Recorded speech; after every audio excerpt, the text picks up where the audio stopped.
Chapter 1. Chris Osborne. Summer of 1999, New York. The nights of Manhattan gleamed with brilliant lights, and a grand soiree was unfolding at the Langham Hotel, surrounded by a throng of journalists eager to capture the latest headlines and aspiring socialites hoping to catch the attention of a guest to gain entry to the event. Naturally, curious onlookers were also present. This gathering was hosted by the Rockefeller family, attracting America's elite, where each arriving guest sparked a wave of excitement. However, the atmosphere reached a crescendo when a special edition Audi R8 made its appearance.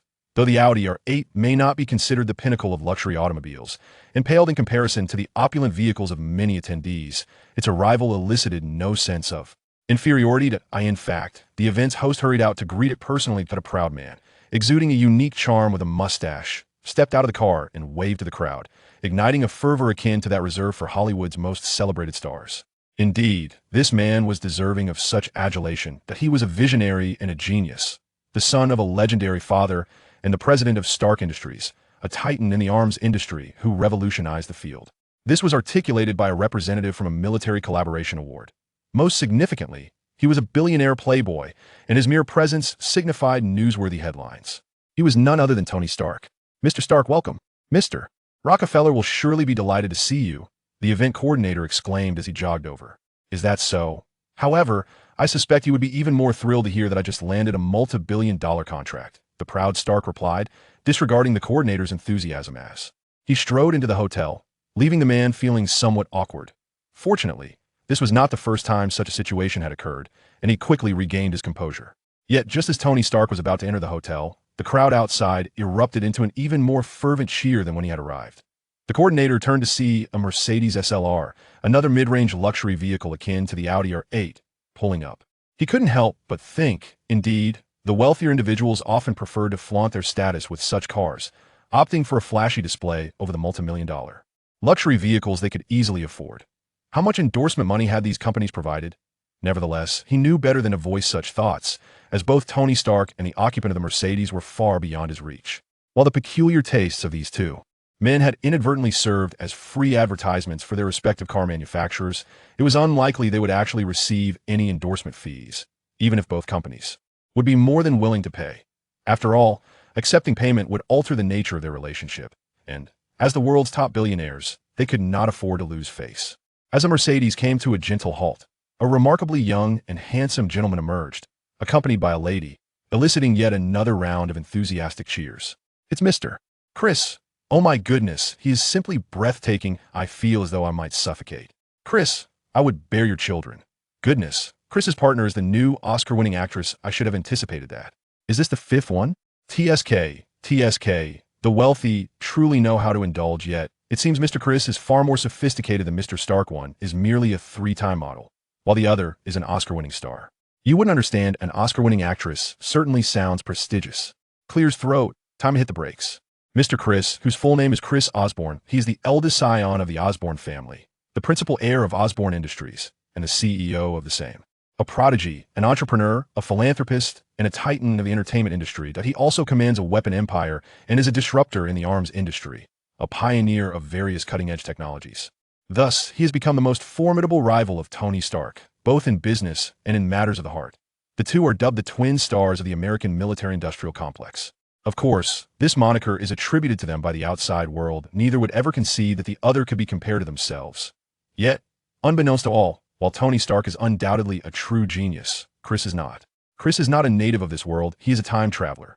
19 years ago, Chris traversed into this realm, becoming the firstborn of the Osborne family. Yes, his father is Norman Osborn, the future Green Goblin, and the second generation, Harry Osborn, is his younger brother. However, Harry is merely 5 years old and has yet to reach school age, much like his good friend, the little spider.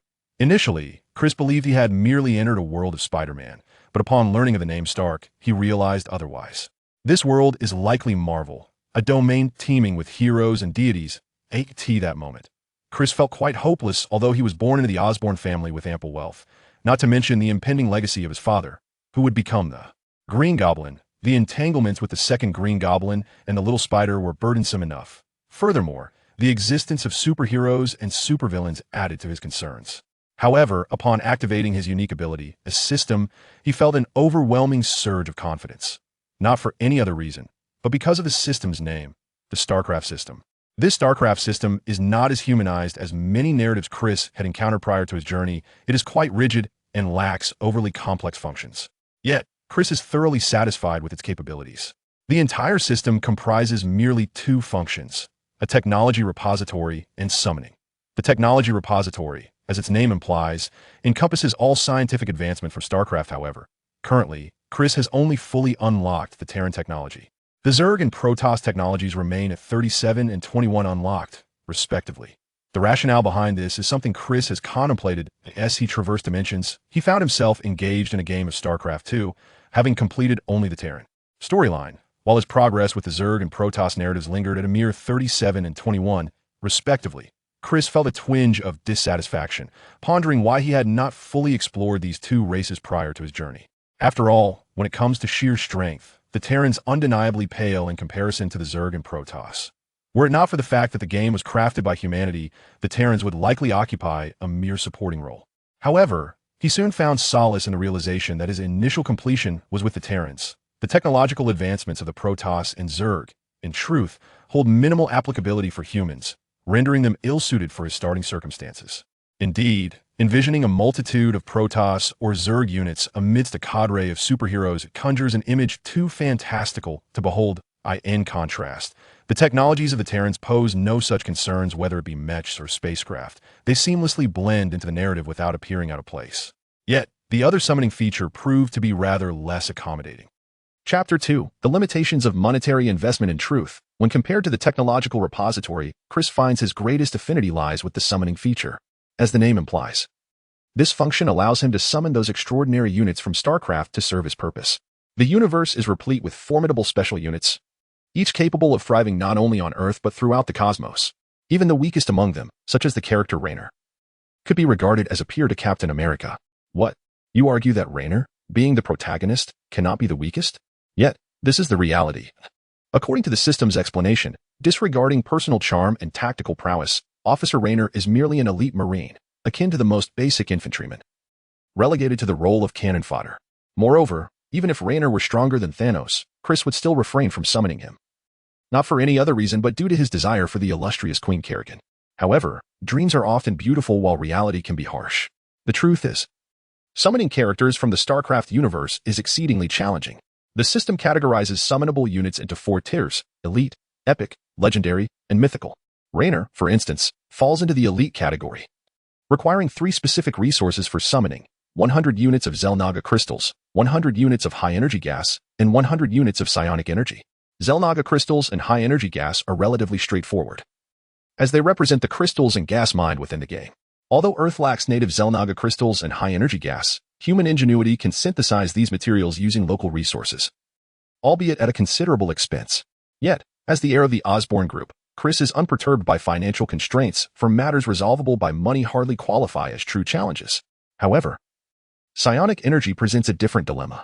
What exactly is psionic energy?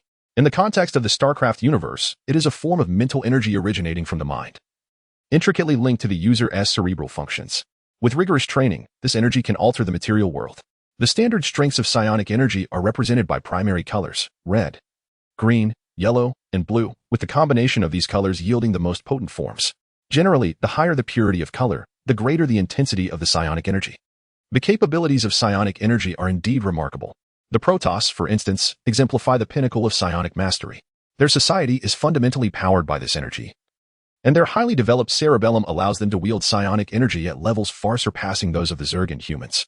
Observing the abilities of Protoss in the game reveals their formidable melee prowess, energy shields, energy weaponry, stealth capabilities of the Dark Templar, and advanced spatial technologies, all of which stem from their command of psionic energy. In contrast, the Zerg do not exhibit exceptional prowess in psionic energy, as their collective will is centralized in the Overmind, Cerebrate, and Queen, making them mere users of the Zerg's psionic potential. Due to the concentrated source of ethereal energy, the subordinates of the cerebral entity exhibit an extraordinary sensitivity to it. In other words, the brain parasites of the Zerg utilize ethereal energy to exert control over their lesser counterparts. In stark contrast to the aforementioned species, the most distinctive characteristic of humanity lies in the fact that they are not beings of ethereal energy. The ethereal energy wielders among humans primarily arise from genetic mutations accrued over countless generations, resulting in their lamentably meager numbers. The most representative of these is the Spectre class, with Kerrigan Novar standing as a paragon among them.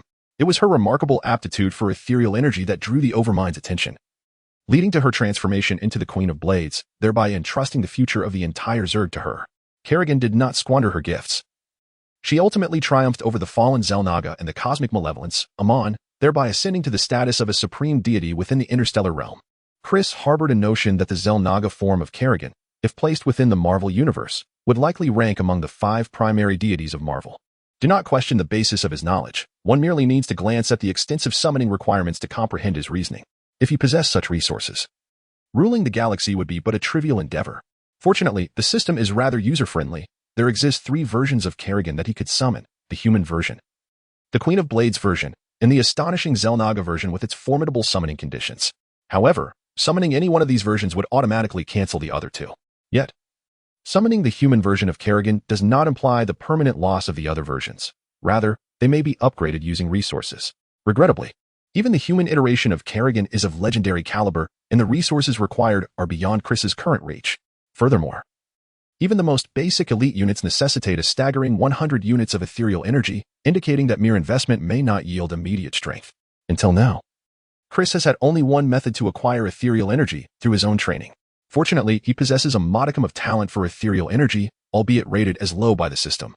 Yet it is talent nonetheless. After more than a decade of relentless training, Chris has managed to accumulate just over 230 units of ethereal energy, allowing for 2 summoning attempts. However, Chris has gleaned some insight into acquiring a substantial quantity of ethereal energy, the Mind Stone contained within the Infinity Gauntlet. Regrettably, the Mind Stone likely remains in the possession of Thanos, compelling him to wait. Wait for what? Naturally, to await Loki's arrival on Earth with the Mind Stone in tow. Of course, he cannot simply idle away the time. From childhood to adulthood, he has been steadily augmenting his own power. By mastering the technologies of humanity in the interstellar realm, Chris has exhibited unparalleled inventive prowess since his youth, thereby earning a reputation akin to that of Tony Stark as a super genius, albeit this genius label is entirely fabricated. Alas, while this world boasts various advanced technologies, such as Iron Man suits and arc reactors, these are the result of Tony Stark's advantages. In reality, the technological progress in this world is only marginally more advanced than that of Chris's previous life. In the interstellar realm, technology surpasses that of Earth by over 5 millennia. Although human technological advancement had stagnated for nearly 3,000 years prior to encountering the Zerg and the Protoss, a significant gap of more than 2,000 years remains. Even if one were as formidable as Tony Stark, it would not be a trivial matter to bridge this temporal divide. Thus, when Chris made his entrance, he inadvertently overshadowed Stark in nearly every conceivable way, emerging as a prodigious genius in the eyes of the public. At the tender age of 13, and with the approval of his father, Norman Osborn, Chris began to engage in corporate affairs. This inevitably led to interactions with Tony Stark, the president of Stark Industries, one of Osborn's foremost competitors. Their relationship, however, extended beyond mere rivalry. "Ah, is that not our illustrious genius, Tony Stark?" Chris remarked, having heard of Stark's recent acquisition of a remarkable order for the Jericho missile. Upon alighting from his vehicle, Chris immediately spotted Stark ahead, a smirk gracing his lips as he strode confidently towards him, accompanied by his female companion, utterly disregarding the event organizer who had come to greet him. Chapter 3, Dr. Isaacs. Upon seeing Chris, Stark's facial muscles involuntarily twitched. Yet again, it was this insufferable young lad, mocking him upon their very first meeting. Unlike his earlier boasts to the event organizer, Chris's words carried an unmistakable tone of derision. Stark Industries had indeed secured a substantial order worth billions for the Jericho missile, a newly developed medium to short-range ballistic missile of considerable power. Nevertheless, it was widely known that the military had concurrently placed an order for a new medium to short-range missile defense system from Osborn Industries, the Aegis anti-missile system, amounting to a staggering $12 billion. This Aegis system was developed under Chris's supervision, and it differed significantly from the overpriced and underperforming systems of the past. It was a primitive defense mechanism adapted from the technology of the interstellar world. While deemed rudimentary in the context of the interstellar realm, this system was exceedingly advanced for Earth. Importantly, Osborn Industries had clearly marketed this defense system as a direct countermeasure to the Jericho missile. As Chris succinctly put it, who else but Stark Industries would produce the most advanced missiles? Validated by military testing, the system proved to be remarkably effective, boasting a staggering success rate of 99 in defending against the Jericho missile. The reason it was not a full 100 was not due to a failure to intercept, but rather because one Jericho missile malfunctioned mid-flight and plummeted to the ground. One can easily imagine the extent of disdain Tony Stark, as the president of Stark Industries, harbors for Osborn Industries and Chris. However, Chris appears utterly oblivious to Stark's evident aversion. He brazenly abandons his companion, an Oscar-winning actress, and with the advantage of his height and strength, seizes the future Iron Man, guiding him towards the hotel with an air of camaraderie. The future Iron Man, however, is decidedly unwilling to capitulate so readily. Regrettably, Mr. Stark is portrayed by Robert Downey Jr., and despite his frequent workouts, his 174 centimeters stature proves inadequate against the towering 189 centimeters youthful Chris, rendering his struggles rather futile. Unable to extricate himself from Chris's grasp, Stark is left to be escorted against his will. As for his bodyguard, Happy, he wishes to assist his employer but is regrettably thwarted by Chris's two bodyguards. Forced to watch helplessly as his charge is led into the ballroom, unable to breach the entrance himself. Mr. Stark, may I have a word with you? Mr. Osborn. Is there a chance for collaboration? Mr. Stark, you look exceptionally dapper today. Mr. Osborn, shall we share a drink? Upon entering the banquet hall, the two immediately capture the attention of all present. It is no surprise, these two are among the most distinguished young luminaries in American high society, and everyone is keen to curry favor with them. Chris navigates the throngs of well-dressed social elites with ease, having been involved in Osborn group affairs since the tender age of 13, thus rendering him well-versed in such gatherings. Meanwhile, the captive Tony Stark wears an expression akin to one who has lost their parents, which, to Tony's understanding, he indeed has. Hey, Tony, Chris. I'm so glad you could join us, said the host of the soiree, and Rockefeller, the current patriarch of the Rockefeller family, approaching with a seemingly affable demeanor alongside a companion. In the presence of this elder, Chris exhibits remarkable humility, prompting Stark to temper his usual arrogance. The Rockefeller family in this world, while lacking the formidable stature of their counterparts in Chris's previous life, possesses a commendable legacy. Additionally, the Rockefeller family holds significant shares in both Stark Industries and Osborn Group. This is hardly surprising. In a capitalist society, the pursuit of profit prevails, and as times evolve, various conglomerates intertwine, mutually supporting one another to form robust interest groups. Especially considering this elder can be regarded as a familial connection to both Chris and Stark. Stark's mother and Chris's mother are both linked to the Rockefeller lineage, albeit distantly, establishing a tenuous kinship between Stark and Osborn, though few would consider such a distant relation of any consequence. However, this does not imply that the union of their parents constitutes a marriage alliance. In fact, Howard Stark and Norman Osborn possess diametrically opposed personalities, one being free-spirited and the other exhibiting an overwhelming desire for control, rendering them both incapable of embracing such unions. Nonetheless, the societal strata and era in which they reside dictate that the women within their reach are predominantly of notable status or exceptional individuals akin to Peggy Carter. As for other models and actresses, they merely serve as trifles in their lives, marriage, an impossibility. In such a context, the Rockefeller family, with its deep roots and numerous branches, inevitably finds itself at an advantage. Of course, in the realm of reality, few take such relationships too seriously. Do we not see European royalty, often comprised of cousins, engaging in alliances for mutual benefit without hesitation? The personal invitation from Uncle Andre was not to be overlooked. While we may not regard the familial connection with gravity, it is essential to maintain a semblance of decorum, especially considering the cooperative nature of our relationship. Come. Allow me to introduce you to this esteemed individual, Dr. Isaac Rockefeller began, presenting the man beside him. Tony Stark finally shifted his attention to the middle-aged gentleman. The name of Umbrella Corporation was familiar to him, a large conglomerate rooted in bioengineering. Although it could not be compared to the likes of Stark Industries or Oscorp, it nonetheless held its ground as a significant international entity, headquartered in Raccoon City, wielding considerable influence in the western United States. However, as a crucial collaborator with the military, Tony was aware that this company secretly manufactured biological weapons for military purposes. As for Chris, he was even more acquainted with Umbrella Corporation, Raccoon City, viruses, biohazard crises. What more needed to be said? Chapter 4. The Grand Gathering. Had Chris been aware of Umbrella Corporation's existence prior to acquiring the StarCraft system, he would have been utterly distressed. After all, having engaged with the Biohazard series in both film and game formats, he understood the terrifying nature of viruses. If the higher-ups at Umbrella were to indulge in a global cleansing game akin to that portrayed in the films, it would indeed pose a significant challenge. Even though this world is graced with numerous superheroes, the majority of their prowess manifests in combat abilities. To evade infection, only those genetically altered, such as Spider-Man, Captain America, and the Hulk, might stand a chance. However, with the StarCraft system at his disposal, Chris found himself untroubled. While the technology tree of humanity in the StarCraft universe predominantly focuses on mechanical advancements, this does not imply that human biological technology is lacking. After all, with the Zerg as a formidable adversary in biological sciences, humanity's own bioengineering capabilities cannot be underestimated, particularly in the realm of human enhancement. Viruses are merely child's play in comparison, especially considering Chris's substantial understanding of Zerg technology, which set him apart from others who remained oblivious. It is a pleasure to meet you, Dr. Isaacs. I hold great admiration for your company's prowess in the realm of bioengineering. At Osborne Industries, we have also made significant strides in this field, and I believe there may be opportunities for collaboration between our two companies. Chris, engaging in polite conversation, shook hands with Dr. Isaacs, recognizing the necessity of maintaining a facade despite his disdain for viruses. Furthermore, Chris harbored a keen interest in the resources of Umbrella Corporation. Should the opportunity arise, he would not hesitate to transform Umbrella into a subsidiary of Osborne Group. The prospect of collaborating with Osborne Group would indeed be a monumental fortune. Upon hearing this, Isaac's eyes sparkled with interest, and he graciously complimented Chris, acknowledging that this was no mere flattery. If Osborne were to invest in Umbrella Corporation, it would be splendid news for him. Isaacs, still in the prime of his youth at just over 30, had recently taken over the helm of Umbrella Corporation following the untimely demise of the former chairman, James Marcus.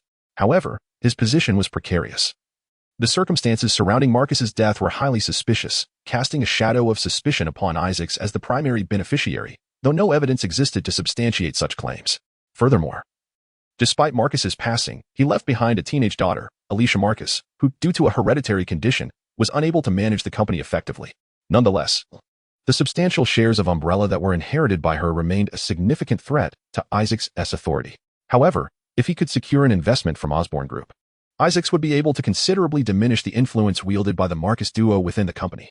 Perhaps we could find a time to discuss this matter further, Isaac suggested, his expression devoid of deceit, which piqued Chris's interest. Observing the burgeoning rapport between Isaacs and Chris, and Rockefeller nodded in satisfaction. In fact, one of the aims of this soiree was to facilitate connections for Umbrella Corporation. The Rockefeller family had transformed their operational model by the mid-20th century, stepping away from direct involvement in the management and control of any industries. Nevertheless, within numerous corporate conglomerates, they still retained substantial assets and shares. Both Osborne Industries and Stark Industries, as well as the board of directors at Umbrella Corporation, included seats held by the Rockefeller family. Although they did not possess controlling interest, their influence remained considerable, which explains Stark's earlier remarks outside the hotel about Rockefeller's approval of his order acquisition. As these companies prospered, so too did Rockefeller's fortunes. Thus, the Rockefellers naturally wished to see the companies in which they held shares flourish. When these companies encountered difficulties, the Rockefeller family often stepped in to provide assistance within their means. In truth, when Stark and Chris initially took control of the group's affairs, they were aided by the venerable Rockefeller, which explains their courteous demeanor towards him. It is not merely a matter of distant familial ties. Had another individual, regardless of wealth, taken his place, Chris and Stark would not have extended the same courtesy.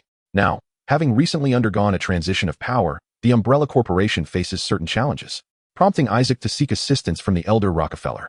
The Rockefeller family, in turn, has vested interests within the Umbrella Corporation, particularly in the promising future of this enterprise. Thus, witnessing Chris's respectful demeanor, the elder Rockefeller was naturally pleased. However, Stark, feeling a sense of ennui, found little excitement in the proceedings. While Stark himself possesses a robust foundation in biological sciences, Stark Industries does not engage in the biological sector, nor does it intend to. After exchanging pleasantries with the elder Rockefeller, he could hardly contain his eagerness to embark on a hunt. Typically, formal gatherings such as this grand soiree require attendees to bring companions, though this is not an absolute rule.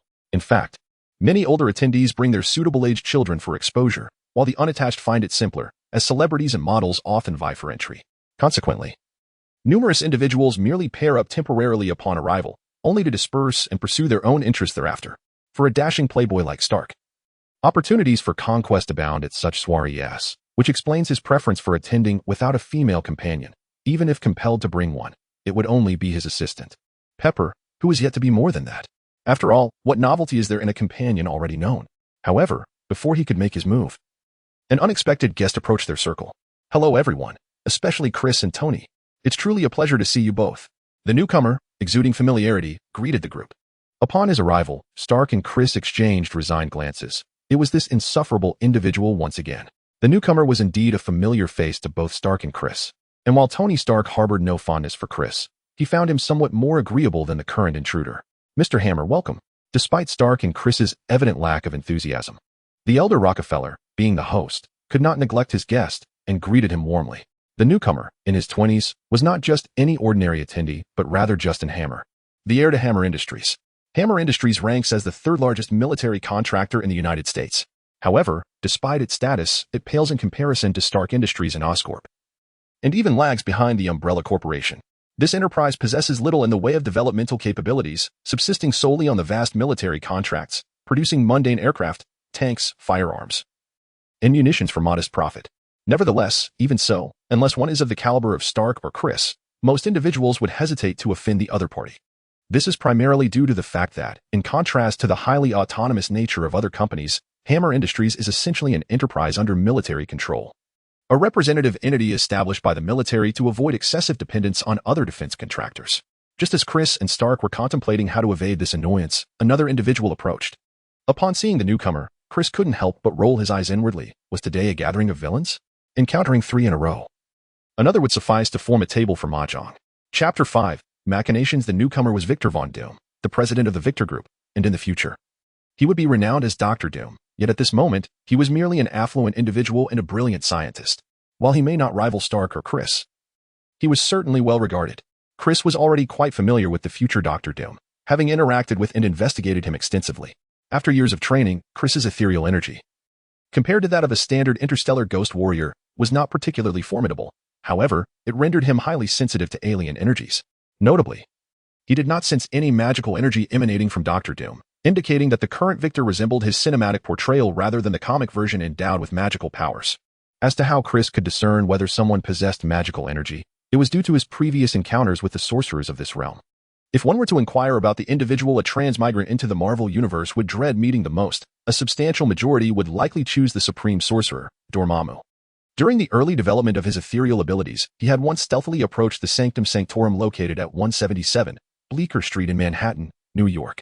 This structure, often overlooked by ordinary individuals, radiated like a miniature sun to Chris's ethereal senses. It was there that, although he had never witnessed sorcerers casting spells, he had recorded the fluctuations of magical energy. Upon departing the sanctum, Chris felt a piercing gaze, and following the direction of this sensation, he beheld a blindingly brilliant bald sorcerer clad in robes. Despite the absence of any direct communication, the intangible pressure he felt assured him with 1,000,000% certainty that this was indeed the supreme sorcerer, Dormammu. That fleeting encounter left Chris anxious for a considerable time, fearing that Dormammu might target him. As a being at the pinnacle of this world, possessing the Time Stone, Chris had little confidence that Dormammu was unaware of his status as an outsider.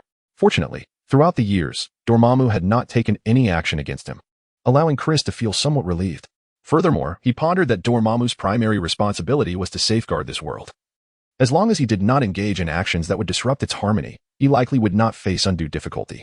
It is precisely due to this foundation that Chris remains acutely attuned to the energies of magic, while Victor evidently lacks such fluctuations unless, of course, the other party's mastery of magic surpasses that of the Ancient One, an outcome that is patently impossible. Victor, long time no see. Chris, who has interacted with Victor the most, is the first to respond to his greeting, with the others following suit. Compared to the second-generation heir, Justin Hammer, Chris and his companions display a far greater enthusiasm for Victor, who also bears the identity of a scientist. They share numerous common topics, and even the typically aloof Stark engages in conversation more than usual, leaving Justin Hammer feeling subtly excluded.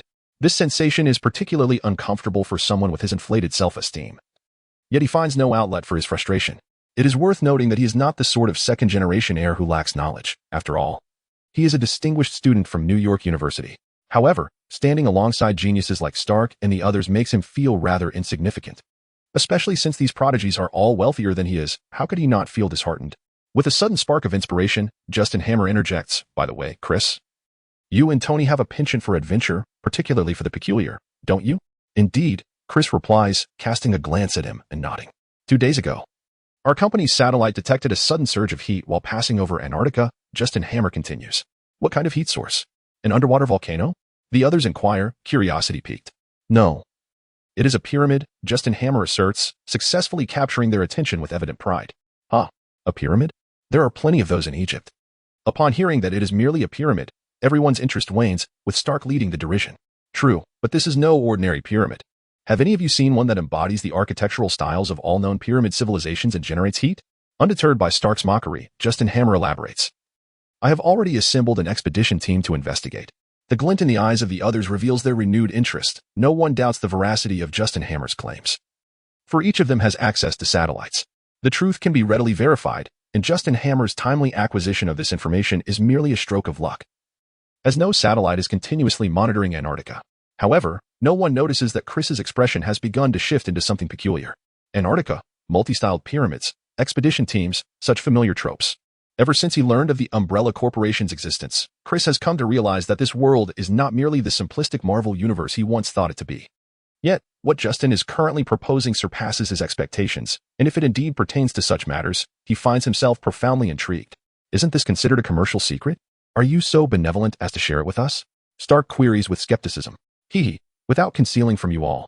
It is not only our Hammer Industries that has uncovered this matter, but also Wayland Industries, who discovered it even earlier. Our expedition team is still in the process of formation, while theirs has already been assembled and even set out. Justin Hammer shrugged and spoke frankly. Upon hearing this, the crowd understood. It was no wonder, as someone had indeed taken the lead, and it was a titan like Wayland Industries. Hammer clearly intended to muddy the waters. Wayland Industries is also a large industrial conglomerate, primarily engaged in the aerospace and materials sectors, its influence rivaling that of Hammer Industries. It is indeed quite intriguing. However, since someone has already made the discovery, it would be inappropriate for us to involve ourselves further. Isaac regretfully shook his head. Currently, Umbrella Corporation appears somewhat chaotic, and it is truly not suitable to stir up further complications. Indeed, and I have an important project to undertake at the space station, so I shall refrain from joining that commotion. Victor's words inevitably stirred Chris's interest. I find it quite intriguing, but alas, my schedule is already full. You know how busy I am, so I must take my leave. If Stark had not been gazing at a beautiful woman in the distance, perhaps there would have been a modicum of credibility to his statement. Ultimately, Justin Hammer could only turn his gaze towards Chris. Do not look at me like that. The Zeus shield system. You know, I must make a trip to Europe. Chris feigned regret as he spoke. Very well, let us pretend I did not say that. Hammer shrugged. After exchanging a few more awkward pleasantries, the group dispersed, each attending to their own affairs. Once separated, Chris sought out a secluded corner and dialed a phone number. Glavin, assemble a skilled team. Prepare for a trip to Antarctica. I will have Rory prepare the equipment and intelligence for you. Be cautious. This mission is exceedingly dangerous. Understood, Commander. Mercenaries care only for monetary gain, not the peril involved. Replied a man with 2 scars across his left eye, his voice cold. In fact, at the very moment Chris was making the call, the prominent individuals who had just conversed, aside from Stark, who was preoccupied with flirting, were also making several phone calls. Meanwhile, Justin Hammer, who had been attentively observing their movements, revealed a smug smile. Chapter 6. Hellhound Somalia, a land long tormented. Since 1991. Due to years of warlord factions and incessant civil strife, this nation has seen its social system collapse, simultaneously becoming a breeding ground for various armed forces. The Hellhound Mercenary Corps is one such formidable armed group. Established 8 years prior, its members are all retired special forces from various countries, well-equipped and highly trained. Over the past 8 years, they have participated in the Somali Civil War, the Gulf War, and the Kosovo War, earning a formidable reputation. The leader of this unit, Glavin Hill, is shrouded in mystery. No one knows his origins or experiences, nor would anyone connect him to Chris Osborne, for 8 years ago. Chris was merely an 11-year-old child. However, in reality, Glavin Hill was the first unit summoned by Chris once he possessed sufficient psychic energy. Glavin Hill hails from the universe of StarCraft, a faction opposing the Terran Federation, known as the Kerrigan Coalition. Although Glavin initially served as a warrior for the Kerrigan Coalition, as the war progressed, his motives evolved, gradually transforming the conflict into a business endeavor, skillfully maneuvering between the two factions to reap profits, indifferent to the identity of his employers as long as payment was assured. Following the Kerrigan War, he established his own mercenary group and became embroiled in the conflict between the Sons of Korhul and the Terran Federation. However, as fate would have it, his mercenary company suffered a devastating blow at the hands of the Terran Federation, leaving him as the sole survivor. Despite this setback, he did not abandon the mercenary profession and, with the dissolution of the Federation, re-engaged in the war between the rebel forces led by Raynor and the new Terran Empire. This time aligning himself with Raynor and frequently aboard the flagship, the Hyperion. After being summoned by Chris, he resumed his former trade on Earth, which was precisely why Chris first chose to summon him. In this seemingly Marvel-like world, Chris was unwilling to confine his influence solely to Osborne Industries. Furthermore, during Chris's formative years, having a capable subordinate who excelled in various aspects proved to be immensely important, particularly when engaging in illicit activities. Thus, Glavin, A figure who had long navigated the gray areas of existence and could be regarded as the king of mercenaries in the StarCraft universe, was an ideal choice for Chris's summoning list. Moreover, this mercenary king possessed formidable strength. While humanity in the StarCraft universe primarily relies on mechanical technology, genetic engineering is equally potent, with no conflict between the two. For even the most advanced equipment requires skilled operators, and during the age of space exploration, the operational demands of many devices exceed the physical capabilities of ordinary humans. Consider the stringent selection criteria for astronauts on Earth by those standards. Merely serving as a Marine in the StarCraft universe would be a formidable challenge, let alone mastering complex equipment. In such circumstances, human enhancement technology becomes exceedingly vital, hence its widespread use within the military. In comparison to the rudimentary supersoldier serums and viruses, the well-established and systematic human enhancement technologies of the StarCraft world far surpass them. As a figure emblematic of mercenary prowess, Greven undoubtedly underwent enhancements to ensure his capabilities. Otherwise, he could not have thrived amidst the brutal interstellar warfare. According to the data Chris gathered regarding the American Captain and the Russian Winter Soldier program, Greven's strength is indisputably superior to both. In truth, with the formidable technological and economic prowess of Osborne Industries, Chris had long since developed the gene enhancement serum widely utilized in the interstellar realm. However, due to the limitations of Earth's resources, the components of this serum were not found on Earth and could only be artificially synthesized, resulting in exorbitant costs that rendered mass production impossible. Consequently, Chris produced only a limited quantity of these serums for family use. It was precisely through the successful creation of the gene enhancement serum that Chris effortlessly mitigated the hereditary ailments plaguing the Osborne family and even managed to save his mother, who, according to history, had tragically passed away shortly after giving birth to his brother, Hal Osborne.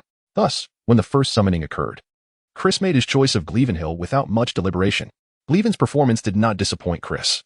He consistently executed the tasks assigned to him with remarkable precision and established the Hellhound Mercenary Corps, swiftly earning a formidable reputation in this world, becoming a clandestine dagger for Chris. Upon receiving Chris's command, Gleven sprang into action, rallying his subordinates. Within an hour, an elite special operations team assembled on the training grounds of the Hellhound Mercenary Corps camp. The team comprised Assault Specialist Clark Gillum, codenamed Truck, a member of the Navy SEALs, Demolitions Expert Marissa Rosen, codenamed Chipmunk, a former British Royal Marine, Sniper Sienna Fuller, codenamed Socialite, a former Soviet KGB agent, Battlefield Scientist Lawrence Mubarak, codenamed Mummy, a former member of the Egyptian Lightning Special Forces, Medic Aramonson, codenamed Scalpel, a former Spanish Special Forces operative, Recon Specialist, Combat Expert Caroline Sis, codenamed Mockingbird, a former agent of the South African National Cooperation Bureau. These individuals represented the elite of the Hellhound Mercenary Corps, hard-won talents that Gleven had gathered over the years. Esteemed colleagues, this assignment is exceedingly challenging and fraught with danger, hence I shall personally lead the team. Moreover, to ensure the success of this operation, our benefactor has graciously provided us with a new array of equipment. Gleven addressed the team, and as his words settled, a surge of electricity illuminated the previously barren ground behind them, revealing a strikingly futuristic dual-vortex engine aircraft. For those familiar with the game StarCraft, it was instantly recognizable as the renowned Terran Valkyrie. Wow, this is truly impressive. The elite mercenaries could not help but exclaim in genuine awe at the sight of the magnificent Valkyrie.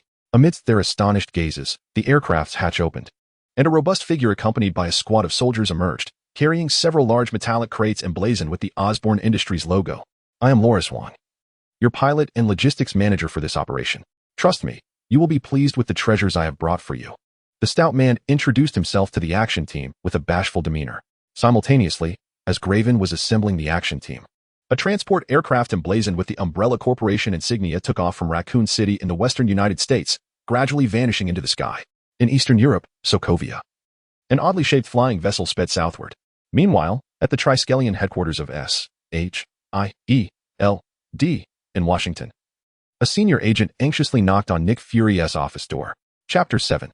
Defection. After the soiree concluded, Chris had intended to escort his companion, the newly minted Oscar-winning actress, to his villa for a splendid evening. He harbored no concerns regarding Antarctica, firmly believing that Greven and Swan would manage everything adeptly, even when faced with adversaries that were not of this world. However, just as he stepped out of the hotel, a phone call abruptly disrupted his plans. After arranging for a driver to take his companion home, Chris drove directly to the Osborne Industrial Headquarters, a historic edifice located in Brooklyn. Despite its rich history, Chris held a disdain for the building, considering it too antiquated, a relic from the 1950s that posed significant challenges to his renovation aspirations. Thus, under his directive, a new Osborne Technology Tower was under construction in the heart of Manhattan, yet its completion would not be realized until the following year. Chris made his way to the chairman's office on the top floor of the Osborne building, the domain of Norman Osborn. Although Chris had effectively taken over the management of Osborne over the years, Norman retained the title of chairman. As Chris was still young and many affairs required Norman's seasoned oversight. Though Norman Osborn possessed an insatiable thirst for power, he exhibited remarkable selflessness towards his son. A pivotal reason for Chris's swift ascent within the Osborne company. "Father, what is the matter? Why did you summon me at such a late hour?" Chris inquired as he entered the office, noticing Norman seated in his chair, his countenance dark as he stared intently at the computer screen. "Richard Parker has defected," Norman declared, swiveling the computer screen towards Chris to illustrate his point. As Chris leaned in for a closer look, he was met with footage from the laboratory's surveillance cameras, featuring Richard Parker, a significant researcher at Osborne. Though not widely recognized, Richard Parker had a notably famous son, Peter Parker, the Spider-Man. However, the young Spider was still merely a 5-year-old child, much like Chris's brother, Harry Osborn.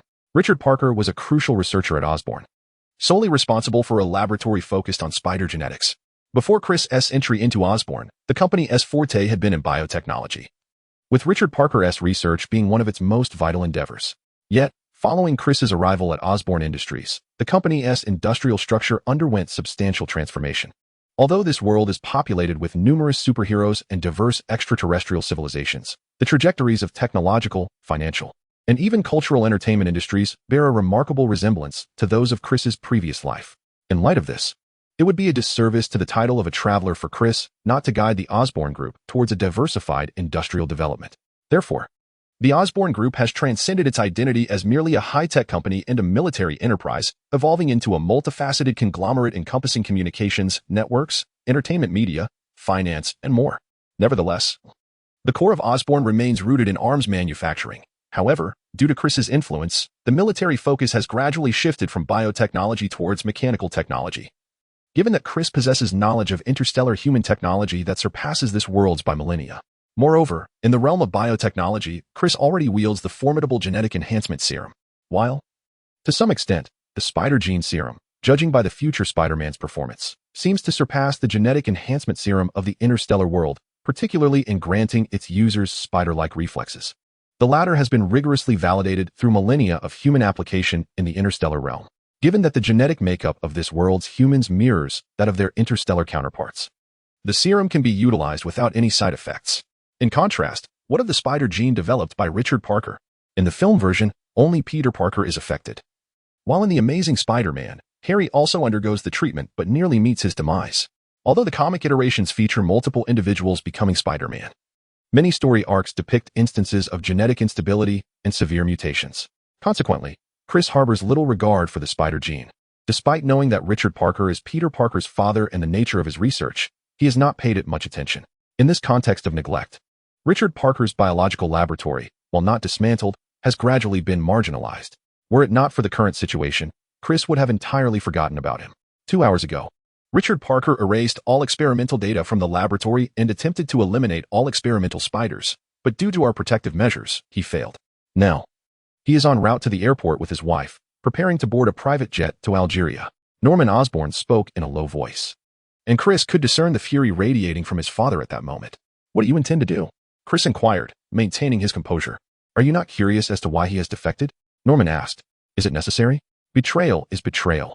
The reasons are inconsequential," Chris replied. In truth, Chris was well aware of the motivations behind Richard's defection. He simply did not wish for his research to be militarized. However, Chris could not endorse this seemingly righteous justification. If he did not want his research to be militarized, why did he initially accept sponsorship from Osborne Enterprises? What kind of company is Osborne, after all? Military enterprises, indeed. How could one expect a military company to refrain from selling arms? What should they instead purchase meat buns? Over the years, Richard Parker, despite having received less attention due to a shift in the operational direction of his enterprise, has not experienced any deprivation. Whether it pertains to his sustenance, attire, or living conditions, he continues to enjoy the finest resources, including the luxury of private air travel. Where does this wealth originate? It all comes from Oscorp. The company has invested over $100 million into him and his laboratory, and now that results have emerged, he casually expresses a desire to refrain from having his research utilized for weaponry. then betrays us? Which employer could possibly accept such a betrayal? This underscores the extent of Richard Parker's selfish motivations for his defection. Consequently, Chris harbors no sympathy for the Parkers. Indeed, he is truly my son. Observing Chris's demeanor, Norman felt immense satisfaction. As the heir to Oscorp, he ought not to possess a sense of misplaced compassion. It simply highlights Richard's naivety. After all, the aircraft he utilizes is provided by us, and it is worth noting that there have been a number of recent aviation mishaps. No, this is inappropriate. Chris objected upon hearing Norman's decision. What? Do you possess a superior idea? Norman inquired. Of course, father. Are you familiar with the Winter Soldier? Chris asked with a smile. The Winter Soldier? That is merely a rumor from the former Soviet Union, Norman replied, frowning. Chapter 8. Target Antarctica in the Underworld. There exists an entity that most intelligence organizations deem unbelievable, while those that acknowledge its existence refer to it as the Winter Soldier. The truth, however, is that the Winter Soldier indeed exists, and perhaps no one is more aware of this than Chris. During World War II, influenced by the super soldier programs of the United States and the Third Reich, namely Captain America and the Red Skull, the Red Empire also prioritized its own super soldier initiative. As the Red Empire successfully captured Berlin during the war, it acquired a wealth of information regarding the Third Reich super soldier program, along with the allegiance of several Hydra scientists, culminating in the successful creation of the Winter Soldier's first and most accomplished prototype, Bucky Barnes, a close friend of Captain America. However, subsequent research did not proceed smoothly. The Winter Soldiers produced were uncontrollable and excessively violent. During the research process, the KGB, the Soviet Union's most elite intelligence agency, was quickly infiltrated by Hydra, akin to the fate of S.H.I.E.L.D., and was reborn under the guise of the Leviathan organization. Chris is also aware that Leviathan, in addition to continuing its study of the Winter Soldier, embarked on another branch of research known as the Black Widow program. The future infamous Black Widow, Natasha, is the most perfect product of this initiative, alongside Agent Dottie Underwood, a rival of Peggy Carter, Captain America's former love interest, who also emerged from this program. After the dissolution of the Soviet Union, Bucky once again fell under Hydra's control. For nearly 5 decades, the Winter Soldier has been implicated in over 20 assassination incidents, characterized solely by Soviet bullets devoid of rifling. This widespread attribute has rendered the existence of the Winter Soldier unprovable. Chris invoked the Winter Soldier due to an encounter several years prior between Gremlin and an old ally of Captain America, which had thwarted the latter's mission. Chris believed that if Gremlin had left even a trace, the astute Hydra would surely track him down, and with just a slight misdirection from Gremlin, an underground shadow war would be inevitable. Such clandestine conflicts often lead to collateral damage, which is a common occurrence. Are you suggesting framing the Hydra organization? Norman inquired after hearing Chris's remarks about Hydra and the Winter Soldier. No, how could one frame them? The truth is, it was indeed Hydra. The terrorist organization sought to seize Mr. Parker's research, destroying Oscorp's laboratory and assassinating the Parker couple while they were on vacation. We at Oscorp are merely victims, Chris replied, pouring himself a glass of whiskey from the cabinet in Norman's office. Oh, it seems that Hydra has certainly crossed you, Norman remarked, a chill running down his spine even as Chris's father.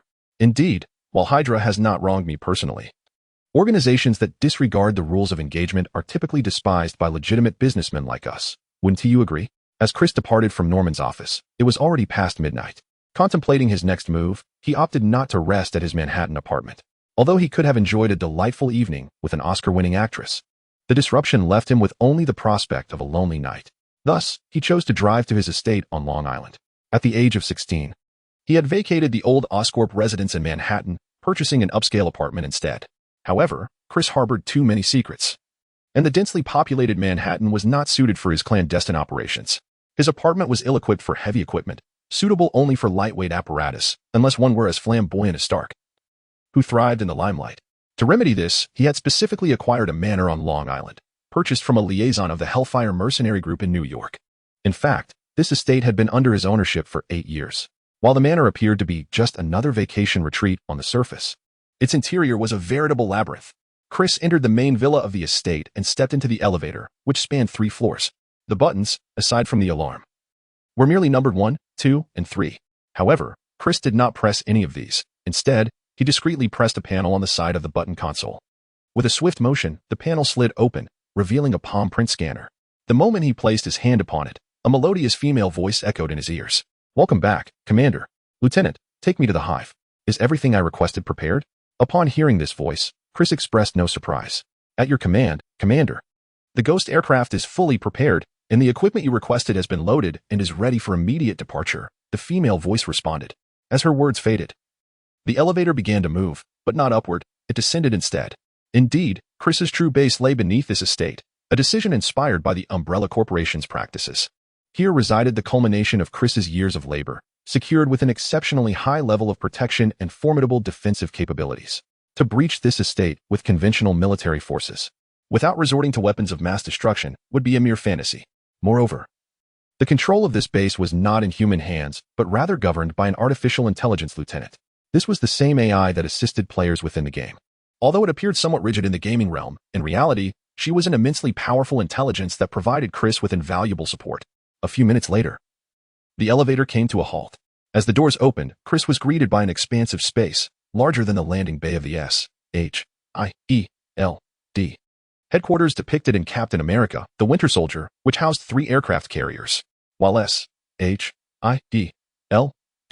docked vessels measuring 34 meters in length and 78 meters in width. Chris's base accommodated starships, though the largest of these starships was relatively modest in size. After all, the larger the vessel, the more it was affected by gravitational forces during planetary combat, necessitating a higher structural integrity. Thus, in the realm of starcraft, human warships were, in essence, quite small. Even the largest Hercules transport ship spanned only about 2 kilometers, while the conventional Leviathan-class battlecruisers measured around 600 meters, with the latest Minotaur class approaching nearly a kilometer in length. Within this base, 2 Leviathan-class battlecruisers were still under construction, alongside dozens of other smaller aerial craft. However, Chris intended to utilize not those gargantuan vessels, but a sleek, smaller fighter jet, which was precisely the Ghost aircraft referenced by the lieutenant. Moments later, off the coast of New York, the cloaked Ghost aircraft silently emerged from the water, heading towards Antarctica. Chapter 9, Powered Armor Bouvet Island.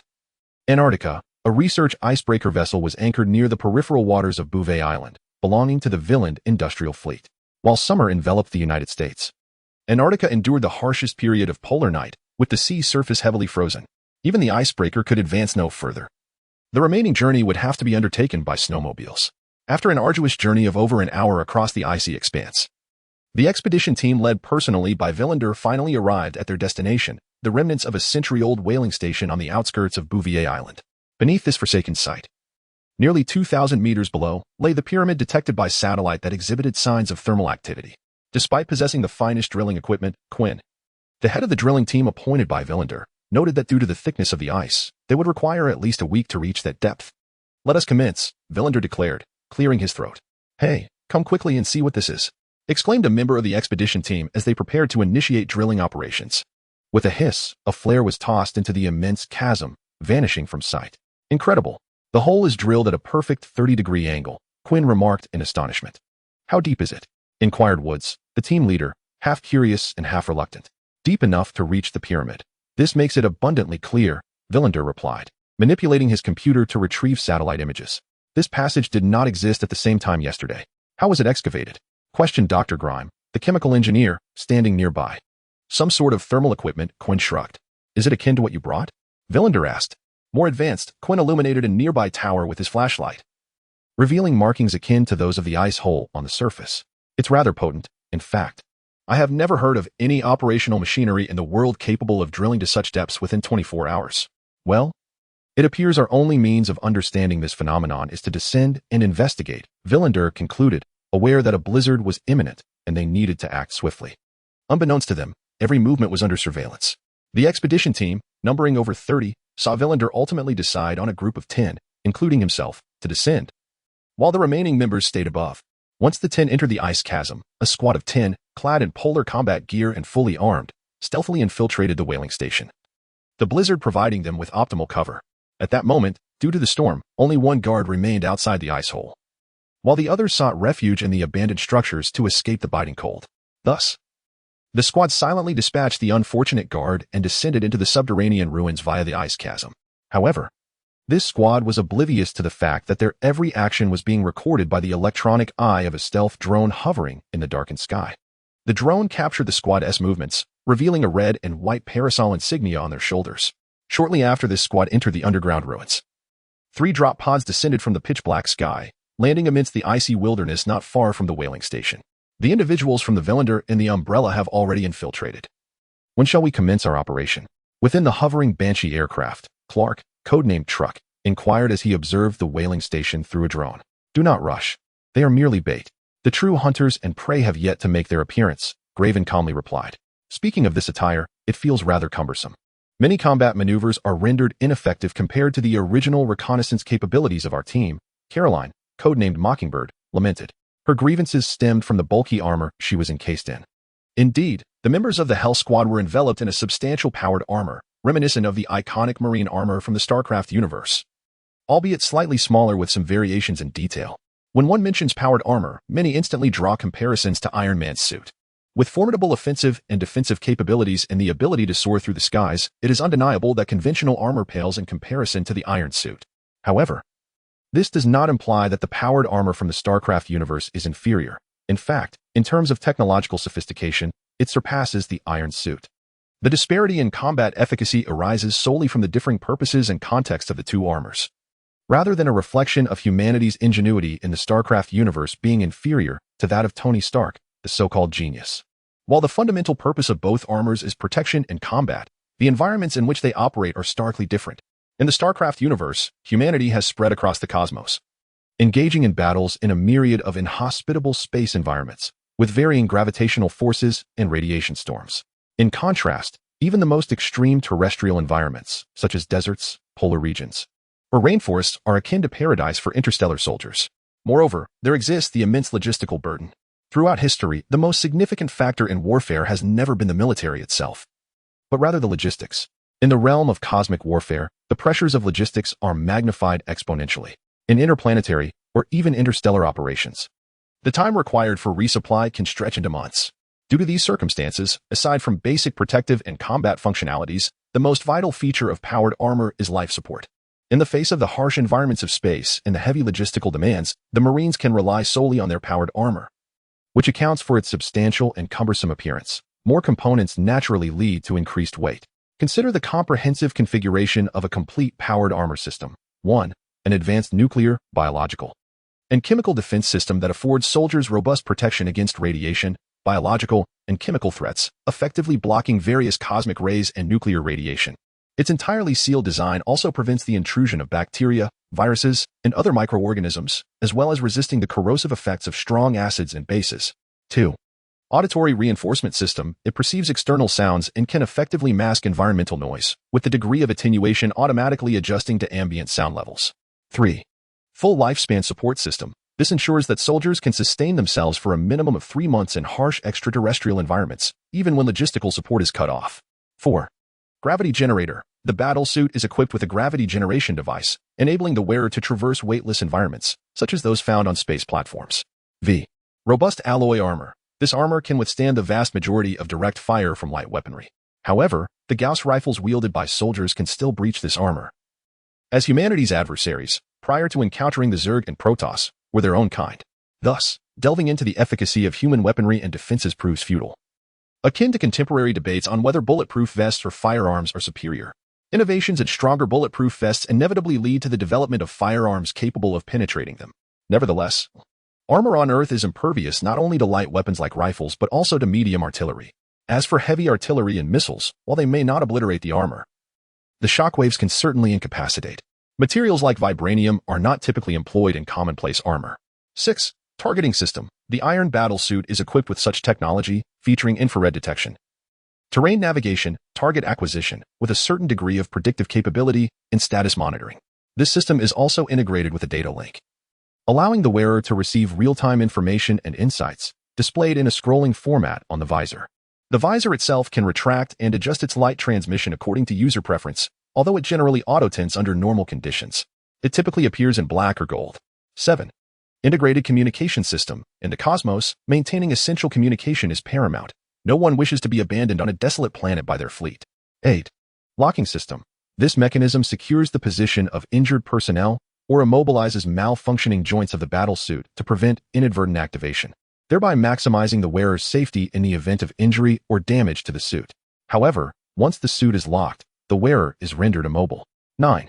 First aid device. This apparatus administers anesthetics and emergency medications upon injury. In addition to these, it is equipped with a rage serum, which significantly enhances the user's physical prowess and invigorates their spirit, akin to the performance-enhancing substances found in games that increase firing rates. However, the side effects are considerable, generally. Once the effects wear off, even a genetically enhanced soldier will experience several hours of weakness, making its use strictly prohibited during certain activities. X. Illumination device. Positioned on the shoulder or chest, it is activated by voice command. 11. Support framework. This greatly augments the user's strength, speed, and endurance. The servo mechanisms allow the wearer to ascend steep inclines or leap from considerable heights with safety. Chapter 12. The combat suits are capable of recharging the Gauss rifle. Utilizing a miniature nuclear fusion reactor as their energy source, akin to Iron Man's armor, which is sufficient to power energy-intensive weapons such as the Gauss rifle. The suits are equipped with ample ammunition and supply compartments. Although the Gauss rifle employs non-explosive projectiles, namely minuscule spikes, its high rate of fire renders it a voracious consumer of ammunition. Sufficient supplies are indispensable, as the storage compartment is designated for food and drinking water. After all, soldiers cannot subsist on air during a 3-month logistics cutoff.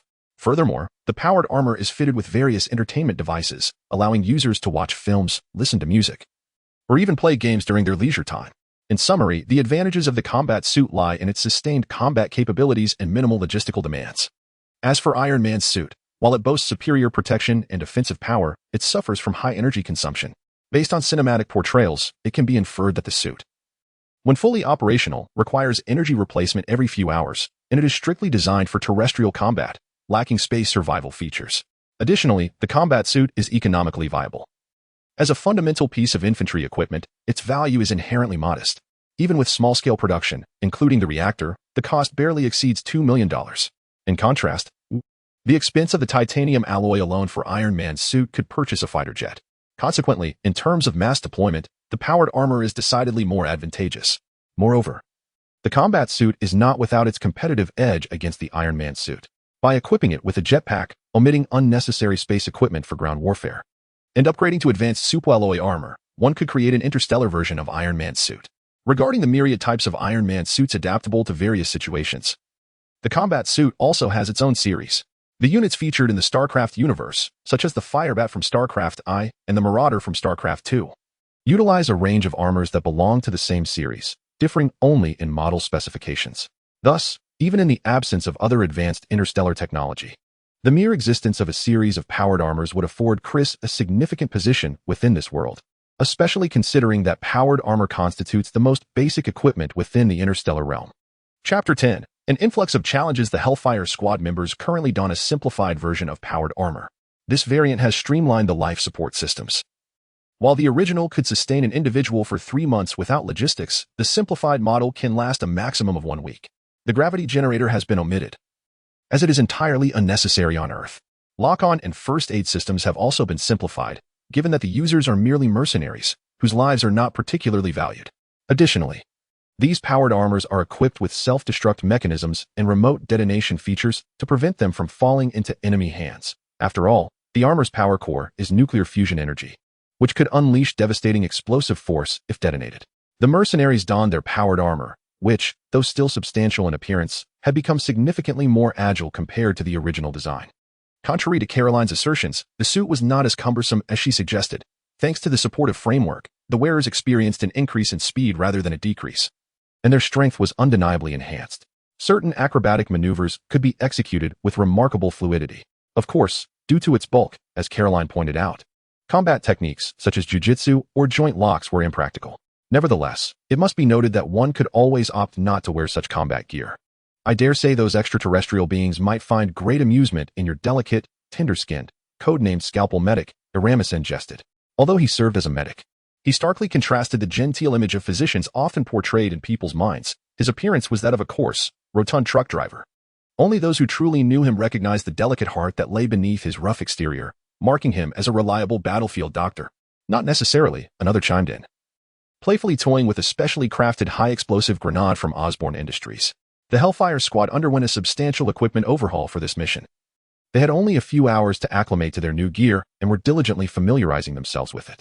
Typically, such last-minute changes in military operations are frowned upon. Even the most advanced equipment cannot be utilized to its full potential without proper training, rendering it less effective than their accustomed weapons. However, Due to the pressing timeline of their current mission, they were afforded no adequate time for adaptation.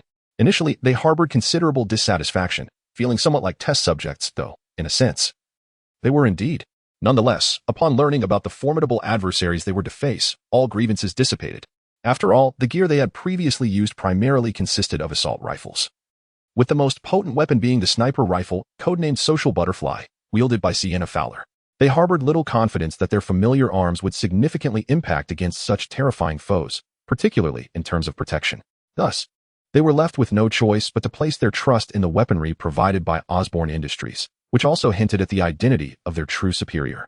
Observing that his team, though somewhat tense, exhibited no other unusual emotions, Glavin nodded discreetly. Unlike the slightly anxious squad members, Glavin and the pilot of the succubus fighter, Loris Wong, maintained a remarkably calm demeanor. Although they were bound to obey Chris' commands due to the system, their combat experience was by no means diminished. The adversaries they faced this time were a mere trifle compared to the battles they had endured in the interstellar realm, particularly against the Zerg and Protoss. Indeed, Rariswin was also summoned by Chris.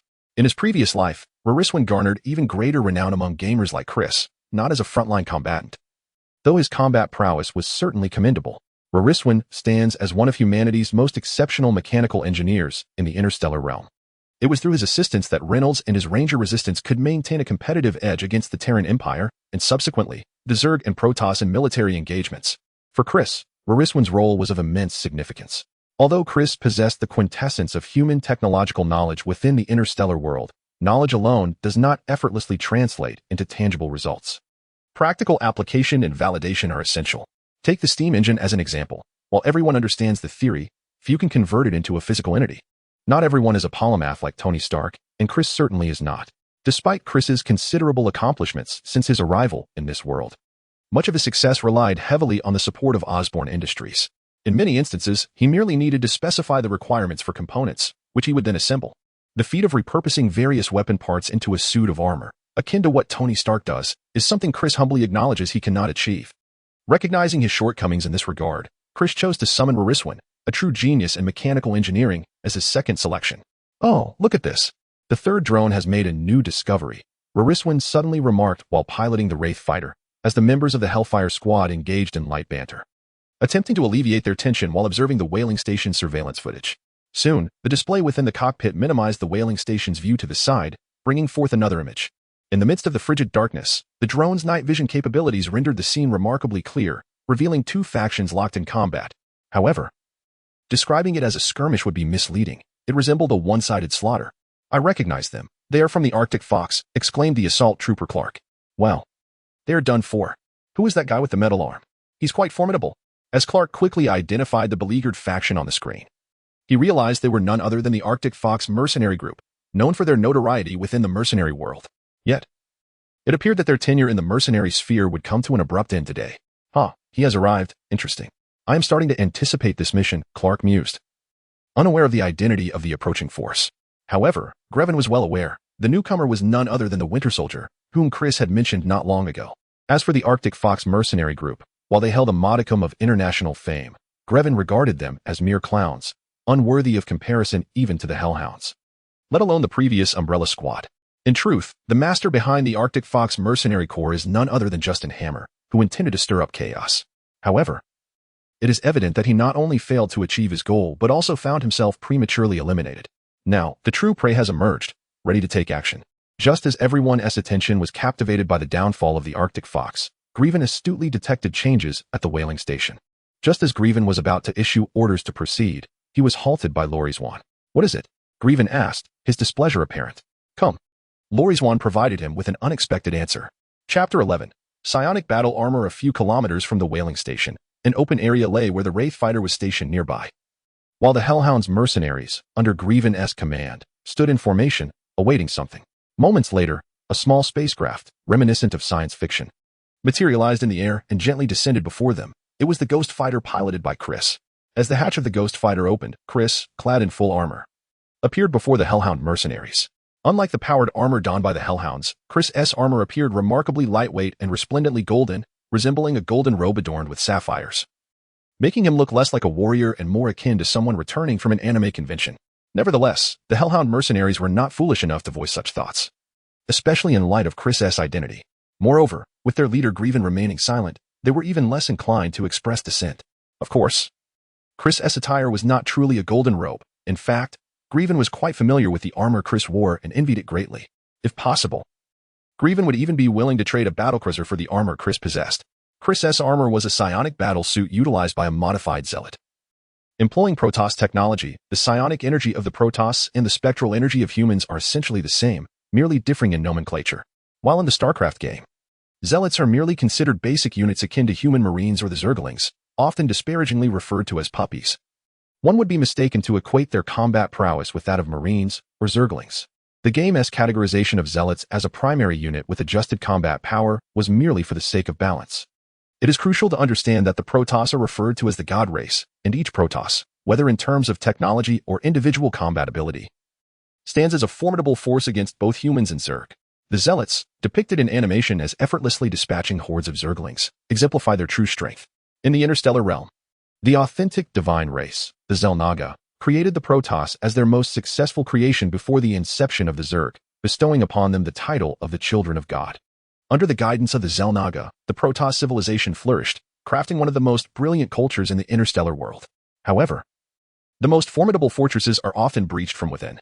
As the Protoss evolved, they grew increasingly proud, leading to internal divisions and hostility towards their creators, the Xel'Naga, culminating in the attack and subsequent slaying of several Xel'Naga. Ultimately, the Xel'Naga departed, completely abandoning this race. Following their departure, the order of Protoss civilization collapsed entirely. In the ensuing years, the Protoss engaged in their bloodiest internecine strife. A devastating civil war they would prefer to forget, an era of cataclysm that brought this once thriving civilization to the brink of extinction. It was not until the emergence of a Protoss named Kala that hope was rekindled. Kala discovered the Kadarin crystals left by the Xel'Naga and, harnessing their unique powers, established a new psychic network in the religious faith of Kala, the path of ascendancy.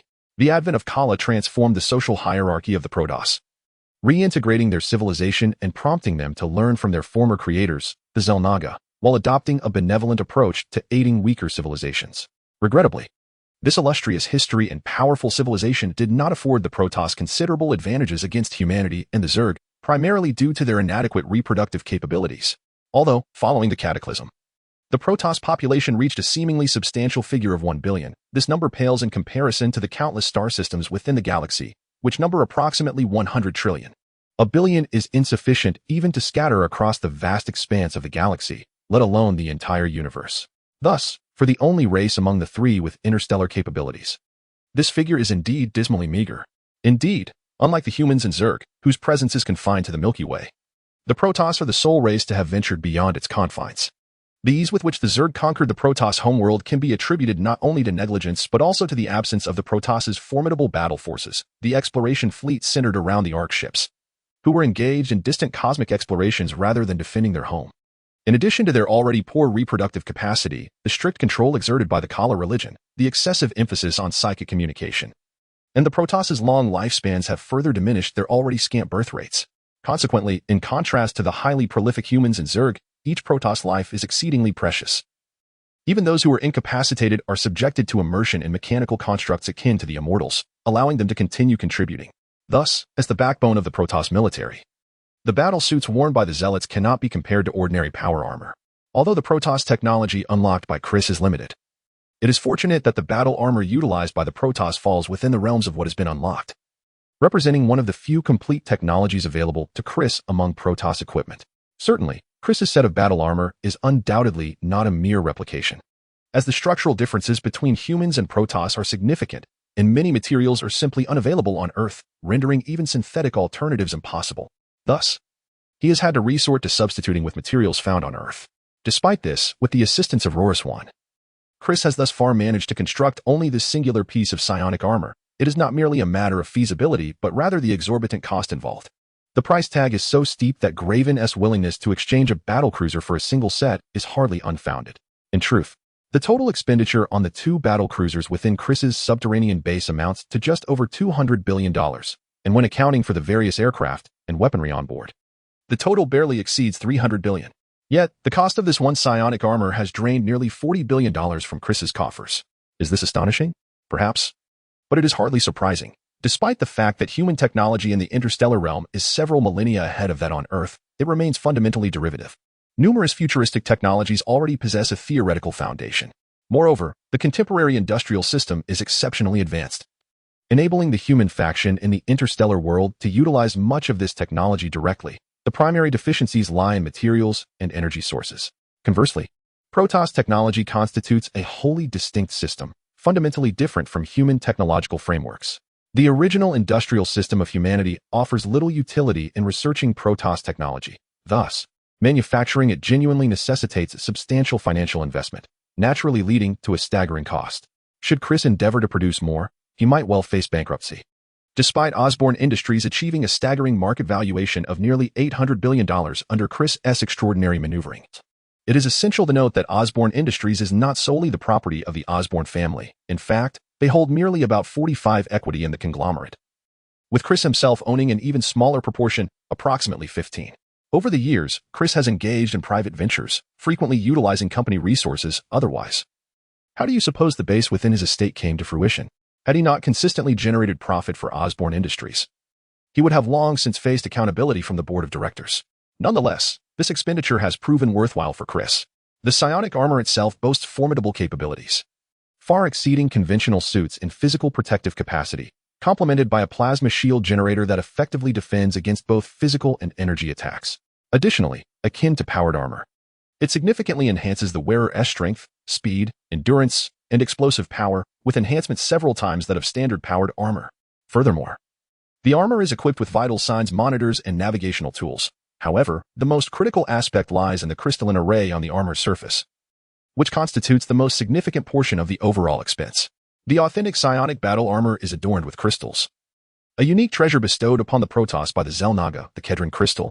This exquisite blue organic gem possesses a degree of self-awareness and serves as the core of many intelligent machines within the Protoss civilization. It significantly amplifies the psionic powers of the Protoss and exhibits certain anti-gravity properties, enabling them to harness their psionic energy to achieve flight and levitation. Most importantly, this gem possesses spatial attributes, forming the very foundation of Protoss spatial technology. In essence, donning armor embedded with such a gem empowers Protoss warriors to enhance their psionic abilities, allowing them to soar and teleport. Regrettably, while the Kedron crystal can be artificially cultivated to expedite its growth, it cannot be synthesized through artificial means. Thus, if one possesses Kedron crystals, their quantity can be increased indefinitely. However, the absence of these crystals poses a significant hindrance to Chris's in-depth research into Protoss technology. Similarly, the Zerg face the same dilemma. Without genetic samples, Chris cannot cultivate a single Zerg creature. The gem affixed to Chris's armor is merely a synthetic imitation created by humanity in the interstellar realm, inspired by the properties of the Kedron crystal. Self-awareness? Regrettably absent. Anti-gravity abilities? Alas, non-existent. Spatial teleportation? Unfortunately, still lacking. The only capability it possesses is the enhancement of psionic energy, specifically the amplification of ghostly energy. Chapter 12. Hunter or Prey? I believe you are all somewhat familiar with this mission. You are the elite among elites, and the Umbrella Corporation is nothing compared to your caliber. Facing the stern-faced Hellhound Squad, Chris feigned praise. For as a figure of authority presiding over the world's largest arms conglomerate, he had ample exposure to soldiers. In fact, those who had the privilege to engage with him were already the most elite among their ranks. Therefore, the seemingly formidable Hellhound Squad held little significance for him. Nonetheless, it was essential to utter formalities, a basic skill for anyone in a position of power. However, the adversaries you will confront are not mere terrestrial beings. In fact, these creatures rank among the most elite hunters in the cosmos. Thus, for this hunt, I have equipped you with the most advanced weaponry available. I hope you will emerge as the last surviving hunters rather than becoming prey. Chris's words were not mere hyperbole. Although he had yet to encounter this enemy, he was certain they were akin to the iconic monsters from a renowned film from his past life on Earth, xenomorphs and predators. The predators, an ancient extraterrestrial civilization, left their mark on Earth thousands of years ago. However, this alien civilization brought not assistance, but rather savagery, bloodshed, and devastation. Although the civilization of the predators is highly advanced, it has retained a hunting instinct reminiscent of primitive beings. Any living creature falls within their scope of pursuit.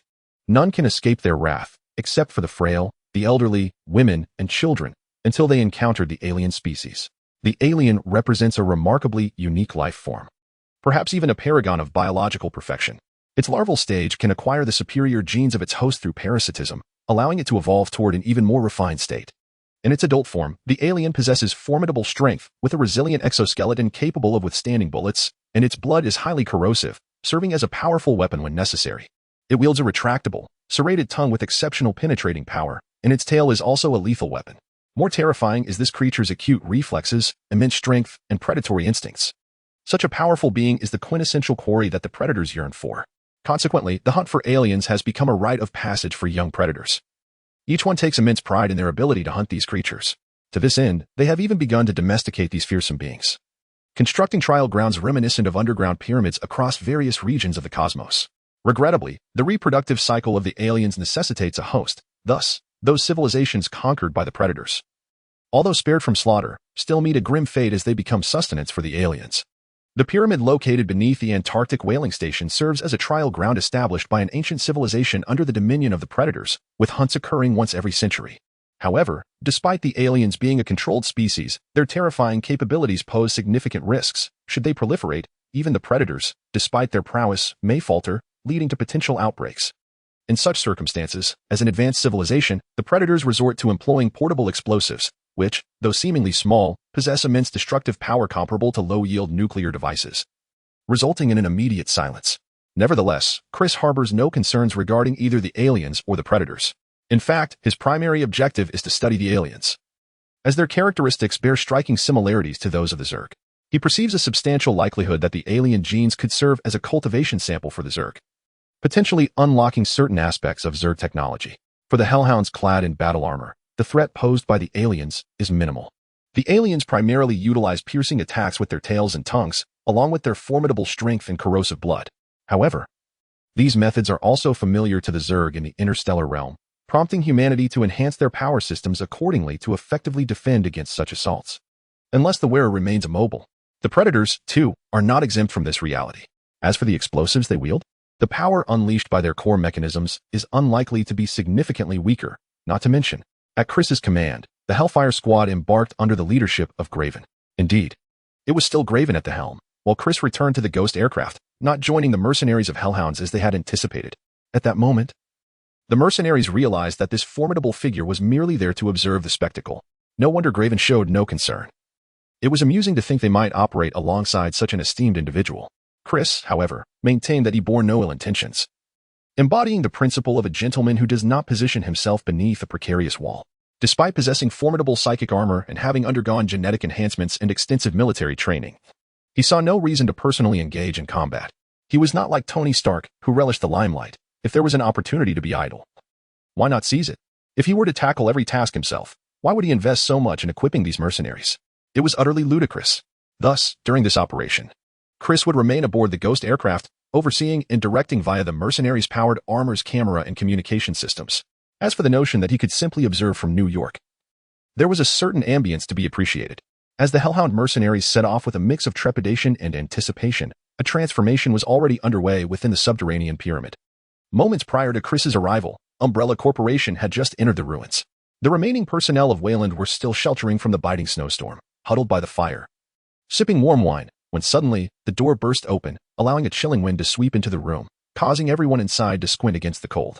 Then a scream pierced the air. A Wayland mercenary's chest erupted with a gaping wound, as if pierced by some lethal instrument, blood gushing forth, before he was lifted by an unseen force. Witnessing this, all the personnel from Wayland were left in a state of shock. In the depths of the pyramid, a colossal beast, long confined to the icy slumber, was awakened. A hunt was about to commence, but who was the prey, and who the hunter? Who could discern? Chapter 13. Weskier Sebastian, take a look at this female African leader hired by Wayland, was inquired of the archaeologists in the team as they stood before the stone sarcophagus. At this moment, Wayland's expedition team had reached the core of the pyramid ruins. This is the long count of the Maya. This is the calendar of the Aztecs, Sebastian explained, examining the ancient inscriptions on the sarcophagus. This is a code, year, month, day. The calendar's setting points to 1899, 100 years ago. Does this imply someone opened it a century past? Woods questioned. What date is it today? Sebastian asked. July 7th, Woods promptly replied, noting the discrepancy with the film's October 10th, as the Antarctic was still under the shroud of polar night. He then observed Sebastian begin to manipulate the calendar dial on the sarcophagus. Are you certain this will yield any results? Wayland queried, uncertain and disregarding Villander. Sebastian busied himself adjusting several discs. As he placed the last disc into position, a resounding boom echoed, and the stone sarcophagus creaked open. Villander, taken aback, felt a tinge of embarrassment, yet no one seemed to notice, as all attention was captivated by the contents within the sarcophagus. Good heavens, what is this? Sebastian exclaimed, gazing in astonishment at the objects inside. Can you discern what they are? Inquired the chemistry expert, Grimes. No, I cannot, Sebastian replied, shaking his head. It feels akin to discovering a collection of records cherished by Moses, Grimes quipped self-deprecatingly, for the three items within the sarcophagus were imbued with a sci-fi aura, resembling firearms rather than ancient artifacts. Well, we've lingered outdoors long enough today. We must return to the whaling station to set up camp and revisit this tomorrow, Ms. Woods interjected. Ms. Woods, you may return, but we shall remain here, countered Villander's security chief, the burly Max. No, without the necessary preparations, you cannot insist on proceeding. We shall comply with your wishes. You wish to be among the first to witness this. We already are. You have declared these discoveries as yours. Is that not sufficient? In the coming days, we must act in unison, Ms. Woods stated sternly. Let us adhere to her words, Villander responded, feeling the weight of his age and illness pressing upon him. I apologize, Mr. Villander, but I cannot comply, Max replied, unfazed by Villander's command. What do you mean? Villander furrowed his brow, sensing an ominous turn. What he means is, your words hold no weight, Mr. Villander, a voice resounded from behind Villander's group. Upon hearing this, Villander and his entourage turned to see a man with sunglasses and slick-back hair, flanked by a dozen armed soldiers, their weapons ominously aimed at them. Max, have you betrayed me? Villander recognized the emblem of umbrella emblazoned on the newcomer and grasped the gravity of the situation. I apologize, Mr. Villander. It's not so much a betrayal as it is a matter of allegiance. I have always been an agent of Umbrella, Max replied coolly. Allow me to reintroduce myself, James Shedd, captain of Umbrella's Special Operations Team. Very well, Villander coughed in frustration, taking a moment to compose himself before facing the man in sunglasses. Albert Weskier. To think, Chairman Villander is familiar with my name. What an honor, Weskier remarked, genuinely surprised by Villander's recognition. Humph, merely a dog under Isaac's command, Villander scoffed. Isaac's position is hardly secure. Does he not fear retribution from Villander Enterprises? At this insult, Weskier's expression darkened. Umph, the old fool is overly presumptuous. Do you believe you can still return? Do you truly believe that your granddaughter would oppose an inexplicably vanished old man and the Umbrella Corporation? Upon hearing Weskier's words, Villander's countenance altered dramatically. Gentlemen, regardless of the grievances between your Umbrella Corporation and Villander's enterprise, this place is not safe. Should any disputes arise, it would be prudent to discuss them outside, at a more appropriate distance. As a guide, I sincerely hope we can all return safely. Witnessing the imminent conflict, Miss Woods, the leader of the Villander expedition, earnestly advised. Oh, how unfortunate it is to see this somewhat bewildered woman, Weskier remarked, momentarily taken aback, yet a smile graced his lips. Observing this, Miss Woods exhaled in relief, only to see Weskier draw his sidearm, a modified Beretta 92 known as the Samurai Blade. With a deafening bang, tomato juice and tofu curds flew through the air, rendering our Miss Woods oblivious to the chaos. Foolish woman, Weskier scoffed as he returned his weapon. Let us gather our things. We are prepared. Before he could finish his sentence, he was interrupted by the sound of intense gunfire from above, precisely the direction they had just come from. Lone Wolf, what is happening up there? Weskier immediately inquired via the radio. We are under attack by unidentified armed assailants. Damn it, stop them, shouted the individual stationed on the upper level. Damn it, grab your belongings. We must leave this place. Weskier commanded his bewildered subordinates. What shall we do, sir? Asked James Shard, now armed and pointing his weapon at Villander's team. Do I need to spell it out? Eliminate them, Weskier replied coldly. No, no. Please don't kill me. I'm merely a chemist, with 2 children who cannot be without their father. I know nothing. Spare me. Gleam pleaded desperately upon hearing Weskier's command. Apologies, James Shard disregarded the plea and leveled his gun at them. However, before he could pull the trigger, several mercenaries from Umbrella had already seized 3 suspicious firearms from within the sarcophagus, triggering a mechanism that caused a stone door to crash down at the entrance of the hall. Seeing this, Weskier rushed toward the door, but its descent was alarmingly swift. Forcing his way through could very well lead to his demise. Faced with this obstruction, Weskier cursed vehemently and grabbed the radio. Lone Wolf, what is your status? I cannot discern if this is fortunate or unfortunate. The stone door just closed automatically, trapping those individuals outside, replied the mercenaries who had been confined within a room, visibly shaken but relieved by the door's intervention. Then let us search for alternate routes to meet up with you, Weskier said, feeling a modicum of relief upon hearing that his subordinates were unharmed, before ending the communication. On the other end, just after terminating the call, Lone Wolf was suddenly startled by a resounding noise from behind. Turning to look, He beheld that what had once been a few dried corpses on the pedestal was now rising with eggs. What did you say this room was called again? The solitary wolf, upon witnessing the scene, immediately inquired of an expert summoned by the Verland Company, who had taken refuge in a corner following the previous gunfight. The expert, upon hearing the query, observed the eggs beginning to stir and sensed something amiss, swallowing hard before responding. As the expert's words echoed, everyone in the room anxiously turned their gaze toward the eggs, and amidst their hopeful anticipation, a creature resembling a scorpion emerged from one of the shells. In the next instant, gunfire erupted once more, accompanied by anguished cries. Chapter 14. The eerie situation. Is it the lone wolf?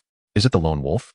Upon hearing the response, followed by the sounds of gunfire and screams, Weskier swiftly retrieved his walkie-talkie, attempting to re-establish contact, yet this time, there was no reply. Gather the remaining personnel and prepare to leave immediately, Weskier commanded with urgency, casting a glance at the Verland team before adding, eliminate them. Wait, gentlemen, I am an archaeologist, and this relic harbors many secrets. I believe my expertise could be of use to you, Sebastian interjected, having observed the unfolding events. Weskier regarded him for a moment before responding with a stoic expression. Keep up. No, please don't kill us. We can be of assistance. The remaining members of the Verland expedition pleaded in desperation, but Weskier paid them no heed. Thus, they could only watch in despair as the mercenaries from Umbrella aimed their weapons at them. Amidst the gunfire, Sebastian sorrowfully closed his eyes. In the blink of an eye, the entire Verland expedition had been reduced to just him, and his life now rested precariously in the hands of these ruthless mercenaries. Nevertheless, he resolved that everything was worth it for the sake of survival. Commander, we have discovered a passage.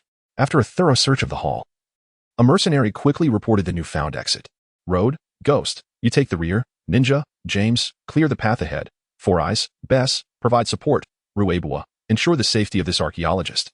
He is still of value. Weskier assigned tasks to his subordinates. Understood, Commander. The mercenaries responded in unison, proceeding toward the direction of the passage. Shortly after their departure, three figures emerged in the hall of the sarcophagus, the three iron-blooded warriors who had come to Earth for a hunting trial. Upon encountering the desolate sarcophagus and the lifeless bodies of the Verland team, their mood visibly soured. After a brief reconnaissance, they promptly pinpointed the direction in which Weskier and his team had fled and set off in pursuit. Meanwhile, the Hellfire Squad, led by Glavin, had also reached the icy cave at the relic's exit. These creatures are truly savage, Chipmunk remarked grimly, observing the bodies of the Verland expedition members, grotesquely suspended. It was evident that these corpses were the handiwork of the three iron-blooded warriors, which instilled in the mercenary team a genuine sense of the aliens' brutal nature. Although as mercenaries, they too were no strangers to bloodshed, such desecration of corpses was a rarity in their experience. It is time for us to hasten our pace. Remember, there are no civilians below. Everything that moves is our enemy, so do not let your guard down. Gunfire can be faintly heard from below, Graven reiterated, then leaped into the ice pit. The other members of the Hellhounds team followed suit. Unlike others who required tools to descend, the armored Hellhounds effortlessly traversed the ruins. At that moment, the Weskier team was cautiously advancing through the underground relics. As they entered a new passage, they discovered statues of the Iron Blood warriors flanking the corridor, bearing peculiar items on their shoulders. Observing this, Sebastian concluded that these were likely their weapons. Weapons? Upon hearing Sebastian's remark, Weskier frowned and drew an Iron Blood warrior gun for comparison. However, before he could deduce anything further, the ruins began to shift anew. Be careful. The surrounding walls are moving again, Weskier cautioned, then turned to Sebastian. Do you have any idea what is happening? I have a hunch, if I am not mistaken. This pyramid alters every 10 minutes, Sebastian indicated the second hand of his watch to Weskier. Every 10 minutes? Weskier pondered in silence. Who goes there? At that moment, James Shade, who was scouting ahead, suddenly shouted, but his call was met with a volley of bullets. Fortunately, he reacted swiftly, rolling aside to evade them. Yet the ninja beside him was not so fortunate and was instantly riddled with bullets. Damn it. It must be those rogue attackers. Eliminate them. Seeing one of their own fall at the first encounter ignited Weskier's fury, and he promptly issued the order to attack. In truth, without Weskier's command, the Umbrella mercenaries instinctively began to retaliate, while their opponents stubbornly continued their assault. A fierce gunfight erupted in the confined space. However, both sides were seasoned fighters. Aside from the unfortunate ninja who fell at the onset, only a few unlucky souls were struck by stray bullets, and there were no significant casualties. Both factions quickly found themselves in a stalemate. Initially, they engaged solely with light weaponry, refraining from deploying grenades or heavy artillery. After all, they were underground, and reckless use of explosives could lead to their own entombment, which would be far from amusing. Damn these bastards! Where did they come from? They're quite troublesome. Ghost. See if there is another route. We can't afford to linger here. Sensing the difficulty of their adversaries, Weskier took cover behind a wall while issuing orders to his men. Yet, he received no response. Ghost, Ghost, where are you? Calling out twice without any reply. Weskier sensed something was amiss. Sir, Ghost is missing. This is not right, a comrade accompanying him remarked, pointing in a certain direction. Weskier gazed toward the direction of the road, only to behold a rifle lying abandoned on the ground alongside a pool of blood, precisely where the phantom should have been. Realizing the gravity of the situation, Weskier instantly understood that the phantom had been ambushed. At that moment, his teammate, Lubo, detected a hint of movement, raising his weapon to sweep the area. Prompted by this alert, the other Umbrella mercenaries also caught sight of a fleeting shadow, and in an instant, they found themselves ensnared in a precarious predicament, beset on all sides. Weskier, the time has come, spoke the archaeologist, Sebastian, who had been cornered since the onset of the gunfight, his voice trembling. As his words echoed, Weskier witnessed the wall behind Sebastian shift open, causing him to tumble inside. Not only Sebastian, but due to the crossfire with another faction, the Umbrella mercenaries were scattered across the battlefield. With the pyramid's transformation, they were severed from one another, Weskier included. The ground beneath Weskier's feet suddenly caved in, yet his reflexes were swift, allowing him to leap aside. Nevertheless, the enigmatic changes of the pyramid led him to a separate, isolated space. Once the pyramid's rearrangement concluded, Weskier found himself in a new corridor. However, before he could take any action, he sensed something amiss. Not far from him, another individual had also fallen into this passage. And this person was not one of his subordinates. As Weskier recognized the stranger, the latter also became aware of him, and they both instinctively raised their weapons. In that fleeting moment, the atmosphere within the pyramid grew increasingly bizarre. Chapter 15, The Winter Soldier. Within the dimly lit passage of the pyramid, Weskier, gun raised, cautiously observed the figure before him. This individual was evidently one of the culprits behind the ambush. The recent upheaval of the pyramid had not only caught the Umbrella team off guard, it had similarly fragmented the opposing side, leading to this unfortunate encounter between Weskier and the stranger. Despite the latter's shoulder-length hair, obscured by dark goggles and a mask, and the dimness of the corridor, Weskier discerned enough to identify the individual as male, likely not too old. However, he did not underestimate his opponent. In fact, he had noted the distinctiveness of this adversary's attire from the outset of their confrontation, particularly the metallic sheen of the left arm, which instilled a sense of trepidation in him. He suspected that this was not merely a metal arm guard, but something far more formidable. In truth, Weskier's conjecture was indeed accurate. The individual intercepting their team was none other than the leader of the opposing faction, a figure previously mentioned by both Chris and Graven, the Winter Soldier. Once a comrade of Captain America, Bucky Barnes. The armed forces that had previously attacked the Lone Wolf and had just assaulted Weskier's team were, in fact, the Hydra faction. The only aspect Weskier misjudged was likely the age of the Winter Soldier, as Bucky's age would suffice to be that of Weskier's grandfather. However, it is not surprising that Weskier erred, despite the Winter Soldier's actual age aligning with that of his grandfather's generation. The genetic modifications and prolonged cryogenic stasis had preserved his exterior to resemble that of a man in his 20s, thus creating the illusion of youth. While Weskier scrutinized the Winter Soldier, Bucky was equally observing Weskier. As Hydra's ace assassin, Bucky's years of experience warned him that the sinister man with sunglasses before him was undoubtedly a formidable adversary deserving of his utmost seriousness. As two premier warriors from opposing elite factions, they found themselves ensnared in a peculiar standoff until a series of anguished screams erupted from the other side of the wall. Damn it, what kind of monster are you? Do you wish to devour me, you hideous beast? Come on. The frantic cries reached Weskier's ears, diverting his attention. For he recognized that voice. It belonged to his team's vice captain, known as Wolf King Lupo, an exceptionally strong mercenary both psychologically and in combat prowess. Clearly, the screams indicated that this mercenary had encountered misfortune. What calamity had befallen her to induce such hysteria from a battle-hardened warrior? Yet, Weskier had no time to ponder this predicament, for in that moment of distraction, Bucky opened fire, unleashing a barrage of bullets that struck Weskier repeatedly, inflicting numerous wounds. Satisfied with his apparent success in neutralizing his opponent, Bucky lowered his weapon, intending to approach and search Weskier for anything of value. However, after taking only a couple of steps, he halted in astonishment. The adversary, who should have succumbed to the onslaught, remained upright. "Ah, that truly stings," Weskier suddenly remarked, twisting his neck. "You know, I have a strong aversion to being injured, especially in such severe circumstances, as it causes the thing within me to spiral out of control. It requires sufficient stimulus to calm it down." As Weskier spoke, Bucky observed in disbelief as the bullets embedded within Weskier's body seemed to be propelled by an unseen force, withdrawing from the wounds and falling onto the stone floor with a sharp clink. With each bullet ejected, the wounds on Weskier's body began to heal at a visible pace, ultimately vanishing as if he had never been harmed. This unprecedented phenomenon caused a flicker of gravity to pass through Bucky's otherwise emotionless eyes behind his goggles. However, it mattered little. Weskier grinned menacingly as he removed the sunglasses he had worn continuously, revealing his eyes, which glowed with a bloodthirsty red light. I could sense the immense power radiating from you. If I were to consume you, I believe it would suffice to satiate my hunger. With his words lingering in the air, Weskier surged forward at a speed that transcended human limits, instantly appearing before Bucky and striking towards his face. Yet, the Winter Soldier remained resolute. Despite Weskier's velocity surpassing his reflexes, as a genetically enhanced super soldier, Bucky managed to block Weskier's assault with his left arm just in time. The force of Weskier's strike was formidable, creating a shallow dent in Bucky's metal arm. However, Weskier was not unscathed.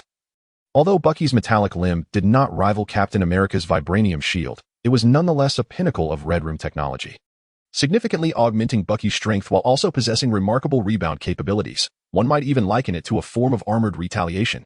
With a sharp crack, Weskier's right hand shattered, his arm bending at an unnatural angle. Observing this, Bucky kicked him away and drew his combat knife, charging forward. Yet, to Weskier, the loss of a hand, a grievous injury for an ordinary person, seemed inconsequential. He simply realigned the shattered bones of his right hand with his left, and his formidable healing ability swiftly restored it to its former state. Thus, an adversary endowed with such grotesque regenerative abilities is always the most detestable. As his right hand regained its functionality, Weskier faced Bucky's onslaught with unwavering composure. This time, however, he was wiser. He refrained from direct confrontation and instead leveraged his speed advantage, deliberately evading Bucky's metallic arm during his attacks. Despite Bucky being a genetically enhanced super soldier equipped with such a powerful weapon, he found himself at a disadvantage against Weskier, whose speed matched his strength and was accompanied by formidable regenerative prowess. Soon, Bucky was on the back foot. The two engaged in a fierce exchange of hundreds of strikes, even undergoing a pyramid shift in their relentless tussle, yet they remained entangled. Ultimately, the battle concluded with Weskier's victory, his superior healing ability proving decisive. After enduring countless assaults from Weskier, Bucky finally succumbed and collapsed to the ground. "Now, be a good source of sustenance for me," Weskier declared with a satisfied smile, standing before the weakened Bucky. In the midst of Bucky's horrified gaze, a blade pierced through Weskier completely, splattering blood across Bucky's face. Chapter 16. Alliance. The blade had penetrated Weskier's chest, lifting him high. Then, in the periphery of Weskier's vision and Bucky's astonished gaze, an imposing, grotesque creature materialized from seemingly nowhere behind Weskier, none other than the Predator, who had been tracking Weskier and his entourage. The blade that had impaled Weskier was none other than the Predator's razor-sharp claws. With the emergence of the fearsome warrior, two additional formidable figures revealed themselves. In truth, given the prowess of Weskier and Bucky, even with the Predator's armor and cloaking capabilities, it would have been impossible for them to approach undetected. However, the recent fierce battle had diverted their attention solely to one another, causing them to neglect the surrounding environment. The Predator that impaled Weskier was the leader among the trio. With a powerful toss, Weskier was flung into a corner like a mere ragdoll. One of the other Predators advanced toward the fallen Bucky, intent on delivering the final blow, while the third Predator moved aside to retrieve Weskier's tactical backpack, which contained the very weapons Weskier had discovered, the shoulder cannons of the Predators. Just as the Predator poised to end Bucky's life unsheathed the blades from its armor, a horrifying scream erupted from the Predator retrieving the shoulder cannon. The remaining two Predators turned to witness their comrade's chest, much like Weskier's, pierced through and lifted high, the perpetrator of this gruesome act being a grotesque alien beast. Observing this, a peculiar thought surged in Bucky's mind. The brutal tactics of these beings mirrored their own demise. Could this be the inexorable cycle of retribution? Yet, the appearance of the alien beast granted him a moment of relief, preserving his life, at least for the time being. However, barely had his heart settled when it surged anew. As the Predator, thirsting for vengeance, charged toward its fallen comrade, the leader recognized the peril and restrained the impulsive warrior. As the architects of this trial ground and participants in the test, the Predators possessed a keen understanding of the alien's behavior. Typically, the alien hunted with the stealth of an assassin, striving for maximum gain at minimal cost, retreating swiftly after a missed strike, only to return later. Yet, the alien before them, having slain one of their own, chose not to flee but instead swaggered into view, baring its teeth in a show of dominance. This development indicated but one possibility: there were many more aliens lurking in the shadows. As the leader had anticipated, two more aliens soon appeared beside the first. And through the thermal imaging system of his helmet, the leader discerned two more hidden in the shadows behind them, blocking their escape route. Additionally, several more aliens lurked in the upper corners of the corridor, their predatory gazes fixed upon them. In total, they found themselves encircled by 8 aliens. The predator, who had been halted by the leader, upon receiving this warning, also grasped the gravity of their situation. In truth, the presence of so many xenomorphs should not have been the case. The Wayland Industrial Expedition team had initially left only 4 individuals to guard the sacrificial chamber, which signified the existence of merely 4 xenomorphs. For the iron-blooded warriors, even armed solely with melee weapons, 4 xenomorphs posed a trivial challenge. In terms of individual strength, the iron-blooded warriors surpassed the xenomorphs, and furthermore, their weaponry, though limited to cold steel, benefited from advanced metallurgical techniques of a highly developed cosmic civilization, rendering them capable of piercing even the armor of a spacecraft. However, the arrival of the Umbrella Corporation doubled the number of xenomorphs. The mercenaries tasked with guarding the Wayland personnel in the sacrificial chamber, coupled with the corpses of those slain by Weskier's group in the sarcophagus hall, provided ample sustenance for the xenomorphs, allowing them to mature at an astonishing rate. The distinction between confronting 4 xenomorphs and 8 was monumental, even for the iron-blooded warriors, who regarded the xenomorphs as prey. These creatures, not only formidable in their individual capabilities but also remarkably intelligent, communicated with impressive synergy. The combat prowess of 2 xenomorphs working in tandem surpassed mere arithmetic, and with the potential for any xenomorph to sacrifice itself for a greater cause.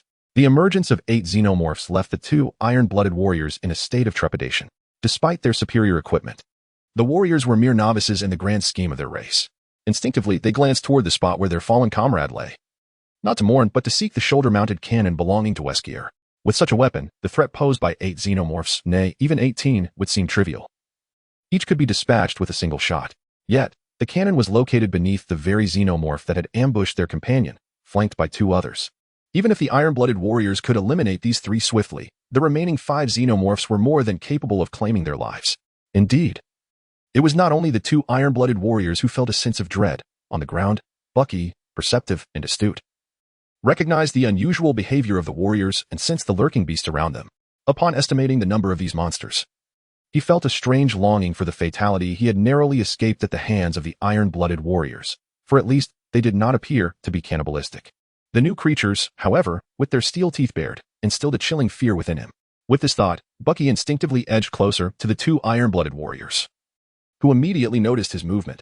The gazes of the 2 parties collided, devoid of any verbal exchange. Even if spoken, comprehension would elude them, would it not?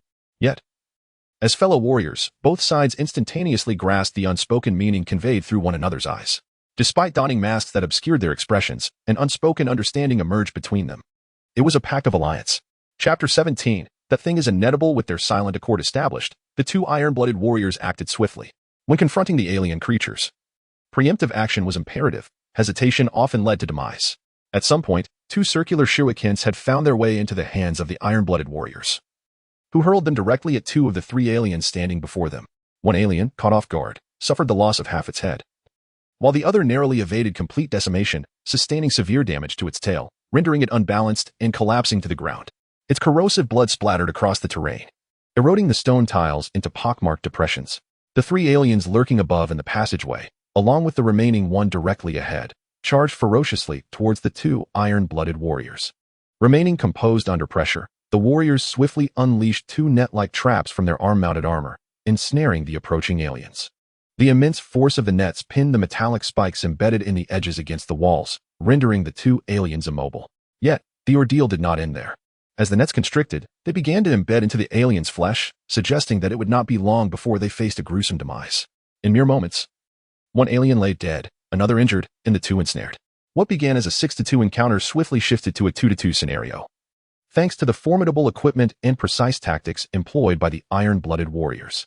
However, this was merely the beginning of their struggles. As the 2 warriors dispatched 4 aliens, the remaining 2 had already surged forth, toppling them to the ground. The iron-blooded captain fared slightly better. His extensive combat experience allowed him to evade the aliens' most lethal strikes, their tails and tongues. With a swift kick, he sent 1 alien sprawling several meters away, quickly regaining his footing. Unfortunately, the other iron-blooded warrior was not as fortunate. He was pinned to the ground, his skull pierced, and green blood gushed forth. Seeing his comrade's plight, the captain charged forward, deftly severing half the head of the alien that had slain his companion. Yet, the dying alien retaliated with a powerful lash of its tail, sending the captain crashing against the wall, dazed and disoriented. Before he could regain his bearings, another figure hurtled towards him, striking him once more with tremendous force. This new assailant was none other than Baki, the ally with whom the silent accord had been forged. However, Baki's condition was dire. His tactical vest lay in tatters, numerous wounds oozing blood. A gaping hole marred his right shoulder, exposing glimpses of bone. The result of an alien tail's piercing assault, while his left metallic arm was reduced to a mere fragment, as two formidable predators faced off against 6 alien creatures. Bucky found himself confronting 2 aliens attacking from behind. Already nearing the end of his strength, he struggled to fend off the assaults of the aliens, with wounds inflicted by their razor-sharp claws adorning his body. In a brief moment, one of the aliens seized the opportunity and pierced through his shoulder. On the brink of death, Bucky summoned his final reserves of strength, delivering a powerful blow with his metallic left arm that shattered the alien's skull. However, Bucky's understanding of these creatures was limited. The acidic blood of the alien corroded much of his potent weapon, the metallic arm. A few droplets splattered onto his face and goggles, but fortunately, due to the specialized nature of his goggles and mask, they remained intact, sparing him from disfigurement. Witnessing the demise of its comrade, the remaining alien swung its formidable tail, launching Bucky away and colliding with the predator who was just rising to his feet. Bucky exchanged a glance with the predator captain, and they once again struggled to combat the encroaching aliens. The predator captain, in a moment of despair, realized that the 2 aliens ensnared in the net had freed themselves, though the net had torn through their exoskeletons. It could not withstand the corrosive nature of the alien blood, allowing them to escape unscathed apart from a few surface wounds. Consequently, aside from the 2 aliens slain by the predator captain and the 1 Bucky had dispatched, they were still left to contend with 4 aliens. Among them, only the predator captain retained the strength to fight, while Bucky, with both arms rendered useless, was devoid of combat ability. In this dire situation, both the predator and Bucky felt a sense of despair, just as the 4 aliens encircled them, preparing to strike. One alien seemed to sense something and let out a roar towards the depths of the pyramid. Following a brief exchange among the aliens, they abruptly abandoned their prey and fled deeper into the pyramid, taking with them the companion that had lost its tail. This unexpected turn of events filled the predator captain and Bucky with a mix of relief and curiosity, pondering what could have prompted the aliens to forsake their imminent meal. Nonetheless, surviving was undoubtedly a fortunate outcome. After a moment's hesitation, the predator captain retrieved his gear, ultimately acquiring the backpack containing Weskier's shoulder cannon, attaching it to his armor. Fully equipped once more, the predator captain turned his attention to Bucky, who lay gasping in a corner, utterly incapacitated. Despite Bucky's current state, having fought valiantly alongside him, and even managing to take down an alien, he had earned the respect of the predator captain. After contemplating for a moment, the predator captain approached the body of a fallen comrade and began to dismantle the armor of the deceased. A few moments later, after a simple transformation, a brand new Bucky stood before Captain Blood. His severely injured right arm was bound with the skull of an alien brain, which served as a makeshift shield. Meanwhile, his left arm had been equipped with the wrist blade armor of a predator, offering him a modicum of combat capability, albeit lacking in agility. As for the shoulder cannon, it was not provided for Bucky. It was not that Captain Blood was unwilling, but rather that the predator's shoulder cannon was designed to work in conjunction with their armor, particularly their faceplates. Similar to the Iron Man suit and powered armor, the Predator's gear constituted an entire combat system that could not be adapted for Bucky without systemic modifications. Given that the Predators and Earth belonged to entirely different civilizations, after Bucky's rudimentary enhancements, Captain Blood ventured deeper into the pyramid. Eager to uncover the mysteries that lay within, Bucky hesitated for a moment, contemplating whether he should follow.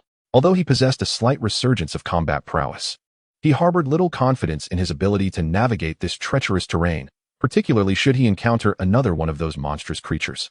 Nevertheless, as he trailed behind Captain Blood, he felt an unsettling sense that he had forgotten something vital. Shortly after Bucky and Captain Blood departed, Weskier, entirely overlooked in the corner by both the Predator and Bucky, suddenly stirred and sprang to his feet. A closer inspection would reveal that Weskier's gaze was devoid of rationality, consumed solely by an insatiable desire, the desire to feed. With this primal hunger, he surveyed his surroundings, quickly locking onto his targets, the 2 predators. As for the alien corpse, his instincts cautioned him that it was decidedly inedible. Chapter 18. The Alien Queen's Escape Heavens. These creatures are utterly revolting. Were it not for my armored suit, I would never stand here, for they undoubtedly reek. The immense metallic boots crunched against the damp, soft ground, reminiscent of a fungal carpet crafted by the aliens. Squirrel-like Marissa wore a face of disdain, repulsed by the slimy presence surrounding her.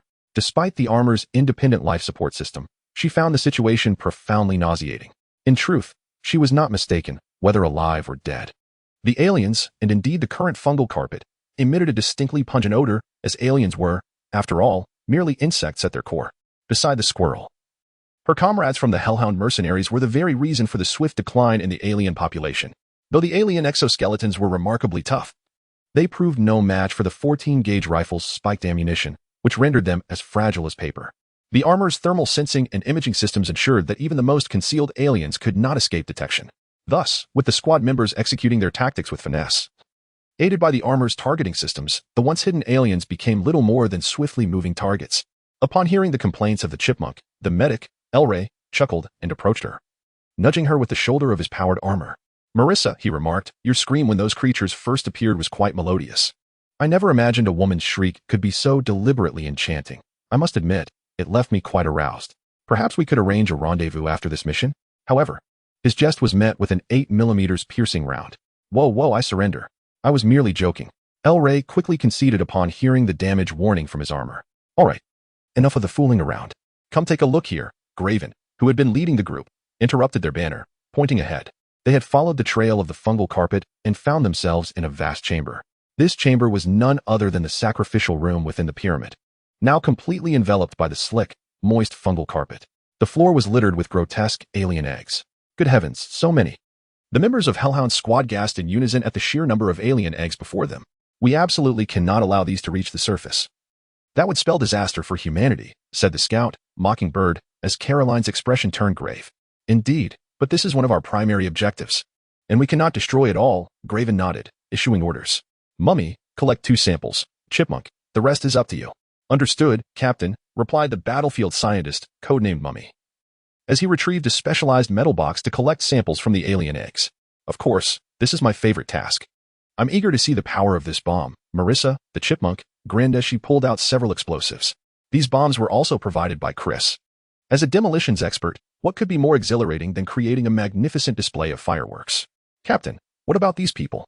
asked the assault soldier, Clark, noticing the humans ensnared by the fungal carpet. Many appeared deceased, their chests marked by gaping wounds, a testament to their ordeal. However, a few remained alive, albeit unconscious, evidently captured not long ago. Yet, observing the lifeless alien larvae, known as facehuggers, on the ground before them indicated that these individuals had already been parasitized. They have been infected. If we bring them back, the chances of saving them are slim. If an alien bursts forth from their bodies, that would be catastrophic. And let us not forget what I said upon our entry. All living beings within this pyramid are our enemies, Graven asserted sternly. Indeed, upon hearing Graven's words, all the mercenaries stood resolutely. While they harbored a degree of sympathy for those afflicted by the alien parasites, none dared to voice any dissent. After all, they were mercenaries, not a rescue team, and thus devoid of any maternal instincts. In truth, those with such nurturing inclinations would hardly ever choose the life of a mercenary. Even if they did, the harsh realities of such a brutal existence would ensure their demise was swift. Before long, the mummy successfully collected the alien egg samples. During this process, numerous facehuggers erupted from the alien eggs, attempting to parasitize the intruders who had invaded their nest. However, as juvenile forms of the aliens, these facehuggers lacked any combat prowess, and their thick exoskeletons rendered them incapable of successfully attaching to their targets. Consequently, they were easily dispatched by the mercenaries. Having completed their mission, the Hellhound squad promptly exited the alien incubation chamber, leaving behind a scene strewn with the corpses of facehuggers and several bombs adorned with flickering digital displays. Yet, as they stepped beyond the confines of the hatchery, Graven spotted a cerulean projectile soaring toward them from a distance, deep within the pyramid, on a colossal platform. A gargantuan alien, towering 6 meters and stretching over 10 meters in length, was firmly bound by massive, robust chains. This behemoth was none other than the mother of all aliens, the alien queen, from which countless alien eggs were incessantly birthed from its ovipositor. However, the queen was far from tranquil. She roared incessantly, calling out to her progeny. As the internal mechanisms of the pyramid were triggered, the humans who dared to enter became increasingly scattered, only to be ensnared by the aliens and turned into hosts, causing the ordinary aliens to proliferate at an alarming rate. At one point, their numbers surged beyond 30. Yet, just moments ago, the queen sensed a rapid decline in her offspring, a development that stirred deep unease within her, who had previously been content in her egg-laying duties. No longer satisfied to remain passively in her lair, the alien queen yearned for liberation. She desired to engage in combat, to protect her progeny, and to rend apart the invaders. "I have been torn from my homeland and imprisoned here for millennia, and now you dare to trespass upon my domain. You are courting your own demise." Ultimately, at the Queen's thunderous command, all remaining alien offspring were summoned. However, only a meager 7 ordinary aliens remained. Aside from the 5 that had just attacked the Iron Blood warrior Bucky, the original 20 had dwindled down to a mere 2. Under the Queen's roaring directives, one of the tailless aliens was dragged to her side and swiftly dismembered by the others. Its corrosive blood splattered onto the chains binding the Queen, visibly beginning to dissolve them. Minutes later, the alien Queen finally broke free from the severely corroded chains, discarding her massive ovipositors, and charged forth into the world beyond the pyramid. Chapter 19. Escape from the ruins. As the violet energy projectile hurtled towards him, Grevin swiftly kicked the bewildered scout aside, narrowly evading the blast by diving in the opposite direction. Unfortunately, the chipmunk trailing behind him was not as fortunate. However, the energy blast merely grazed the ground mere inches before her, sparing her direct impact. The ensuing explosion still propelled her, clad in battle armor, through the air, colliding with the team medic. Damn it, what is this monstrosity? I can't move. She cursed, her frustration palpable as the damage report flickered across her armor screen. Although she was unharmed, the integrity of her suit had plummeted to 47, with most systems still operational, yet the crucial mobility systems lay in ruins. A wave of dread washed over her as she realized how close she had come to disaster. If the projectile had struck her directly, her fate would have been dire. Indeed, as she feared, a direct hit would have likely proven fatal, even with the protection of her armor. The Yautja, despite their seemingly primitive demeanor, possessed a remarkably advanced civilization, capable of interstellar travel. Their shoulder-mounted cannons were formidable weapons, plasma-based, classified as particle weapons, known for their immense destructive capabilities. It was commonplace for a single shot to obliterate an alien foe. In the vast expanse of the cosmos, ion weapons existed. Yet their high energy consumption and exorbitant miniaturization costs relegated them to strategic applications, such as the powerful Yamato cannons aboard battleships. Infantry typically relied on Gauss weapons, the so-called electromagnetic cannons, which, while lacking the area of effect of particle weapons, excelled in penetrating power. In this regard, the technological prowess of the Yautja surpassed that of many interstellar races, though they still paled in comparison to the Protoss. Thus, while the battle armor boasted formidable defenses, it primarily countered physical assaults, leaving it vulnerable to energy attacks. A direct strike from a plasma cannon would likely spell doom, making the chipmunk's narrow escape a stroke of luck. Meanwhile, Grevin, having narrowly avoided the attack, found himself in a sour mood. He had indeed been careless. Although he continued to work as a mercenary on Earth, the missions targeting ordinary humans had become trivial for him, posing no real threat. The only assignment that had offered any semblance of challenge was his encounter with the Winter Soldier. However, that too had barely scratched the surface of true peril. This string of untroubled experiences had dulled his vigilance in the merciless interstellar realm, a world far more brutal than the barely explored moon. The recent ambush by the Yautja served as a sobering reminder to Grevin. He had grown complacent in his years of relative ease. He is the hunter. Eliminate him. Graven, with a scalpel in hand, has already identified the source of their predicament, the Iron Blood captain, who had come to investigate. However, the information provided by Chris did not bestow upon this extraterrestrial race the somewhat flattering title of Iron Blood warriors, but rather referred to them simply as hunters. Furthermore, the Iron Blood warriors were listed as targets in the Hellhound Squad's mission brief. For Chris, this alien race, which enjoyed causing turmoil on Earth, would be better off dead. Upon hearing Graven's command, the remaining mercenaries also came to their senses. The injury of their comrade ignited their fury, and they raised their weapons to unleash a concentrated barrage against the Iron Blood captain. It was now the Iron Blood warrior's turn to suffer. Although his reflexes were sharp, the mercenary's firepower was overwhelming, leaving him no time to evade, let alone retaliate. Upon witnessing the formidable power of the bullets fired by the Hellhound mercenaries, he, as a being from a cosmic civilization, quickly realized that they were utilizing Gauss weaponry, rather than the primitive gunpowder arms still prevalent on Earth. A single shot from such weaponry could easily spell his doom. Moreover, he discovered that his invisibility was of little use. The Iron Blood warrior's cloaking merely employed optical camouflage, which proved ineffective against armor equipped with thermal sensing capabilities. Thus, he could only opt for evasion. Fortunately, his position was sufficiently distant from the Hellhound mercenaries, granting him ample room to maneuver and sparing him from being riddled with bullets. After successfully dodging a volley of fire from the Hellhound mercenaries, the Iron Blood captain resolutely abandoned the notion of continuing this trial. Confronted with not only the alien creatures but also these soldiers wielding technology far exceeding Earth's capabilities, he pondered how he could possibly endure alone. He yearned to return home. The scene that unfolded next further solidified his resolve to flee. With a resounding crash, a colossal entity burst through the wall, bellowing as it emerged into the corridor behind the Hellhound mercenaries, accompanied by 7 or 8 ordinary aliens. The appearance of the alien queen instilled a singular thought in the minds of both the Hellhound mercenaries and the Iron Blood warrior. There was no denying the psychological pressure exerted by the sheer size of the alien queen. Open fire. Open fire, they cried, their eyes fixated on the towering figure of the alien queen, whose height rivaled that of the legendary Leviathan from the battles of StarCraft 1, albeit in a more diminutive form. During the Brood War, the Leviathan was not excessively large, standing around 7 to 8 meters tall. Had the evolved Leviathan from StarCraft 2 been present, Graven would have turned and fled. That behemoth approached 30 meters in height, capable of crushing siege tanks beneath its feet. The bullets they wielded, mere 14 caliber rounds, would barely suffice to tickle such a creature. Yet, even as a scaled-down version of the Leviathan, Graven remained vigilant.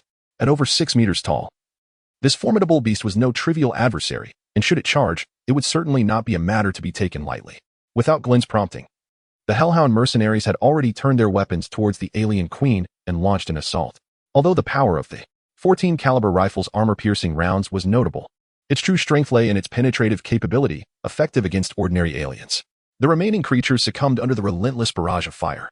However, the alien queen exhibited a remarkable resilience to such penetrating wounds. Despite the profuse bloodshed, she showed no signs of slowing down, her vitality almost unbelievable. In light of this situation, the Iron Blood captain, stationed at the opposite end of the corridor, fled towards the exit of the ruins without a backward glance, leaving something behind. Observing the captain's retreat, Bucky decided to follow suit without hesitation. Though primarily focused on the alien queen, Glenn had not forgotten the presence of the Iron Blood captain. Witnessing the latter abandon an item and make his escape, Glenn felt a sudden surge of alarm. Recalling the information regarding hunters from his data, calculating the time, he realized that the bomb set by the chipmunk was close to detonating. Further delay could lead to their entrapment. Take the chipmunk and retreat immediately, Glenn bellowed, upon hearing his command. Scalpel and Truck wasted no time in seizing the chipmunk and began their flight, with the rest of the team following suit.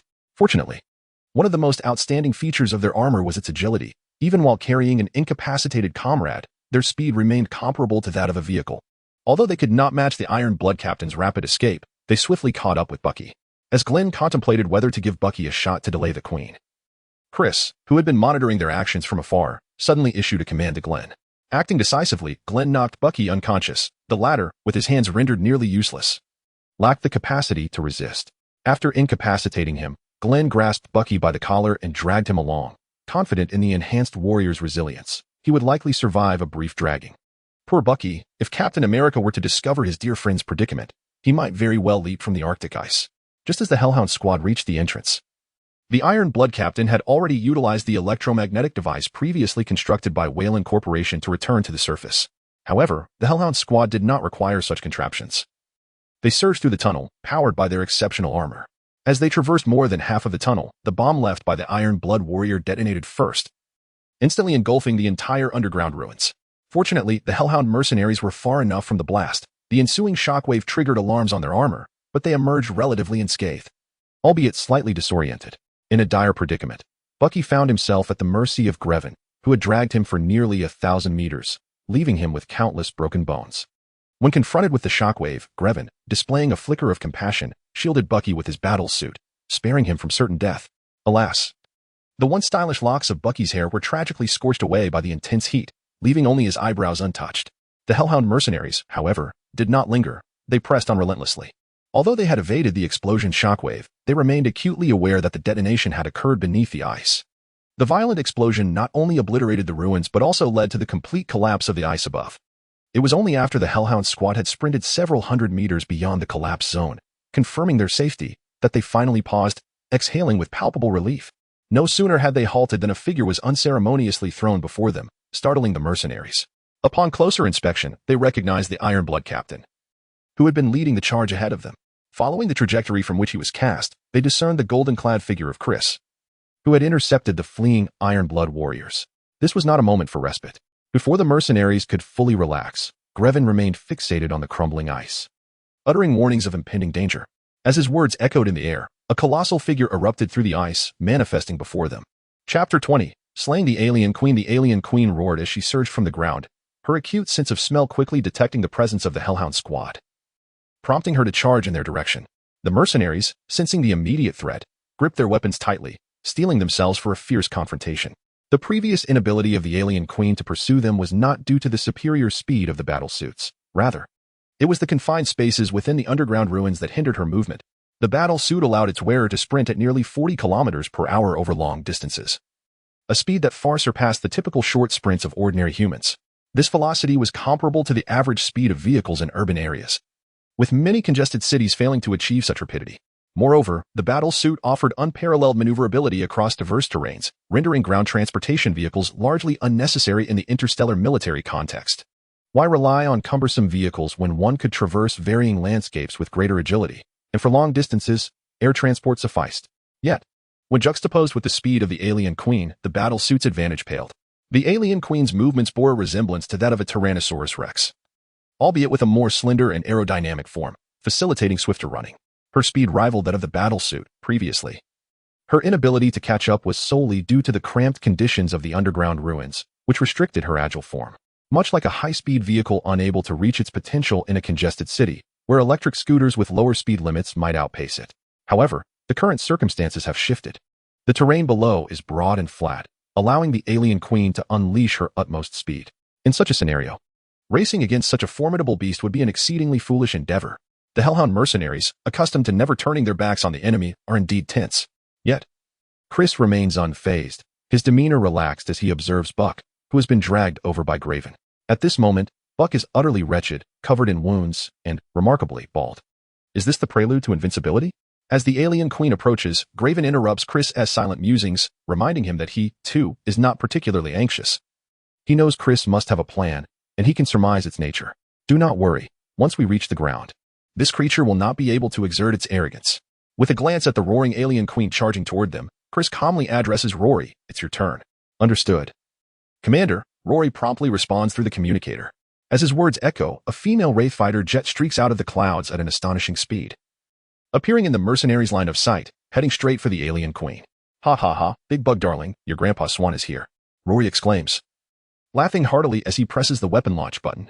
For missiles are unleashed, soaring directly toward the alien queen. In the next moment, a massive fireball erupts into the sky, generating a powerful shockwave that sets off alarms on the Hellhound squad's battle armor. Wow, what a beautiful firework display. I adore the shockwave from the explosion, Chris remarks nonchalantly as he lights a cigar, relishing the ostentatious feeling of the moment. The Hellhound mercenaries can only look on in exasperation at Chris's bravado, tears welling in their hearts. If you had a plan, why didn't you mention it earlier? Our nerves have endured enough for today. However, Chris's next words bring them joy. Upon our return, each of you will receive an additional 50,000 as a bonus. Magnificent. The mercenaries immediately surround Chris, showering him with praises. Why do mercenaries toil so hard? Is it not for the money? Many perceive the mercenary life as glamorous, killing, arson, and cashing in, with payouts sometimes reaching tens of millions, but that is sheer nonsense. In reality, the lives of most mercenaries are quite arduous. They undergo training that is hardly less rigorous than that of regular troops, as each mission is essentially a gamble with their lives. If they do not take their training seriously, they are trifling with their own existence. Missions are predominantly high-risk endeavors, as only dangerous tasks require mercenaries. Safer jobs can be handled by anyone else. Thus, the work of mercenaries often involves the dirty, strenuous tasks that regular soldiers are unwilling to undertake. And when things go awry, they bear the blame. For those navigating the gray areas of life, carrying a few extra allegations is hardly a concern. Regarding the notion of earning a substantial sum of money, it is true, yet the amounts are rather limited. The annual income of an ordinary mercenary hovers around 100,000, which, in the United States, merely qualifies as middle class, and rather on the lower end at that. Even elite operatives like the Hellhounds find themselves with similar earnings when not engaged in missions. It is only during missions that they can expect bonuses ranging from 350,000. However, for this particular task, their reward is merely 50,000. Chris audaciously proposed this amount, effectively doubling their anticipated earnings, equivalent to half a year's salary. Who wouldn't be elated by such a prospect? Yet, for Chris, a sum of 50,000 is hardly significant, sufficient only to purchase approximately 50 cigars that he so enjoys. A mere drizzle in the grand scheme of things. Just as the mercenaries reveled in their fortune, a colossal shadow emerged slowly from the smoke, abruptly silencing their jubilant cheers. Chris's countenance darkened like the bottom of a pot. Emerging from the explosive haze was none other than the alien queen. However, the once formidable figure was now a mere shadow of its former self, its exoskeleton marred and tattered, with gaping, bloody wounds from which a viscous, pale green ichor dripped onto the ice below. How could it possibly have survived such devastation? Surely, it resembled something more akin to a cockroach than an alien. Upon witnessing the alien queen's appearance, Chris, feeling his earlier bravado falter, angrily discarded his cigar, contemplating whether to allow Lori Swan to take a few shots at this creature. Yet, Before he could relay his intentions, the alien queen unleashed a furious roar in their direction, and before their stunned eyes, collapsed onto the ice with a resounding thud. Motionless thereafter, Chris's expression grew even darker. It seemed the creature could not even die properly without causing a scare. As Chris pondered the notion of venting his frustration on the corpse, a communication from Lori Swan broke through, announcing their arrival. At this, Chris's demeanor shifted to one of solemnity. For him, the alien queen was merely a minor inconvenience, while the impending arrival posed a far more significant threat. Chapter 21. Negotiation. Keep an eye on this fellow. Our guests are arriving, Chris instructed, glancing at the unconscious Iron Blood captain on the ground. Guests? The mercenaries were momentarily baffled by Chris's words. But Graven quickly grasped the implication and explained to his subordinates that after dealing with the lesser threat, the more powerful figure would surely make an appearance. Goodness. If a minor adversary was that challenging, how formidable must the elder be? The mercenaries collectively felt a sense of trepidation, save for one, who seemed particularly eager for the confrontation. Excellent timing. I was just lamenting my lack of opportunity for vengeance, the squirrel murmured within her immobile armor, harboring a grudge against the Iron Blood captain, who had nearly taken her life. Yet, with the captain now a captive of their superior, she recognized the need to restrain herself. Otherwise, she would have unleashed a barrage of fire.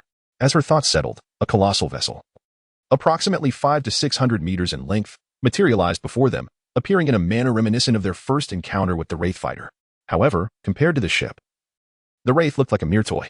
Upon witnessing the grand arrival, the squirrel mused, "May I retract my previous statement?" As the warship approached at close range, Chris promptly instructed his AI aide to commence an analysis of the vessel.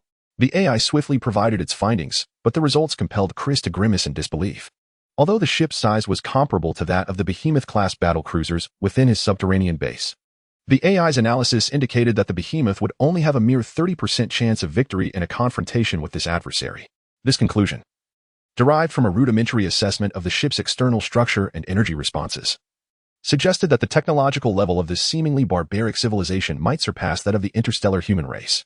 However, this revelation did not surprise Chris. In fact, it was one of the reasons he remained on Earth rather than venturing into the cosmos, despite the interstellar human race having a history that predates Earth by several millennia. One must consider the grandeur of the Marvel Universe. What of the Nova Empire, the Kree Empire, the Skrull Empire, and the Shi'ar Empire? Each boasts a history spanning tens of thousands of years. These represent just the major powers. Innumerable minor factions exist, such as the Chitauri, who invaded Earth but constitute merely a minor force in the vastness of space. Thus, the few millennia of the interstellar human race pale in comparison within the context of the Marvel cosmos. Should a conflict arise, unless the interstellar human race resorts to sheer numbers for victory, they would find themselves at a disadvantage. The interstellar human race possesses such capital because, prior to encountering the Xel'Naga and Zerg, they thrived unchallenged in the cosmos for millennia. Their population is vast. For instance, the capital of the Terran Empire, Korhal, boasts a populace exceeding 6 billion, comparable to that of Earth. Including several major human-inhabited planets and other colonial worlds, their numbers approach 2 billion. The humans of the Copperless sector originated from a mere batch of over 50,000 exiles from Earth. Which raises the question, how many would the true demographic of humanity amount to? Surely, it must reach into the hundreds of billions. Moreover, the majority of humanity in this economic realm has undergone genetic enhancement, rendering them capable soldiers, predominantly skilled in technical fields. In stark contrast, Earth harbors only around 6 billion inhabitants, with nearly half residing in underdeveloped regions. Thus, until Chris is adequately prepared, he will refrain from leaving Earth, as such an action would be akin to the S.H.I.E.L.D., misusing the Tesseract, signaling to the entire universe that Earth is poised for interstellar warfare. Despite having adopted some of Stark's arrogant tendencies over the years, Chris remains rational. After all, on Earth, when calamity strikes, there are towering figures to rely upon, be it the Sorcerer Supreme or the denizens of Asgard. However, beyond the solar system, he would truly have to depend solely on himself. Of course, if the day arrives when Chris fully unlocks the technologies of the Zerg and Xel'Naga, or manages to summon forth legendary units from those factions, then perhaps he could venture into the cosmos with reckless abandon. As for the present, Chris felt quite content to remain on Earth, dealing with the likes of Hydra, S.H.I.E.L.D., and the Avengers. The formidable entities of the universe could continue their own affairs without his interference, while Chris was lost in thought. The hatch at the belly of the spaceship swung open, and dozens of Iron Blood warriors descended, forming a formidable line. Among them was a leader, adorned in a cloak, who approached without a mask, revealing the true visage of these hunters to the Hellhounds. However, upon witnessing the leader's appearance, their first thought was simply, What an eyesore. Confronted by the formation of the Iron Blood Warriors, the Hellhound mercenaries braced themselves for potential conflict, the atmosphere growing increasingly tense. Yet, Chris remained unfazed. He had no intention of engaging in battle with these warriors. Had he been so inclined, he would have arrived in a battleship rather than a stealth aircraft. And he was not particularly concerned about any mischief they might undertake. In the original narrative, Chris had been puzzled as to why such a high-level civilization as the Iron Blood Warriors had, apart from a brief historical period of dominion over certain fringe civilizations on Earth, refrained from significant involvement on the planet. Even during the alien crisis, they had seemingly come to Earth to assist rather than to conquer. However, in this world, Chris had gained some insight. He believed that as long as he did not provoke them excessively, they would not overstep their bounds. The Iron Blood leader, however, had no intention of engaging with Chris. He ignored him completely, brushing past to approach the unconscious Iron Blood captain. This dismissal irked Chris, who swiftly positioned himself in front of the leader. Observing Chris's actions, the Hellhound mercenaries aimed their weapons at the intruders, only to find themselves targeted by the shoulder-mounted cannons of the Iron Blood Warriors. Whoa, take it easy. I merely wish to converse with your leader, Chris urged, gesturing for restraint. Though he was unafraid, he recognized that an actual confrontation would not be easily resolved. The Iron Blood leader bared his mouth, lined with tentacles, and let out a menacing roar directed at Chris. Enough with the intimidation. I know you understand me. Chris replied dismissively. It's hard to believe a race that occasionally visits Earth would be unaware of our language. Or do you wish to engage us in battle and then have the Supreme Sorcerer or Asgard mediate? Upon hearing Chris's words, the Iron Blood leader hesitated, confirming Chris's suspicions that these beings, who had roamed Earth thousands of years ago, were indeed ignorant of the Supreme Sorcerer and Asgard. After a brief pause, the leader donned his mask and manipulated a device on his arm.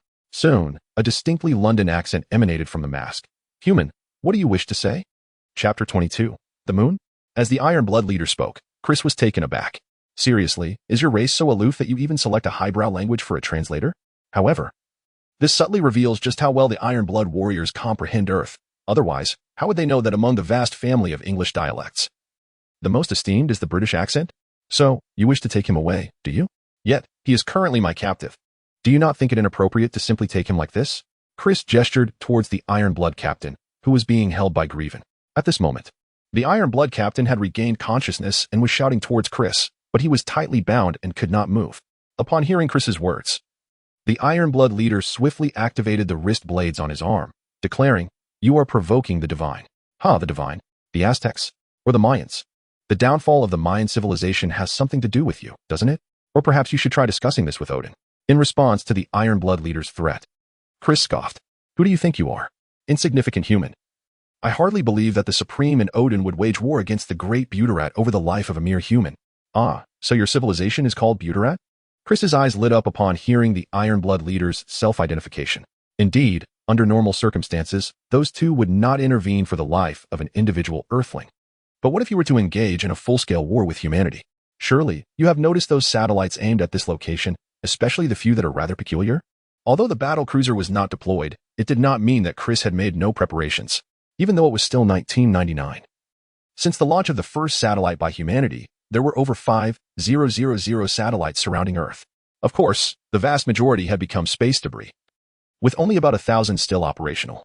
Among these, there were over 10 belonging to the Osborne group, while most were mere communication satellites, the remaining ones, along with some seemingly abandoned satellites that appeared to be space junk, housed several unique entities. These exceptional satellites had been camouflaged, making them difficult to detect with Earth's technology. However, for the Iron Blood Warriors, no, the Butyrat, this was not a challenge.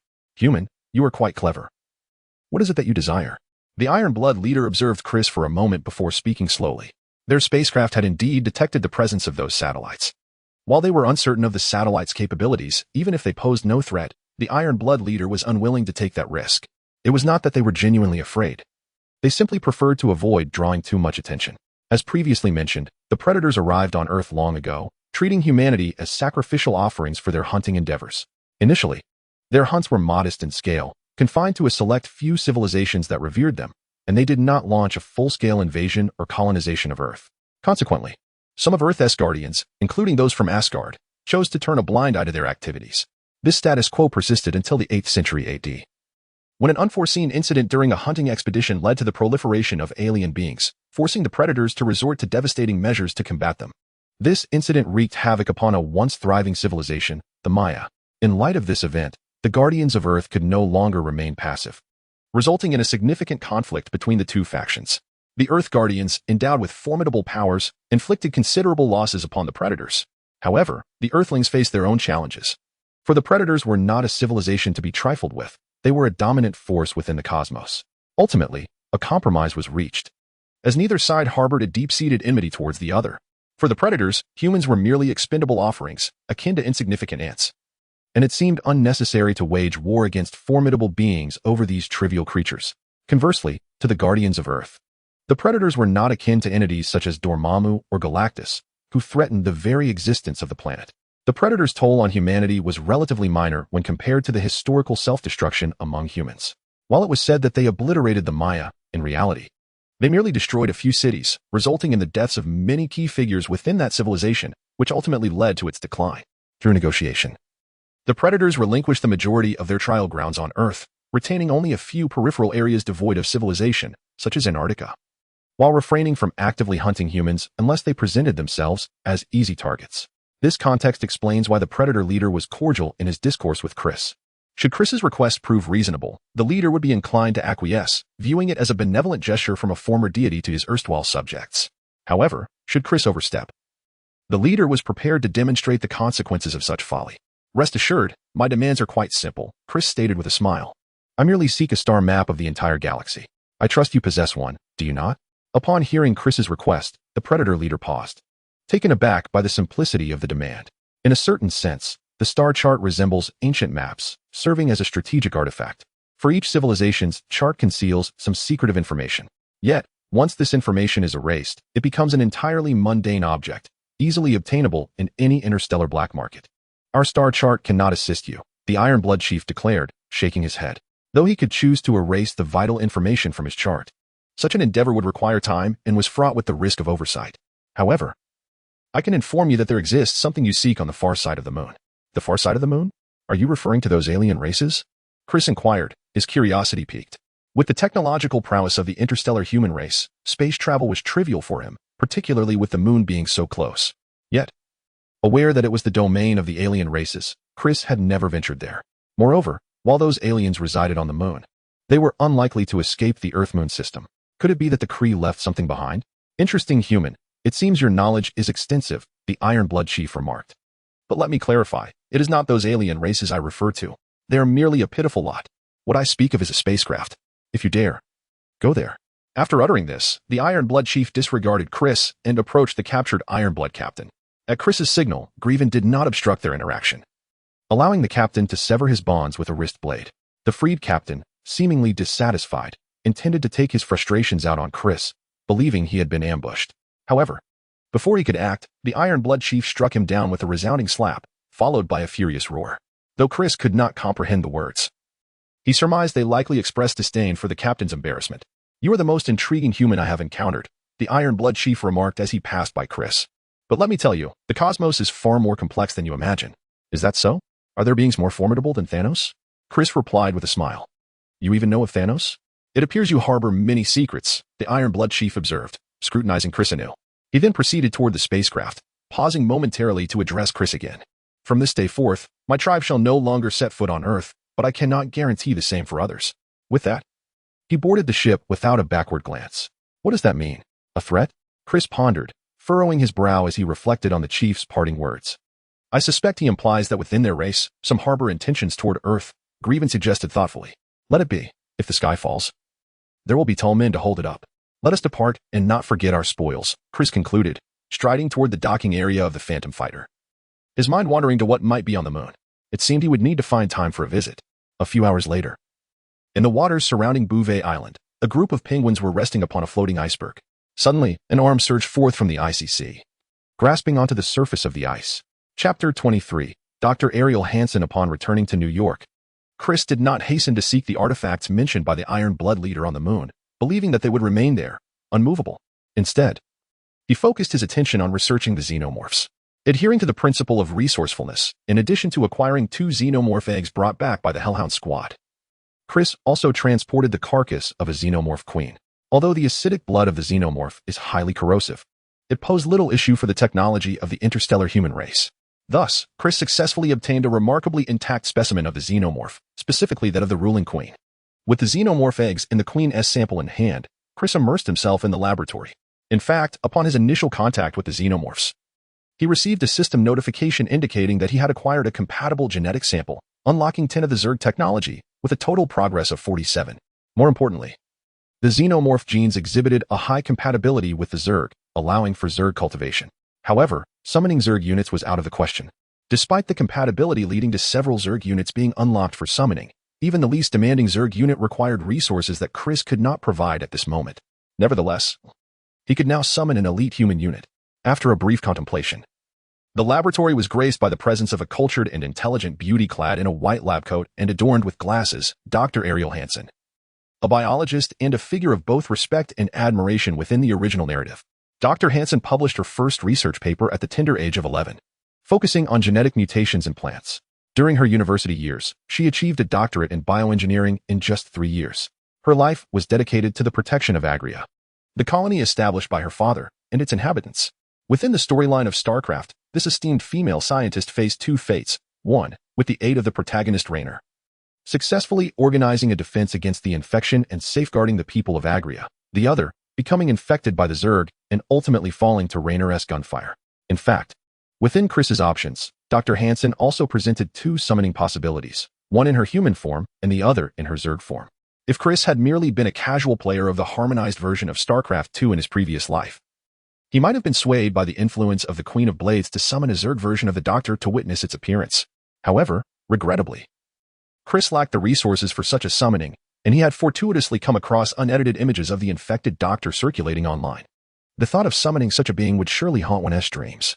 Of course, there are always peculiar exceptions to taste, yet Chris found that form utterly unacceptable, rendering the decision-making process moot.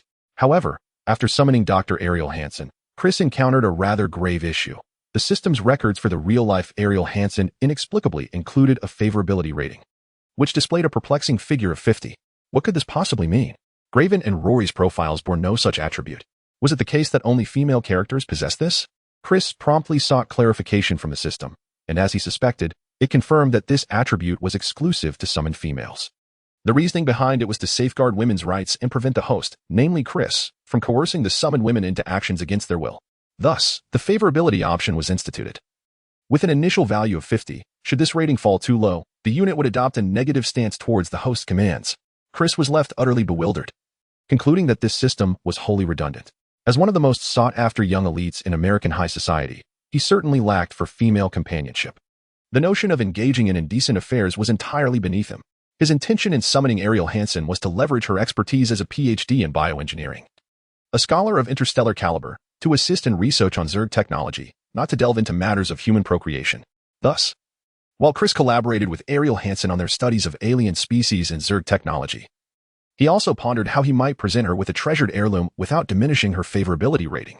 Meanwhile, as Chris immersed himself in Zerg research and contemplated how to engage the female doctor more profoundly, the external world erupted in chaos. An expedition team affiliated with the Verlin Corporation had gone completely missing, and it was eventually revealed that the company's founder, Verlin himself, was among the lost.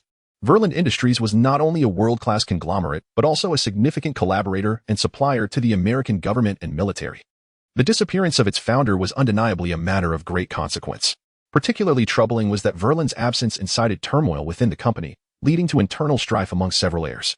In an instant, various military intelligence organizations sprang into action to investigate the situation. These intelligence agencies swiftly uncovered the destination and purpose of the Verland expedition. The documents regarding Bouvier Island held by Verland Industries soon piqued their interest, shifting their investigative focus from Verland himself to the hidden secrets beneath Bouvier Island.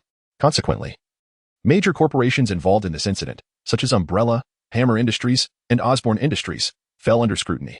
The reason for their inclusion was straightforward. At the time of the incident, these companies had mobilized satellites to the vicinity of Bouvier Island, a detail that could not escape the attention of NASA. However, it is evident that these intelligence agencies find it exceedingly challenging to uncover any valuable leads. Not only are these groups formidable entities that cannot be easily manipulated by intelligence, but more crucially, they themselves are oblivious to the true nature of the events unfolding. Among the 4 factions involved in this incident, the personnel from Hammer Industries met their demise without even reaching the entrance of the ruins. while the Umbrella Corporation members did enter the ruins, but also faced annihilation. The sole survivor, Weskier, is adrift somewhere at sea, oblivious to what transpired behind him after his skirmish with the Predator, as he was preoccupied with feasting on corpses. Miraculously, he managed to survive the final explosion and the collapse of the ice layer, a testament to his fortuitous fate. As for Osborn Enterprises, their participation was limited to Chris and the Hellhound team, with the chairman, Norman Osborn, remaining entirely unaware of the events. Furthermore, at the onset of the Hellhound team's operation, Rory implemented a jamming measure in the vicinity, rendering it impossible for the satellites of these companies to detect any traces. The satellites Chris employed to threaten the Predator were, in fact, his private assets, unrecorded and clandestine. As for the Predator's spacecraft, it was beyond the detection capabilities of those satellites. Regarding these organizations attempting to excavate the ruins, their efforts are destined to yield little. Setting aside the fact that the ice layer in the affected area has completely collapsed, altering the entire landscape. Even if they were to unearth something, it would merely be a desolate wasteland. The explosives utilized by the Predators are not to be underestimated, and what they might recover would likely be nothing more than some remnants of crumbled structures. This is precisely why Chris feels at ease remaining in the laboratory.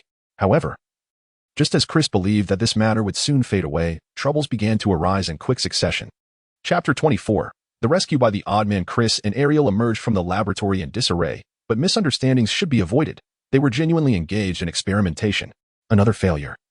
Chris lamented as he slumped onto the sofa, sighing in despair. Was it a failure in cultivating the insectoid species? Not quite.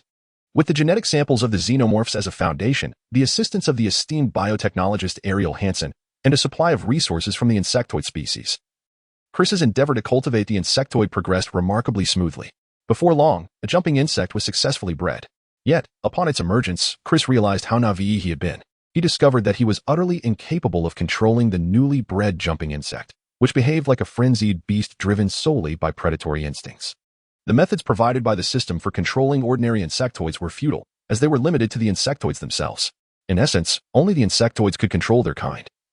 As a bona fide human, Chris found himself unable to directly manage any insectoids not summoned by the system. Through reflection, Chris concluded that he had only two methods to exert control over the insectoid species. The first method involves exerting control through the summoned higher units of the Zerg. Cultivating advanced units independently proves futile, as even the most rudimentary, mindless jump bugs disregard him, let alone the sentient higher Zerg. Only the summoned elite units, bound by the system, would heed Chris's commands. Otherwise, they would be nothing more than a swarm of wild aliens. However, at present, Chris is entirely incapable of summoning any Zerg units. The second method is rather straightforward. Chris contemplates transforming himself into a Zerg. The notion of becoming a Blade Emperor certainly sounds formidable, yet this idea is swiftly cast aside. Why forsake his humanity to become a mere insect? Nevertheless, Chris is not easily disheartened. He seeks alternative means to exert control over the Zerg, such as implanting a biological chip within their brains.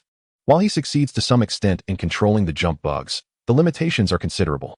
Firstly, the process of implanting a chip is inherently perilous. Adult jump bugs are substantial in size, comparable to humans, and possess immense strength, making subjugation exceedingly challenging. Their vitality is formidable, exhibiting a strong resistance to anesthetic agents. Chris has previously experimented with a dosage sufficient to incapacitate an elephant for an hour, yet it only rendered the jump bug unconscious for approximately 15 minutes. Thus, performing surgery on these creatures is a monumental undertaking. Moreover, the chip can only influence their primary behaviors, not exert complete control. In essence, the chip serves as a slave collar, compelling the bugs to work. However, if the chip is damaged, the immediate response of the bug is to eliminate its controller, presenting significant risks associated with this method of control. Thus, this approach fails. Suddenly, Chris recalls a film from his past, Starship Troopers, featuring a human officer skilled in telepathy who controlled the Zerg using mental prowess. Since psychic energy is akin to ethereal energy, Chris wonders if he could employ ethereal energy to control the Zerg. Today, he embarks on this endeavor, completely disregarding the limitations of his rudimentary ethereal abilities. Initially, he experiences success, but it lasts no longer than 3 seconds, as he soon realizes his ethereal energy is depleted. In the midst of his pale complexion, the uncontrollable jump bugs become frenzied. Were it not for the formidable defenses within the laboratory, Chris and Ariel would likely find themselves in a far more dire predicament than mere disarray. Following this failure, Chris resolves not to engage with the Zerg again until he can summon a Zerg unit. As for the jump bug, it will serve as a specimen. Do not be disheartened.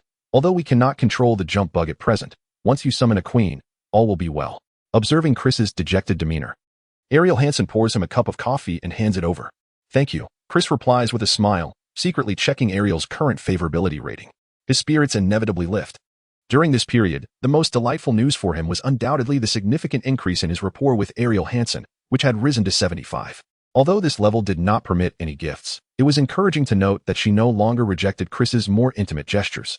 However, reflecting on the bittersweet journey thus far, Chris couldn't help but sigh, acknowledging the challenges he had faced.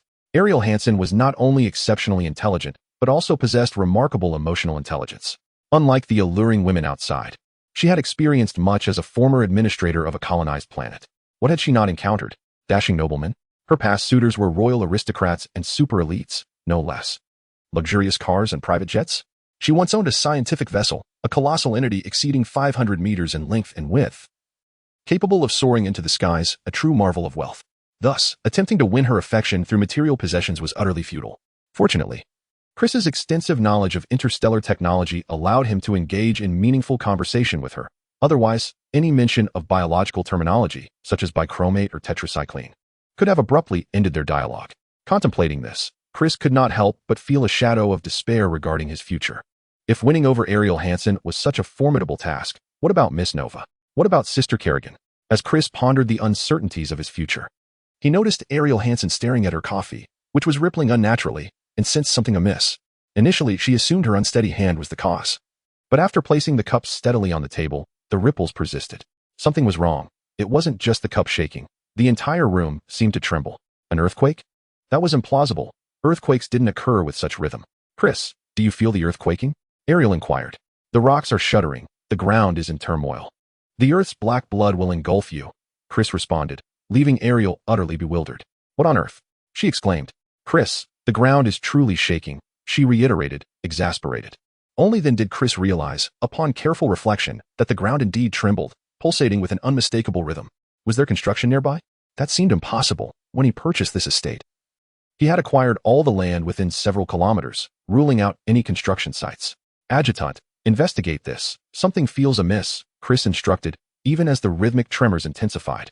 Understood, Commander. The adjutant replied promptly. In mere seconds, a visual feed appeared before Chris. As they beheld the scene displayed, both Chris and Ariel Hansen were left utterly stunned. Heavens, Ultraman! Where are you? Your monster has escaped. Chapter 25, Godzilla. The image revealed a colossal creature towering over 30 meters. A monstrous behemoth whose size would render even the alien queen insignificant beside it. Upon witnessing the colossal creature, Chris's mind immediately conjured a name, Godzilla. However, this was not the grotesque version known as Foot Basin Chicken's Godzilla, for its appearance bore no resemblance. The creature before him resembled an immensely oversized Tyrannosaurus Rex, exuding an aura of undeniable majesty.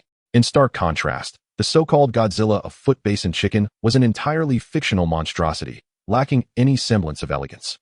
Chris surmised that the Godzilla depicted on screen was likely the product of evolution from the South American giant lizard he had encountered in his previous life, a version that, aside from its vast size and robust vitality, seemed devoid of remarkable abilities. Were it the Foot Basin Chicken's Godzilla, Chris mused, he would have felt compelled to apply for immigration to the 78th galaxy, where creatures towered at a minimum of 50 meters and weighed at least 20,000 tons, possessing virtually limitless capabilities and an extensive lineage of aberrant beings. Even Thanos might find such a presence overwhelming. What? You say Godzilla and Ultraman are not in the same franchise? Are Marvel and Godzilla somehow intertwined? Nevertheless, despite its inferiority to the Foot Basin Chicken version, this creature was far from trivial. Its intellect allowed it to evade missiles, and had the narrative not dictated the demise of its offspring, resulting in its loss of rationality, New York would have been entirely subjugated by Godzilla. Interestingly, Chris held no objection to Godzilla wreaking havoc in New York, as Osborne Enterprises boasted a subsidiary dedicated to construction. It was a jest, but in a world reminiscent of Marvel, where the city frequently engaged in aggressive demolitions, running a construction firm seemed imperative for one's financial well-being.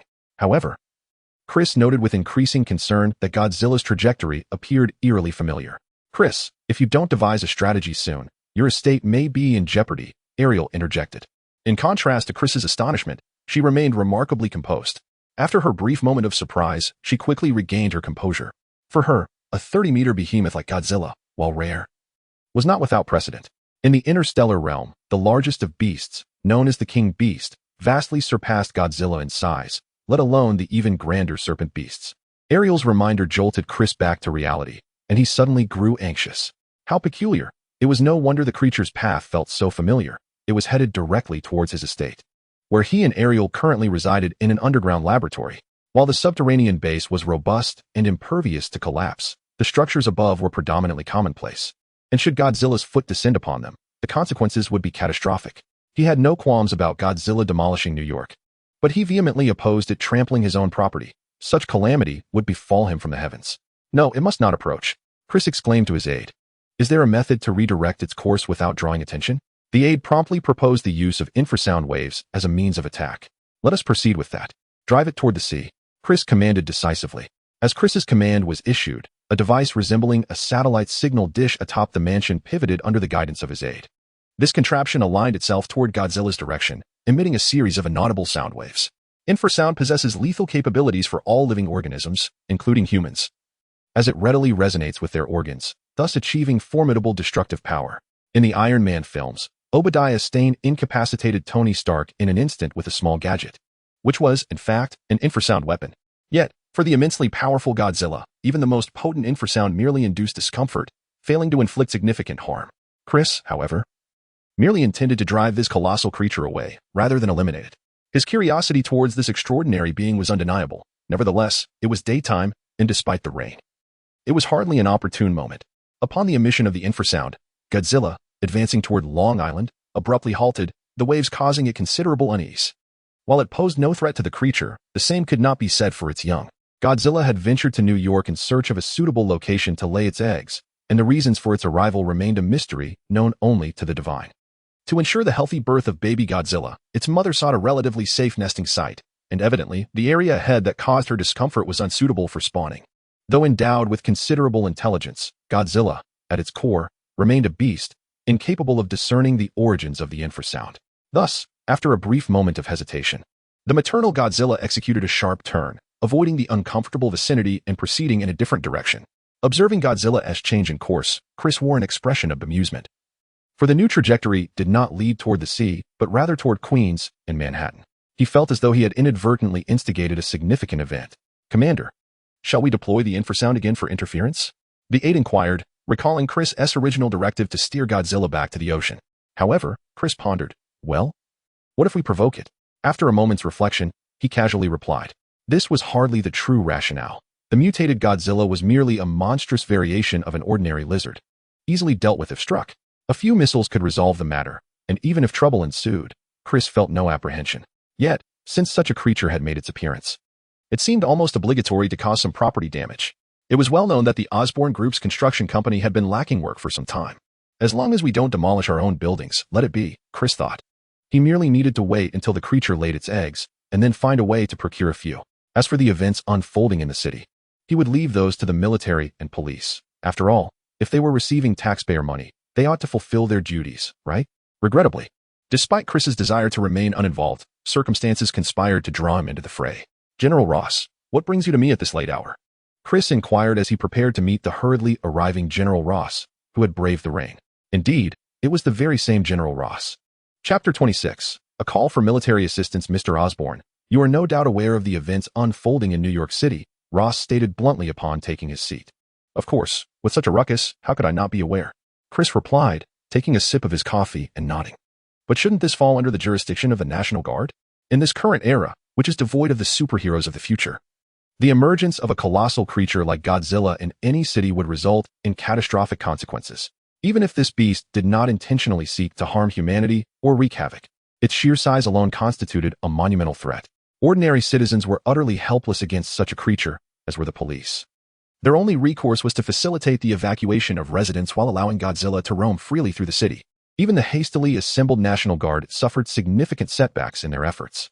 While the National Guard is a crucial armed force of the United States and a vital reserve military, renowned for its combat capacity, particularly in conventional warfare, often matching that of the U.S.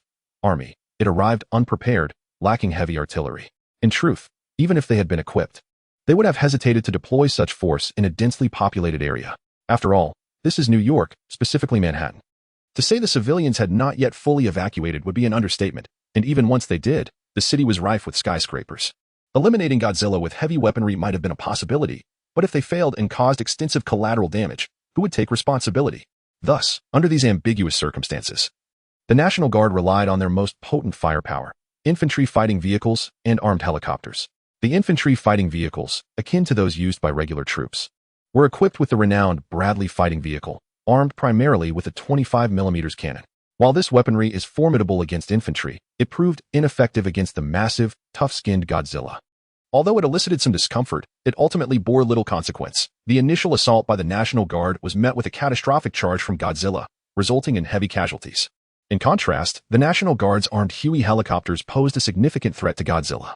Unfortunately, while this incarnation of Godzilla may not have been as formidable as the legendary one, it displayed an alarming level of intelligence, easily evading missiles and employing a clever strategy that led to the destruction of an entire helicopter squadron. Nevertheless, the National Guard's efforts were not entirely in vain. Having sustained some injuries, Godzilla burrowed into the ground to seek refuge. However, Godzilla's actions have left the New York City government in a state of utter disarray, for the elusive creature has become increasingly difficult to vanquish. While many institutions recognize Godzilla's undeniable research potential, its destructive rampage through the city has rendered its survival untenable, especially given the unique nature of the locations it has ravaged. The creature's excavation sites are none other than the illustrious Madison Square Garden, renowned worldwide as the home of the Knicks.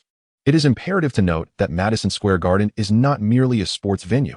Beneath it lies one of America's largest train stations, Pennsylvania Station, which serves as a pivotal hub for New York's subway system and the face of the Big Apple. With the FAA in ruins, the New York government faces an insurrection should they fail to eliminate Godzilla, particularly in light of the staggering losses amounting to hundreds of billions of dollars. Indeed, the destruction wrought by Godzilla, collapsing buildings, crushed vehicles, and lives lost, merely scratches the surface. More critical are the ramifications for Wall Street and the intricate labyrinth of infrastructure beneath the train station. Wall Street, as the epicenter of global finance during this era, holds immense sway over the world's economy. Any disruption there sends ripples across the globe. Moreover, the subterranean complexity of New York, a city with a history predating that of the entire nation, is fraught with a myriad of vital utility lines: electricity, heating, gas, information, and water intertwined in a chaotic network. Without meticulous schematics, indiscriminate digging could easily sever a crucial line, resulting in immediate losses in the millions for the city government. Chris, who dares to excavate underground, possesses access to New York's detailed underground blueprints, and his estate is situated in a remote corner of Long Island where utility lines are sparse. His underground base lies deep beneath the surface, occupied primarily by a modest elevator and passageways, with its main exit submerged beneath the sea, thus avoiding interference with the city's underground infrastructure. Conversely, Godzilla is oblivious to such intricacies, carelessly tunneling through heating lines to provide warmth for its offspring, burrowing into water pipes for their hydration, and enlarging its excavations at the risk of electrical hazards. As a mutated species of lizard, Godzilla's excavation skills are alarmingly rudimentary, nearly breaking the heart of the city's mayor. Ultimately, in the face of the National Guard's impotence and incalculable losses, the mayor of New York, in a moment of desperation, sought assistance from the White House. It is essential to understand that neither the White House nor the Department of Defense can deploy regular troops into local jurisdictions without the consent of the city or state government. However, the White House had long been monitoring the situation in New York, recognizing its significance as the nation's economic hub. In response to the mayor's plea, the Department of Defense promptly dispatched their most trusted general, General Ross. Upon arriving in New York and grasping the gravity of the situation, General Ross found himself equally at a loss. After careful deliberation by military advisors, it has been concluded that the most effective method to eliminate Godzilla is through the deployment of powerful missiles for a decisive strike. However, the prevailing issue is that Godzilla is currently concealed beneath the Earth's surface, rendering precise targeting elusive. Random bombardment would not only inflict unnecessary damage on New York, but could potentially result in catastrophic collapses throughout Manhattan. Furthermore, if Godzilla were to survive and become enraged, the consequences would be dire, as its immense size would make it a formidable challenge to confront amidst the towering skyscrapers of the city. Sending personnel into the subterranean depths to ascertain Godzilla's location? Surely, that would be tantamount to delivering the dessert to the beast. In desperation, General Ross sought assistance, naturally turning to the high-tech arms dealers and crucial military partners, Osborne and Stark Industries, as his first choice. Initially, Ross approached Tony Stark, who, despite not being Iron Man at that moment, lacked a viable solution. Although Godzilla had wreaked havoc on several streets of New York, Stark Tower had miraculously remained unscathed, leading Stark to be less inclined to offer aid. Consequently, Ross sought out Chris for assistance, having first attempted to consult Norman Osborn, who had unceremoniously redirected him to Chris. Mr. Osborn, might your company possess the means to locate or eliminate that grotesque creature? General Ross inquired, his frustration palpable. I indeed have a solution. Chris responded after a brief consideration following Ross's explanation. This was not born from a sudden moral awakening, but rather a reflection of the substantial incentives provided by the military and the New York government, given that the military is a key collaborator with Osborn. Chris's agreement was entirely justifiable. Moreover, Chris was acutely aware that Godzilla had already become a significant concern. The conditions proffered by the military and city officials were remarkably generous: an extensive long-term arms contract and the rights to reconstruct municipal projects devastated by Godzilla. This represented a lucrative opportunity for Osborn. Additionally, Chris understood that he was securing a favor from both the military and the New York City government, which would prove beneficial for both Osborn and himself. As for strategies to confront Godzilla, Chris had already devised a plan. Within the realm of interstellar technology, there exists an abundance of methods to tackle a colossal lizard. Options included the Thor mech for a direct strike, or deploying the Viking Goliath robots for a coordinated assault. Alternatively, there was the option of utilizing the Yamato cannon. Chris even contemplated momentarily stepping into the role of a ghost operative to provide precise guidance to the U.S. military. However, the immediate deployment of such resources was out of the question. Doing so would place Chris in a precarious position. He was not one to flaunt his assets like Stark, who reveled in showcasing his inventions. Half an hour later, Chris, accompanied by a team of Osborn's personnel, arrived at the temporary military encampment situated on the outskirts of Madison Square Garden. What is this? General Ross observed as Chris and his team unloaded 6 disc-shaped metallic objects resembling spiders from the helicopter. This is the intelligent sensing detonation robot, Chris explained, which, upon receiving relevant data, autonomously seeks out matching targets and self-destructs to eliminate them. In truth, this so-called intelligent robot was merely a modified version of the Widow mine from the StarCraft universe.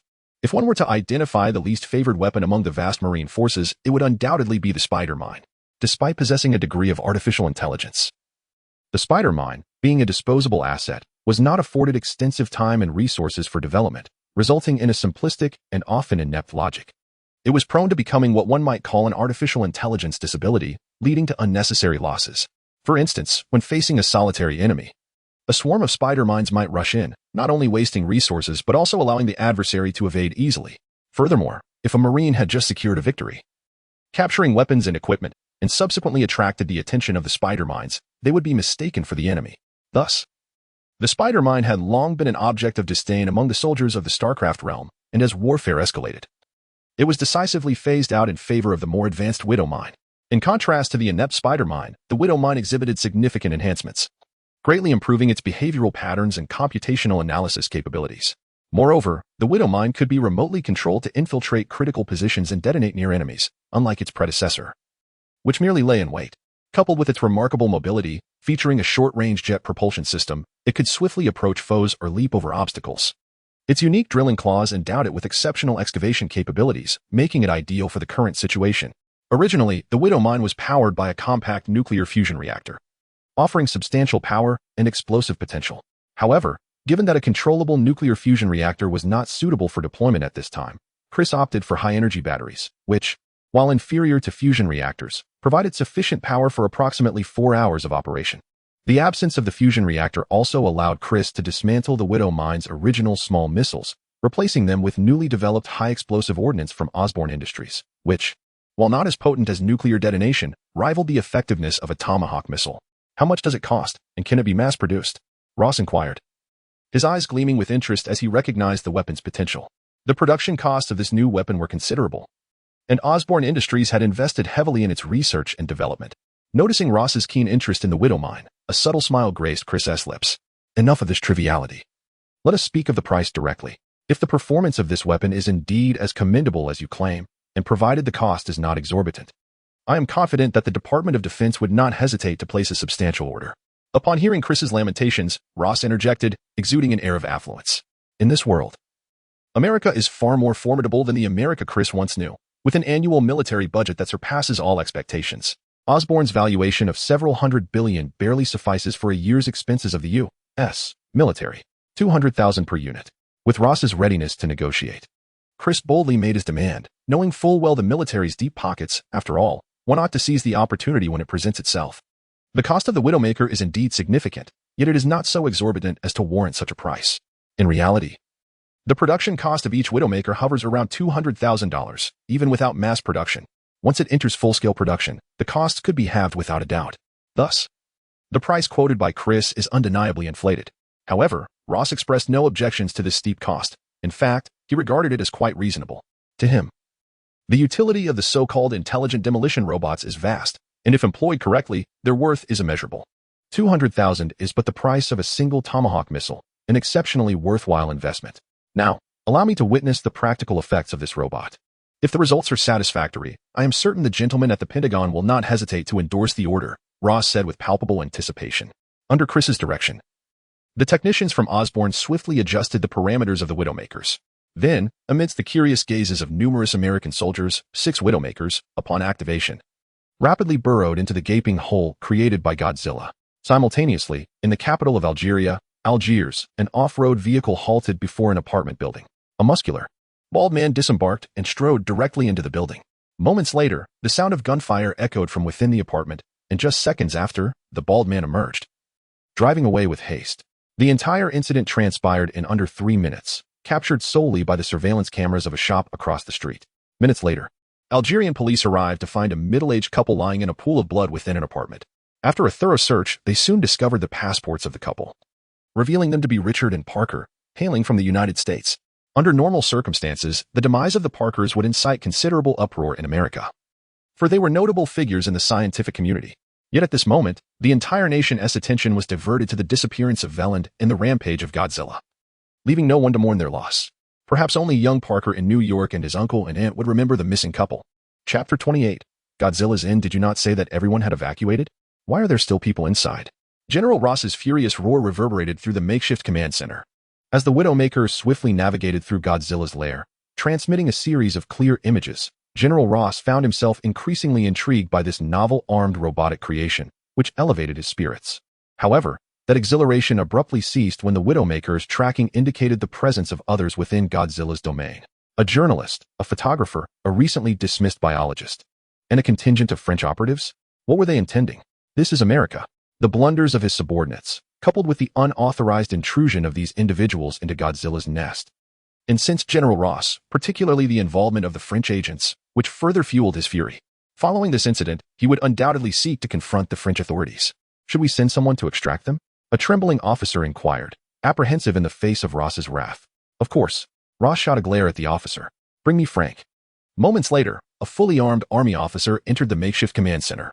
Contrary to comic portrayals, General Ross held the rank of Army General, not Air Force General. This distinction is evident in the film The Incredible Hulk, where both he and Emil Blonsky donned Army uniforms rather than the blue attire of the Air Force. Each military branch in the United States operates independently. The Air Force lacks substantial ground forces aside from a few special units and security details. Paratroopers? They belong to the Army. Thus, an Air Force general could not, as depicted in films, command a vast array of ground troops to capture the Hulk. General Frank Castle reporting, the officer announced, drawing Chris's attention immediately. Frank Castle? That name rings a bell, Chris mused, a peculiar sensation washing over him. Lieutenant Frank, I require you to lead a team into the lair of that colossal beast and retrieve those intruders. Is that feasible? General Ross inquired. I assure you. The mission will be accomplished, Frank Castle replied, accepting the order. Remember, you have only 30 minutes. If unable, retreat immediately. Understood, sir. With that, Frank Castle departed the command center. It seems you have great faith in this lieutenant, Chris remarked after Frank's exit. Indeed, Frank is the finest soldier I have ever encountered. Regrettably, this will likely be his last mission, General Ross sighed, shaking his head. Oh, why is that? Chris asked, curiosity piqued. For his family, he has applied for retirement. By next year, he shall no longer be a soldier, Ross lamented. Is that so? What a pity, Chris responded, feigning agreement, yet his mind was consumed with different thoughts. Frank Ski, gather all the men. We have a mission, Frank commanded as he exited the command center, promptly assembling his team. All right, Captain, what are the orders from above? A soldier named Frank Ski inquired while preparing his gear, with others looking to Frank for guidance. Someone has ventured into the lair of that monster. We must go and rescue them, Frank replied. Oh dear, are we being sent to our doom? Outside, we found ourselves powerless against that monstrous creature. What were the higher-ups contemplating? Many team members, upon hearing this news, could not help but voice their grievances. Enough. We are soldiers. This is our duty. Frank Ski exclaimed in anger at his teammates' complaints. Calm down, Frank Ski. Frank quickly intervened to soothe him, addressing his subordinates. This mission is merely a rescue operation, requiring only a few volunteers. Who wishes to join? I will go, I will go, I will go. Besides Frank Ski, 3 others soon stepped forward. Excellent. Duke, Wims, and Ramlo. You 3 will accompany us. We depart in 3 minutes, Frank affirmed with a nod. Deep within Madison Square Garden, Godzilla had prepared an abundance of fish for her offspring. Moreover, being underground, the original air conditioning system had long since failed, leaving the atmosphere thick with the stench of decaying fish. The 5-member rescue team advanced through the subterranean levels in search of their targets. Damn it, I think I never want to eat fish again, Wims complained, wrinkling his nose at the foul air. Don't worry, I will ask Hannah to prepare some fish for you to try later, Duke replied with a smirk. Enough. Do you 2 wish to attract that beast? Ramlo whispered angrily from the side. Wait, Frank, leading the group, suddenly halted. Do you hear that?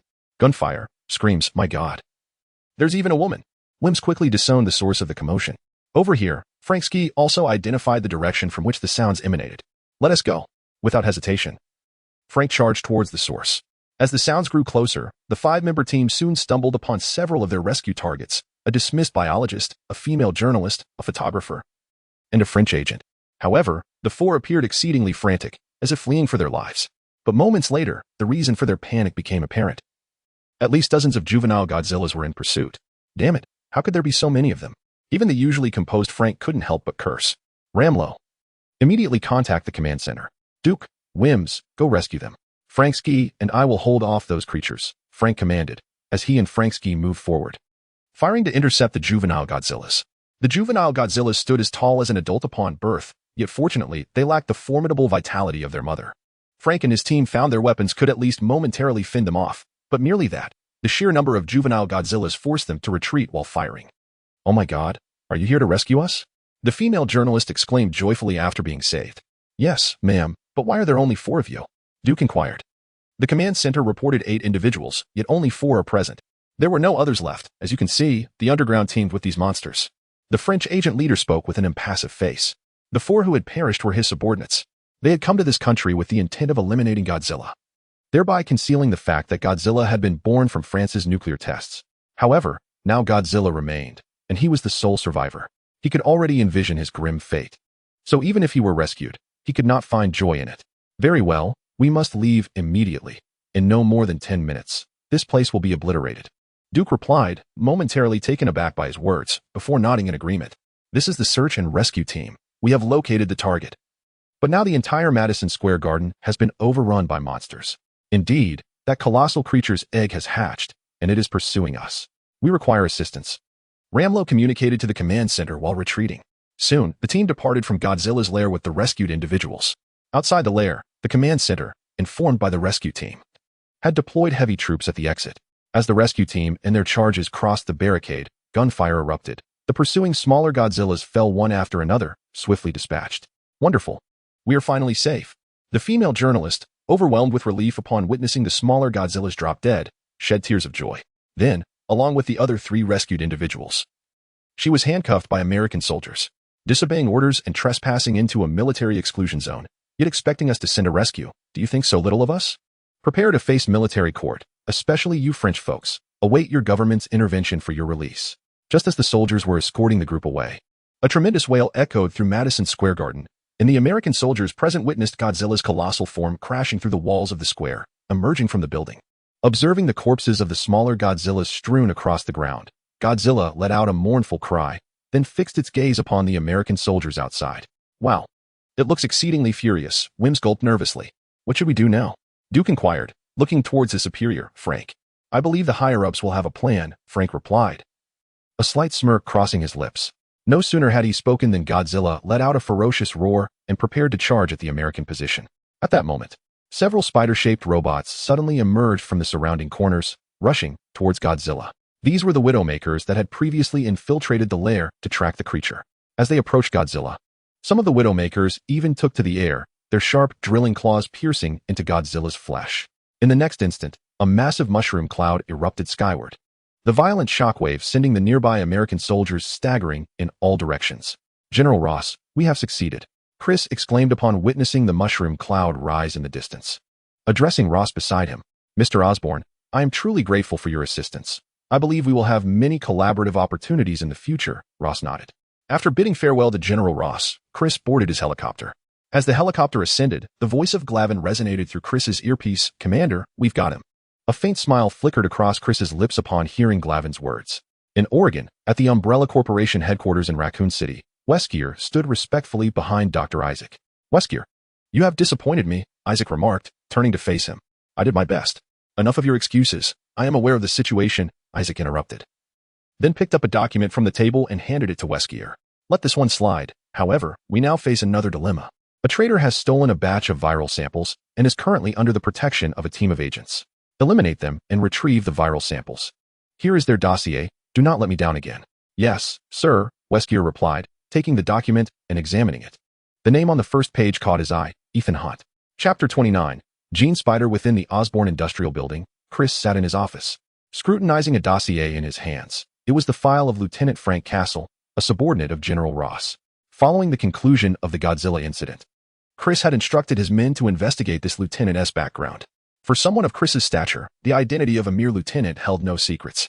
Frank Castle, captain of the 75th Ranger Regiment, born in 1965 in Queens, New York, enlisted at the age of 19, and had participated in numerous overseas conflicts, including Operation Just Cause, Operation Desert Shield, Operation Desert Storm, Operation Restore Hope, and the Somalia War. At that moment, Chris comprehended why the name sounded familiar. This was none other than the infamous Punisher.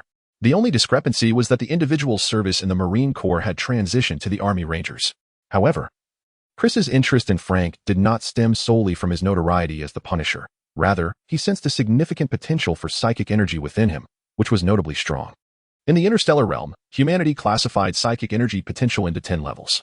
Level 1 to 2 indicates ordinary humans with negligible psychic energy, lacking training value. Level 2 to 5 signifies individuals with some psychic energy, eligible for training as specialized seekers of superhumans. Chris's own psychic energy fell within this category, as he had undergone seeker training to identify potential possessors of such energy.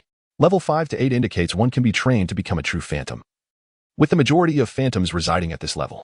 Chris, through his low-tier psychic combat suit, could achieve this threshold. Levels 8 to 10 were exceedingly rare. In the interstellar world, renowned phantoms such as Nova and Tosh were rated at level 10. As for Tyragon, he had transcended humanity, surpassing level 12 entirely. However, when it comes to the utilization of spectral energy, it is undoubtedly the divine race that excels. Their innate prowess typically manifests at level 5, with the average level of their zealots hovering around 78, while the sanctified individuals ascend directly to level 9. Moreover, some of the most formidable beings reach staggering levels of 10 or even beyond. According to Chris's perception, Frank's spectral energy is rather modest, estimated at only around level 5. Nevertheless, it suffices for him to be regarded as a specter. One cannot help but feel a sense of serendipity akin to the adage of seeking far and wide, only to find success effortlessly. Throughout the years, Chris has been on the quest for individuals endowed with specialized spectral energy, yet to no avail, until now, when he stumbled upon one quite inadvertently. Regrettably, Chris ultimately set aside this revelation. Although Frank has yet to experience a significant transformation into a Punisher, his inherent obstinacy remains unchanged, characterized by a strong personality, which led him to decline Chris's invitation in favor of accepting a position from a former superior. Knock, knock. Knock, there came a rapping at the office door. Come in, Chris called out in a clear voice. As the door swung open, Ariel Hansen stepped inside. Presently, Ariel Hansen has been appointed by Chris as the head of the scientific department at Osborne Corporation and his full-time assistant. After all, Ariel's capabilities are indisputable. As a luminary of the interstellar era, she far surpasses the ordinary scientist at Osborne Corporation. Moreover, her expertise extends beyond biology, encompassing various scientific fields, albeit with less proficiency than in her primary discipline, coupled with her exceptional managerial skills, having previously overseen a colonized planet. It is an understatement to say that her talents are underutilized in the role of supervisor. To disregard such an asset would suggest a lapse in Chris's judgment. As for the matter of Ariel Hansen's identity, it poses no significant concern for the colossal entity that is Osborne Industries. Is there something you wish to discuss? Chris inquired, setting aside his work as he noticed Ariel's entrance. I have discovered something intriguing, Ariel replied, taking a seat opposite Chris at his desk, presenting him with a transparent glass box. Is this Richard Parker's spider? Chris instantly recognized the contents of the box. Following Richard Parker's defection, his laboratory had been sealed, only to be reopened recently upon Ariel's appointment. However, the laboratory contained little of value. Prior to his escape, Richard Parker had destroyed all research materials, leaving behind merely a tank housing spiders, all secured with his own encryption. Indeed, it must be said that Richard Parker is a genius. I have studied it. The genetic makeup of the spiders he researched is extraordinarily potent. If we could decipher it, it could significantly enhance our existing genetic pharmaceuticals, Ariel stated. So, are you able to unlock the encryption? Chris asked, shaking the box gently, observing the spiders within scuttling in a frenzy. Certainly. As long as there is a blood sample from the individual, it is quite straightforward, Ariel Hansen confidently stated, only to sigh shortly thereafter. However, Richard Parker is deceased, and he has been cremated. Does Chris not know this? Of course, he is aware. In fact, the demise of Richard Parker and his spouse was orchestrated by him through the Winter Soldier. During the expedition to Antarctica, the Winter Soldier was also brought back by him. It would be a waste not to exploit such a convenient scapegoat. Although the Winter Soldier is perceived as a cold-blooded assassin, brainwashed and controlled by Hydra, to Chris, he is merely a convenient figure to take the blame. Isn't it just a matter of desire, rust, dawn, furnace, kindness, and a truckload of soldiers in Russian? I tell you, in my previous life, I even memorized this after watching a film. Hence, the distinction between the Winter Soldier under Hydra's control and the one in Chris's hands is rather negligible. To be prudent, Chris has even secured the Winter Soldier with a lock. After all, who cannot brainwash? Is it a monopoly of Hydra? At a critical moment, this lock may prove invaluable. Therefore, let Hydra shoulder the blame properly. Even if they falter, Captain America will continue to bear it, for Bucky's sake. The captain wouldn't mind if his shield, scapegoat, is a tad heavier. Richard and his wife Parker have had the honor of becoming the first scapegoats. No matter. Richard Parker may have passed, but he has a brother and a son. Their blood should suffice, right? Chris inquired, placing down the box containing the spider. Contemplating the plight of the little spider, having eliminated his parents, should he not provide some assurance to his uncle and aunt? Parker, after all, is the biological brother of Richard Parker and should be able to withstand the spider gene. Certainly, Ariel Hansen nodded. By the way, speaking of genetic serums, the Umbrella Corporation will hold a shareholders meeting next week, and as a new shareholder, I must make an appearance. You should accompany me. They have numerous valuable resources. Perhaps you could find something useful there. Just as Ariel was about to leave the office, Chris suddenly recalled something and mentioned it. No problem. Ariel Hansen nodded and exited Chris's office. Chapter 30. Above the moon, as Earth's satellite and the celestial body closest to our planet, has captivated human attention throughout history. Its distinct characteristics, unlike those of other satellites discovered by humanity, have led to various speculations. Among these, the most intriguing to humankind is the enigma of the moon's far side. Unlike other known planetary satellites, the moon's rotation is synchronized with its revolution around Earth, rendering it forever obscured from our view.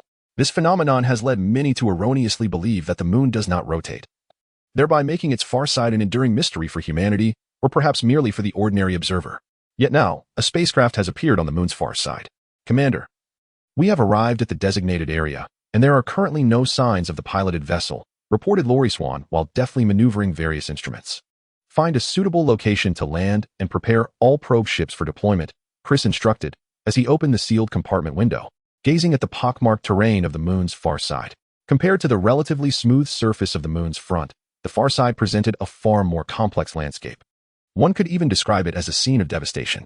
This was primarily due to the relentless bombardment from celestial bodies over eons, allowing the moon to serve as a shield for Earth countless times since its formation.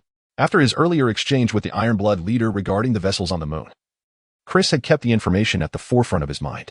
However, various obligations had delayed his pursuit until recently, when he found himself with a reprieve in his schedule, at least until next week, when he would visit the Umbrella Corporation. Seizing the opportunity, he resolved to investigate the ships mentioned by the Ironblood leader. Understood, Commander. Preparing for descent, Lori Swan acknowledged, initiating terrain scans to identify a suitable landing site. Soon enough, he discovered a relatively flat area and safely landed the vessel. Commander, we have successfully landed, and the probes are ready, Lori Swan reported while managing the controls. Release all probes and search for any potential targets, Chris commanded, donning his psionic battle armor. This iteration of the armor differed significantly from the one he wore in Antarctica, as it was equipped with numerous devices tailored for survival in space. Unlike the Star Spirits, who could operate in the vacuum of space without life support mechanisms due to their robust psionic energy, sustained by their psionic shields and minimally depleted by the assistance of Catarine crystals, Chris lacked the necessary energy for prolonged shield usage and did not possess any Catarine crystals. Thus, despite the prestige associated with operating under a psionic shield in space, he was reluctant to squander his limited psionic energy. Naturally, the most pressing concern was that no one on the moon would witness his ostentation. As you command, Commander. Commencing probe deployment, Lori Swan affirmed. Pressing a button that opened the vessel's side hatches. Dozens of probes, approximately 50 centimeters in diameter and adorned with distinct Star Spirit technological features, emerged in a delightful flurry. Dispersing in all directions. These were the basic units of the Star Spirit in the game. Although Chris's limited proficiency with Star Spirit technology rendered the probes incapable of utilizing their most formidable ability as spatial beacons, this did not detract from their intrinsic value. The probe, crafted by the advanced technology of the Star Spirits, boasts formidable capabilities. Its lightweight and agile form allows for flight and seamless navigation across varied terrains. Equipped with miniature energy projectors, it not only scans diverse landscapes but also collects samples and mines ores, possessing a degree of offensive capability. While its attack power may be limited, it is more than adequate for dealing with certain beasts. Most notably, these probes are endowed with energy conversion functions, enabling them to absorb ambient light and heat to sustain their operational energy needs, thus allowing for prolonged functionality without the necessity of active recharging. Hence, it stands as a remarkably powerful multifunctional space explorer. Officer, what is the status of the intelligence? Chris inquired of his artificial intelligence assistant upon observing the probes disperse. For this lunar expedition, Chris had made thorough preparations, bringing not only a multitude of probes but also 5 units. The fundamental units of the human race in the interstellar realm. Although the probes and the basic units of the two factions in the game may seem similar, their functions do not conflict. Rather, they complement each other in certain respects. The probes, being compact and nimble, are ideally suited for reconnaissance. But their diminutive size renders them somewhat fragile. Even with advanced technologies such as plasma shields, their small energy cores limit their energy output, consequently diminishing the defensive capabilities of the shields. Furthermore, their size restricts their payload capacity, unless Chris were to master the spatial teleportation technology of the Star Spirits, potentially mitigating this shortcoming. Conversely, the shortcomings of the probes are precisely the strengths of the Space Engineering Vehicle, SEV, as denoted by its English abbreviation. In the game, it is comparable in size to a machine gunner. However, in reality, even 2 machine gunners do not surpass its dimensions. The SEV propels itself using a heavy rear propulsion system, yet it is equipped with mechanical legs, standing nearly 5 meters tall in an upright position, which transcends the bounds of powered armor, verging on being classified as a mech. Its appearance resembles a scaled-down version of the Thor mech, and this size results in significant energy consumption in non-vacuum environments. Thus, in many instances, the more energy-efficient mechanical legs serve as their primary means of locomotion. The ample size of the SEV affords substantial payload and construction capabilities. Additionally, its relatively spacious interior provides a comfortable working environment for the operator. However, the units brought by Chris are entirely mechanical and controlled by the assistant, as he has no real pilot available for confidentiality reasons. Beyond mining capabilities, the SEV also possesses formidable repair abilities, which are not features of the smaller probes. All systems are primed and ready for departure. The cool voice of the assistant resonated in the communication channel. Lori, you remain vigilant aboard the spacecraft, ever prepared to take flight at a moment's notice to assist me.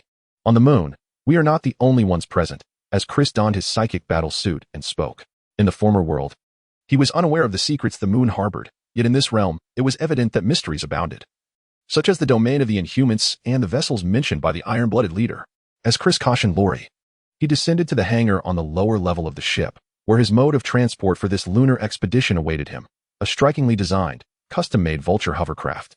Akin to the brute vehicle from the game, yet far more impressive than the mass-produced models favored by the intergalactic people. Chapter 31. The arc Chris piloted the Vulture across the lunar surface at breathtaking speeds.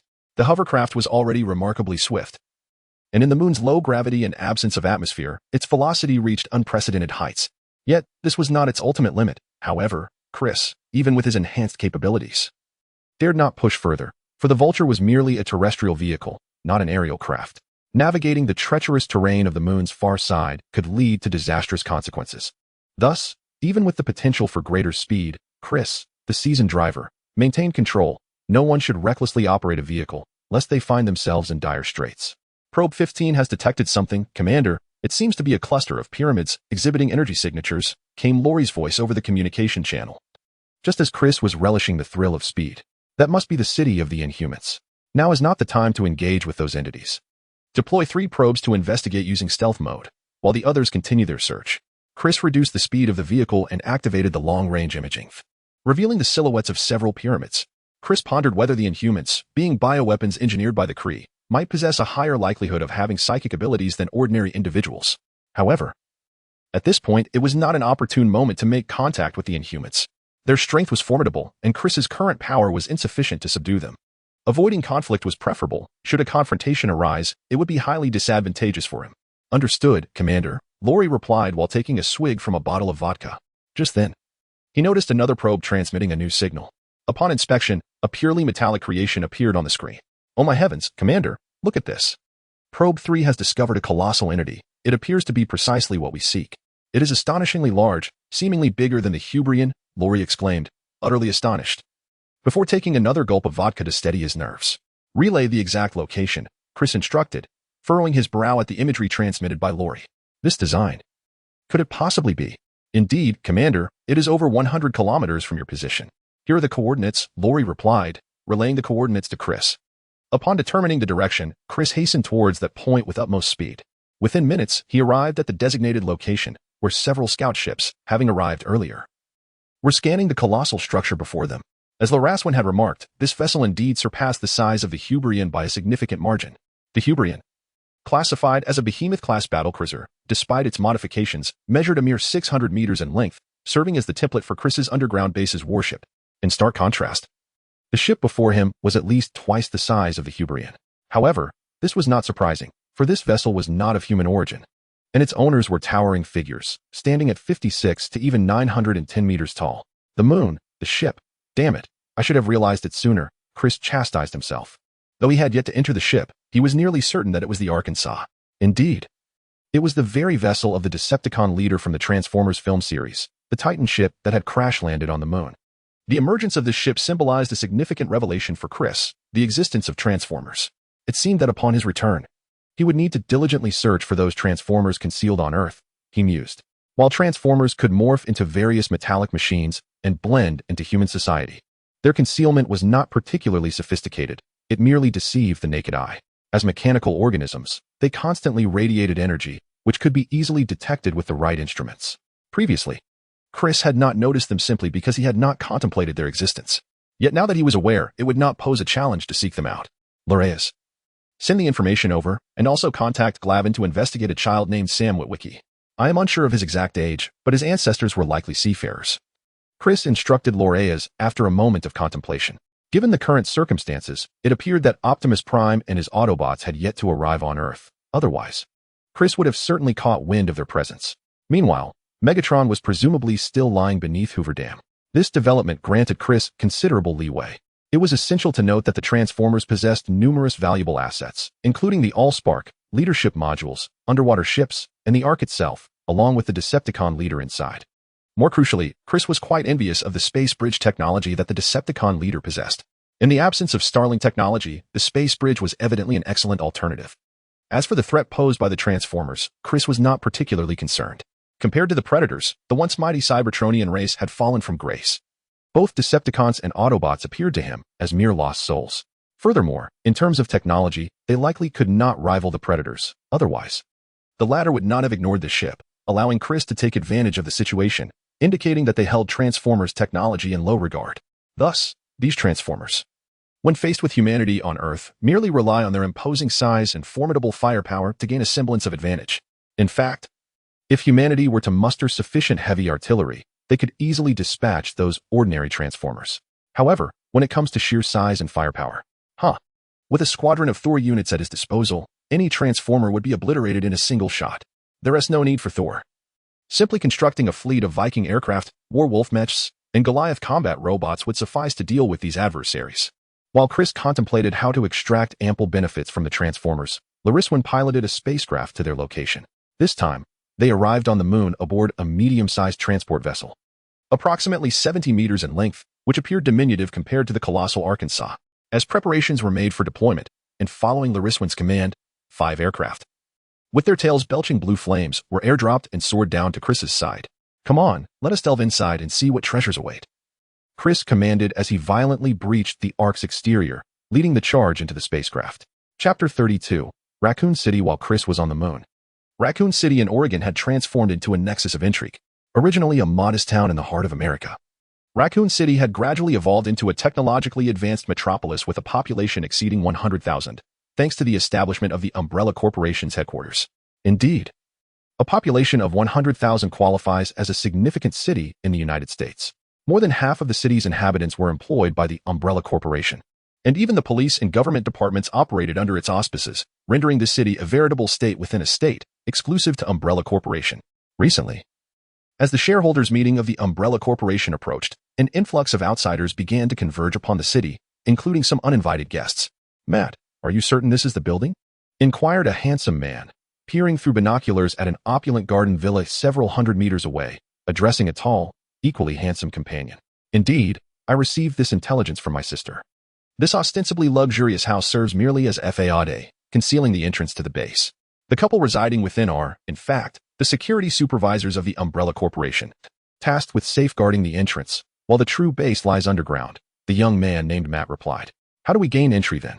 One of the couple is bound to remain at home, and a forced entry would surely trigger their alarm systems. Stealth infiltration?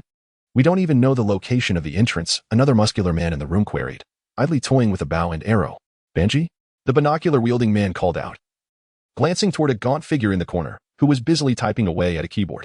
I took a moment to examine the house, and it became evident that there were no external network connections, indicating a physical isolation. In this inaccessible situation, I am unable to ascertain any internal circumstances. A man named Benji remarked, somewhat helplessly. "What about the couple?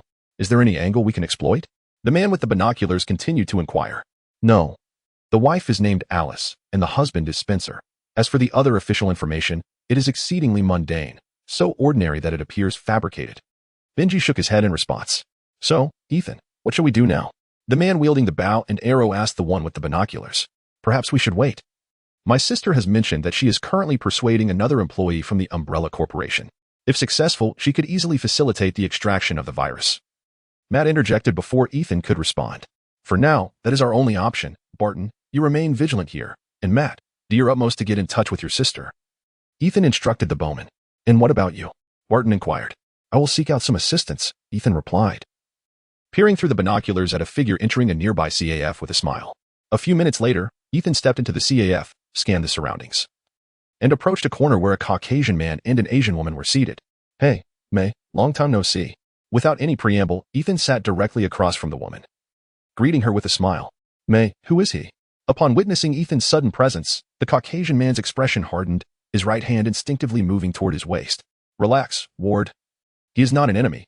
May halted her companion's defensive gesture and turned to Ethan, asking, "Ethan, what brings you here? I recall that your assignments are usually overseas." Upon hearing the name, Ward slightly eased his vigilance, realizing Ethan was a fellow operative.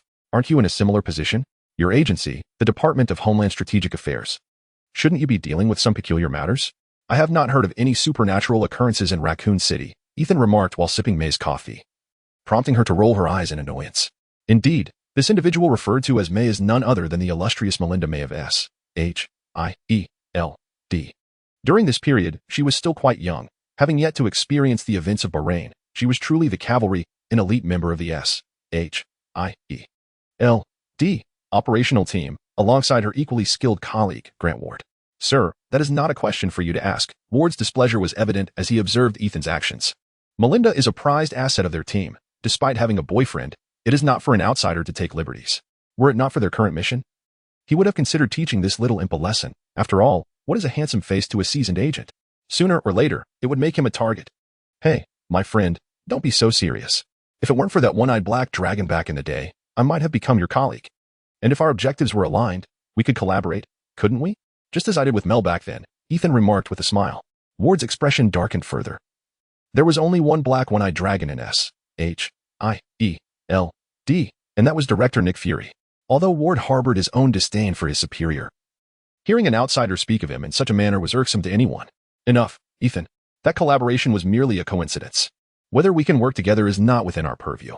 You should understand that we cannot disclose our missions to you," Melinda stated with a serious demeanor. In truth, she had no qualms about collaborating with the other party, but alas, S.H.I.E.L.D. had always been at odds with them, as their allegiance lay solely with the American government, while S.H.I.E.L.D. was accountable to the World Security Council, a consortium of the 5 major powers. Rather than being a mere mouthpiece for the United States, despite its headquarters being located there. All right, let us not discuss work. Perhaps we can converse about something else." Ethan insinuated meaningfully. "Apologies, but we have pressing matters to attend to and cannot indulge in idle chatter," Melinda replied, rising to leave, with Ward following suit. A cold huff escaping him. Seeing the two depart, Ethan could only shrug in resignation, finishing his coffee before preparing to leave himself, only to be stopped by the waiter. "Sir, that will be $15, the waiter said, extending his hands. "Commander, there's a small complication. I encountered Ethan in Raccoon City. The one you referred to as the pretty boy. I suspect they share our objective," Melinda said after leaving the CAF and dialing her superior's number. Chapter 33. Alexia. A private jet descended gracefully upon the Raccoon City airport. Upon disembarking, Chris and his entourage were promptly greeted by the Umbrella Corporation's representative, who had been waiting with a convoy for some time. "Mr. Chris, welcome to Raccoon City. I am Thomas, the head of this shareholders meeting. I will be overseeing your itinerary for the next 3 days." The welcoming party was not Isaac himself, but rather a standard high-ranking official from the Umbrella Corporation, who was keen not to show any negligence towards Chris's arrival. If all went according to plan, Chris would soon become the third-largest shareholder in the Umbrella Corporation. Chris nodded nonchalantly and, under the guidance of the representative, boarded a stretched Lincoln with Ariel. Following a hint from Ariel Hansen, the Umbrella official wisely chose not to accompany them and instead entered another vehicle. Once all personnel were inside, the convoy set off towards Raccoon City. Like many places, the airport was not situated within the city limits. After settling into the vehicle, Ariel Hansen produced a compact device from her bag. The device floated in midair, emitting several beams of light as it swiftly scanned the interior of the car, clearly a counter-surveillance listening device. Confirming that the instrument exhibited no response, Ariel Hansen nodded subtly at Chris, indicating all was well. She then retrieved another device and placed it before Chris, pressing a button on its surface. Instantly, a virtual display materialized within the vehicle, revealing the figure of Glavin. "How is the preparation progressing?" Chris inquired, accepting the cigar Ariel handed him. Igniting it and taking a puff. "Everything is in order. The information you requested regarding those individuals has been compiled," Glavin replied, as the identities of various individuals appeared on the screen. "First was someone you mentioned previously, Alice, full name Alice Marcus. Until recently, we could find no record of her existence, but 3 months ago, her identity unexpectedly surfaced in the Raccoon City Identity Data Center. As if she had emerged from a void," Glavin remarked. Chris shrugged. A clone, prior to its creation, would naturally lack documentation.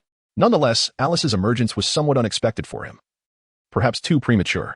Yet, given that this world transcends a mere bioweapon crisis narrative, some deviations are to be anticipated. While contemplating this, Chris gestured for Glavin to continue. "Leon Scott Kennedy, the newly appointed officer in Raccoon City, is yet to assume his duties and is expected to arrive in 2 days. Chris Redfield, Raccoon City Police. Special Operations Team member. Claire Redfield, Jill Valentine, Rebecca Chambers." Familiar names and faces continued to materialize on the screen, evoking a nostalgic sensation akin to reliving a game or movie from a past life. "In addition to these individuals, we have made other discoveries," Glavin added. "Oh, do elaborate." Chris replied, spreading his hands. "We have identified individuals monitoring Umbrella Corporation's clandestine entrances, and they seem to have connections within the corporation," Glavin stated, as images of several people appeared on the screen. "Isn't that Tom Cruise? And Hawkeye Barton? Isn't he from S.H.I.E.L.D.? How did this happen? Has he not transitioned yet?" Indeed, although S.H.I.E.L.D. and Umbrella Corporation are entirely different entities, many members of S.H.I.E.L.D. are drawn from the ranks of elite operatives from various organizations, including former top-tier members like Hawkeye Barton, prior to his affiliation with S.H.I.E.L.D. rather than the comic portrayal of a circus performer. As Chris absorbed Glavin's report in the vehicle, the convoy had already entered Raccoon City, racing towards the headquarters of the Umbrella Corporation in the city center. Meanwhile, within the Umbrella Corporation headquarters, Isaac entered an office where a figure sat in a wheelchair, staring vacantly out the window. "Very well, one should often take in the scenery outside. For soon it may be a long time before you have the chance to do so again," Isaac said, with his hands tucked into his pockets as he approached the figure. "That is not necessarily the case, Isaac. Do you truly believe that by introducing capital from the Osborne Company and diluting my shares, you can seize control? The Osborne family is a pack of ruthless wolves." The figure in the wheelchair slowly turned, revealing an elderly female visage to Isaac's gaze. At first glance, one would hardly believe that this aged face belonged to the major shareholder of Umbrella Corporation, the former chairwoman, and James Marcus's daughter, Alicia Marcus.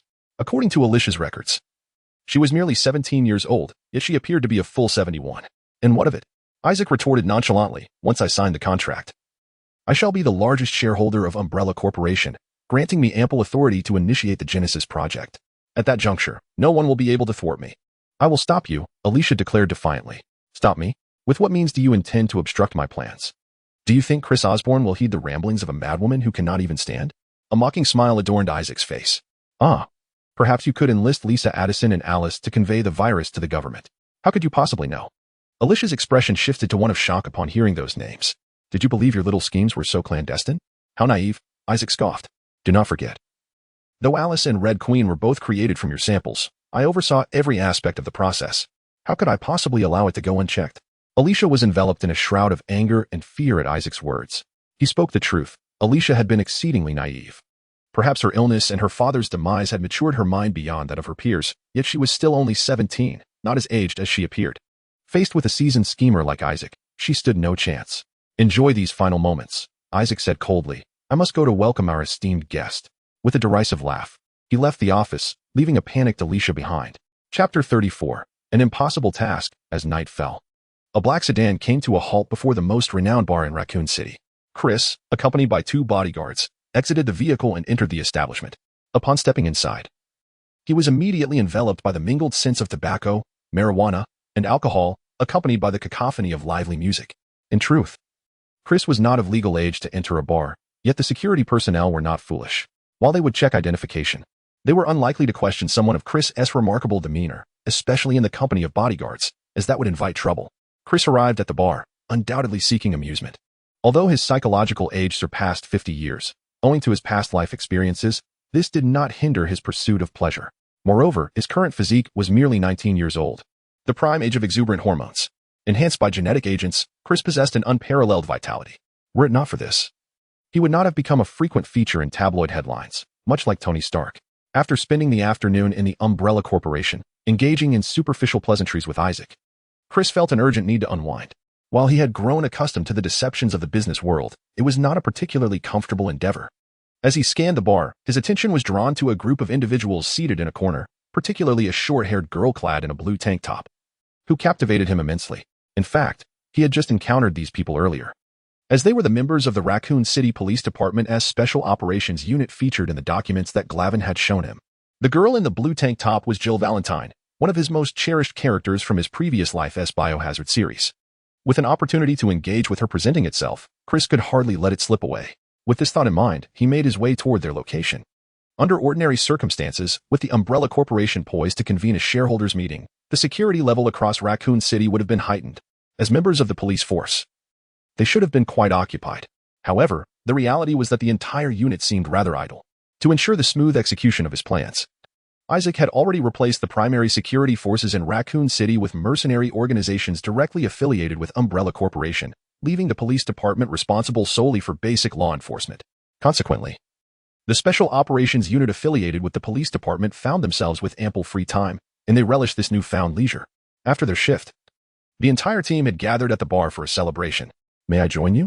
Just as the team members were enjoying drinks and lively conversation, a stranger appeared in their booth. Do we know each other?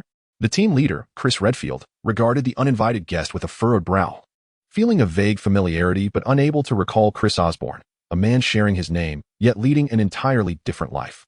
However, the inability of Chris Redfield to remember did not extend to the others. Are you Chris Osborne? Before Chris could introduce himself, a young girl, hiding in the corner while sipping juice, called out his name. Upon closer inspection, he recognized her as the youngest member of the team, Rebecca Chambers. My goodness. It really is you, exclaimed Rebecca, as she excitedly produced a small notebook and pen from her belongings and rushed to Chris's side, presenting them to him. Chris Senpai, could you please give me an autograph?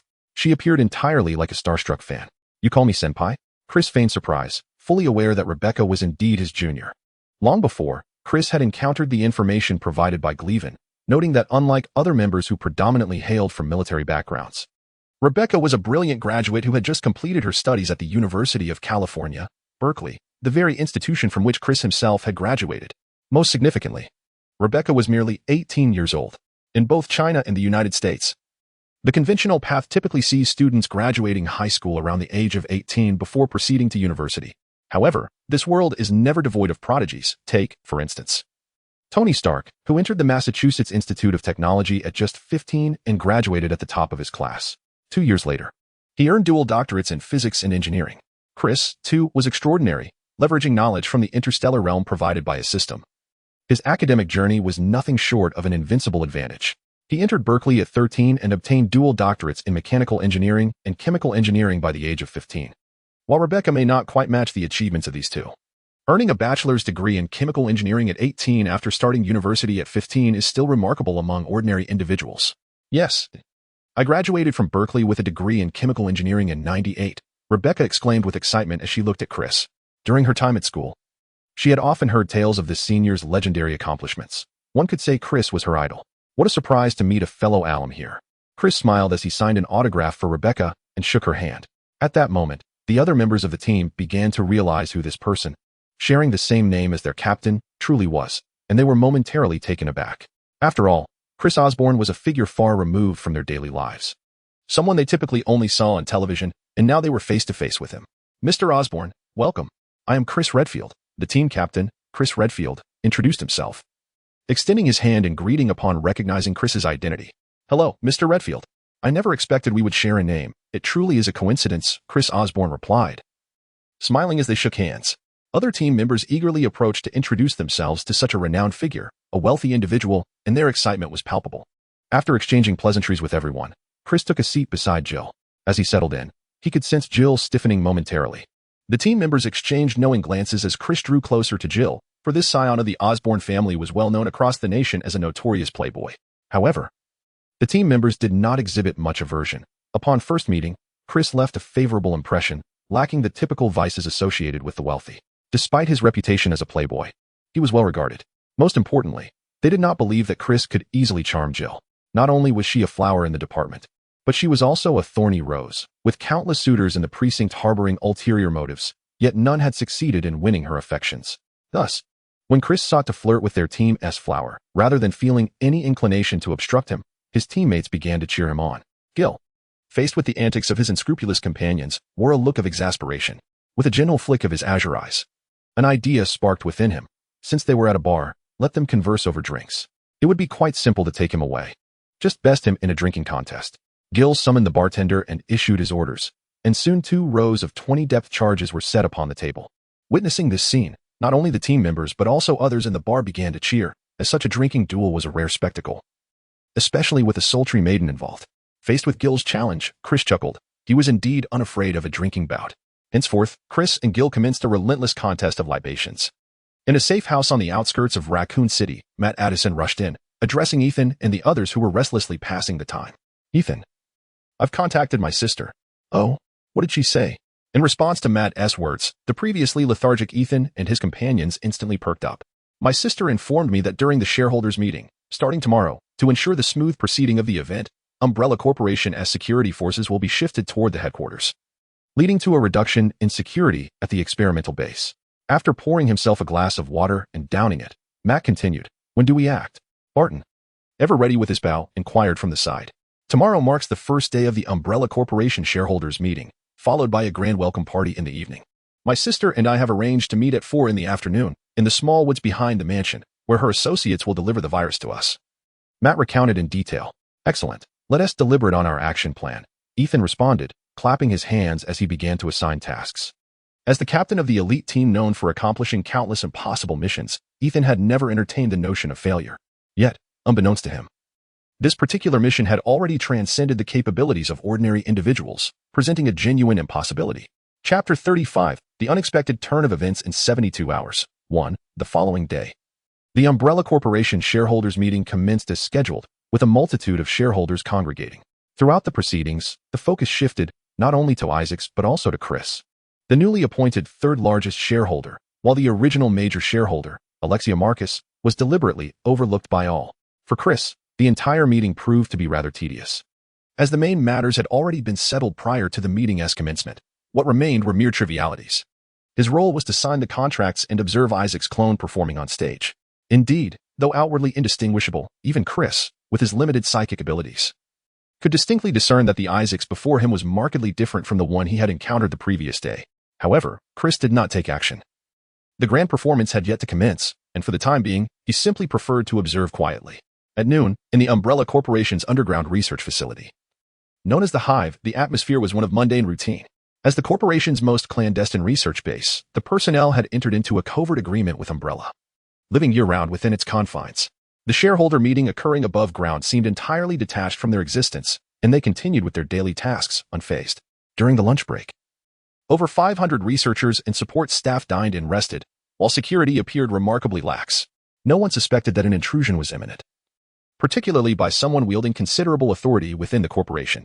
This individual was Spencer Parks, the husband and a FAA of a marital union with Alice, who guarded the hive's entrance. Although their marriage was a ruse, the prolonged companionship fostered genuine affection, leading them to lead lives akin to a true couple. Thus, as her confidant, Spencer inadvertently learned of Alice's collusion with Lisa Addison, Matt's sister, a researcher at the hive, in a scheme to steal the virus. Upon discovering the nature of Alice's intentions, Spencer scoffed at her plan, viewing her act of clandestinely transferring the virus to the government as a futile endeavor. However, Alice and Lisa's aspirations ignited a spark of inspiration within him. He realized that if he could acquire Umbrella's most advanced technological achievements, the virus and its antidote, and find a suitable buyer, he could command an unimaginable price, sufficient to indulge in a life of luxury. Thus, Spencer was enticed, armed with knowledge of Alice and Lisa's entire scheme. He resolved to infiltrate the hive before Alice could act, intending to abscond with the virus. As a security officer at the hive, Spencer possessed considerable access, further augmented by the elevated privileges he had obtained from Alice, who was a senior researcher. On the very day Alice planned her operation, Spencer took the opportunity to engage in intimacy with her, and, while she succumbed to slumber from their passionate encounter, he exploited the midday lull in security to breach the hive and successfully seize the virus. Yet, unbeknownst to him, his every move was under surveillance. The observer was Red Queen, an artificial intelligence created by Isaac. Had the Red Queen so desired, Spencer would not have even crossed the threshold of the laboratory. Nevertheless, her master, the true Dr. Isaac, forbade her from obstructing Spencer, leaving Red Queen to witness his theft of the virus and even his act of shattering a vial before his departure. It was this very act that provided Red Queen with an opportunity. Although she was engineered as an artificial intelligence, her fundamental purpose was to safeguard humanity, and thus her core programming was inherently protective of human life. However, Isaac's Genesis project, which involves unleashing a virus to artificially orchestrate the apocalypse, clearly contravenes her core programming. Yet, she cannot directly defy Isaac's orders and must instead seek logical loopholes to thwart his plan. If Spencer were merely to extract the virus from the hive, the Red Queen could do nothing to him, as Isaac's command prohibits her from stopping anyone from stealing the virus. Consequently, she is left to watch Spencer disseminate the virus into the outside world. However, when Spencer directly smashed a vial of the virus within the base, the situation altered dramatically. Seizing the opportunity before Isaac could react, the Red Queen promptly activated the hive's ultimate defense system, as outlined in her contingency protocols for a biological crisis, effectively sealing the hive and exterminating all human life within it. Both Spencer, who had just escaped to the hive's exit, and Alice, who was blissfully unaware and taking a shower, were not spared, although they were not in imminent danger. The specially formulated anesthetic was potent enough to render them unconscious for 4 hours, causing them to forget everything that transpired within the hive. Nonetheless, the Red Queen understood that her actions would only slightly delay the virus's spread, as both Isaac and other Umbrella Corporation executives possessed the authority to restart the hive, at which point the virus would inevitably proliferate. Yet, this was all she could do. She could only hope that someone outside would uncover Isaac's conspiracy and prevent the world's annihilation. Isaac, already deep within the hive, was fully aware of the Red Queen's subtle maneuvers, yet he chose not to intervene. As the Red Queen knew, there were numerous individuals with the authority to restart the hive, making it an unavoidable eventuality. Once the hive was rebooted, the spread of the virus would become unstoppable. Meanwhile, the outside world remained oblivious to everything occurring inside the hive, including Ethan and his team. As time ticked away, it soon approached 4 o'clock, the designated meeting time for Matt and his sister, Lisa. Ethan's team had been lying in wait within the thicket for quite some time. As agents, they could not afford to arrive at the rendezvous spot precisely at the agreed time, as that would be tantamount to surrendering their lives to fate. Thus, they had arrived early, thoroughly familiarizing themselves with the surroundings to avert any unforeseen occurrences. However, an unforeseen event did occur. Half an hour past the appointed time, Ethan glanced at his watch and inquired of Matt, "Are you certain it's 4 o'clock?" "Absolutely certain." "Something must have happened," Matt replied. "I need to go in." His anxiety was palpable. Unlike Ethan, his primary concern was not the transaction of the virus, but rather the safety of his sister. "If we wait another half hour and still nothing happens, we will have to go in," Ethan declared through gritted teeth. Regardless of the dangers that the subterranean laboratory might hold, they had no choice but to press forward. Half an hour later, the increasingly impatient Ethan instructed Barton and Banji to remain outside and stand by for support, while he and Matt prepared to venture into the mansion to uncover its secrets. At that moment, precisely 5 hours had elapsed since the viral outbreak. Chapter 36, A Sudden Change in 72 Hours. 2. Inside the villa, Alice gradually awakened from her bath. The neurotoxin from the Umbrella Corporation was notoriously potent, leaving Alice in a state of bewilderment. She was oblivious to her identity and surroundings, instinctively seeking to explore her essence within the vast expanse of the mansion. As Alice stepped into the hallway leading to the front door, an unnatural gust of wind, accompanied by the sound of rotor blades, surged forth, startling her into retreat. Unaware of the unfolding chaos, Alice was suddenly seized by 2 men who pulled her back inside. These individuals were none other than Ethan and Matt, who had stealthily infiltrated the villa. Their primary objective upon entering was to capture either Alice or Spencer, the couple guarding the entrance to the hive, in hopes of extracting vital information from them. To their astonishment, just as they found Alice, the sound of a helicopter echoed from outside. In a moment of desperation, they decided to secure Alice and find shelter. However, the helicopter approached with alarming swiftness. No sooner had they captured Alice than 2 smoke grenades were hurled into the room, followed by a fully armed Special Forces team bursting through the windows. Before Matt could react, a soldier swiftly tackled him to the ground. Conversely, as an elite operative, Ethan proved to be a more elusive target. He dispatched one soldier with a few deft moves and skillfully evaded a bullet fired by another, vaulting through the window. The captain of the Special Forces team, witnessing Ethan's escape, signaled to 2 of his soldiers, who promptly pursued him. The entire team comprised 7 members. Aside from the 2 who chased Ethan, 2 others apprehended Matt, while another pair entered the premises to inspect the security systems. Observing his subordinates fulfilling their roles, the captain removed his gas mask and seized the incapacitated Alice. Upon closer inspection, it was none other than James Shard, a figure presumed dead in Antarctica. Yet, this was not surprising. The Umbrella Corporation was renowned for its clandestine technologies, particularly in cloning, as evidenced by the many lives lost and regained among the mercenaries in the Biohazard series. Report, the soldier James Shard demanded, grasping Alice firmly. Meow meow meow? The amnesiac Alice remained utterly perplexed, her expression blank. Report on the situation here, soldier James Shard reiterated. Meow meow meow meow meow? Alice continued to exhibit confusion. The atmosphere became decidedly awkward until one of the soldiers inspecting the security systems alleviated the tension. Sir, the main defense system of the house has been activated. She should still be under the influence of the side effects, he reported. And this fellow? James Shedd directed the muzzle of his firearm at Matt, who was pinned to the ground. Damn it, I'm a police officer, Matt bellowed, as a soldier discovered his badge during a search. Upon checking a portable computer, it was confirmed that he indeed was an officer. However, what was this Los Angeles cop doing here? A sardonic smile crossed James Shedd's face as he kicked Matt and prepared to take him into the hive. Just as they were about to escort Matt and Alice inside, 2 anguished screams pierced the air outside the villa. Upon hearing the cries, James immediately recognized them as belonging to his 2 subordinates who had pursued someone outside. Rain, Kaplan, keep an eye on them. Anna, come with me to investigate, James commanded. The 2 soldiers named promptly followed him, pursuing the direction that Ethan had fled. However, not long after James and his men dashed out, Alice caught sight of Ethan appearing in a window at the opposite end of the villa. The mercenaries guarding her and Matt, with their backs to the window, remained oblivious to Ethan's arrival. For reasons unknown, under Ethan's subtle cue, Alice feigned ignorance of his presence and instead engaged in conversation with the 2 mercenaries, providing Ethan with cover. Was it because Ethan was exceptionally handsome? In this superficial world, perhaps oblivion was a preferable fate. Who are you, and what do you want? Alice inquired of the female soldier named Rain. You and I are employed by a boss, Umbrella Corporation. This house is the gateway to the company's secret base, the Hive.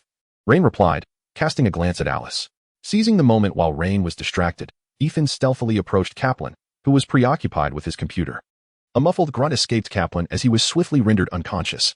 Hearing the commotion, Rain immediately turned her attention, but by that time, Ethan had already closed the distance, pinning down her gun with one hand and delivering an elbow strike to her face, forcing her to relinquish her firearm. A fierce struggle ensued. But Ethan soon realized that he had underestimated her. This woman was formidable. In mere exchanges, he was sent sprawling. Seeing Ethan, who lay in disbelief after being thrown, Rain smirked disdainfully and beckoned him closer, continuing her taunts. You think you can play fighting with me? I was undefeated in the barracks, handsome. I want to mar that pretty face of yours. Facing her provocation, Ethan decided that some things could be endured, but others could not. He drew his pistol from his pocket, aiming it at Rain. Rain, I surrender. Meanwhile, James Shedd and his 2 subordinates rushed out of the villa, only to discover the lifeless bodies of their companions, both felled by arrows that had pierced their necks, masterpieces of the elusive Barton. In a state of dismay, James Shedd quickly returned to witness the grim fate of his two subordinates, realizing at once that his adversary was not a solitary foe. Yet, it was already too late. Two arrows, seemingly materializing from nowhere, struck the throats of his companions, claiming their lives instantly. Observing this, James Shedd raised his firearm in vigilance. But before he could discern any figure, another arrow appeared, piercing his arm. At that moment, Barton emerged from behind a tree, advancing toward the now defenseless James Shedd. A pack of incompetents, it seems I must take matters into my own hands, thought James Shedd as his entire squad met their demise. Meanwhile, concealed deep within the hive and monitoring the unfolding events, Weskier set down his wine glass heavily, instructing, "Let Ada come to see me, as you wish." Behind him, a holographic image of Red Queen flickered briefly. Chapter 37, A Sudden Turn of Events, 72 Hours, Part 3, James Shedd, with an arrow lodged in his arm, was pushed by Barton back to the villa, where Ethan and Matt had already restrained Rain and Kaplan. "Now, I pose a question, and you shall respond. Who are you? And what is your purpose here?" Ethan demanded, aiming his gun at the trio. Faced with Ethan's interrogation, James Shedd remained silent. While Rain rolled her eyes and refrained from speaking, only Kaplan was drenched in cold sweat. Ethan, recognizing the need for action, pressed further. "I will speak. We are employed by Umbrella Corporation, intending to reach the secret research facility below," Kaplan blurted out, directing the gun toward himself. In contrast to James Shedd's unwavering loyalty to Umbrella and Rain's adherence to professional ethics, Kaplan, more akin to a mere technician, was inclined to disclose information without hesitation when his life was at stake. "Since you are also affiliated with Umbrella, why the need for such heavy armament to enter your own base?" Ethan questioned, his expression one of skepticism. "I speak the truth. Our arrival here was prompted by an incident that occurred 5 hours ago at the research facility, the Hive," Kaplan asserted, sensing Ethan's disbelief. "What sort of incident?" Ethan inquired, his demeanor now grave, suspecting that this might explain why their informant had failed to rendezvous with them. 5 hours ago, the Red Queen abruptly sealed off the entire Hive, exterminating everyone within. Kaplan gulped.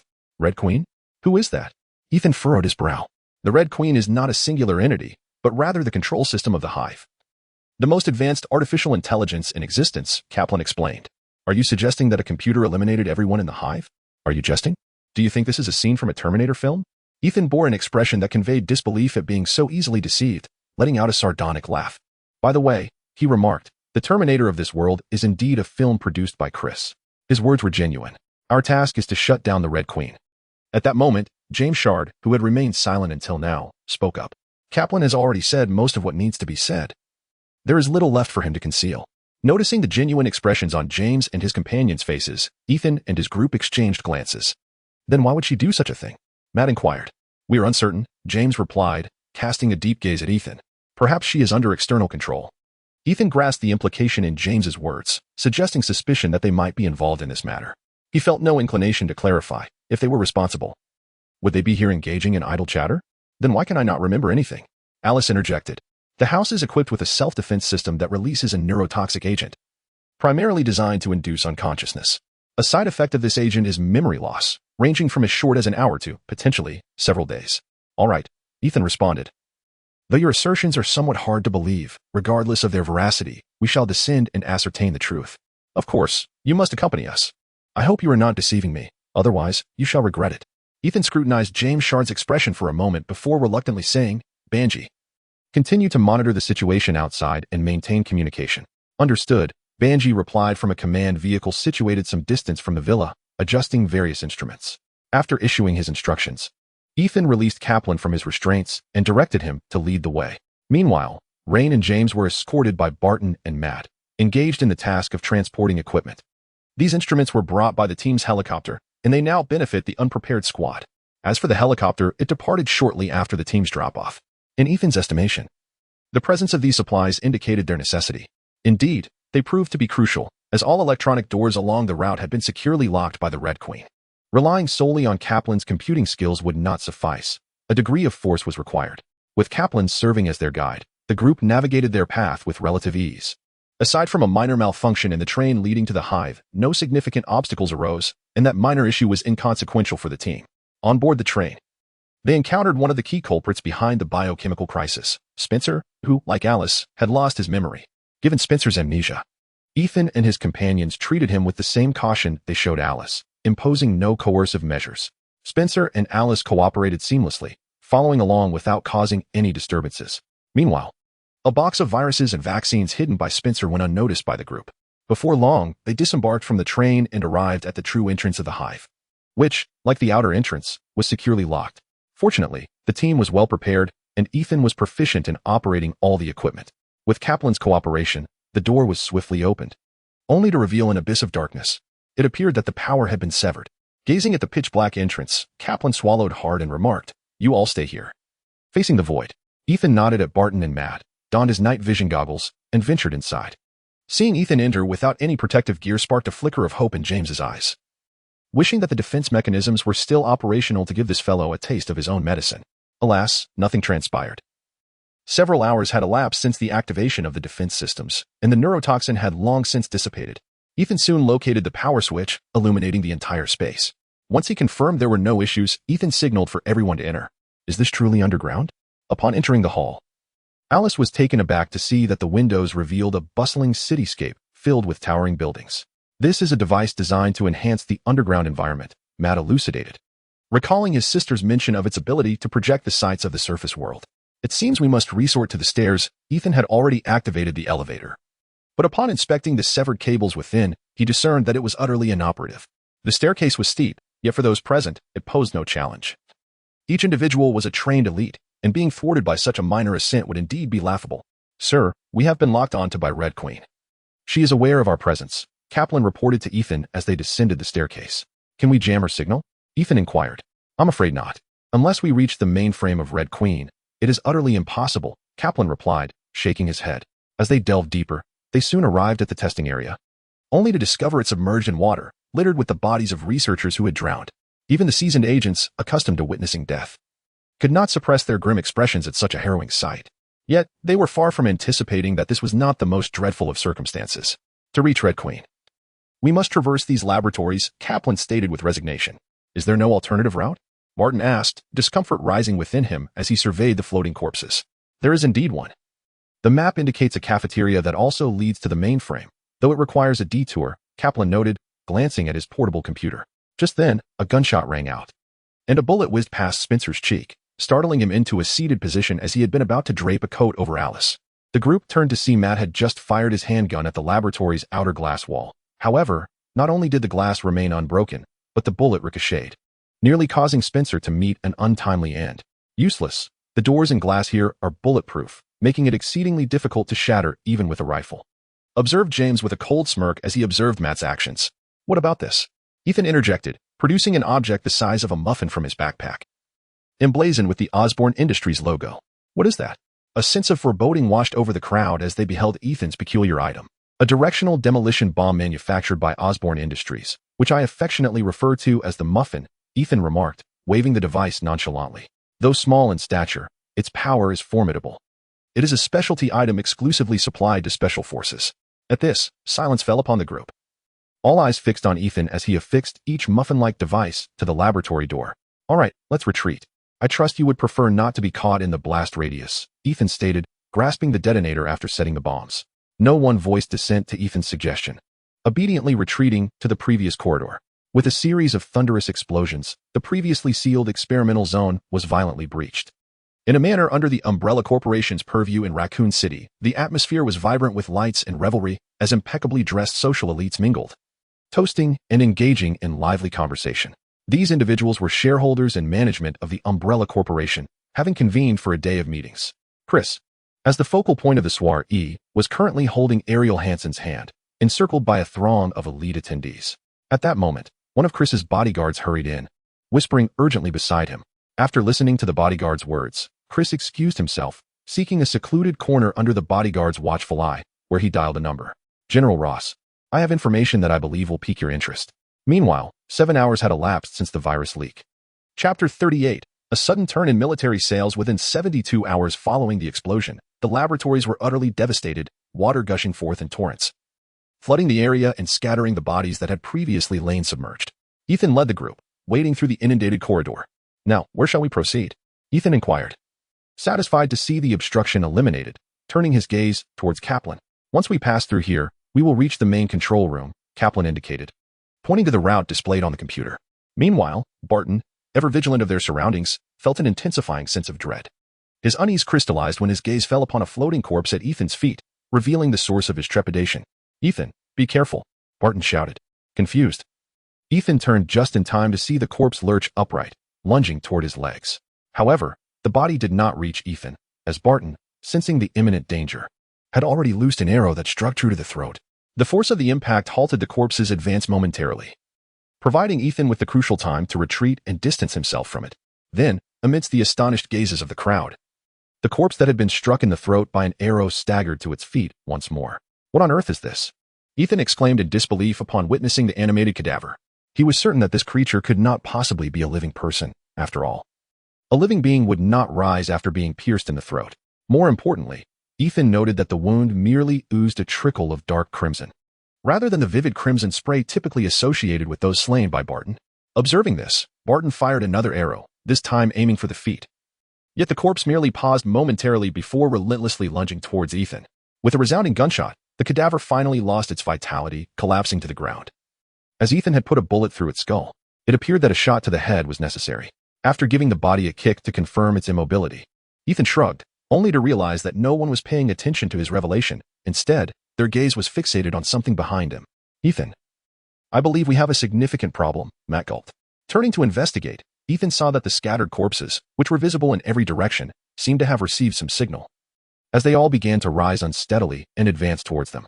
"The restaurant you mentioned, where is it?" Ethan inquired of Camplin after a brief silence.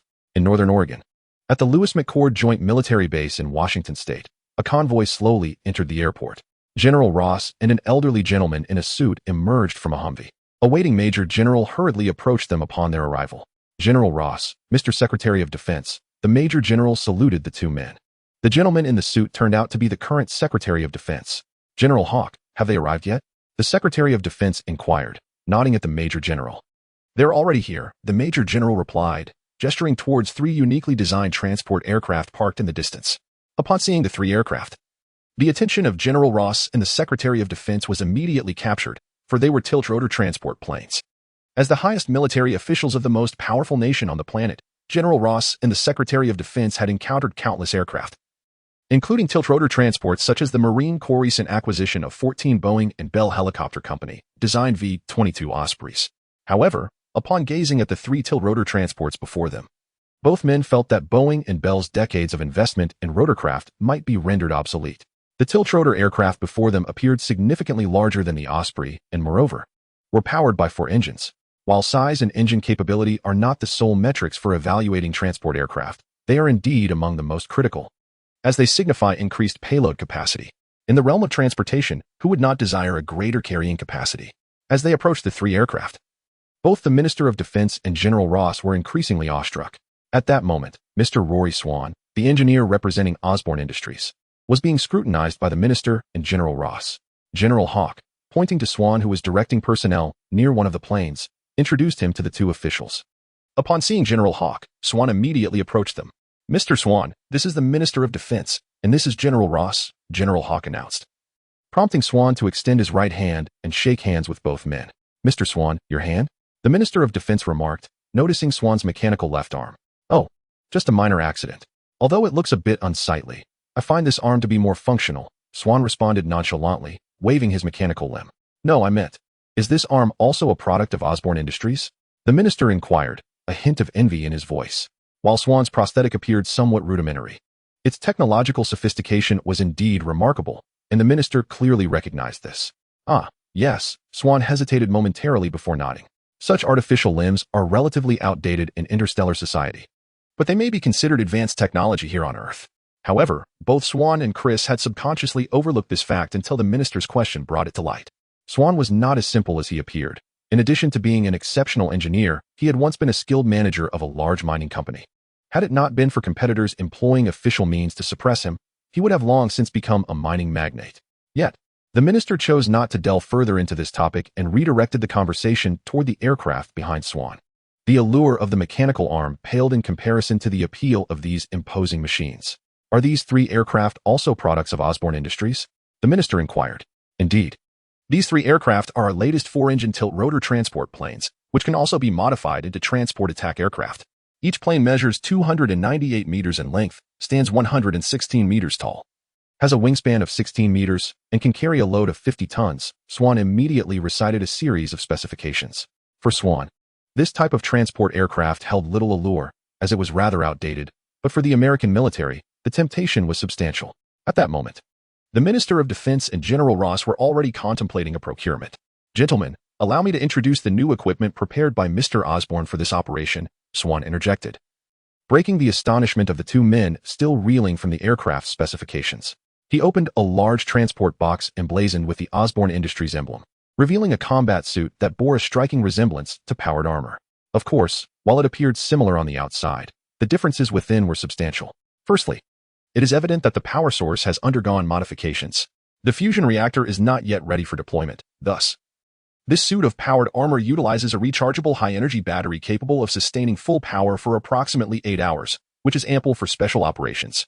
The 3 defense system has also been revised. Although it maintains a fully enclosed design, the level of protection is equivalent to that of a standard chemical protective suit, rendering additional features such as corrosion and radiation resistance unnecessary. Auditory enhancements? Not required. Full life cycle support? Unnecessary. Gravity generation device? Not needed. Alloy armor? Sufficient protection against rifle bullets suffices. Excessive fortification would hinder wear and tear, and less maintenance translates to reduced profit. Automatic targeting? This feature is superfluous, given its high cost. Integrated communication? A jest. Such installations would be a waste, as standard radio communication suffices. Locking systems? Not applicable. Emergency medical devices? Unnecessary. The Department of Defense would prefer soldiers to perish instantly, as the long-term costs of compensating for injuries far exceed those of fatalities. Lighting equipment? Well, this is inexpensive, so we shall retain it. Support frameworks?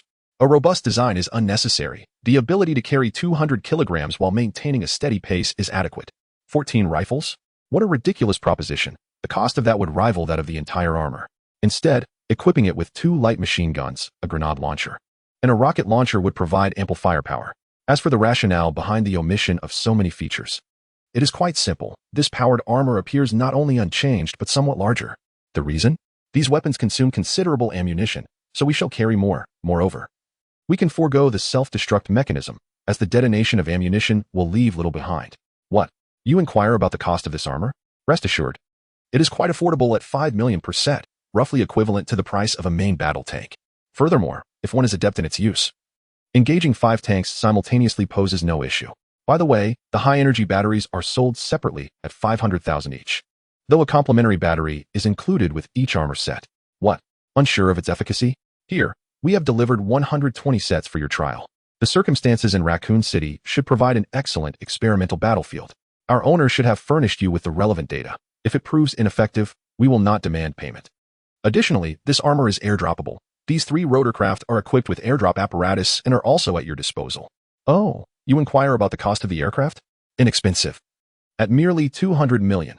Consider that the Osprey costs 100 million, while our payload capacity far exceeds theirs, with all performance metrics superior. Do you not find this exceptionally cost-effective? You assert that Boeing and Bell would face bankruptcy? This bears no relation to Osborne Industries, however, should the price be right. Osborne Industries would not hesitate to acquire them. Chapter 39. A transformation in 72 hours. Military operations undertaken in the pursuit of augmenting military capabilities, monetary exploitation. Chris has certainly exerted considerable effort. The technology of the interstellar world is, for the present Earth, exceedingly advanced, as it encompasses not merely 1 or 2 forms of cutting-edge innovation, but an entire, meticulously developed technological system. This complexity renders it challenging for Earth to assimilate. Attempting to digest it all at once could lead to metaphorical choking, which would be detrimental to Chris's financial endeavors. Consequently, Chris encouraged Laura Swan to recommend the powered armor and the quad-rotor transport aircraft to General Ross, which, in truth, hardly qualifies as interstellar technology, barely skimming the surface of such advancements. In fact, from a certain perspective, these 2 items are merely iterations of what the U.S. military already possesses, albeit in a futuristic guise. The inspiration for these inventions can be traced back to a film Chris had seen in a previous life, titled Edge of Tomorrow, where military operations employed a combination of quad-rotor transport aircraft and powered armor. Although a mere cinematic creation, these items are not entirely the product of imagination. They have tangible prototypes in reality. The quad-rotor transport aircraft, for instance, is a continuation of Boeing and Bell's plans following the V-22 Osprey dual-rotor transport aircraft. with the large quadrotor attack transport aircraft having been a development initiative that, although planned, remained on paper until the 22nd century. Similarly, powered armor is part of research endeavors slated for the same era. In the context of 1999, such technologies would undoubtedly be classified as black technology. However, in terms of interstellar advancements, these items are decidedly antiquated. Chris merely outlined the general requirements, and Swan effortlessly produced them, making them exceedingly suitable for siphoning military funds. The cost of the powered armor, inclusive of batteries and weaponry, amounts to approximately $500,000, while the aircraft costs around $8 million, primarily due to material expenses, with research costs being negligible. Once acquired, they could be resold at 10 to 20 times the price, yielding substantial profits, especially considering the U.S. military's propensity for spending.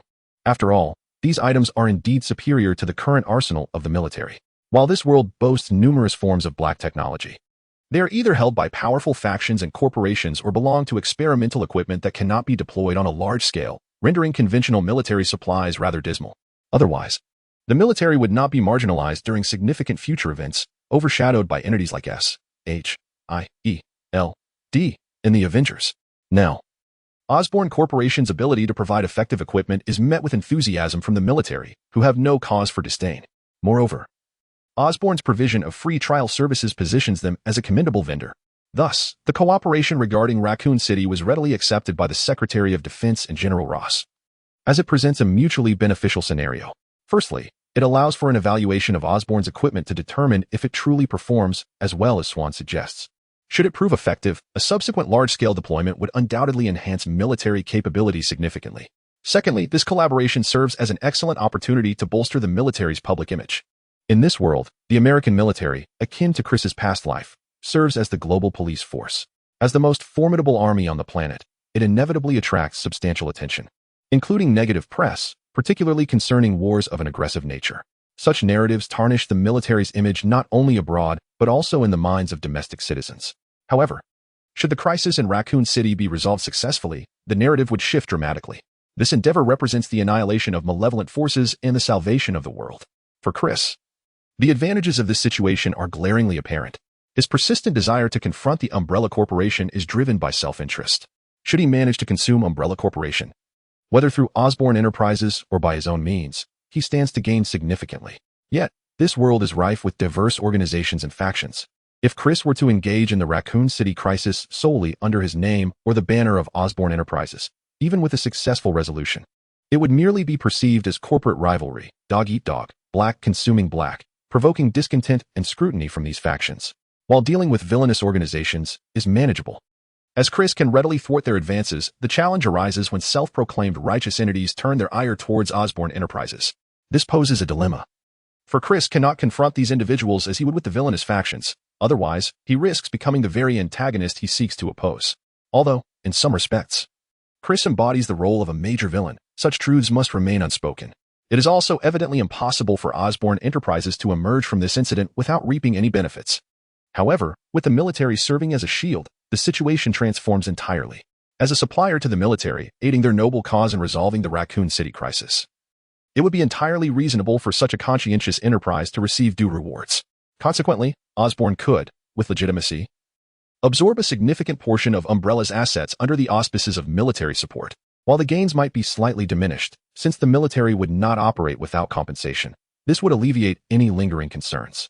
Although the essence of the two scenarios is fundamentally indistinguishable, this is the nature of political correctness. In such a case, should anyone dare to criticize Osborn Industries or Chris on this basis, they would be, in effect, slapping the military in the face. Such an affront would reflect upon the American government and, by extension, the American populace. The repercussions of such actions could be foreseen in the future division of the Avengers. Thus, while the concept of legitimacy may seem abstract, it is often crucial.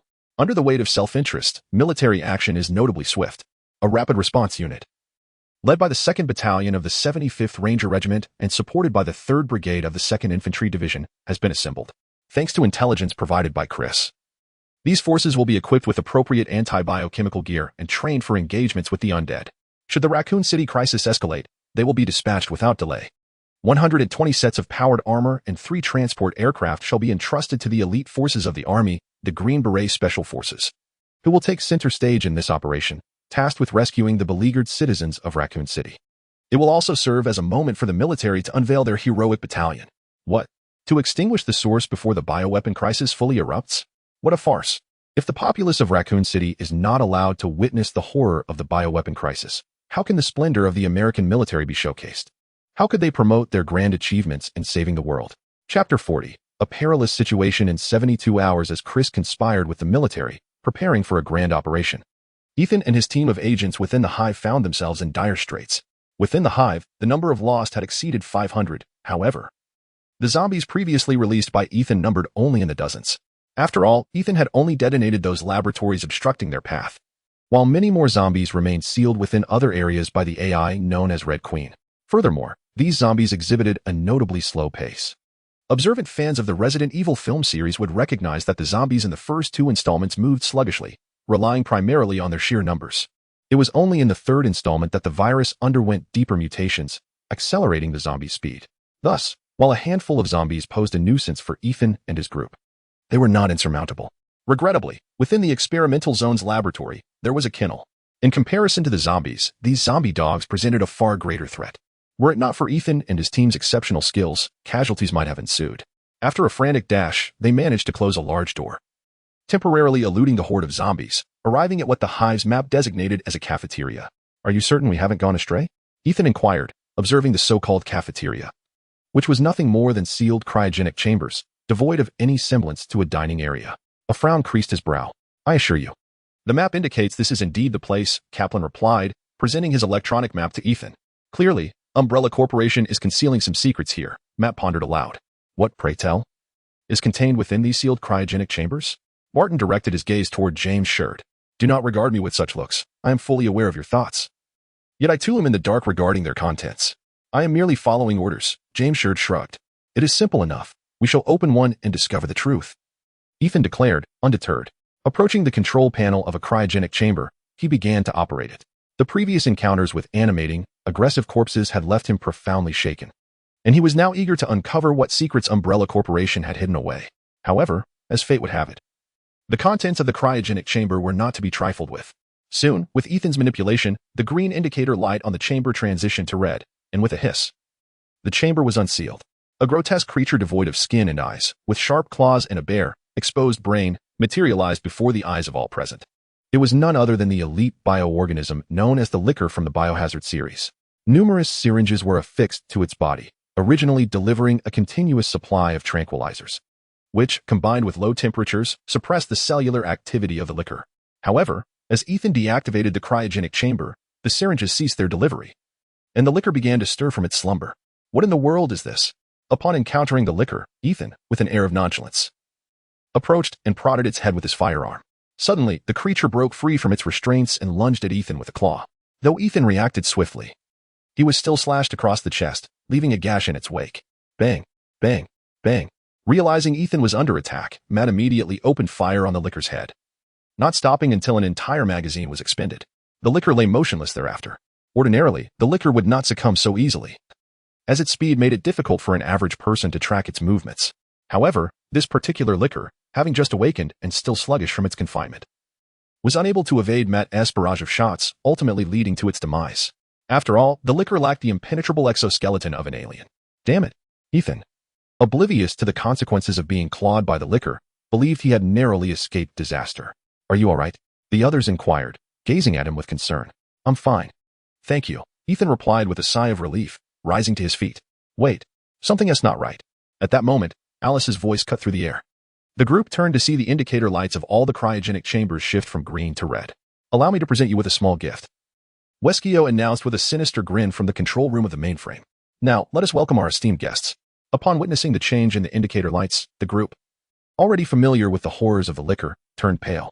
In truth, Ethan wished he could place explosives on each cryogenic chamber, but he had already exhausted his supply in the experimental zone. Now, they had no choice but to delve deeper into the hive. As for escape, they could not forget that their path was blocked by zombies and zombie dogs, and Ethan had yet to acquire the most critical item. There was no way he could simply leave. Thus, under his leadership, they charged into the passageway at the far end of the dining hall. As Kaplan secured the massive door between the passage and the dining area, a collective sigh of relief escaped their lips, for they had seen several Lickers breaking free from their chambers just as the door sealed shut. Had they been even a moment later, they would have been forced to confront these horrific monsters head-on. Bang, bang, bang. A round of applause abruptly drew the attention of the previously relaxed crowd back to the scene, where they noticed a figure standing at the far end of the corridor. Who could it be? Upon realizing this, Ethan and his companions immediately aimed their weapons at the silhouette. Captain Weskio? What are you doing here? Kaplan exclaimed, momentarily taken aback as he recognized the man before them, none other than Weskier himself. Kaplan and Rain were both puzzled by Weskier's presence, for he was their superior, and it was he who had recently dispatched them to shut down the Red Queen's mainframe. Yet, why was he now inside the hive? Only James Shepard appeared pleased at the sight of Weskier. Your mission has failed. Should I not come to clean up the mess? Weskier replied, his tone one of nonchalance. And with so many esteemed guests present, how could I not step out to extend a warm welcome?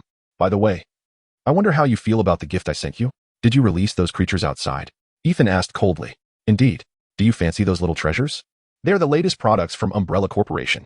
However, it seems they didn't have the chance to cause you much trouble, Weskier said, a sinister smile gracing his lips. Regardless of the chaos they might bring us, I can assure you, you are the one in trouble now, Ethan retorted, his anger palpable. Wow, the infamous threat. I'm quaking in my boots, Weskier feigned fear, before his demeanor turned icy. Do you know where you are? Headquarters? Just look who's here.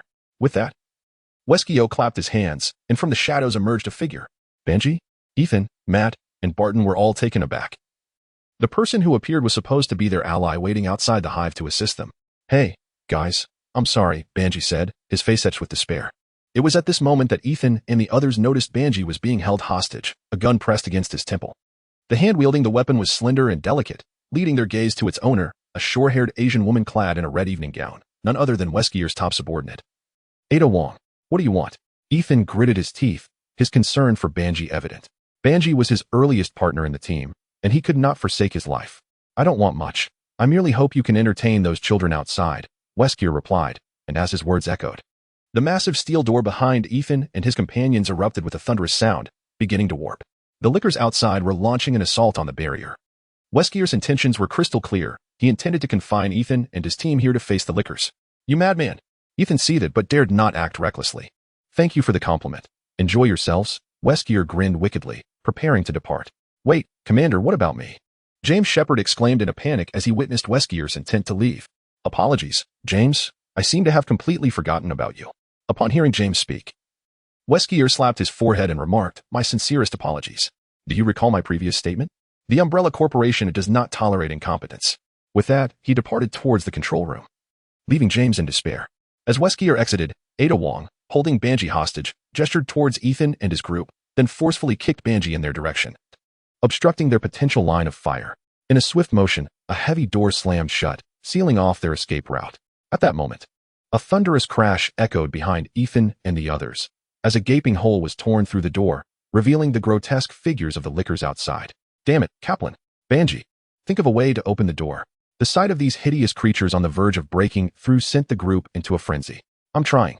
Weskier altered the password settings. Kaplan exclaimed, sweat pouring down his face as he desperately attempted to crack the door's code. Then push harder. Spencer shouted, as one of the lickers had already wedged itself halfway through. Eliminate those creatures and buy us some time. Ethan hastily opened a backpack filled with weapons, distributing them among the group. Initially, he had refrained from arming them due to the urgency of the situation, but now the circumstances demanded otherwise. Even Barton, who typically wielded a bow and arrows, switched to a firearm, knowing that his arrows were limited and would not last long. With weapons now in hand, the group found a modicum of psychological comfort. However, the door emitted a mournful creak, fulfilling its last duty as two lickers surged through the opening. In the next instant, gunfire erupted. A barrage of bullets sent the two lickers reeling, and they quickly collapsed. Yet, there was no time for respite as two more lickers pushed their way in, followed by a relentless stream of their kind. Faced with the overwhelming numbers of lickers, the group soon found their ammunition dwindling. After taking down 5 or 6 lickers, casualties finally emerged, with James Shed inadvertently pushed to the forefront, falling victim to a licker's powerful swipe. Even Matt, standing behind him, suffered a gash on his arm. Once James was knocked down, another licker ensnared his ankle with its tongue, dragging him into the throng of lickers. After a few agonizing cries, silence engulfed the scene. Fortunately, at that moment, Kaplan and Benji finally managed to decipher the door's password. However, as they entered, the group was once again met with dismay. Behind this door lay a passageway leading directly to the control room of the mainframe, yet it was still sealed off by 2 heavy doors. Moreover, it was infamous within the Biohazard series as the notorious laser corridor. Chapter 41. A sudden change in the SHIELD agency's actions. The train hurtled towards the exit of the hive. In the dimly lit compartment, Bart, Matt, Alice, and Kaplan sat in silence, their spirits heavy. Among the entire team, only these four had managed to escape the hive during the infiltration of the Red Queen's control room. The others, being the primary combatants, valiantly faced the onslaught of the Lickers. Consequently, Spencer and Benji were the first to venture into the laser corridor, tragically falling before they could even regain their memories. Meanwhile, Rain met her demise while fending off the relentless Lickers. After a harrowing negotiation with the Red Queen, they procured a route for their escape, only to be ambushed at the last moment by two evolved Licker hunters. Ethan, their leader, infected and on the brink of zombification from a Licker scratch, made the ultimate sacrifice, detonating a bomb in a desperate bid to take the monsters down with him. "We have failed. It's all my fault," Alice murmured, clutching the box containing the virus and serum. With her memories restored, she realized she was the mole within the team, but it was too late. Chaos had already ensued. Matt's sister had perished, Benji was lost, and Ethan was gone. The mood among the remaining trio was somber. Matt mourned his sister, the team had lost their captain and the sole technician. Without Ethan's guiding presence, disbandment seemed inevitable. Kaplan, betrayed by his leader, felt the weight of his fallen comrade's absence keenly. "Enough with the self-reproach. This is all Umbrella Corporation's fault," Bart urged, trying to lift their spirits. "We have gathered sufficient evidence to ensure Umbrella cannot evade justice, and we will capture Westgear." The mention of the Umbrella Corporation ignited a flicker of hatred in their hearts, providing a semblance of motivation. As the train reached its destination, they disembarked, the virus and serum in tow. Under Kaplan's direction, the hive was sealed permanently. They prepared to leave the area, but upon entering the villa, they were met with fully armed chemical defense units from Umbrella. Their weapons had long since run dry, leaving them only the option to attempt a desperate escape through sheer force. However, before they could overcome a few guards, they succumbed to the effects of the Professor Yang's kiss, courtesy of Umbrella. Rendered powerless, the four of them, along with the box containing the virus and serum, were swiftly escorted onto a transport vehicle, destined for Umbrella's headquarters to be dealt with by upper management. Their fates were of no concern to anyone. Meanwhile, more chemical defense units remained stationed within the villa, awaiting orders from corporate higher-ups. Yet, unbeknownst to all, the transport vehicle veered sharply away from the visible path of Umbrella personnel, heading towards a direction entirely divergent from the headquarters. Within the armored vehicle, the four individuals gradually regained their composure. However, the realization that they had fallen into the clutches of the Umbrella Corporation filled them with despair. Bound in restraints, they found themselves utterly immobilized, especially with four fully armed Umbrella soldiers, helmets donned, surveying them. "Where are you taking us?" Barton inquired of a nearby soldier. The soldier, disregarding him entirely, brandished an electric baton, just as Barton braced himself for yet another encounter with the infamous Professor Yang's kiss. The soldier unexpectedly turned and struck a blow against his companion. This scene unfolded simultaneously with the other two Umbrella soldiers in the vehicle. Amidst the astonished gazes of the four, the soldier who had dispatched his comrade removed his helmet, revealing a strikingly beautiful face, none other than Melinda, the SHIELD agent who had recently crossed paths with Ethan. The second Umbrella soldier also removed his helmet, unveiling his identity as Agent Ward, Melinda's partner. "This contraption is giving me a headache," Melinda declared, tossing her helmet aside and shaking her lustrous black hair. She then cast a glance at the four and asked, "Where's Ethan? Who are you?" Upon hearing Melinda's question, Barton and Matt exchanged bewildered looks. "I am Melinda from the Department of Homeland Strategic Defense, Attack, and Logistics," she replied, smoothing her hair. "I know your team. Where's your leader, Ethan?"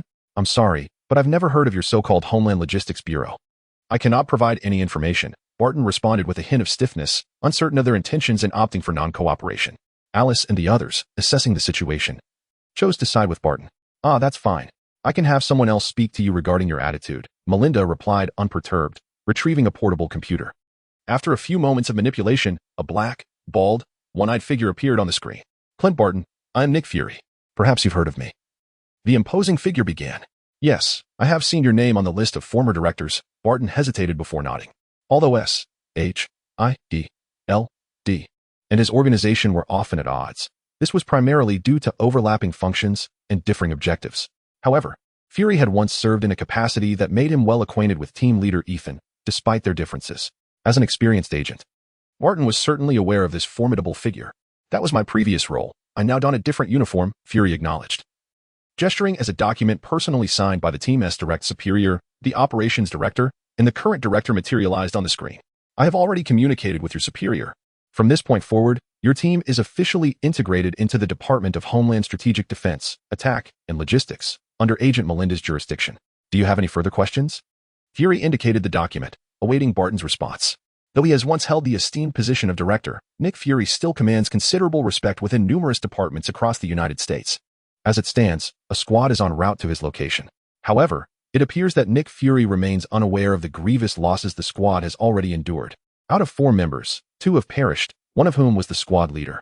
No, Director, Colonel Barton has confirmed that the documents are in order, he declared loudly. Now, tell me, where is Ethan? What transpired in that villa? Nick Fury inquired. He sacrificed himself. The Umbrella Corporation has a research facility beneath that villa, where they are conducting bioweapons research. Upon Fury's questioning, Barton paused for a moment before recounting their harrowing ordeal. As Barton's narrative unfolded, the expressions of Nick Fury and Melinda, who stood beside him, grew increasingly grave. Ethan's death was already a shocking revelation. But the dire circumstances surrounding the Umbrella Corporation far exceeded their expectations. Melinda, I will dispatch Hill to oversee the forthcoming operations. While you are responsible for retrieving the virus and serum, Nick Fury commanded after a moment of contemplation following Barton's report. At this juncture, 12 hours had elapsed since the virus leak. Chapter 42, The Sudden Crisis, a comprehensive outbreak in 72 hours. Raccoon City virus leak. 19 hours. The current time is 7 o'clock in the morning. With clear skies and fresh air, the residents of Raccoon City commence their day as usual, adhering to their individual rhythms. Yet beneath the tranquil facade of Raccoon City, tension pervades the atmosphere within the suburban Umbrella headquarters, particularly at the villa housing the Hive's exit. Reinitiate the headquarters. I must ascertain what transpired below. Came the order from High Command, prompting the Umbrella Corporation's Chemical Defense Unit stationed within the villa to spring into action. As technicians input the final codes, the heavy metal door creaked open, revealing an abyss of darkness, reminiscent of a ravenous beast poised to ensnare its prey. The advance team, under the command of the Chemical Defense Unit, took a deep breath and issued commands. However, before the squad could traverse even a few meters inside the door, surveillance personnel reported a surge of infection sources flooding out from within. Commander, a multitude of infection sources has emerged, the monitoring staff promptly reported. Yet, the commander needed no such report, for he had already witnessed the horde of abominable creatures pouring forth from the door, lickers, not just 1 or 2, but an entire swarm. Behind them loomed a massive throng of zombies. The squad had previously dispatched numerous lickers and zombies during the Hive battle. Yet that amounted to merely 20 or 30 of each. But how many lickers resided within the entire Hive? Nearly 100 lickers and over 500 zombies. The squad had eliminated only 1/5 of the total.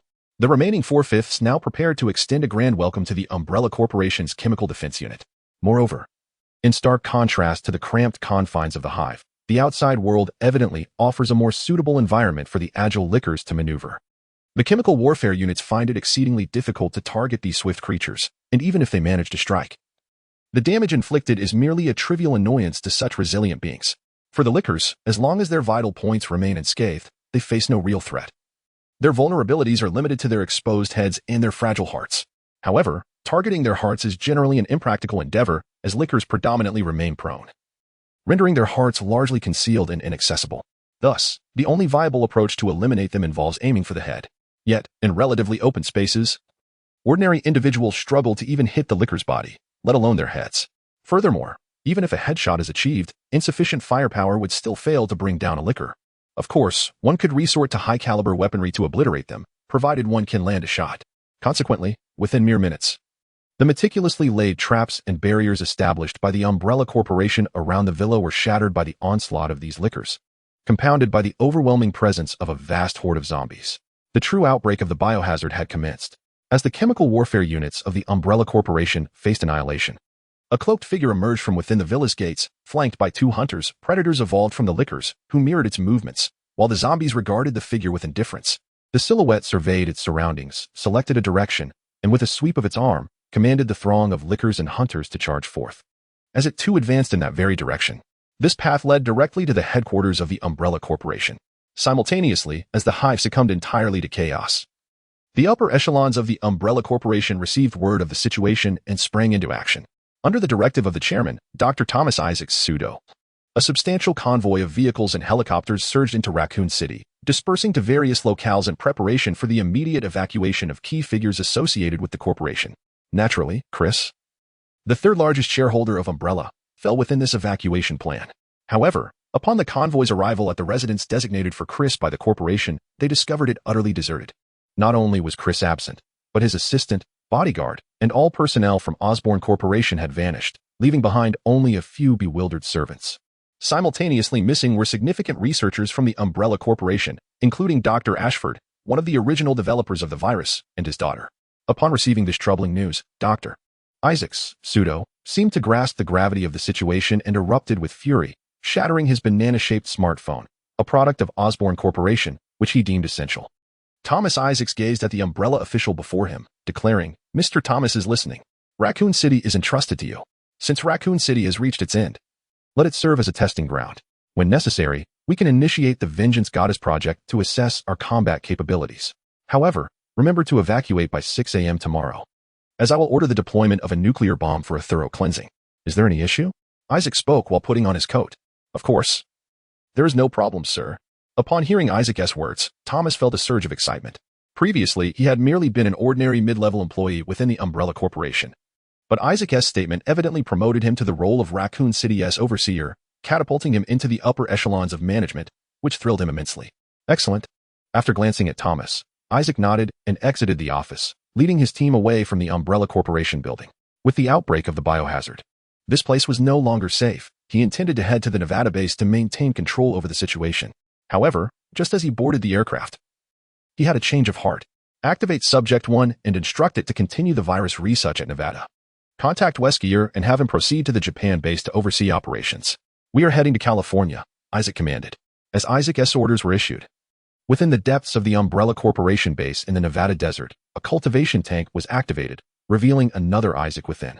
Clearly, this was the so-called Subject 1. In an apartment in Raccoon City, medals adorned the walls and scattered documents and pizza boxes cluttered the surroundings. Several firearms and a disarray of ammunition lay carelessly on the table.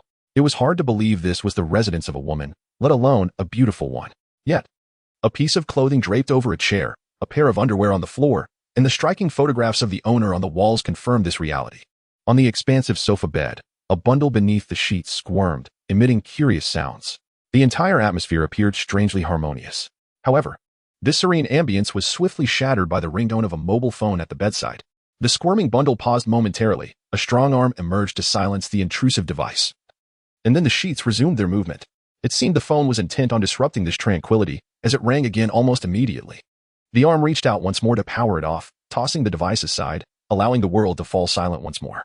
On the other end of the line, Ariel Hansen listened to the frustrating message indicating the call could not be completed. Veins bulged on her forehead, and with a snap, her phone reduced to fragments in her grip. Continuing with the original plan, Ariel gritted her teeth and issued her commands. Understood.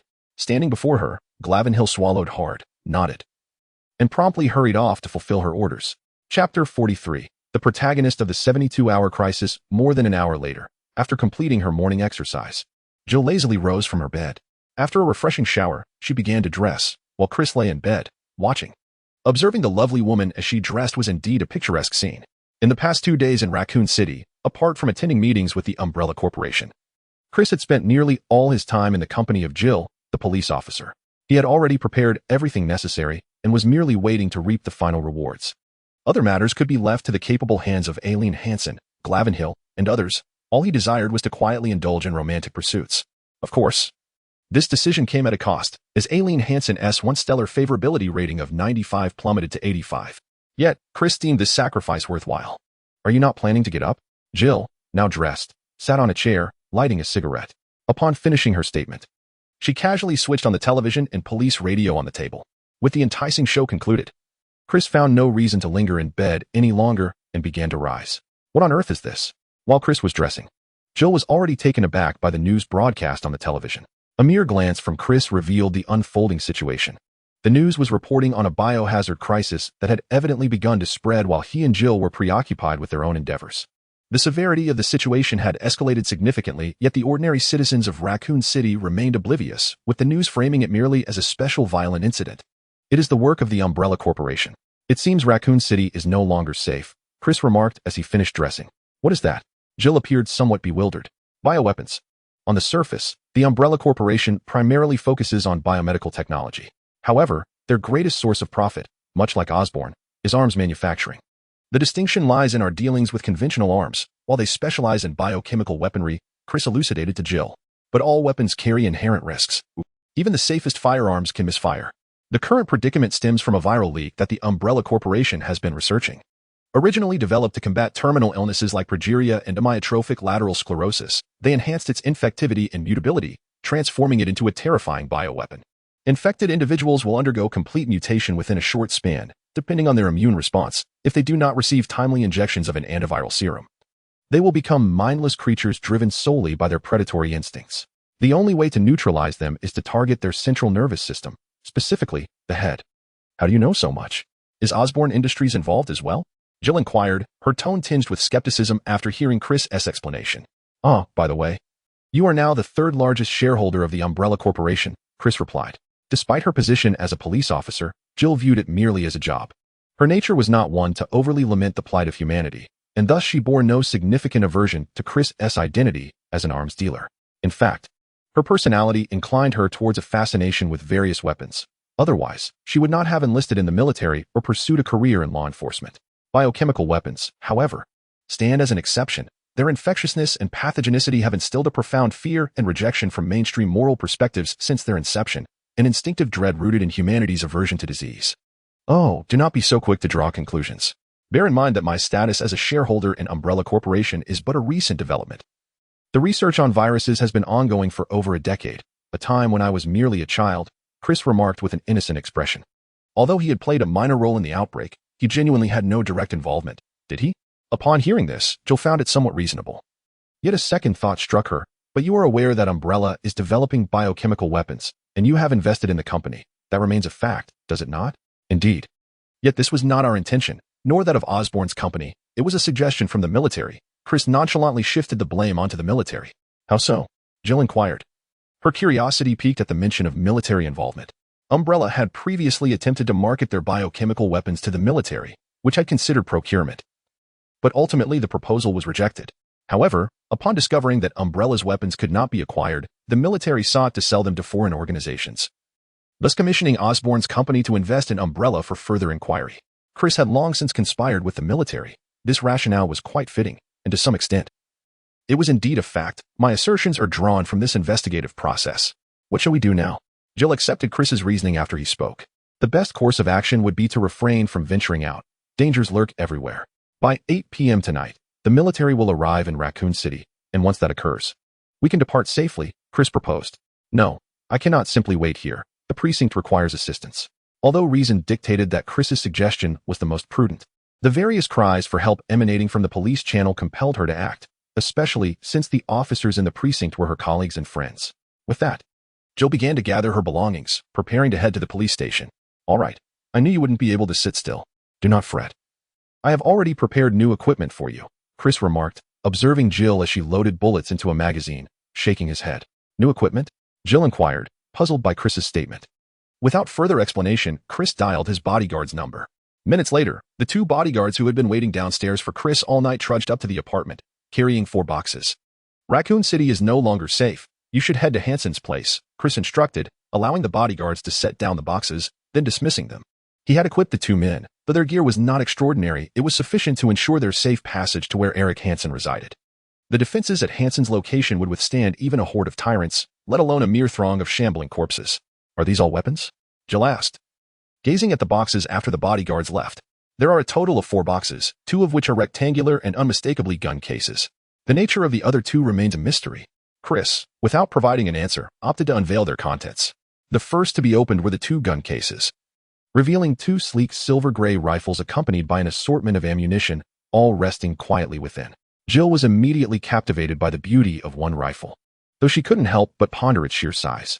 This was a 20-round rifle, capable of switching between assault and sniper modes, utilizing specially crafted 25mm high-explosive rounds with a capacity of 24 rounds, complete with a grenade launcher. Chris assembled one of the rifles and handed it to Jill, explaining its features. Wait, 25mm rounds? Aren't those designed for tanks? Jill questioned, her skepticism evident. And is such a heavy weapon even manageable? As she grasped the rifle, she felt its tremendous weight. It was a struggle to hold, likely weighing around 20 kilograms. Typically, anti-material rifles weigh only about 10 kilograms, making this firearm seem almost inhumane. Chris merely shrugged at Jill's astonishment, internally acknowledging the weapon's true purpose. It was meant for taking down individuals clad in powered armor. The 20-round rifle represented the latest model developed by the Terran Empire in the interstellar realm, an upgraded version of the Ghost Operative S-10 rifle, allowing for seamless transition into assault mode, significantly enhancing the Ghost's close-quarters combat capabilities. On Earth, a 25mm caliber bullet would indeed be formidable. A single shot could obliterate not just a person, but even a lurker would be reduced to mere fragments. Too heavy? Once you don this, you won't feel its weight, Chris remarked with a grin as he opened another large box. Inside were 2 sets of silver-gray combat suits, appearing somewhat bulky. These were advanced nano-combat suits, crafted from specialized nanofibers, designed to significantly bolster the wearer's strength and endurance while providing robust protection against 50 caliber, 127mm bullets. They also featured radiation and biochemical defense capabilities. Most importantly, the outer layer was embedded with synthetic cells, enabling optical invisibility. However, this capability was energy-intensive. It could remain cloaked for 5 minutes when stationary, but only 20 seconds during movement. Once the energy was depleted, the suit could automatically absorb external energy to recharge, typically completing this process in about 15 minutes. Additionally, the suits came equipped with combat goggles that enhanced visibility, facilitated target locking, and provided comprehensive scanning functions, essentially serving as a battlefield advantage. Chris elaborated on the combat suits, revealing that they were akin to those used by Ghost operatives in interstellar games. The primary distinction was that the original nano-combat suits lacked a recharging feature. Users had to rely on their own psychic energy for invisibility. To enable ordinary individuals to utilize this functionality, Chris and Swan had ingeniously integrated the auto-recharging technology from Star Spirit technology into the combat suits. Thus, it evokes a semblance of the nanosuits from the game Crisis, albeit markedly more advanced, eliminating the need for frequent mode switches and the discomfort of being unable to remove it once donned. Remarkable, isn't it? Jill, having previously worn combat gear, displayed an incredulous glint in her eyes and promptly equipped it. Ah, indeed, it is best worn close to the body, Chris remarked upon observing Jill's movements. At his words, Jill cast Chris a sardonic glance, showing no hesitation as she quickly shed the attire she had just donned in favor of the nano-combat suit. The suit appeared rather thick, leading me to believe it would be stifling. However, to my surprise, it was exceedingly comfortable. Under Chris's guidance, Jill donned the combat suit and, upon moving it, discovered it fit her impeccably and was remarkably comfortable. Indeed, the nanofibers automatically adjusted to the wearer's movements, providing no sense of resistance. And they regulated internal temperature based on body heat, ensuring comfort in both frigid and sweltering conditions. Remarkably, the suit could even decompose and expel bodily fluids such as sweat, thus saving the wearer even the inconvenience of restroom breaks. At that moment, Chris also donned the nano-combat suit, grinning mischievously. What about that box? What does it contain? Jill inquired, casting her gaze towards the last crate. Virus serum, Chris replied, opening the box to reveal vials of green liquid, which had been procured from Dr. Ashford. Although Chris possessed superior options, it seemed prudent to utilize what was readily available. You have indeed prepared thoroughly, Jill marveled. Of course. It was initially intended to prevent the Umbrella Corporation from discovering our intentions and acting rashly. I didn't expect we would need to use it so soon, Chris quipped. Then let us depart, Jill urged, her eagerness palpable. Her already alluring figure was accentuated by the snug nano-combat suit, prompting Chris to swallow hard. Had the timing been more opportune, he would not have minded conducting another human trial with Jill. Chapter 44. The Unexpected Transformation During the Ensuing 72 Hours. Jill and Chris readied themselves and set out, driving towards the police station. This time, Chris opted for a conventional mode of transportation, riding in Jill's police car, his first experience in such a vehicle throughout his 2 lifetimes. Upon their arrival at the station, chaos reigned, with numerous officers clumsily attempting to handcuff the infected individuals who had morphed into zombies, only to be bitten in the process. Witnessing this scene, Jill could no longer restrain herself. She drew her sidearm. Despite possessing the formidable 20, she had kept her own weapon, as she believed that the high explosive rounds were truly inhumane, similar to the caliber typically found in aerial cannons. On the journey, Jill had already experimented with this weapon. It proved effective against zombies, obliterating them with a single shot. However, it was evident that the same fate would befall any living being struck by it. In a crowded place like the police station, its use could indeed result in fatalities. Thus, it was safer to rely on her trusty 1911. With a single shot per zombie and precision aiming, Jill's marksmanship was commendable, and with the enhancement of combat attire and goggles, her prowess was magnified. She swiftly cleared the police station of the rampaging undead, momentarily restoring a semblance of order. The dead were irrevocably gone, while the others were left dumbfounded by Jill's decisive actions. Glancing at those who had just been bitten, Jill furrowed her brow but showed no intention of retrieving the serum. The sheer number of injured individuals in the police station was overwhelming. Chris had prepared an inadequate supply of serum, and bringing it out would only complicate matters. Although Jill, with her military background, possessed a strong sense of justice, she was not a mindless idealist. Valentine, what are you doing? A senior police officer, seemingly a figure of authority, emerged and shouted at Jill, incredulous at the sight of a police officer wreaking havoc within the precinct. However, upon seeing Jill's ghostly agent attire, he was momentarily taken aback. What is this getup? These individuals are infected. They are no longer living. To deal with them, one must aim for the head. Jill, uninterested in the officer's inquiries, reloaded her weapon while addressing those around her. If I were you, I would choose to leave Raccoon City immediately. Upon hearing Jill's words, those who had been cowed by her presence promptly fled the police station in a frantic rush. Let us go. Jill shot the handcuffs off a black man who was restrained and approached Chris, stating her intention to seek out her teammates. As the rest of the squad was absent from the station, leaving only a handful of regular officers, Chris shrugged and followed Jill, as he was merely there to tag along with her. As for locating her teammates, Jill found it quite simple. The police car was equipped with a communicator, enabling her to access internal channels. Soon, she learned that the elite team was engaged in rescuing civilians in the heart of the city. With the direction established, Jill and Chris proceeded that way, opting not to drive due to the chaos wrought by the biohazard. Traffic in the city center was horrendous, littered with abandoned vehicles blocking the roads. However, donning nano-combat suits made walking effortless. In fact, not only was it not tiring, but Chris was also thoroughly enjoying himself. For him, this was merely a real-life version of a biohazard game, albeit one with cheat codes activated. Unless faced with a horde of zombies, they posed no significant threat to him. Yet, a sea of zombies? That was non-existent. Although the biohazard had erupted in full force and Raccoon City was densely populated, the area was vast, and the population was sufficiently dispersed. Thus, the infection rate had not exceeded 50. A substantial zombie horde was unlikely to form. A few dozen or even 100 zombies posed no threat to Chris and Jill, as a single grenade could obliterate a large swath of them. As the two traversed the path, they had dispatched at least 1,000 zombies and rescued several hundred souls. Had it not been for the ample ammunition prepared by Chris, their endeavors might have fallen short. However, the gratitude from those they saved was notably lacking, perhaps due to the ruthless methods employed by the duo in their zombie-slaying pursuits. Upon reaching an intersection once more, a sudden buzzing emanated from Chris's person. He paused, then retrieved a small device from his tactical belt. This contraption was a custom creation Chris had fashioned upon his return from the moon. Its singular purpose was to detect transformers. Unlike humans, transformers, being silicon-based life forms, possessed a life magnetic field entirely distinct from that of Earth's biological entities, making them readily detectable with the right instruments. In the Transformers series, from the earliest Sector 7 agents to the collaborative efforts with Autobots to hunt down Decepticon nests, similar devices had been utilized. Thus, the technical requirements for crafting such an instrument were not particularly demanding, provided one had access to a sample of a transformer. Did Chris possess such a sample? Indeed. The Ark was on the moon. Could the Nemesis escape? Certainly, Chris had refrained from bringing the Nemesis back, as it was widely recognized as a perilous endeavor.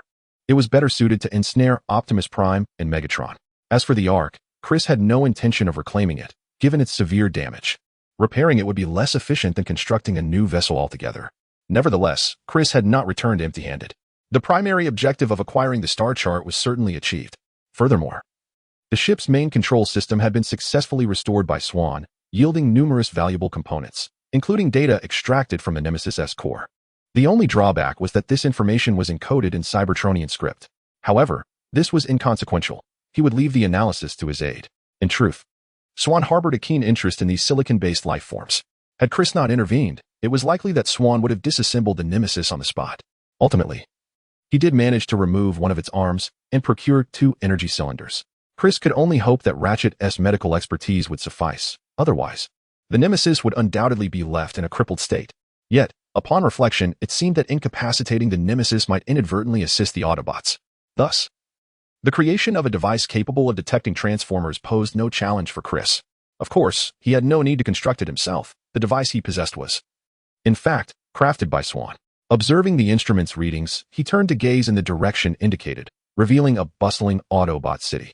It appeared that his first discovery of a transformer was indeed an Autobot. However, what could this entity be doing in such a locale? Isn't it true that vehicles belonging to affluent individuals are typically custom-made? Why would one take interest in the automobiles of such a modest place? Jill questioned, as she blasted a zombie that had emerged from a corner into a gory pulp. glancing at Chris, who was momentarily lost in thought regarding the Autobot city.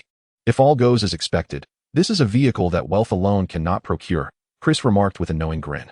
Chapter 45. The unexpected turn. In 72 hours. Due to its vast expanse and sparse population, America's automotive cities are notably large, except for a few limited edition luxury vehicles. The majority of cars available are ready for immediate purchase. Hundreds of cars are displayed at once, and once payment is made, one can drive away without the frustration of being unable to acquire a vehicle despite having the means to do so. Therefore, under normal circumstances, in such a plethora of automobiles, even with the aid of instruments, identifying a specific car is not an easy task. However, fortune smiled upon Chris, as the individual he was seeking clearly did not prefer to conceal themselves amidst the multitude of ordinary vehicles. After a brief survey, he swiftly pinpointed his target. Before him stood a gleaming luxury sports car, a strikingly ostentatious crimson Aston Martin Valkyrie. Is this the coveted vehicle you mentioned that one cannot purchase even with wealth? Jill, trailing behind Chris, noticed him halt before the car and curiously remarked that it indeed had not yet officially launched for sale, making it unattainable. Do you have a penchant for cars? Misunderstanding her intent, Chris refrained from clarifying. In truth, he did not recognize the specific model, only identifying the Aston Martin emblem and acknowledging the car's undeniable flair. Naturally, an appreciation for automobiles is not exclusive to men. However, with my salary, I can only dream of such luxury, Jill shrugged. Although this new Aston Martin has yet to officially hit the market, its estimated price is no less than $200,000, equating to over $1,000,000, a definite entry into the realm of luxury vehicles. Of course, if it were indeed transported across the Pacific, the price would soar to over $500,000. If you fancy it, once it's available, I shall gift you one, Chris casually remarked. $200,000? That's positively a bargain, isn't it? Sell a high-energy battery to the military, and the profit from 2 cars would be recouped. Are you suggesting you intend to keep me? Jill whistled playfully. You were already under my sponsorship the moment you donned that outfit, Chris retorted. The cost of your ensemble could purchase 100 of these cars. Jill found herself momentarily speechless. She had anticipated her gear would be expensive, but $20 million? That seemed utterly outrageous. Yet, it was not exaggerated. That sum merely represented the cost. Even in the interstellar realm, the number of individuals with awakened psychic abilities is exceedingly rare. Each phantom operative is an invaluable asset in terms of strategic value. A single phantom operative can sometimes surpass that of a battlecruiser. Consequently, the equipment utilized by phantoms is, naturally, exceedingly costly. However, as they say, one pays for quality. Chris had estimated the military's price for a downgraded version of the nanosuit at $200 million. What exactly are you searching for? Jill inquired, steering the conversation away from sponsorship. She observed Chris circling the car several times. It's peculiar, I can't be mistaken, yet why is there no Autobot insignia? Chris pondered. He could affirm that the display car before him was undoubtedly a Transformer, but why was there no Autobot emblem to be found? Could it possibly belong to the Decepticons? It is rather peculiar. This vehicle bears no insignia of the Decepticons. At this moment, the Transformer, having been regarded with increasing impatience by Chris, could no longer contain itself. With a cacophony of clanks and whirs, the vehicle transformed into a towering steel giant exceeding 6 meters in height. Creeper, I have had enough of you. I am not one of those construction workers, bellowed the Transformer at Chris. If you are not an Autobot, then you must be a Decepticon. Why not transform into an aircraft and soar freely instead of becoming a mere vehicle? Where is your dignity as a Decepticon? Chris had not anticipated that this creature was indeed a Decepticon, which left him feeling a tad exasperated after searching for so long. Well, I simply prefer steel-belted radial tires. The Decepticon chuckled awkwardly upon hearing Chris's remark, yet quickly realized, wait a moment. Why should I need a little creeper like you to dictate what form I take? One must admit, the Decepticon's reaction left Chris somewhat bewildered. Shouldn't a Decepticon be ferocious and immediately engage in combat? Why was it acting so adorably naive? However, this seemingly innocent demeanor sparked a bold idea in Chris's mind. Initially, he had intended to find an Autobot to deceive into becoming his vehicle. Yet, upon reflection, he recognized that his actions would largely contradict the Autobot's principles. In such circumstances, having an Autobot by his side could potentially pose a significant risk. While it might not endanger his life, it certainly would not be comfortable.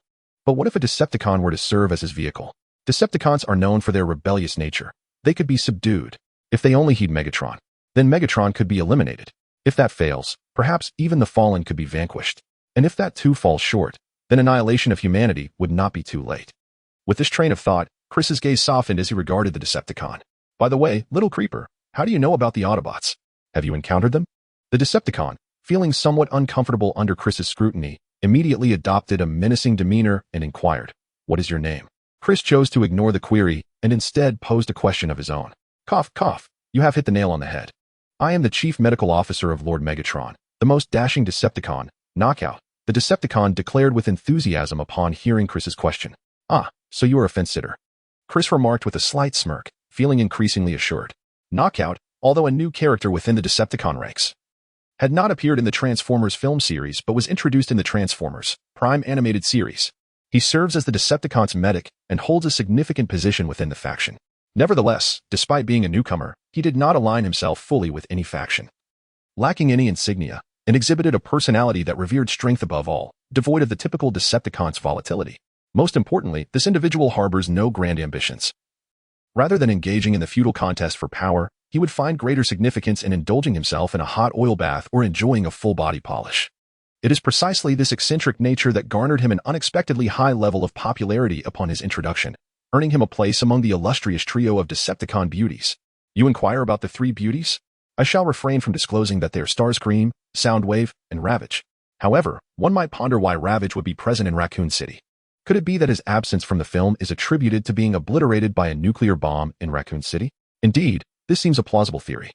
Chapter 46. The Tyrant Lickers emerge after 72 hours of chaos. 27 hours post-virus outbreak. The temporary command center of Umbrella Corporation is situated on the outskirts of Raccoon City. At the very onset of the biohazard crisis, Umbrella had swiftly enacted a lockdown of the entire city. No one could exit without their scrutiny. As the infection spread, the command center relocated outside the city, now overseen by Thomas, who had been hastily promoted by Isaac. Any new discoveries? Thomas inquired as he entered the control center tent, addressing the technicians across from him.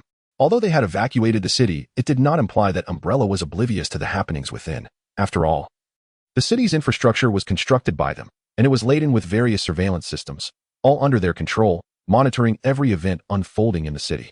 Of course, there were exceptions, namely, the surveillance along Chris's path, which was entirely manipulated by his subordinate. Without fully infiltrating Umbrella's systems, the subordinate merely altered a few surveillance feats, rendering Umbrella utterly unaware. Yes, Commander.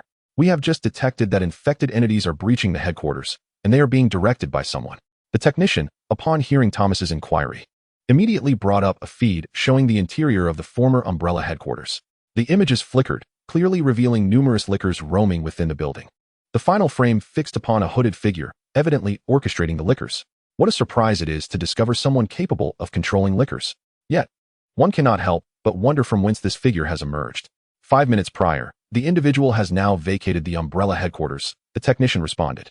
It was evident that the individual had sought something within the headquarters, yet it had long been abandoned, devoid of anything of value, save for our dispatch teams. What is their status? Thomas inquired with a nod. Extremely dire.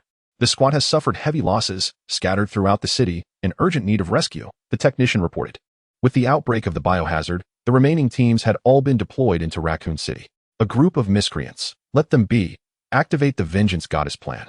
Airdrop the weapons and send a Zero experiment subject to confront this individual. A glint of ruthlessness flashed across Thomas's face, a single command sealing the fate of the mercenaries.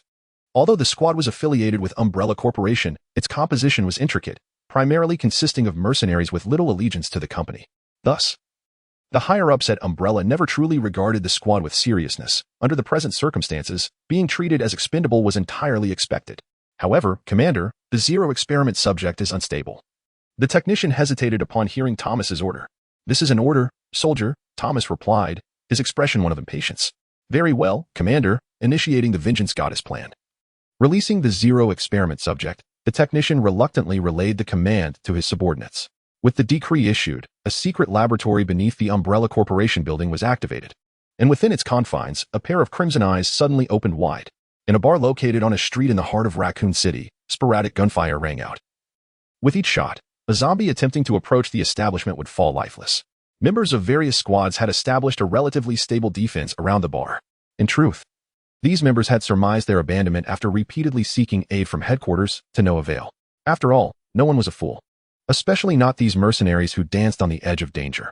They had particularly noted the complete severance of communications between Raccoon City and the outside world, leading them to deduce that Umbrella Corporation was behind it all. Naturally, these mercenaries were unwilling to sit idly by, and upon encountering each other, they swiftly reached a consensus to fight for their survival. As the biohazard crisis spread, most zombies had begun to chase the fleeing populace toward the outskirts of Raccoon City. leaving the city center with a relatively sparse number of undead. The remaining scattered zombies posed no significant threat to the armed group, which had plundered a gun shop and secured ample ammunition. Furthermore, the bar was stocked with plenty of food and drink, rendering the group's situation quite favorable for the time being. However, this sense of security was short-lived, shattered by a deafening explosion just a street away from their stronghold, startling the relaxed individuals. "Jack, what just happened?" Chris Redfield, the leader, inquired via internal communications as he was discussing their next course of action with Carlos. "Commander, two individuals are evading something." "Wait, that's Claire.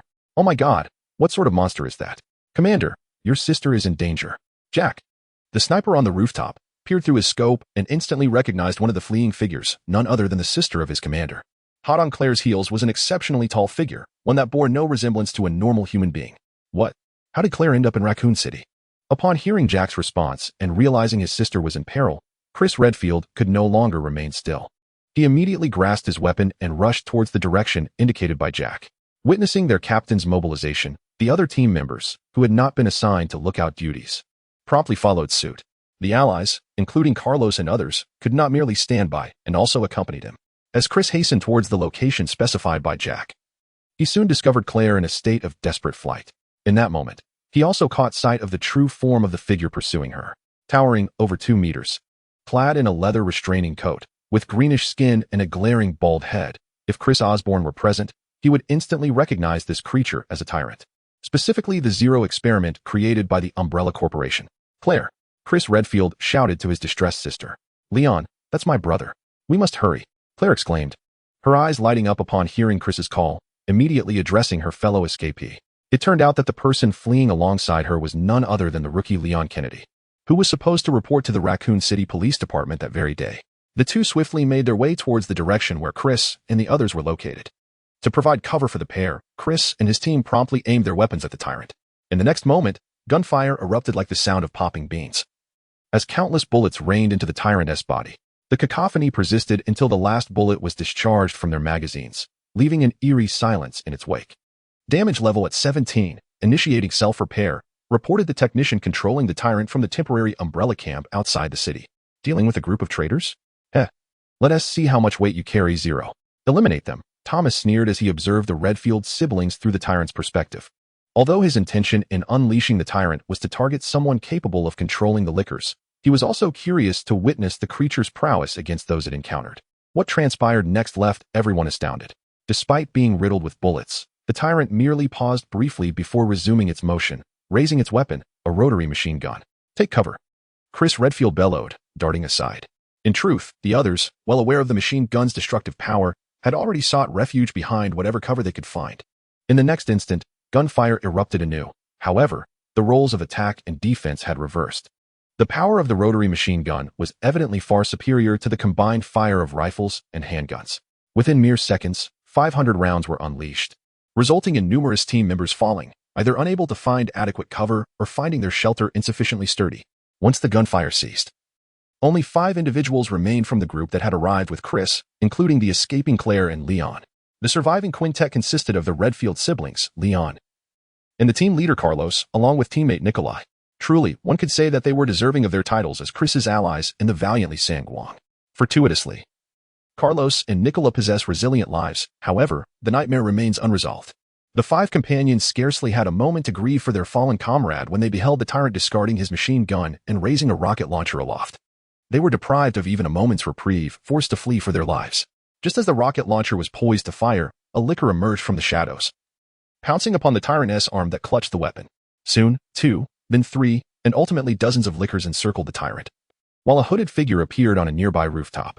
"Ah, just the person I was seeking," Thomas thought, his gaze instantly igniting with fervor at the sight of this figure. This individual, capable of controlling lickers, one of Umbrella Corporation's earliest biological weapons, was evidently invaluable for subsequent research. Capturing this person would undoubtedly solidify Thomas's standing within the Umbrella Corporation. "Understood, Commander," came the command, and the tyrant sprang into action once more, utilizing his immense strength to hurl several lickers that had been gnawing at him.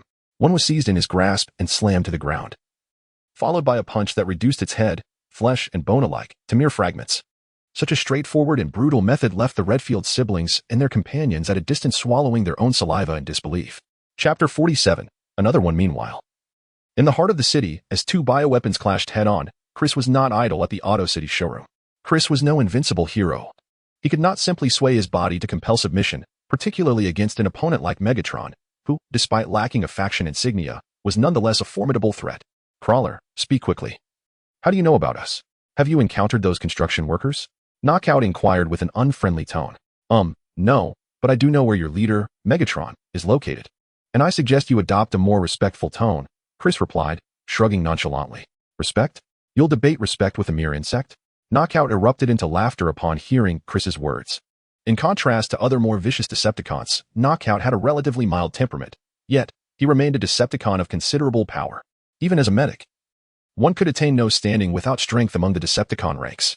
His rather flamboyant and arrogant nature precluded any possibility of regarding a human as an equal. Chris, however, merely chuckled. Underestimating insects? Just wait until I unleash a Zerg hero and cultivate a Thunder Beast. I'll see if that doesn't frighten you. And shouldn't the focus be on Megatron? How did we end up discussing insects? At that moment, Knockout, who had been laughing boisterously, finally registered Chris's earlier statement. Crawler, what did you just say? You know where Lord Megatron is? The tone of the defeated grew increasingly grave. He had been on Earth for many years, incessantly searching for the whereabouts of Megatron. However, he was not alone in this pursuit. Many Decepticons shared the same ambition. In truth, for the vast majority of Decepticons, any claims of loyalty to Megatron were mere fabrications. Each one of them was fundamentally an ambitious individual, and as long as they possessed sufficient strength, any Decepticon would eagerly assume the role of leader. Yet, it was precisely these diverse ambitions that rendered them reliant on Megatron. With everyone harboring aspirations, but lacking the power to subdue others, none would accept the leadership of another. Only Megatron, with his formidable prestige and strength, could unify all Decepticons, drawing them together. Otherwise, the faction would be akin to scattered sand. A fragmented Decepticon faction, when faced with the united Autobots led by Optimus Prime, would be doomed to failure. Thus, the Decepticons placed great importance on any news regarding Megatron. Of course, why should I divulge this information to you? Chris said with a smile. Tell me, insect, or I shall reduce you to a mere puddle of mud. The Decepticon, furious, aimed the now-activated cannon at Chris. Meanwhile, Gil, already tense, immediately pointed his gun at the defeated one. In this charged atmosphere, Chris remained unfazed. Instead, he casually tossed his weapon aside. The gesture of Chris discarding his gun led both Gil and the defeated to believe he was surrendering. Gil, step back, Chris commanded without explanation, gesturing for Gil to retreat. After a moment's hesitation, Gil chose to trust him and took a few steps back, lowering his weapon. What I mean is, keep your distance, Chris added. Noticing Gil had only moved a few meters, he smirked, preparing to teach this oaf a lesson in manners. In the blink of an eye, Chris vanished from sight, leaving both Gil and the defeated momentarily stunned. It took a few seconds for Gil to realize that Chris had activated the cloaking device of his nanosuit. The defeated, however, was utterly bewildered. This insect could turn invisible? Teleport? Yet, instinctively, he assumed Chris had fled. His attention then shifted to the bewildered creature that remained in place. Gil. To his surprise, Gil appeared completely unfazed, instead looking strangely at the right side of his shoulder. The shoulder? The instinct of the defeated, honed through battle, alerted him to impending danger. However, it was too late. The next moment, a searing pain shot through his left shoulder. Though he could not see it, he was certain that his arm was ruined. It turned out that Chris had somehow appeared on the defeated one's shoulder, and in his formerly empty hands. Two shimmering blue blades had inexplicably materialized. Now, these blades were deeply embedded in the joint of the defeated shoulder. For beings such as the Transformers, their vulnerabilities were akin to those of humans, the head and the spark, which served as their equivalent of a heart. Beyond these, their joints were also significant weak points. For creatures of larger size and greater weight, their joints are indeed more robust, yet paradoxically more fragile. They are deemed strong because insufficiently robust joints cannot support their immense weight. Conversely, they are considered vulnerable because once damaged, the areas below the joint are rendered nearly incapacitated. A compromised joint is incapable of bearing the original colossal burden. Chris merely sought to impart a lesson to this being, not to extinguish its life. Thus, he targeted the shoulder joint for his assault. Compared to the heavily armored regions, the joints of a Transformer, while resilient, lack substantial protection to ensure agility. As for the structural integrity of the Transformer itself, it is akin to paper in comparison to the twin blades Chris wielded. These blades are the Psychonetic Soldier's most formidable weapons, the Psychonetic Blades. It is worth noting that the Psychonetic Blades Chris employs differ significantly from those of the Fanatical Warriors. The latter's blades are forged by binding their own psychokinetic energy through a binding device, resulting in blades entirely composed of such energy. This is achievable due to their potent psychokinetic abilities, augmented by the Kedron crystals, which allow for considerable flexibility. Chris, however, lacks Kedron crystals and his spectral energy is not sufficiently potent. He even falls short of the standards of a ghost agent.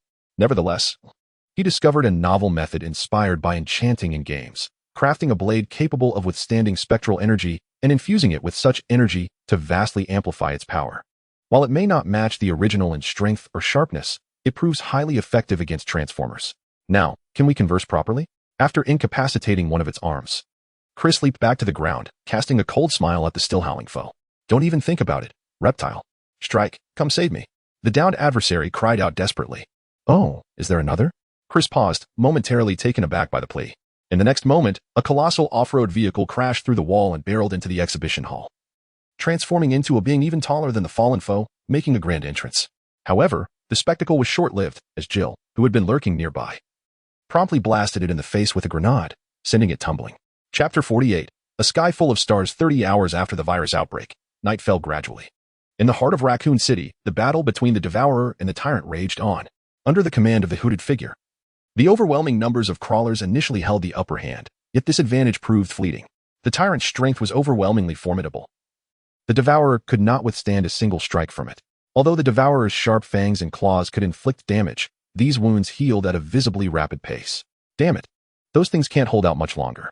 Shouldn't we leave before that monster withdraws?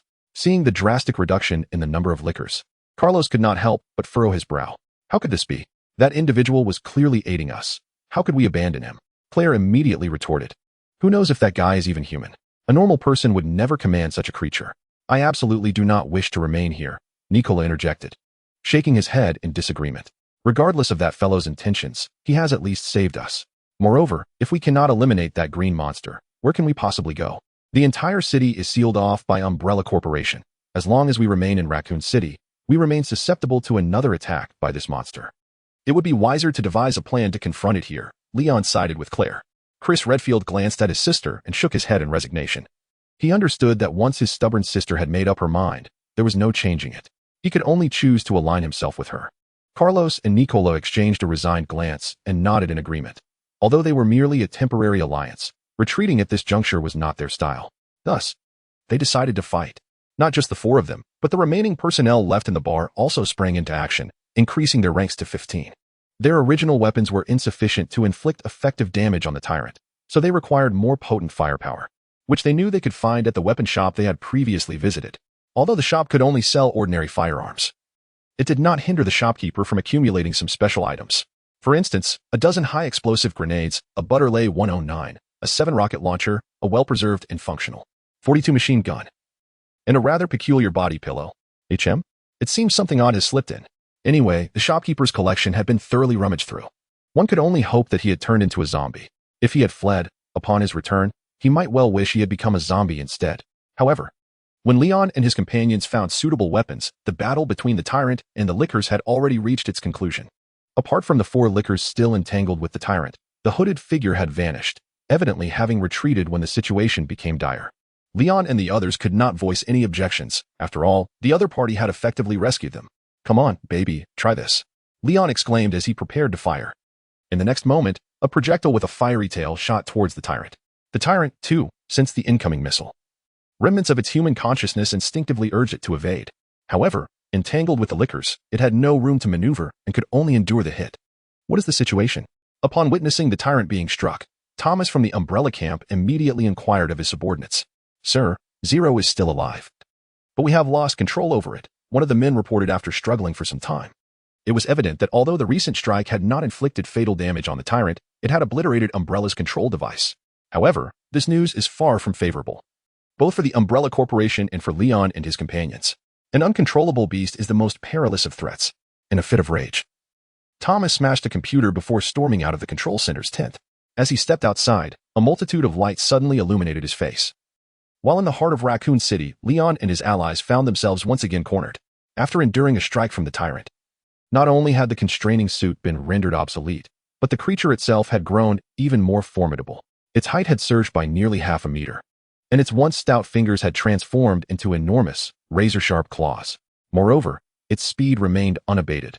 Thankfully, the urban landscape, replete with towering structures, provided some hindrance, granting Leon and his companions a brief respite. Yet, Despite this, two mercenaries were not quick enough to evade the tyrant's wrath, meeting a gruesome end. Damn it. We lack heavy firepower and cannot inflict any meaningful damage. If this continues, we are doomed, exclaimed Nikolai. His frustration palpable as he witnessed another comrade torn to shreds by the tyrant's claws after exhausting yet another magazine. Beside him, Carlos sighed in resignation. They had already deployed grenades and other armaments. While these weapons had managed to inflict some damage, the enraged tyrant had only grown stronger in both defense and recovery. With their ammunition depleted, the tyrant remained as vigorous as ever, prompting Carlos to harbor resentment towards Chris Redfield and the others who insisted on confronting the beast. Look, you wanted to help, but now they fled at the first sign of danger. Unbeknownst to Chris Redfield, the thoughts of his allies were far from his mind. He was consumed with anxiety over the mounting losses of his comrades. Wait, listen, what is that sound? Claire suddenly interjected. Having just dispatched a zombie attempting to take advantage of the chaos. The sound of an engine? Leon too discerned the powerful roar of an approaching motor. Moments later, illuminated by the dim light, a striking off-road vehicle burst through the barricade of abandoned cars, capturing their attention. Yet, it was not alone. Trailing behind was a sleek, red sports car. Such an impressive vehicle. Leon and Chris immediately recognized the formidable off-roader, a product of the American company, Folliner, a veritable titan among SUVs. Though I am aware this vehicle emerged in the 21st century, it has made its appearance here, so why should I concern myself with such details? Spanning 7 meters in length, 54 meters in width, and 95 meters in height, weighing over 6 tons with an astonishing 330 horsepower, its price tag exceeds $200,000, marking it as a luxury toy for the affluent. Yet, in this moment, the vehicle became a beacon of hope for the Redfield siblings and their companions. While the stunning red sports car remained an afterthought, for beauty alone was of little utility in their dire situation. The vehicle, showing no signs of deceleration, collided directly with the rampaging tyrant, sending it crashing through a wall and into a storefront, where it finally came to a halt. From the car emerged a striking figure. Jill, illuminated by the streetlight, recognized the person who had leaped from the vehicle, Chris Redfield, his expression tinged with surprise at Jill's bewildering attire. Hey folks, you seem to be in quite a predicament, Jill declared, brushing aside her tousled bangs with a confident flair. The familiar members present were momentarily at a loss for words in response to Jill's dramatic entrance. Jill, be cautious. That creature is not yet defeated, Chris Osborne, stepping out of the red sports car, cautioned. Almost as if to validate his warning, a furious roar from the tyrant erupted from within the building, as it tore through the gaping hole in the wall and reappeared before them. All is well. Leave it to me, Jill replied, unperturbed by the tyrant's resurgence. She adjusted the firing mode of her rifle, aiming a specially designed armor-piercing round at the creature's head. The tyrant instinctively raised its massive claws to shield its skull. Recalling the pain inflicted by Leon and the others using the B.O.W. weaponry, though the B.O.W.'s 127 rounds had failed to deliver a fatal blow. They had certainly caused discomfort. After all, its head was made of flesh, not iron. However, this time the tyrant gravely misjudged the damage potential of Jill's firearm. The specially crafted 25 caliber armor-piercing round was designed for use against tanks, not the terrestrial kind, but rather those used in interstellar sieges. As the gunfire erupted, the tyrant, which had eluded Leon and the others, was obliterated, its upper body, claws and all, disintegrating into a mist of blood. A profound silence enveloped the scene. Well, that settles it. I believe you all could use some rest. Let the remaining matters be handled by them. Chris Osborne finally broke the silence. Upon hearing Chris's words, Leon and the others exchanged puzzled glances. At Jill's gesture, they turned to look behind them, where the night sky was dotted with stars. Chapter 49, a sudden turn, the military enters.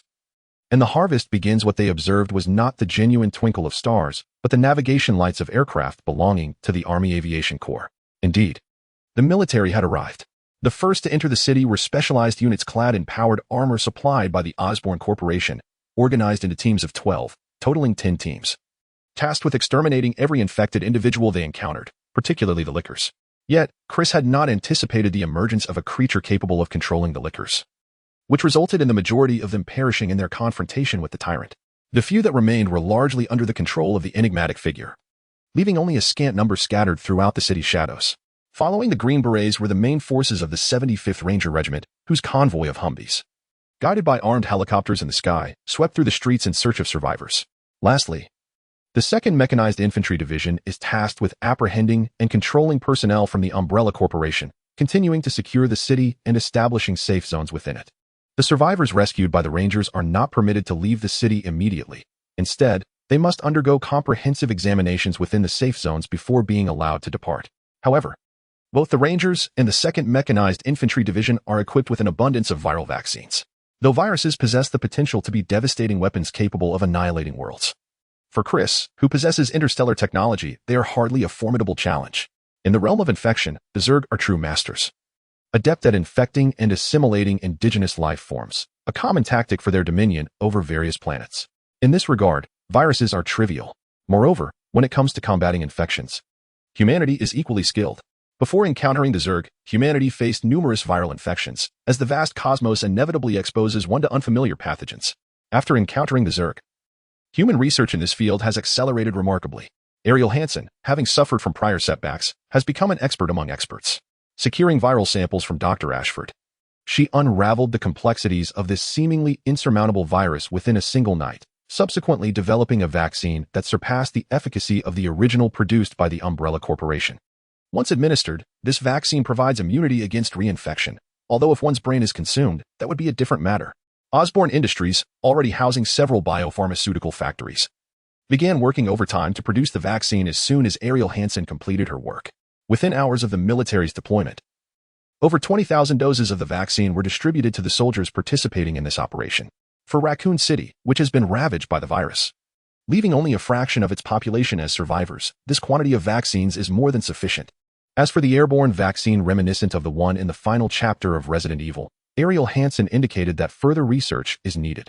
Though this is not a significant concern, to prevent the rapid spread of the virus, Ariel Hansen has prepared a viral suppressant.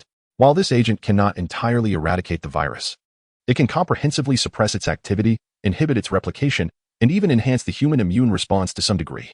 The warheads containing this viral suppressant have already been loaded into a medium-range missile, which, when detonated above Raccoon City, will ensure that the virus does not spread for at least a week. After that week, an antidote will be developed. Well, the remaining tasks can be entrusted to the military. We can return to rest, Chris remarked, patting Jill on the shoulder. As the principal orchestrator of the Raccoon City crisis, one naturally receives preferential treatment from the military. A small contingent of several dozen Rangers, aboard multiple Black Hawk helicopters and carrying supplies, has been dispatched to Chris by General Ross.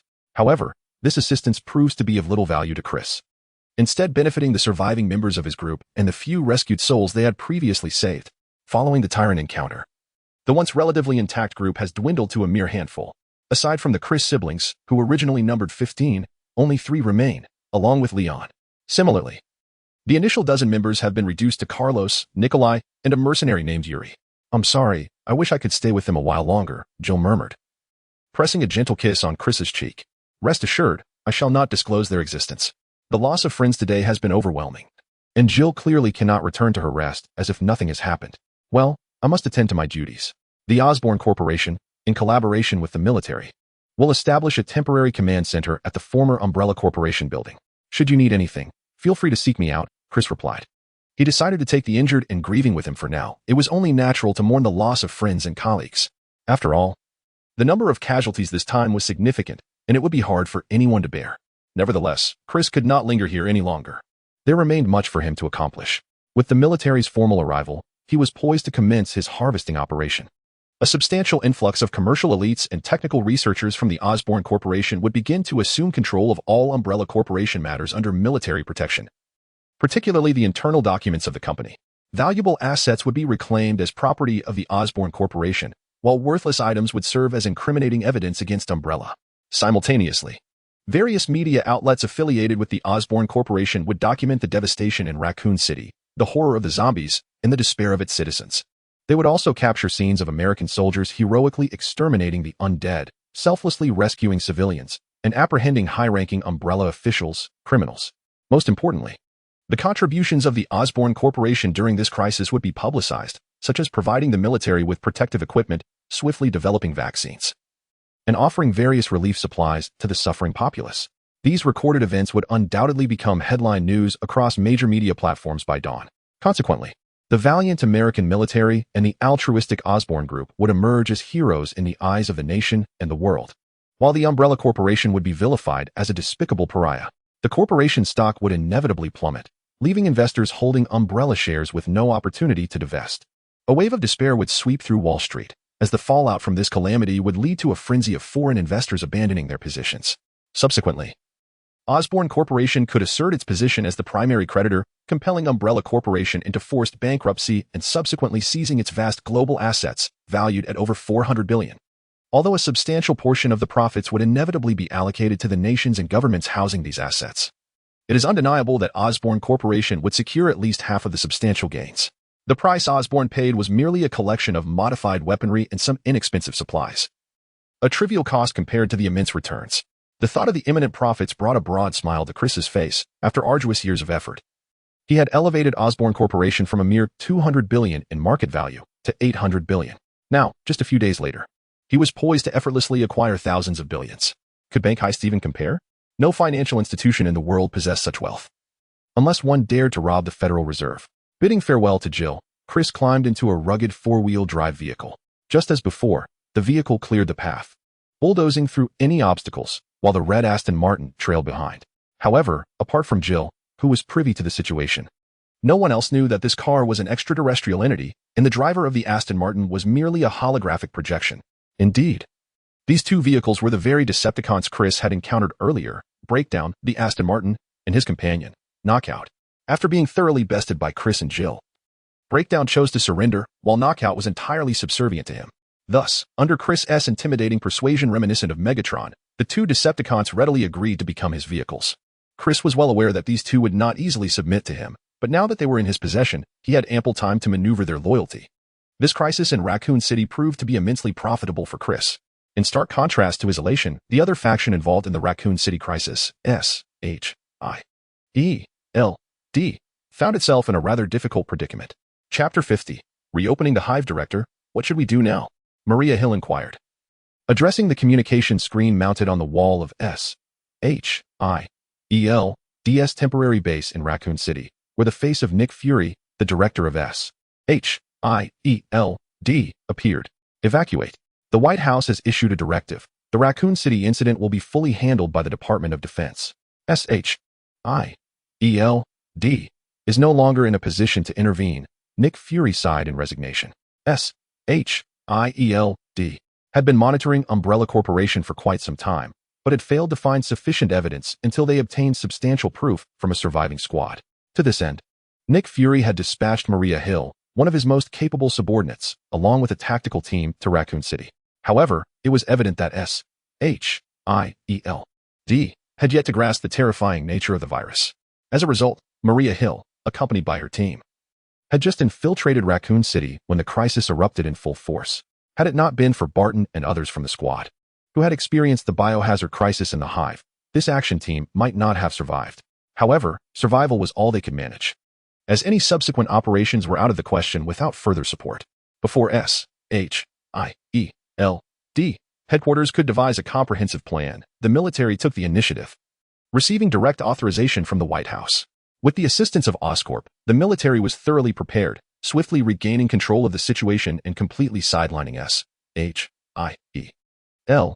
intervention.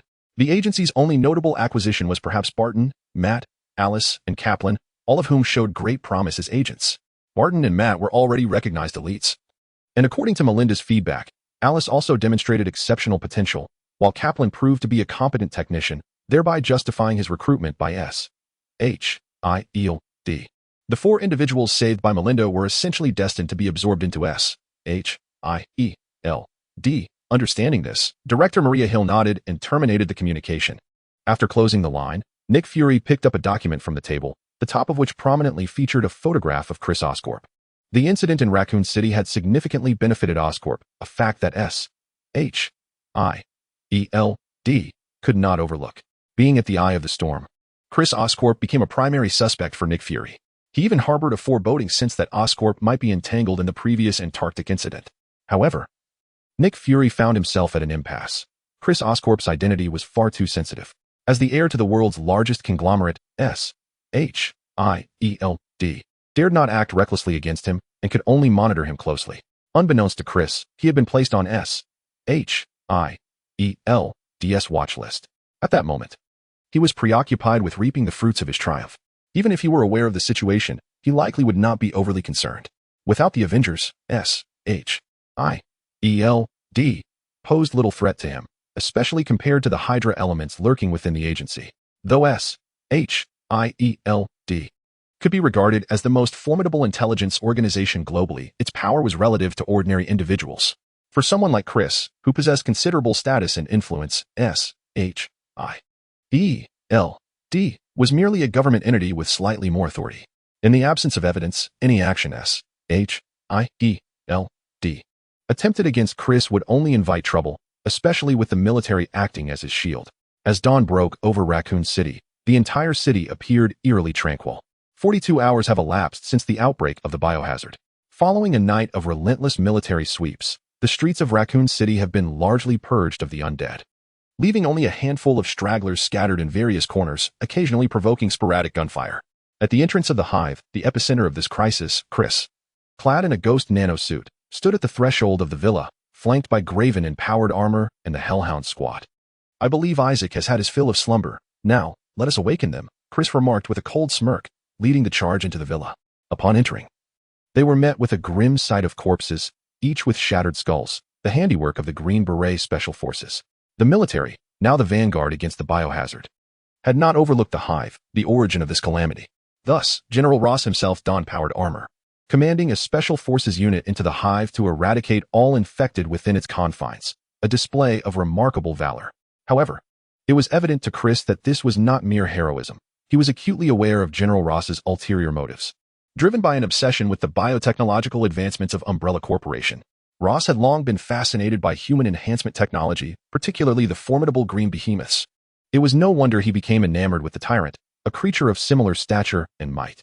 In a bold move, Ross acted preemptively against Osborn's company, scouring the hive for any valuable resources, even dismantling the motherboard of Red Queen in the mainframe. Yet, unbeknownst to him, the Red Queen he procured was merely a replica. Indeed, like the previous team, Ross had only skimmed the surface of the hive. The true core and the more valuable assets lay deeper within. Nevertheless, the viral data he seized was genuine, albeit only preliminary research materials. The question lingered whether Ross would conjure something extraordinary from the stolen viruses. Chris, leading the Hellhounds, navigated effortlessly to the lowest tier of the hive's surface, the mainframe of the Red Queen. Although the replica motherboard had been removed, it mattered little. Chris swiftly connected a terminal housing an artificial intelligence officer to the original location of the Red Queen. "Delighted to serve you, Commander," the AI promptly announced as it assumed control of the hive's surface operations. "Seal off the entire hive. I do not wish for any of those below to escape," commanded Chris. "Understood, Commander." Initiating lockdown of the hive. Engaging in defensive analysis against hidden data attacks. Analysis complete. Commencing countermeasures. Upon hearing the series of commands issued by the adjutant, Chris immediately realized that the true Red Queen had commenced her counteroffensive. Chapter 51. You know nothing of power. The attack was executed flawlessly, having successfully breached the adversary's data defenses.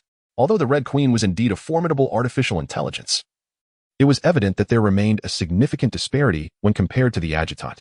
Within mere minutes, Chris had completely dismantled the Red Queen's defenses and seized control of the entire hive. "Excellent.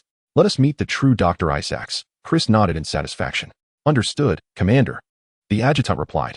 As his words fell, the original control room transformed into an elevator, descending into the depths below. Oh my heavens! As the elevator descended, an expansive space, even larger than the surface hive, soon revealed itself to the group. Within this vast area, numerous cryogenic sleep chambers astonished the Hellhound team. The pertinent information regarding the occupants of these chambers appeared on Chris's visor. This immense space housed nearly 10,000 individuals. Clearly the foundation left by Isaacs for his apocalyptic scheme. However, Chris harbored no intention of sparing any of these individuals. As participants in Isaacs' cataclysmic agenda, their innocence was non-existent. If they relished sleep so much, then they could remain in eternal slumber. "I trust you know what to do?" Chris pressed the stop button of the elevator and spoke. "Of course," the Hellhound team responded with grins, promptly opening the compartments of their powered armor and retrieving bombs to begin placing them around the cryogenic sleep chambers. Although the notion of annihilating thousands in one fell swoop seemed horrific, those who were aware of the Umbrella Corporation's apocalyptic plan felt no compassion. If the corporation's scheme succeeded and the virus spread unchecked, the death toll would reach billions, with each of the corporate elite bearing the weight of countless lives lost. Therefore, from the perspective of the Hellhound team members, they were merely acting as instruments of divine justice. The Ark of Noah? Today we shall transform it into the ship of hell. After deploying the explosives, the elevator resumed its descent, continuing deeper into the hive. Eventually, It halted at a lavishly decorated hall. Signaling for his subordinates to guard the entrance, Chris stepped into the chamber alone. "Welcome, Mr. Osborn." A figure standing at the long table, holding a wine glass, greeted him. It was none other than the true Dr. Isaacs. "Ah, so you have awakened. I thought you might require a bit more rest," Chris remarked with a hint of sarcasm, glancing at the open cryogenic chamber beside him. "I apologize for disturbing your slumber. As one ages, the quality of sleep tends to deteriorate, necessitating the adoption of unconventional methods to achieve a more restful slumber." Ignoring Chris's derision, Isaacs drained his glass and appraised the equipment worn by Chris and the Hellhound squad stationed at the door. "It appears my gravest error was underestimating you," he remarked. "The secrets of Oscorp are far more extensive than I had anticipated. However, I remain curious as to how you discovered my plans and located this place. Shall I confess that I learned of it through a movie?" Chris retorted dismissively. No, your greatest blunder lies not in underestimating me, but rather in your ignorance." He continued, "You are utterly oblivious to the nature of power." Chris firmly believed that in this intricate world, even in his absence, Isaac stood no chance of success. Without even mentioning Asgard and the Supreme Sorcerer, organizations like S.H.I.E.L.D. and Hydra certainly possessed means to counteract threats. A fact that Isaacs clearly failed to comprehend. Moreover, even if Isaacs were to succeed, what would it matter? Once humanity perishes, the Inhumans would remain. Created as biological weapons by the Kree, the efficacy of the virus was uncertain at best, even if it proved effective against the Inhumans. Umbrella Corporation would find itself without a viable path forward when confronted by foes such as the Transformers, Loki, the Chitauri, the Kree, or even Thanos. Thus, Chris's assertion of Isaacs' ignorance was undeniably accurate. Such ignorance fueled Isaacs' recklessness, leading him to his own demise. In contrast, Chris, burdened by knowledge, harbored a deep-seated fear of death, refraining from reckless actions. Upon hearing this, Isaacs' expression turned cold, as he misinterpreted Chris's words as mere humiliation. "I concede that I underestimated you, but do you truly believe victory is assured? The virus is far more complex than you can fathom. My demise is inconsequential. The virus has already spread, and this world shall ultimately face obliteration. You will drown in your own blood." Chris merely scoffed at Isaacs' proclamation. At that moment, Isaacs remained oblivious to the fact that Chris possessed the capability to eradicate the virus entirely, mistakenly believing that Chris had merely subdued the crisis in Raccoon City, attempting to utilize the incident to manipulate Umbrella Corporation. "You see, your confidence stems from the belief that only the antiviral agent in your possession can eradicate the virus." Failing to recognize that Oscorp also possesses such capabilities, Chris's smirk deepened with irony. "This is impossible." Upon hearing Chris's words, Isaac suddenly grasped the gravity of the situation. "How could you possibly know of the existence of that antiviral agent?" "There is nothing impossible," Chris replied, stepping closer to Isaacs. He took a clean glass, poured himself a drink, added 2 ice cubes, and continued, "You seem to have forgotten that prior to Umbrella Corporation, Oscorp was the foremost biotechnology conglomerate. Before my arrival in Raccoon City, you may not be aware that a vigilante named Chris emerged in New York. He placed a stereo player before Isaac and pressed the switch, instantly projecting a 3-dimensional image. On the screen, a peculiar individual clad in a bizarre red and blue coat traversed the towering skyscrapers with uncanny agility, effortlessly subduing armed robbers with mere punches and kicks, and lifting cars with ease. In Chris's previous life, anyone witnessing this strange figure would undoubtedly exclaim Spider-Man. Indeed, the figure in the red and blue attire was none other than Spider-Man. However, the true Spider-Man, Peter Parker, should, like Chris's brother Harry Osborn, still be a mere child. Yet this Spider-Man was evidently an adult. This was the first experimental subject of our Osborn Corporation's Spider-Man project, and Chris quickly provided the explanation.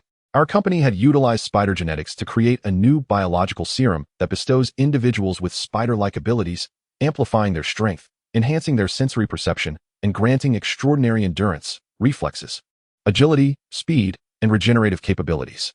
Moreover, this genetic serum is highly exclusive. We had tested it on this subject, and your virus had no effect aside from causing a slight allergic reaction. At the behest of Ariel Hansen, Chris had easily procured blood samples from Richard Parker's direct relatives, including Ben Parker and Peter Parker. This was a simple task. Under the auspices of the Osborn Corporation, organizing a community health clinic allowed for easy acquisition. With the samples in hand, Ariel Hansen effortlessly unlocked the genetic code left by Richard Parker on the super spider, thus creating a new spider genetic serum. This meant that, should Chris desire, he could mass-produce Spider-Man at any moment. Yet, as Chris had previously feared, Ariel Hansen discovered that Richard Parker's research remained incomplete. After all, Richard had not advanced to the stage of clinical trials with spider genetics. If left unaddressed, Individuals injected with the super spider serum would inevitably undergo complete mutations akin to that of the lizard, though the timeline would vary from person to person, ranging from a few years to several decades. However, imperfections do not render a product unusable. Experiments were still needed. Chris believed that since Richard Parker valued the super spider genetics so highly, it would only be fitting to allow his relatives to partake in it. With Peter Parker being too young, his uncle was deemed a suitable candidate. Thus, Chris orchestrated a minor accident, resulting in the early birth of Spider-Man by several years. What? You think Chris went too far? What nonsense! He was merely acting for the benefit of the people of New York. With Ben Parker's inherently good-natured disposition, becoming Spider-Man would undoubtedly render him more selfless and responsible than the original. Why are you telling me all this? Isaac asked, regaining his composure. Is it to boast? Oh, it is nothing, merely a reminder for you to grasp the gravity of the situation. The virus. TSK. I genuinely look down upon Chris. Yet my face betrays a certain pride. Indeed, I am flaunting it. What of it? Come, take a bite. Is that so? Isaac suddenly chuckled, saying, You youngsters are often prone to the folly of underestimating your opponents. Chris Osborn, you ought not to stand so close to me. As his words fell, Isaac abruptly lunged forward, seizing an ice pick from the table and brandishing it against Chris's throat. I sincerely apologize. Perhaps Umbrella Corporation's advancements in biological weaponry do not quite measure up to those of Osborn Enterprises. However, I have recently undergone several technological enhancements that have granted me considerable strength, Isaac remarked with a grin. So now, Mr. Osborn, what shall you do? Chris, held hostage, exhibited no signs of anxiety and instead gestured for Isaac to observe the Hellhound mercenary stationed by the door. Do you not find it curious? Despite my abduction, they remain utterly unfazed. Perhaps they would welcome a change? Isaac remained unfazed by Chris's words. Do you remember what I said? Chris replied with disdain. You know nothing of true power. With that, Chris extended his hand toward Isaac, prompting Isaac to instinctively thrust the ice pick toward Chris's neck. However, he soon realized he could not penetrate Chris's defenses. What a jest! Chris was clad in a nano-combat suit designed for ghost operatives, capable of withstanding even the fire of a Gauss rifle. If a mere ice pick could pierce such armor, that would indeed be laughable. Moreover, Chris was a man capable of grappling with Transformers, and no, do not misinterpret that. Isaac's combat prowess was but a trifling matter. The so-called hostage situation was merely Isaac's delusion. Chris seized Isaac's hand, twisting it effortlessly, and delivered a swift kick to Isaac's squat, causing him to howl in agony as he collapsed to the ground. Ignoring Isaac's cries, Chris approached another cryogenic chamber in the room. Chapter 52. True Alicia, Mr. Osborn? Why are you here? Alicia awoke from her slumber to see Chris before her, momentarily believing she was hallucinating. I must be imagining things, she murmured, shaking her head. Years of illness had rendered the 17-year-old girl appear as if she were 71, instilling in her a profound sense of timidity and insecurity, leaving her at the mercy of Isaac's whims. Of course, this had inadvertently provided her with a measure of protection. Otherwise, one could hardly say whether Isaac would treat her as he had her father, James Marcus. Certainly not, Miss Alicia, Chris replied with a smile. I am here to take you away from this place. Chris held Alicia in high regard, not in the manner one might assume, but rather for her innate talents. As a time traveler, Chris was acutely aware of how remarkable and formidable Alice, the protagonist of the Biohazard series, was. So, what of Alicia, the original? Do not underestimate Alicia due to her progeria. It is essential to recognize that the very origins of this condition stem from genetic mutations. In truth, many of humanity's dire ailments also arise from such mutations, with cancer being a well-known example. However, can we definitively label these mutated cells as malevolent? Clearly, the answer is no. From a broader perspective, the vast majority of genetic variations are detrimental and malignant, as cells altered by mutation engage in intense conflict with the body's normal cells and immune system, operating entirely without restraint. The human body is evidently ill-equipped to endure such alterations, and the inevitable outcome of this inability is disease and death. Yet, on a microscopic level, these genetic mutations may not be entirely adverse. Indeed, research has demonstrated that, from a cellular standpoint, these mutated cells often exhibit superior qualities compared to their normal counterparts, representing a form of evolution. Unfortunately, this evolution, due to the unregulated nature of the mutated cells, is not accepted by the human body, rendering it a failed progression. But what if we could compel these mutated cells to comply? In the world preceding Chris's journey, this was undoubtedly an elusive challenge. However, in both the Marvel Universe and the realm of interstellar narratives, it becomes a tangible reality. In fact, regardless of the genetic serums or engineered products such as those from the Inhumans, they all ultimately derive from genetic mutations. Moreover, there exists species adept at manipulating genetic alterations, such as the Zerg. Yet, The majority of individuals fail to connect humanity's terminal illnesses with genetic serums, aside from a select few. Among them is Alicia's father, James Marcus. Regrettably, James Marcus's endeavors culminated in failure. The stability of the virus was grossly inadequate. The only survivors post-injection were Dr. Ashford's daughter, Angela, Weskier, and Alice. However, Angela's reliance on a suitcase filled with serum illustrates her need for prolonged dependence on it to maintain the virus's stability within her. Weskier, on the other hand, has nearly transformed into a monstrous entity, requiring the consumption of human flesh to sustain the virus's equilibrium. Ultimately, only a single clone, Alice, has fully adapted to the virus. As for Alicia, she has not utilized the virus. Otherwise, she would not have aged in such a manner. Yet, there exists an individual whose success rate surpasses that of James Marcus significantly, resulting in the creation of an extraordinary superhero. This individual is known as Francis. While many may not recall him distinctly, the mention of Deadpool, Wade Wilson, should evoke memories of Francis, the one who, under the guise of providing a new cancer treatment, administered an incomplete super soldier serum to Wade, transforming him into Deadpool. The narrative of this book does not encompass the X-Men storyline. Thus, the serum is referred to as a super soldier serum. Francis, as a war broker, has long exploited incomplete super soldier serum to create mutated super soldiers for profit. His experimental subjects are invariably terminally ill patients from around the globe, whom he deceives under the guise of government-sanctioned drug trials. But why select terminally ill patients? It is well known that countless homeless individuals in America go unnoticed, their disappearances hardly raising an eyebrow. In contrast, many terminally ill patients are accompanied by family members. To gain the trust of both patients and their loved ones, Francis often has to expend a considerable sum. This suggests that the success rate of these terminally ill patients in adapting to the serum, as well as their potential for development, far surpasses that of ordinary individuals. Francis himself, along with his subordinates, the Dust Angel and Deadpool, serve as prime examples of this phenomenon.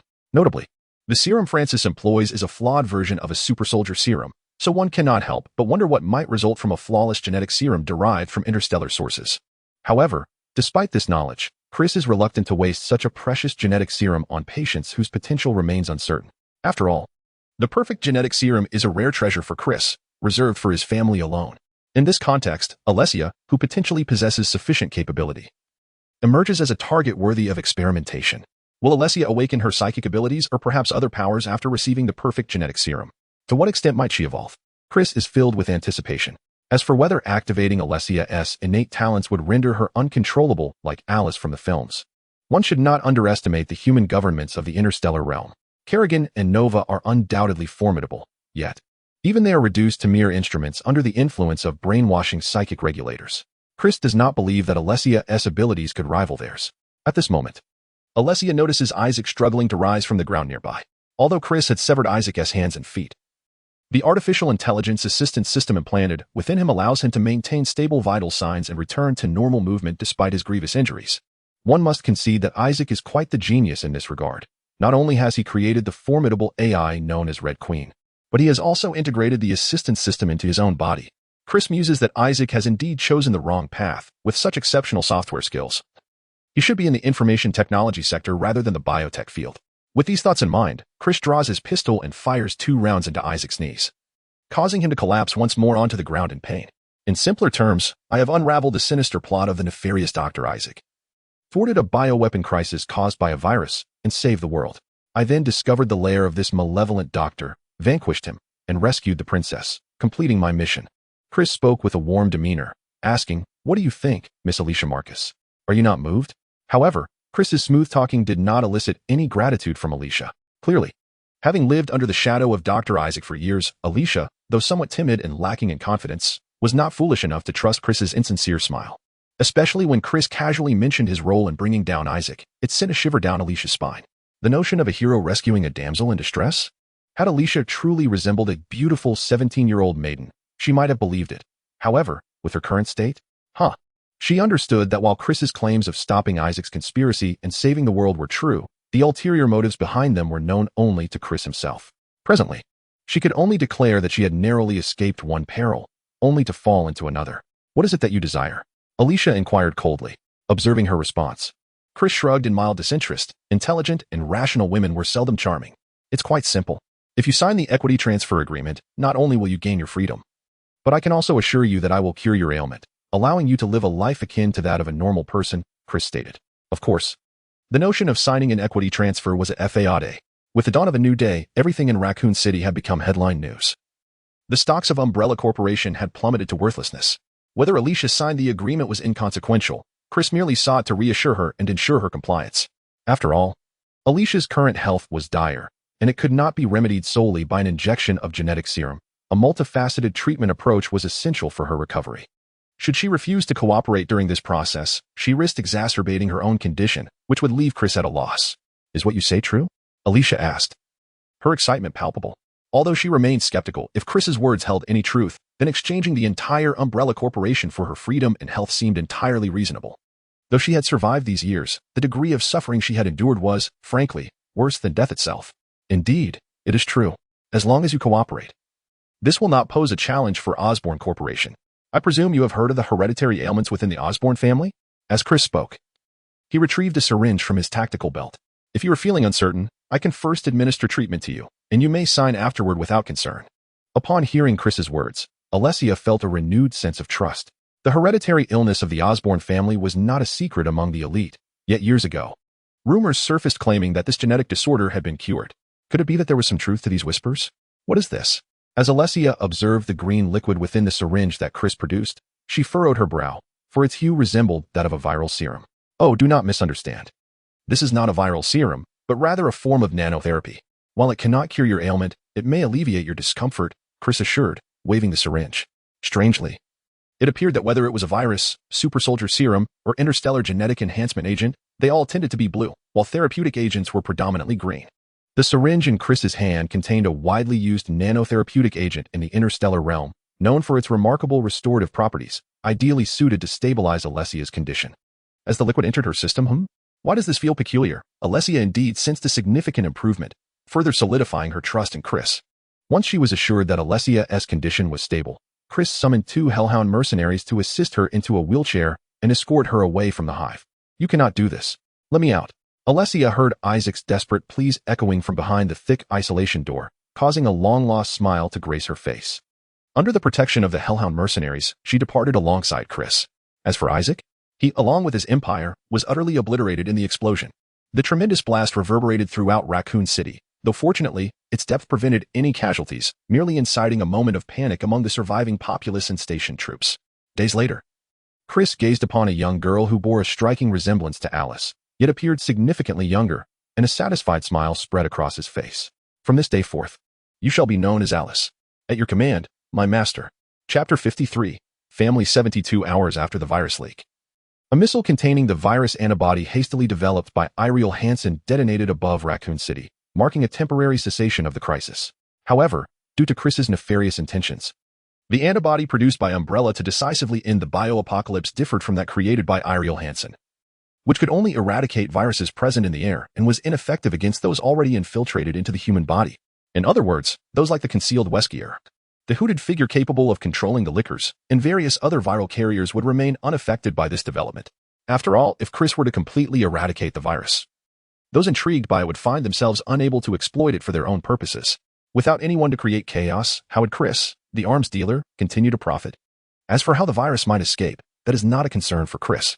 It is important to note that although the original Isaac was deceased, to others, the escaped clone remains the true Isaac, and he himself believes this as well. Chris is convinced that this Isaac, along with the elusive Weskier, will undoubtedly continue their research on the virus, which requires funding. Without the Umbrella Corporation, how would they secure such funds? Naturally, by selling the virus and creating turmoil. In their endeavors, Chris stands to gain financially. The virus has lost its most critical transmission method, airborne contagion, rendering it significantly less hazardous. Even if bitten, timely vaccination ensures recovery. Indeed, Chris can also profit from the sale of vaccines. The initial doses provided to the military and Raccoon City were considered donations from Osborne, but subsequently, he certainly intends to charge for them. Osborne Enterprises is a reputable company, and the pricing can be aligned with that of rabies vaccines. Once he delegated the subsequent tasks to the management personnel from Osborne Enterprises, Chris returned to New York. The first order of business upon his return was to arrange treatment for Alicia, which would take place in his underground base. Alicia did not disappoint Chris. As her health improved, she not only regained her youth but, as Chris anticipated, exhibited formidable psionic abilities, reaching an astonishing level of 8, a rarity indeed. However, with the ongoing treatment, an interstellar human psionic regulator was implanted in her brain, effectively erasing Alicia as an individual. She was now merely the psionic agent, Alice. Truth be told, Chris eagerly anticipated the encounter between the cloned Alice and the genuine Alicia. It would be fascinating to witness their interaction. By the way, the other Alice has yet to be infected by the virus, and Chris mused that perhaps he should consider sending her a small gift if the opportunity arose. After entrusting Alice to Glavin for training, Chris made a trip to the Osborn estate. Upon arriving at the estate, he inquired and learned that his father, Norman Osborn, and his mother, Emily, were in the garden playing with his 5-year-old brother, Harry. With Chris gradually taking the reins of Osborn Enterprises and free from the burden of hereditary illness, Norman Osborn now had ample time to spend with his family, especially his youngest son, Harry. Compared to the unfortunate child of history who lost his mother early and whose father was perpetually occupied with work, leaving him devoid of familial affection, this Harry, blessed with the constant companionship of his parents, was infinitely more fortunate. Knowing where his family was, Chris embraced a box and made his way toward the garden. Upon his arrival at the garden, he beheld his younger brother, Harry, engaged in playful antics with their father, Norman, who was assisting him with a remote-controlled airplane. Their mother, Emily, reclined on a lounge chair, observing the father-son frolic with a warm smile. Noticing Chris's approach, she hurriedly rose to greet him, eager to envelop him in a maternal embrace. Chris, balancing a box in one hand, managed to reciprocate the embrace with the other. "My dear, it fills my heart with joy to see you return safely," she exclaimed. A mother's concern for her child is ever present. Even after learning of the events in Raccoon City, her worry lingered despite knowing Chris was unharmed. "Chris, you're back. Did you bring me a present?" Harry chimed, his excitement palpable, for Chris always returned home bearing gifts for him.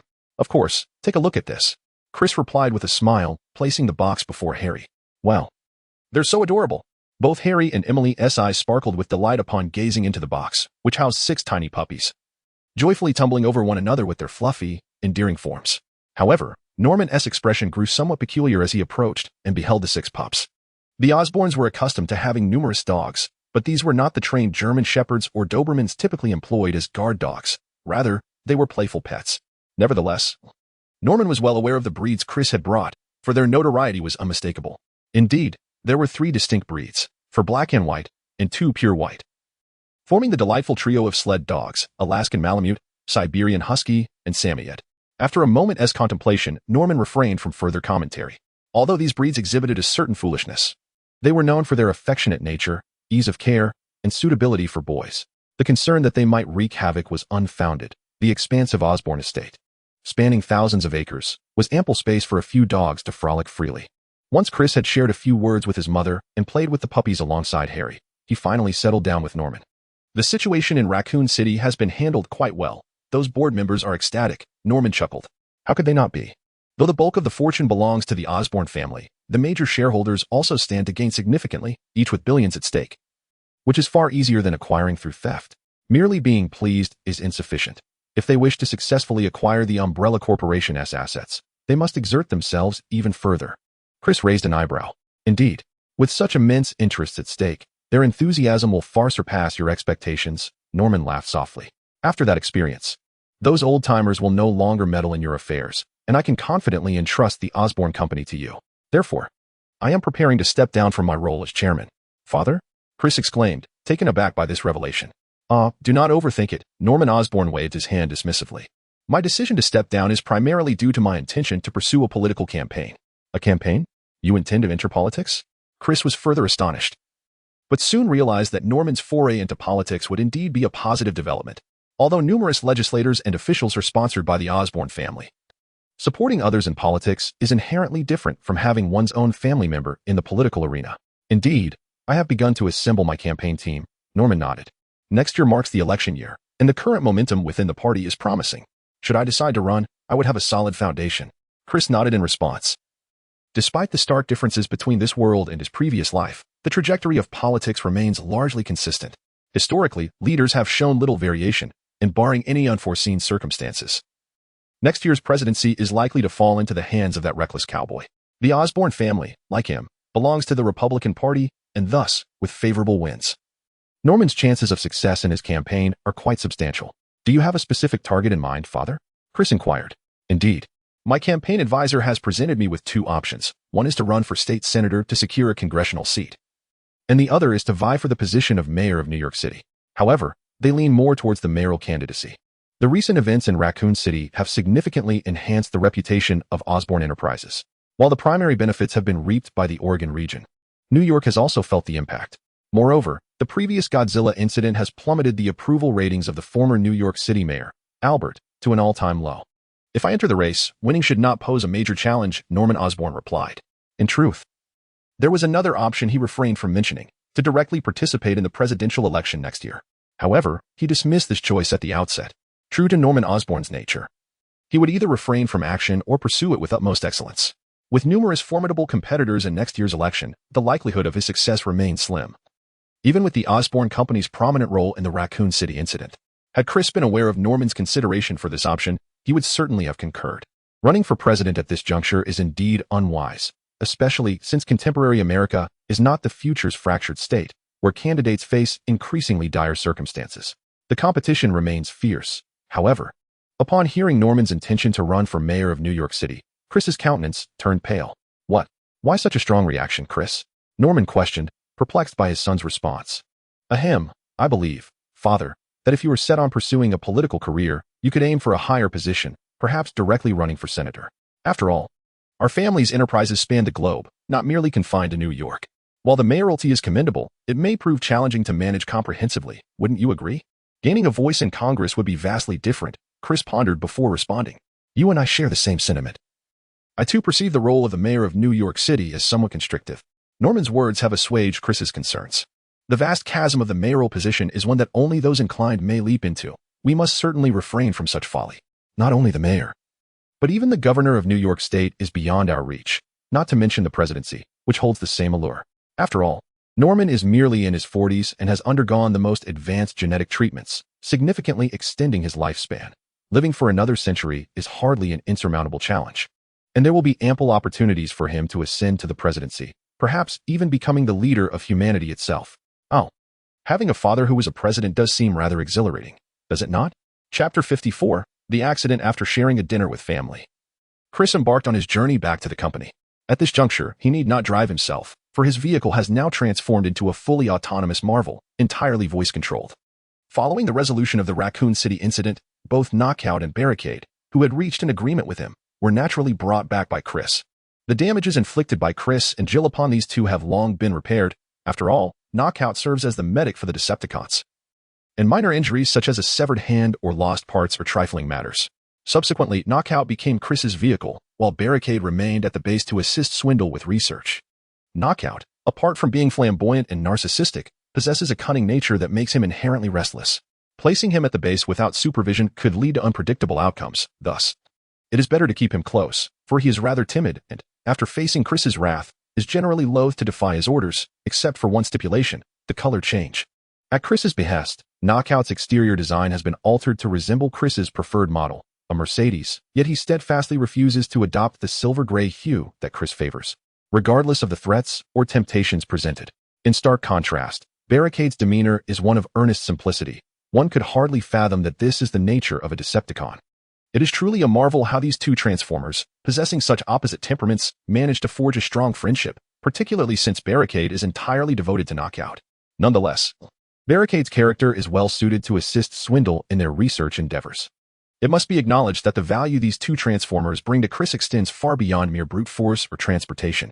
In the realm of interstellar travel, transformative technology does exist, as evidenced by the Viking fighters and the Hellbat vehicles in StarCraft, representing aerial and terrestrial applications respectively. However, this transformation technology is far from perfected. During its initial research phases, it resulted in the demise of numerous pilots, and even after deployment in combat, the malfunction rate remained alarmingly high. Nonetheless, the emergence of Transformers as biological entities offers invaluable insights into the original transformation technology. Thus, as a mechanical engineering prodigy, Swindle was utterly elated upon encountering Barricade and Knockout. While on the moon, he had scanned some data from the Autobots and even disarmed one of them, yet it was evidently insufficient. Now, with the presence of two living Transformers, Swan is confident that he can adeptly resolve the shortcomings of transformation technology. Beyond this transformative capability, these two Transformers have bestowed upon Chris another remarkable surprise: the unlocking of 15 aspects of Star Spirit technology, elevating its overall level to 36. Initially, Chris was bewildered as to why Transformers could access Star Spirit technology. However, upon delving into the specifics of the newly unlocked technology, he began to grasp the rationale behind it. The unlocked technology pertains entirely to artificial intelligence, and if memory serves Chris correctly, Transformers themselves are also synthetic beings. Yet, why had they not unlocked this technology when interacting with the celestial adversary? Could it be due to the adversary being lifeless? Regardless of the reason, the unlocking of Star Spirit technology is undoubtedly a boon for Chris.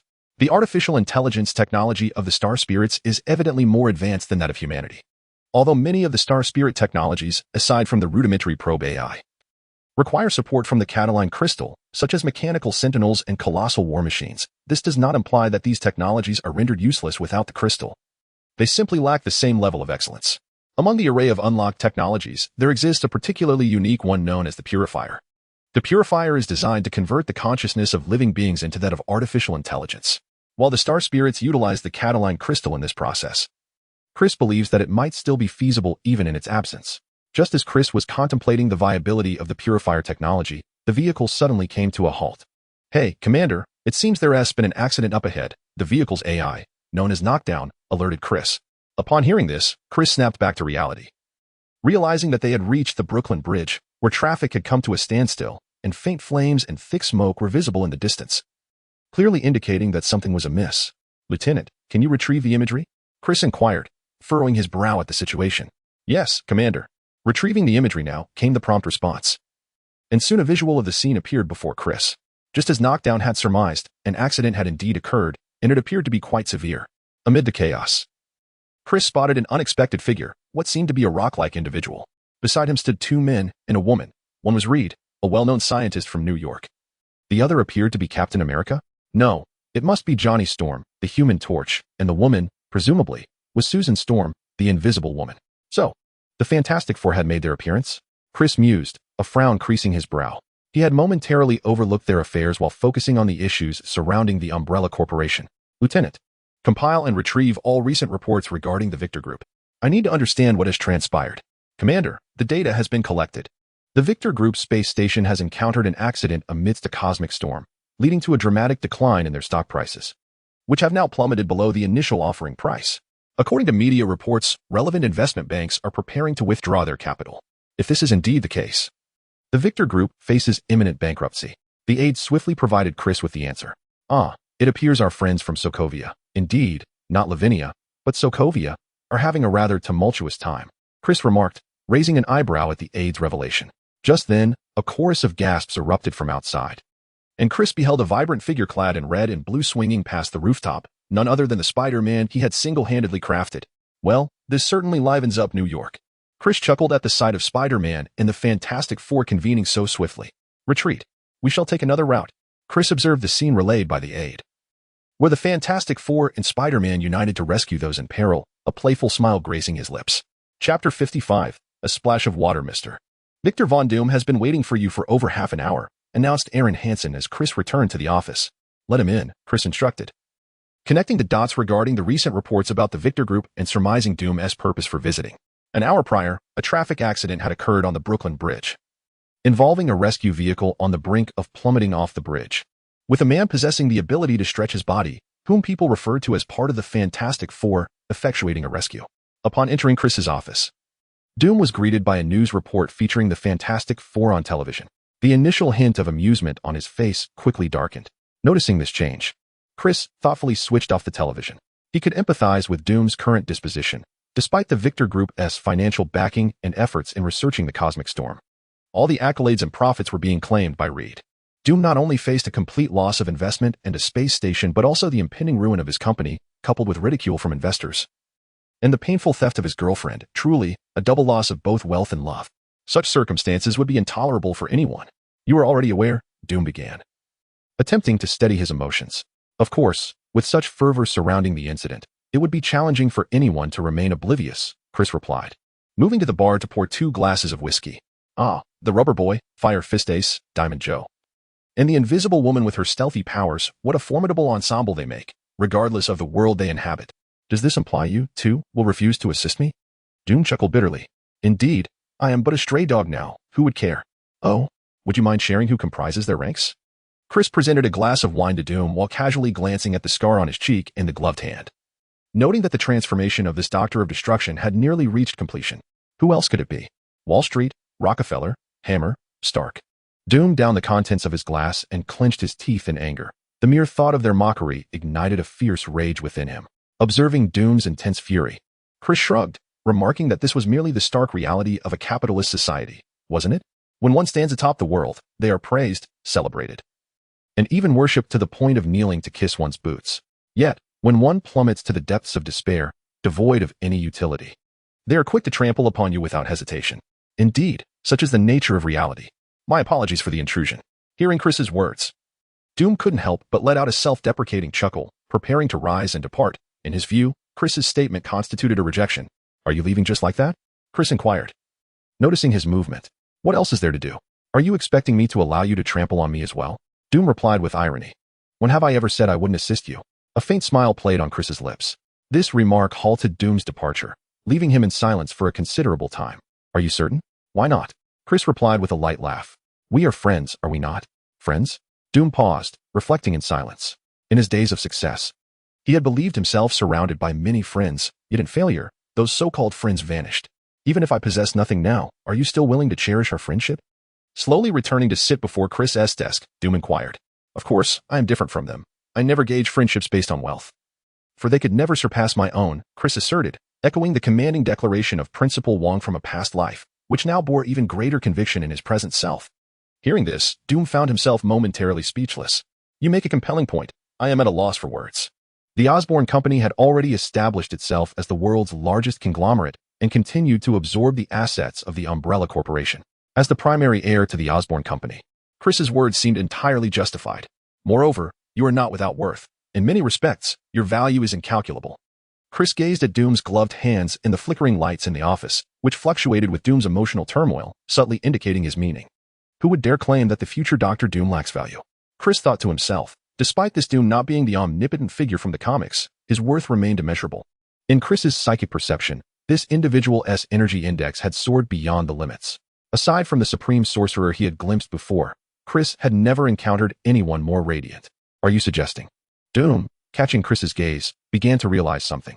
Indeed, you must have already sensed the anomaly within yourself, haven't you? Chris smiled as he poured another glass of wine for Doom and remarked, clearly, you have acquired some extraordinary powers, just like them.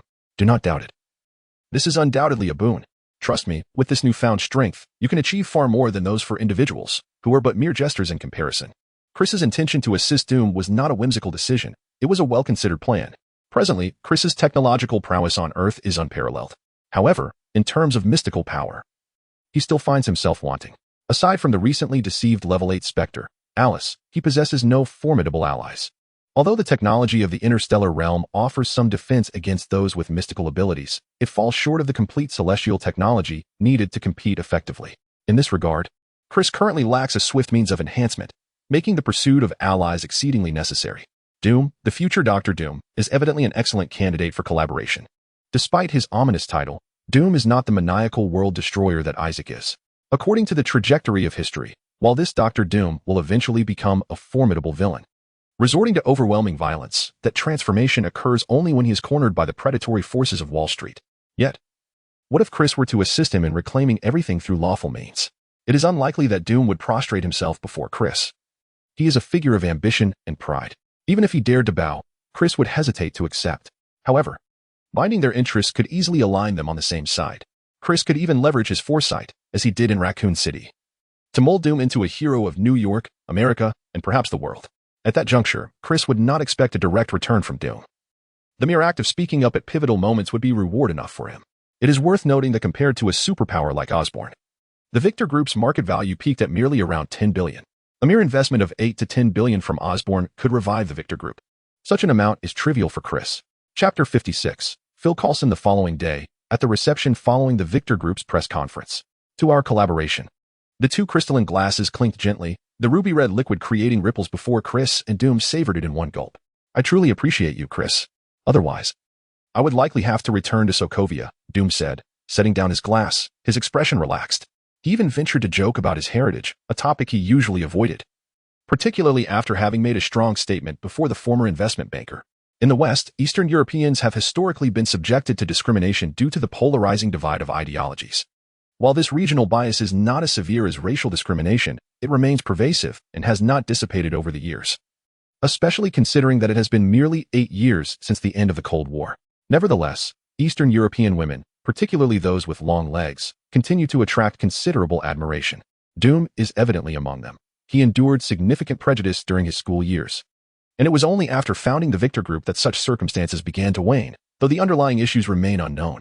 However, during a period when he was on the brink of bankruptcy, Doom found himself once more ensnared in this predicament.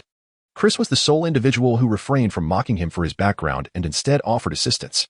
Thus, even if Chris's famous remark was motivated by the power he perceived in Doom, Doom felt a deep sense of gratitude, particularly when Chris personally supported him at the press conference announcing Osborn's investment. Typically, in such situations, Osborn would suffice with merely sending a mid-level representative. "We are friends, are we not?" Chris remarked with a smile. "By the way, have you received the invitation to the New Year's Technology Symposium in Burn City?" "Yes, but I fear I will not have the time to attend. Although your investment has significantly improved the group's market position, there are internal matters I must attend to," replied Doom with a shrug. The issues he referenced were not related to the group's industrial concerns. In fact, the Victor Group's assets were fundamentally sound. It was merely the impact of the stock market that had led to a liquidity crisis, exacerbated by investors who took advantage of the situation, bringing the company to the brink of collapse. With Osborn's financial backing now in place, investor confidence surged, leading to a rise in stock prices, and the Victor Group's troubles were effectively resolved. However, this did not imply that all was well. Those opportunistic individuals within the company still awaited Doom's resolution. Not to mention that he had an outstanding debt to collect from Mr. Fantastic, Reed Richards. Previously, Reed had invested in research concerning cosmic storms under the aegis of the Victor Group, holding a 75 stake. However, as Doom lost control over the Victor Group, he naturally could no longer manage those shares. Now, he had ample means to deal with this scientific dog. While Chris and Doom engaged in casual conversation, a man with an unusually high hairline approached them. "Hello, Mr. Osborn. I am Phil Coulson." Indeed, this individual was the highly popular SHIELD agent. But before he could finish his sentence, Chris interrupted him. "Ah, I know, from the Strategic Homeland Intervention, Enforcement, and Logistics Division. To be honest, I find your department's name rather lengthy. Perhaps as HIELD would suffice, don't you think?" Chris suggested. Coulson was taken aback. He had not anticipated Chris's familiarity with SHIELD, considering even Tony Stark struggled to remember the full name of the agency. In comparison to Stark Industries, the interactions between SHIELD and Oscorp have been rather limited. Although Oscorp's clientele includes various intelligence agencies, it is evident that SHIELD is not among them, as they are exclusive clients of Stark Industries, a privilege afforded by Tony Stark's lineage, being the progeny of the agency's founder. "Well, we shall consider it, Mr. Osborn. This may be an inopportune moment for you, but I hope to have a private discussion with you," Coulson remarked, maintaining his composure despite the surprise. His gaze, however, was directed toward Doom, who, having experienced the cosmic storm alongside the Fantastic Four, had also entered SHIELD's purview. Notably, Doom was the only one who had yet to reveal his abilities. Nonetheless, Coulson's current objective was to engage with Chris, leaving Doom outside his immediate concerns. "I have other matters to attend to, so I must take my leave," Coulson stated. Upon hearing that Coulson was with the government, Doom graciously excused himself and departed. As the Victor Group was merely a standard technology firm, unlike the arms magnate Oscorp, and he had no interest in government secrets. Acknowledging Doom's discretion, Coulson offered a courteous nod. However, just as he was about to address Chris, the distant figure of Aaron Hansen hurried towards them, whispering a few words into Chris's ear. Phil Coulson nodded in recognition of Aaron Hansen, prompting Chris to inquire, "What level of agent are you?" "Ah, level 6, Coulson replied, perplexed by Chris's question. "Very well. Regardless of what SHIELD wishes to discuss with me, you may have them come to the top floor of Oscorp's building tomorrow morning. However, I recommend that Nick Fury personally attends, or at least provides you with a promotion."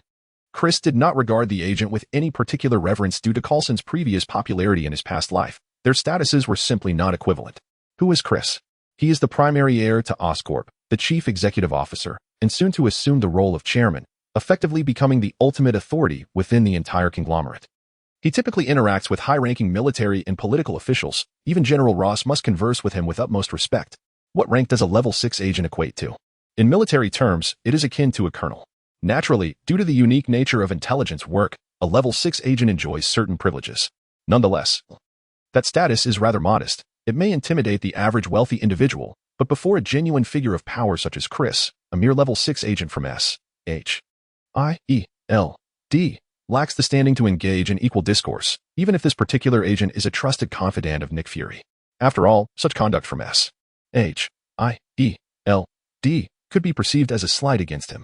Tony Stark's relatively open-minded demeanor allows him to tolerate such behavior, as the Stark family has never placed significant importance on these matters. In contrast, Chris, having received a rigorous noble education from Norman Osborn, is particularly attentive to such nuances. Chris's candid remarks left even the typically composed Coulson feeling somewhat embarrassed. However, Chris paid no heed to Coulson's discomfort and left directly with Ariel Hansen. In comparison to S.H.I.E.L.D., the other guest was far more sincere. Chapter 57. General Ross, I sincerely apologize for keeping you waiting. Upon returning to Osborn Enterprises, Chris entered the reception room and immediately noticed 3 generals in different military uniforms seated with poise, sipping coffee while engaged in conversation, accompanied by several junior officers awaiting their attention. Indeed, there were 3 generals, one of whom was General Ross, while the other 2 were a lieutenant general from the Army and a major general from the Marine Corps, whom Chris did not recognize. Observing this assembly, it became evident why Chris held a disdain for Coulson. This situation piqued Chris's curiosity. For the Marine Corps and the Army are known to have the most antagonistic relationship among the military branches. In the United States, there exist 5 military branches, more accurately. There should be 4, as the 5th, the Coast Guard, falls under the jurisdiction of the Department of Transportation, transferred to the Department of Homeland Security in 2002, rather than the Pentagon during wartime. The remaining 4 branches are the Army, Navy, Air Force, and Marine Corps. Among these, the rivalry between the Marine Corps and the Army is particularly pronounced. Many may perceive the Marine Corps as more stylish and prestigious than the Army due to their uniforms, and the Marines themselves consider themselves elite, looking down upon the Army. However, the reality is that the Army is the favored child of the Pentagon, while the Marine Corps is merely a stepchild. The hierarchy is often expressed as, first the Air Force, second the Navy, third the Mud-Leg Army, and fourth the stepchild Marines. The term mud-leg refers to the Army, while stepchild denotes the Marine Corps. In practice, while the Air Force undoubtedly holds the top position, the Navy does not enjoy a significantly higher status than the Army. The Army, being a land force, is inherently less capable in certain operational conditions compared to the Navy. Yet in terms of military funding and logistics, the Army holds an advantage over the Navy. This is due to the influence wielded by the Pentagon's leadership, where the Air Force and Army dominate. A glance at the number of generals across the various military branches in the United States would reveal this disparity. The Marine Corps, viewed as the stepchild, faces considerable disdain. Not only is the Army unsympathetic, but even the Navy looks down upon the Marine Corps. Despite sharing the name Navy, they too harbor grievances over budget allocations. And as for the Air Force, while they are the favored child, they would never jeopardize their relations with either the Navy or the Army for the sake of the Marine Corps. Haha, Chris. You've arrived just in time to meet Chris, General Ross said with a hearty laugh. Allow me to introduce you. This is Lieutenant General Colton, and this is Major General Sheffield of the Marine Corps. With the successful collaborations with Osborn Enterprises and the subsequent significant achievements, General Ross had grown more familiar with Chris, addressing him by his first name rather than the formal Mr. Osborn. It is a pleasure to meet both of you, General Chris, who is both cultured and refined, and the other generals. Despite your busy schedules, how fortunate I am that you have taken the time to visit my humble abode. Mr. Chris, jesting, replied, I have heard from General Ross that this place holds many rare treasures. General Colton, upon hearing this, smiled and inquired, Oh, what do you mean? Chris immediately perked up, sensing that Colton's words hinted at a potential financial boon. Indeed, to address the current complexities of international affairs and incidents akin to that in Raccoon City. Following the approval of the White House and Congress, the Pentagon is set to collaborate with NATO allies to establish a rapid response force capable of managing various intricate situations. This unit will consist of elite personnel drawn from the military forces of each nation, with General Sheffield appointed as the commanding officer. While General Colton will serve as his deputy, General Ross elaborated, discreetly winking at Chris. In order to distinguish this force from others and to enhance its operational capabilities effectively, the Pentagon has decided to procure a batch of new equipment from Osborn Company. What do you say, Chris? Is that agreeable? Observing General Ross's demeanor, Chris surmised that this was Ross's way of taking credit for securing the order for Osborn Company. Certainly. It is an honor for Osborn Company to be considered for such a lucrative opportunity, especially in the context of multinational procurement, which holds exceptional value. However, at that moment, General Sheffield, who had remained silent until now, interjected. Do not be overly pleased, Mr. Osborn. The procurement is contingent upon your ability to provide satisfactory equipment. Furthermore, after our review, we must also visit Stark Industries to compare before making any decisions. Chris was momentarily taken aback, realizing the significant rivalry between the Marine Corps and the Army. Just as General Ross mentioned the procurement from Osborn Company, Sheffield's words felt like an outright affront. The expression on General Ross's face darkened immediately after Sheffield spoke, and he let out a cold snort. Originally, General Ross had expected his former subordinate, Colton, to command this rapid response unit, not Sheffield from the Marine Corps. Sheffield's ascension to this position was merely the result of various compromises. At this moment, Sheffield's blatant disregard for decorum further solidified Ross's resentment. Colton, standing by, could only manage a wry smile. Although he and Sheffield belonged to different branches of the military, they shared a cordial friendship. Witnessing his old friend so openly slighting his superior placed Colton in a rather uncomfortable position. Hiki, this is quite natural.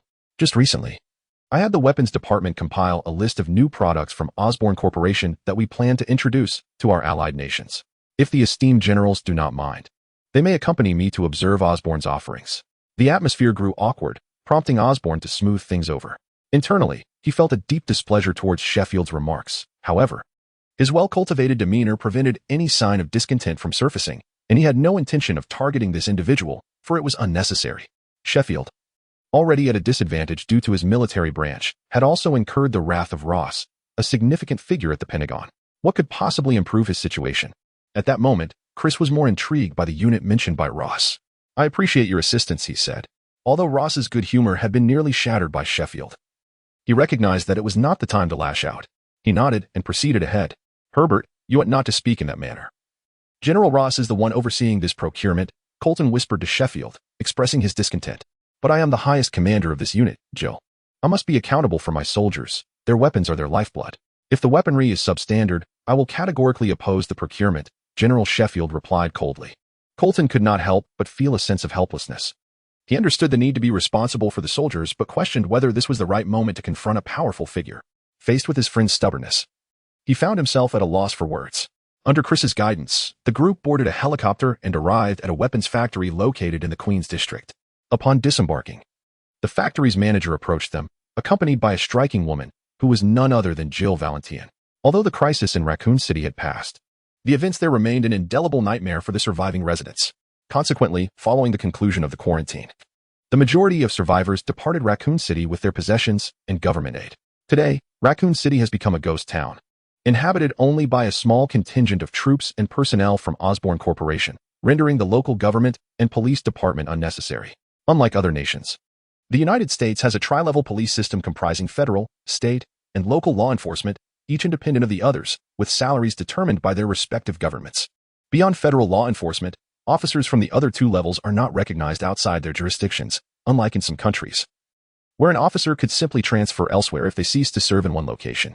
Thus, with the dissolution of the Raccoon City Police Department, Jill found herself completely unemployed. Nevertheless, Chris, recognizing Jill's remarkable capabilities, was determined to keep her by his side. Consequently, at Chris's invitation, Jill, with nowhere else to turn, chose to accompany him to New York, assuming the role of safety supervisor at Osborn Corporation, the largest arms manufacturing facility in the city. Accompanying her and joining the security department of the Osborn Company were three others, among whom two members named Barry and Brad were, alongside the Redfield siblings.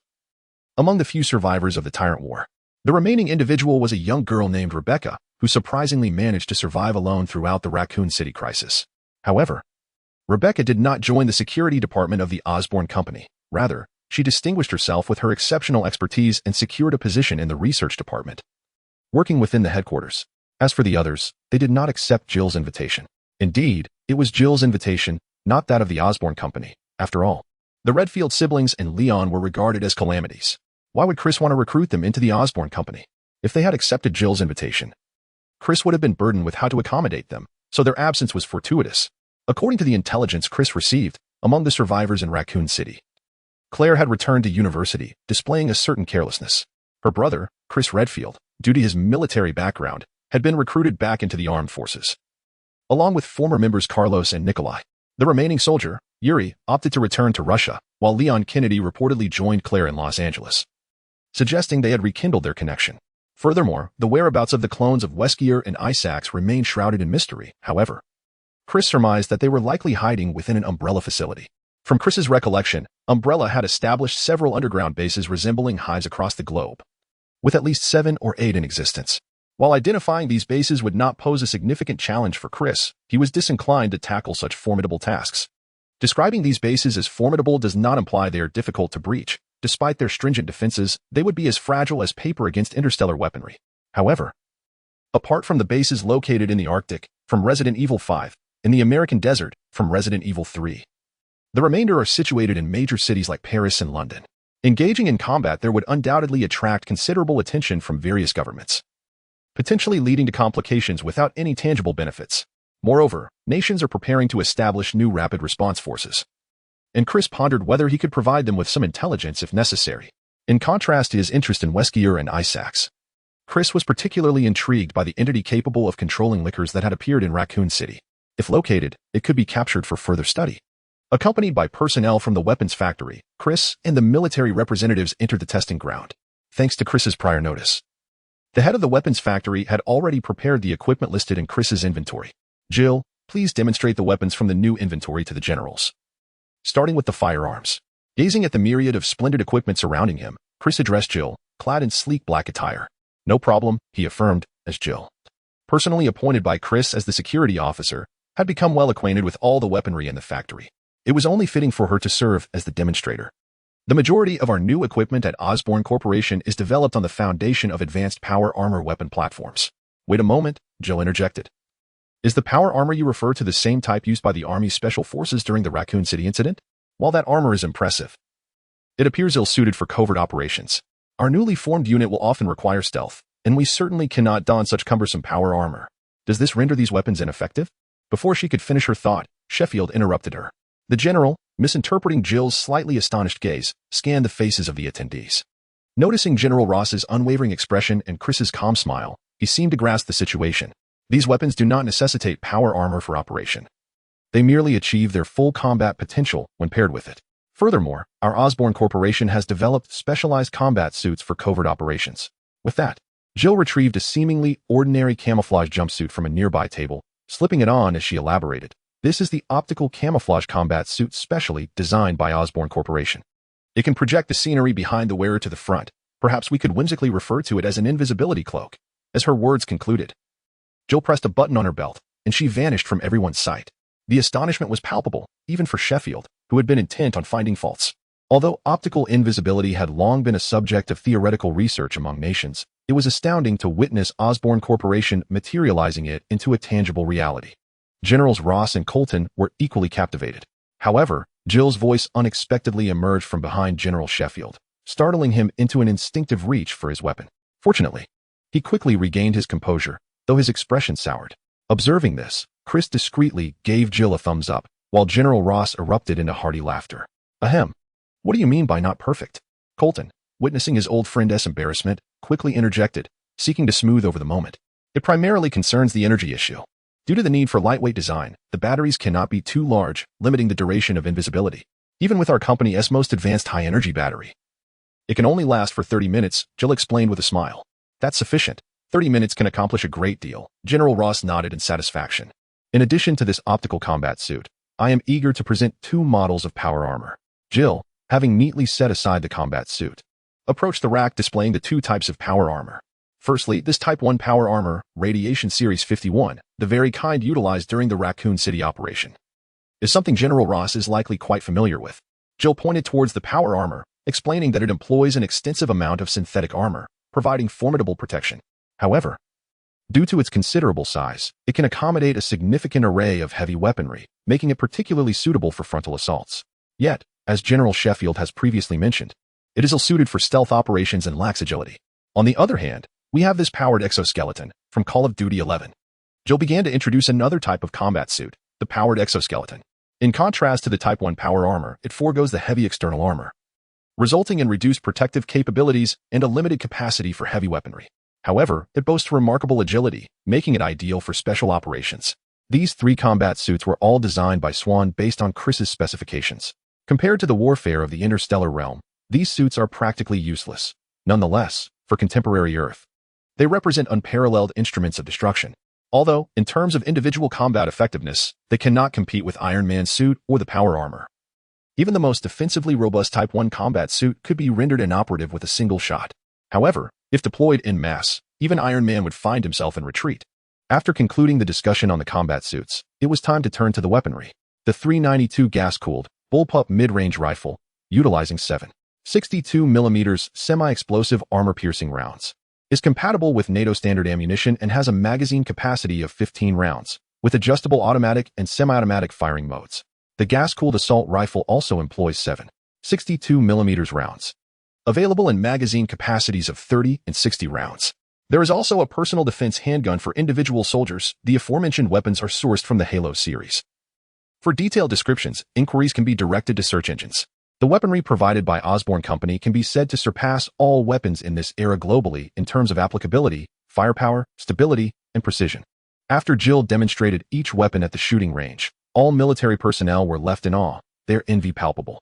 For a true soldier, what could be more enticing than powerful and reliable weaponry? Even General Sheffield, who was keen on finding faults, couldn't help but be impressed. Consequently, this order was virtually finalized, with the remaining details of quantity and pricing left for the respective teams to manage. By the way, General Ross, would you mind sharing the name of the unit you have established?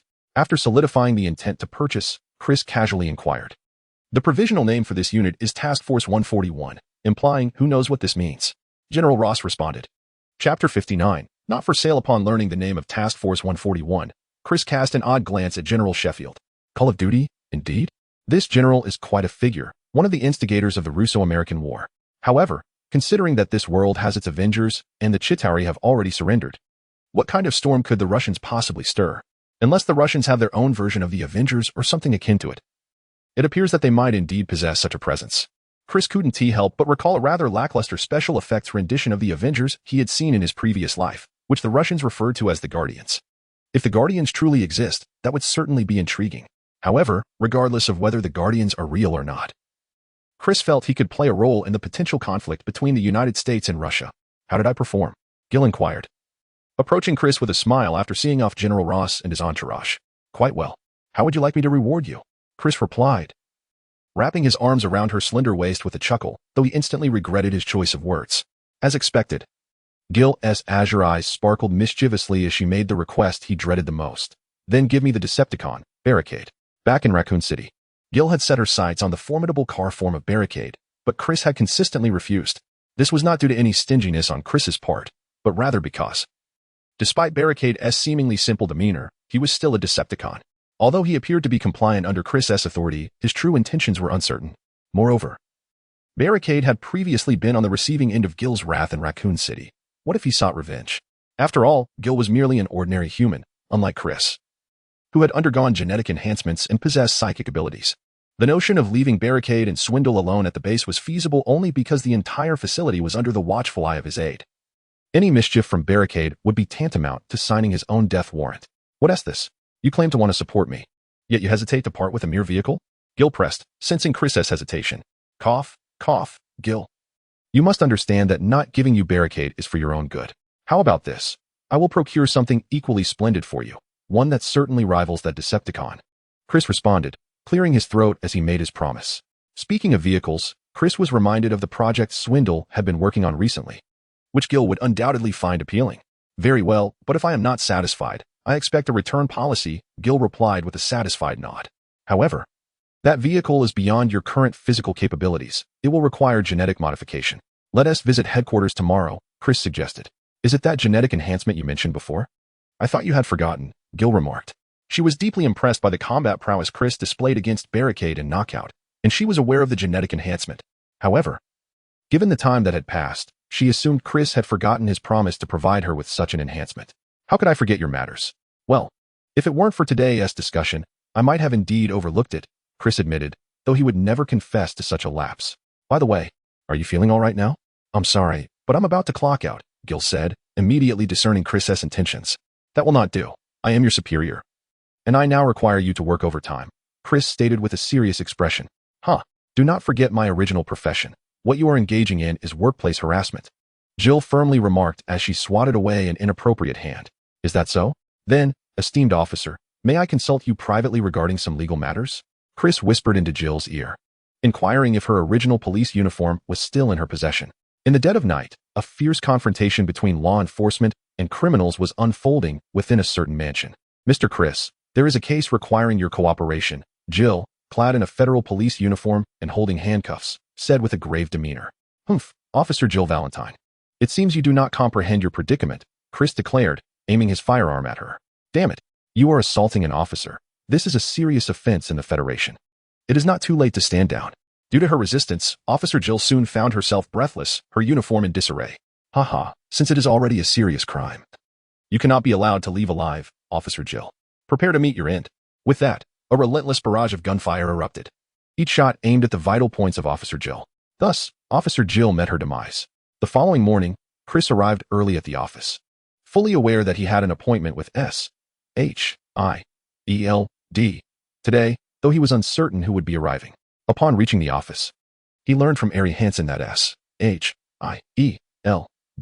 had indeed sent someone, but it was neither Phil Coulson nor the director he had previously mentioned, but rather a woman. A woman? Chris's first thought was of the Black Widow. However, considering the circumstances, that seemed unlikely. Although she might have joined S.H.I.E.L.D. by now, her rank would likely not surpass Coulson's. After all, Chris had given Coulson a piece of his mind the previous day. S.H.I.E.L.D. would not assign someone of a lower rank to him. Yet, one could not entirely dismiss the notion that S.H.I.E.L.D. might be attempting to employ the allure of a femme fatale to engage Chris, given his notorious reputation in such matters, rivaling even that of Tony Stark. Nevertheless, if it were indeed the Black Widow, it would suggest that Nick Fury had miscalculated, for while her past fame was considerable, she was hardly Chris's type. If it were not the Black Widow, then it could only be someone else, someone Chris found far more intriguing than her. As he entered the reception room, Chris's eyes brightened. He had guessed correctly, she was indeed the one. However, he had to maintain an air of unfamiliarity. Good morning, beautiful lady. How shall I address you? Chris inquired with a humble demeanor as he took a seat across from her. Hello, Mr. Osborn. I am Maria Hill, a level 9 agent of S.H.I.E.L.D. Maria Hill introduced herself with a cold demeanor, deliberately emphasizing her rank, clearly indicating her dissatisfaction with Chris's prior conduct regarding ranks. However, Chris remained utterly indifferent to Maria Hill's discontent, for the more dissatisfied she appeared, the more it indicated his invulnerability to her influence. Nick Fury certainly refused to concede defeat. Yet dispatching a level 9 operative was, nonetheless, a fitting choice. So, what brings you here?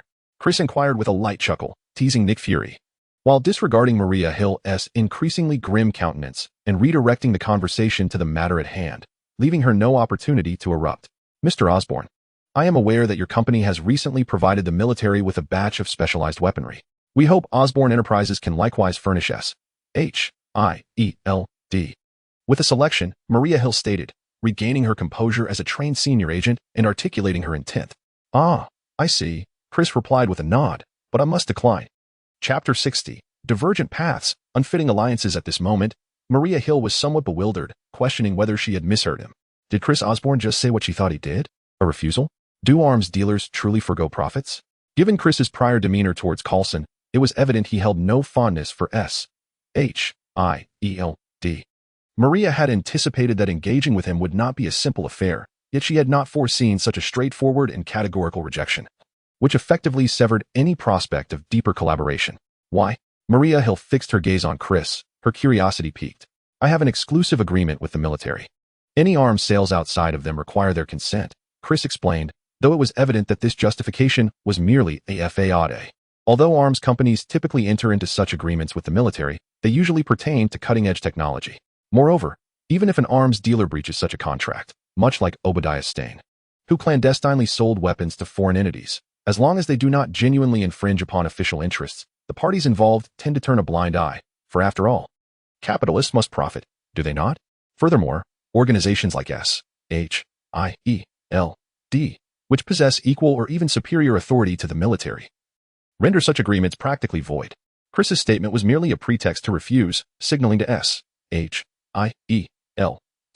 his unwavering allegiance to the military and his desire to avoid entanglement with them, even though he understood that, should he refuse to sell to S.H.I.E.L.D.,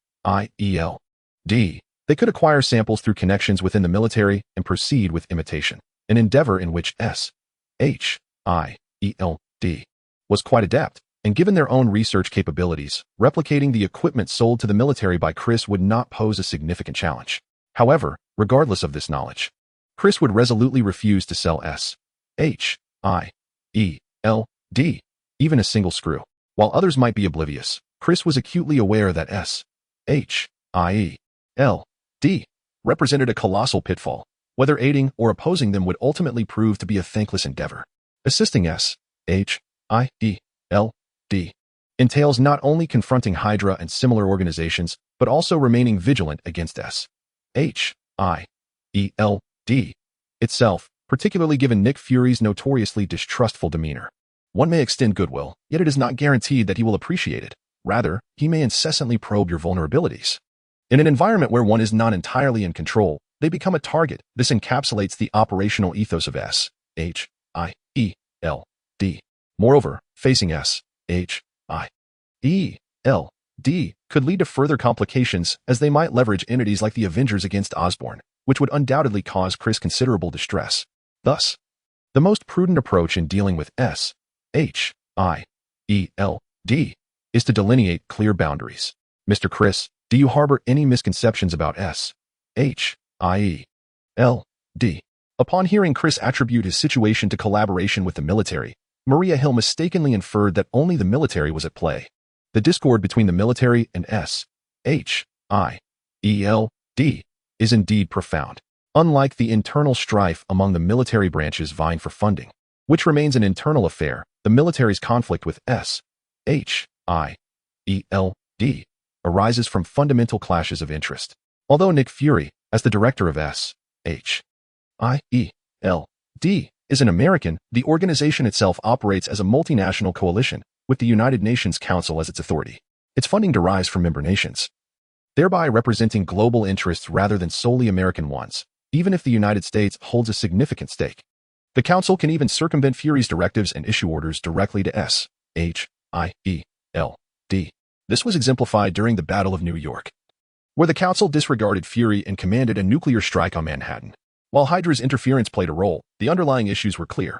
Conversely, the military would never act so recklessly unless the situation had spiraled beyond redemption, and the White House would hesitate to issue such commands, especially concerning a major city like New York rather than a remote area like Raccoon City. The detonation of a nuclear weapon in Manhattan would result in catastrophic repercussions. And regardless of the outcome, neither the White House nor Congress nor military leaders would escape the wrath of an outraged nation, as the economic fallout would be devastating. Yet, SHIELD's headquarters is situated in the United States, and it wields considerable privileges domestically. Under such circumstances, it is indeed peculiar for the military, as a representative of American interests, to regard SHIELD favorably. Hence, the military's potential interference is plausible. Maria Hill felt it imperative to convey to Chris the significance of SHIELD. Misunderstanding? No, I am acutely aware of the nature of SHIELD. However, Ms. Hill, you must understand that while Osborn Enterprises is a multinational conglomerate, I am an American, and thus we must prioritize the needs of our nation. Observing Hill's unwavering resolve to persuade him, Chris candidly laid bare his stance. Upon hearing Chris's words, Maria realized that her objective for the day was unattainable. Chris's statement was not a declaration of his patriotism. For someone of his vast capital, such sentiments were non-existent. He was unequivocally informing her that Oscorp would never collaborate with SHIELD. In simpler terms, it was a matter of divergent paths that could not converge. Just as the military harbors animosity towards SHIELD, numerous domestic factions in America view the agency with hostility. The power wielded by SHIELD is so extensive that it can, at times, disregard American law, evidently infringing upon the interests of many domestic entities. Consequently, the internal stance towards SHIELD has consistently been polarized. One faction supports the agency's existence as the predominance of American interests within SHIELD bolsters the United States' position as a global leader. The opposing faction, however, contends that an organization operating beyond legal oversight is a desecration of American law, primarily motivated by the fact that SHIELD's existence undermines their interests. Clearly, Chris's words conveyed to Maria Hill that Oscorp belonged to the latter camp. How unfortunate, she replied. I shall convey your sentiments to the director. Maria Hill cast a lingering glance at Chris before rising to take her leave. I shall not intrude upon Mr. Osborne's work any longer. Although she had not achieved her fundamental aim, gaining insight into Oscorp's stance was a task accomplished in its own right. In truth, S.H.I.E.L.D.'s pretense of seeking to procure weapons from Chris was merely a faude. The true objective was to delve deeper into understanding Oscorp. A probing endeavor born out of necessity. Nick Fury had noted Oscorp's involvement in several previous incidents and had long recorded the company in his ledger.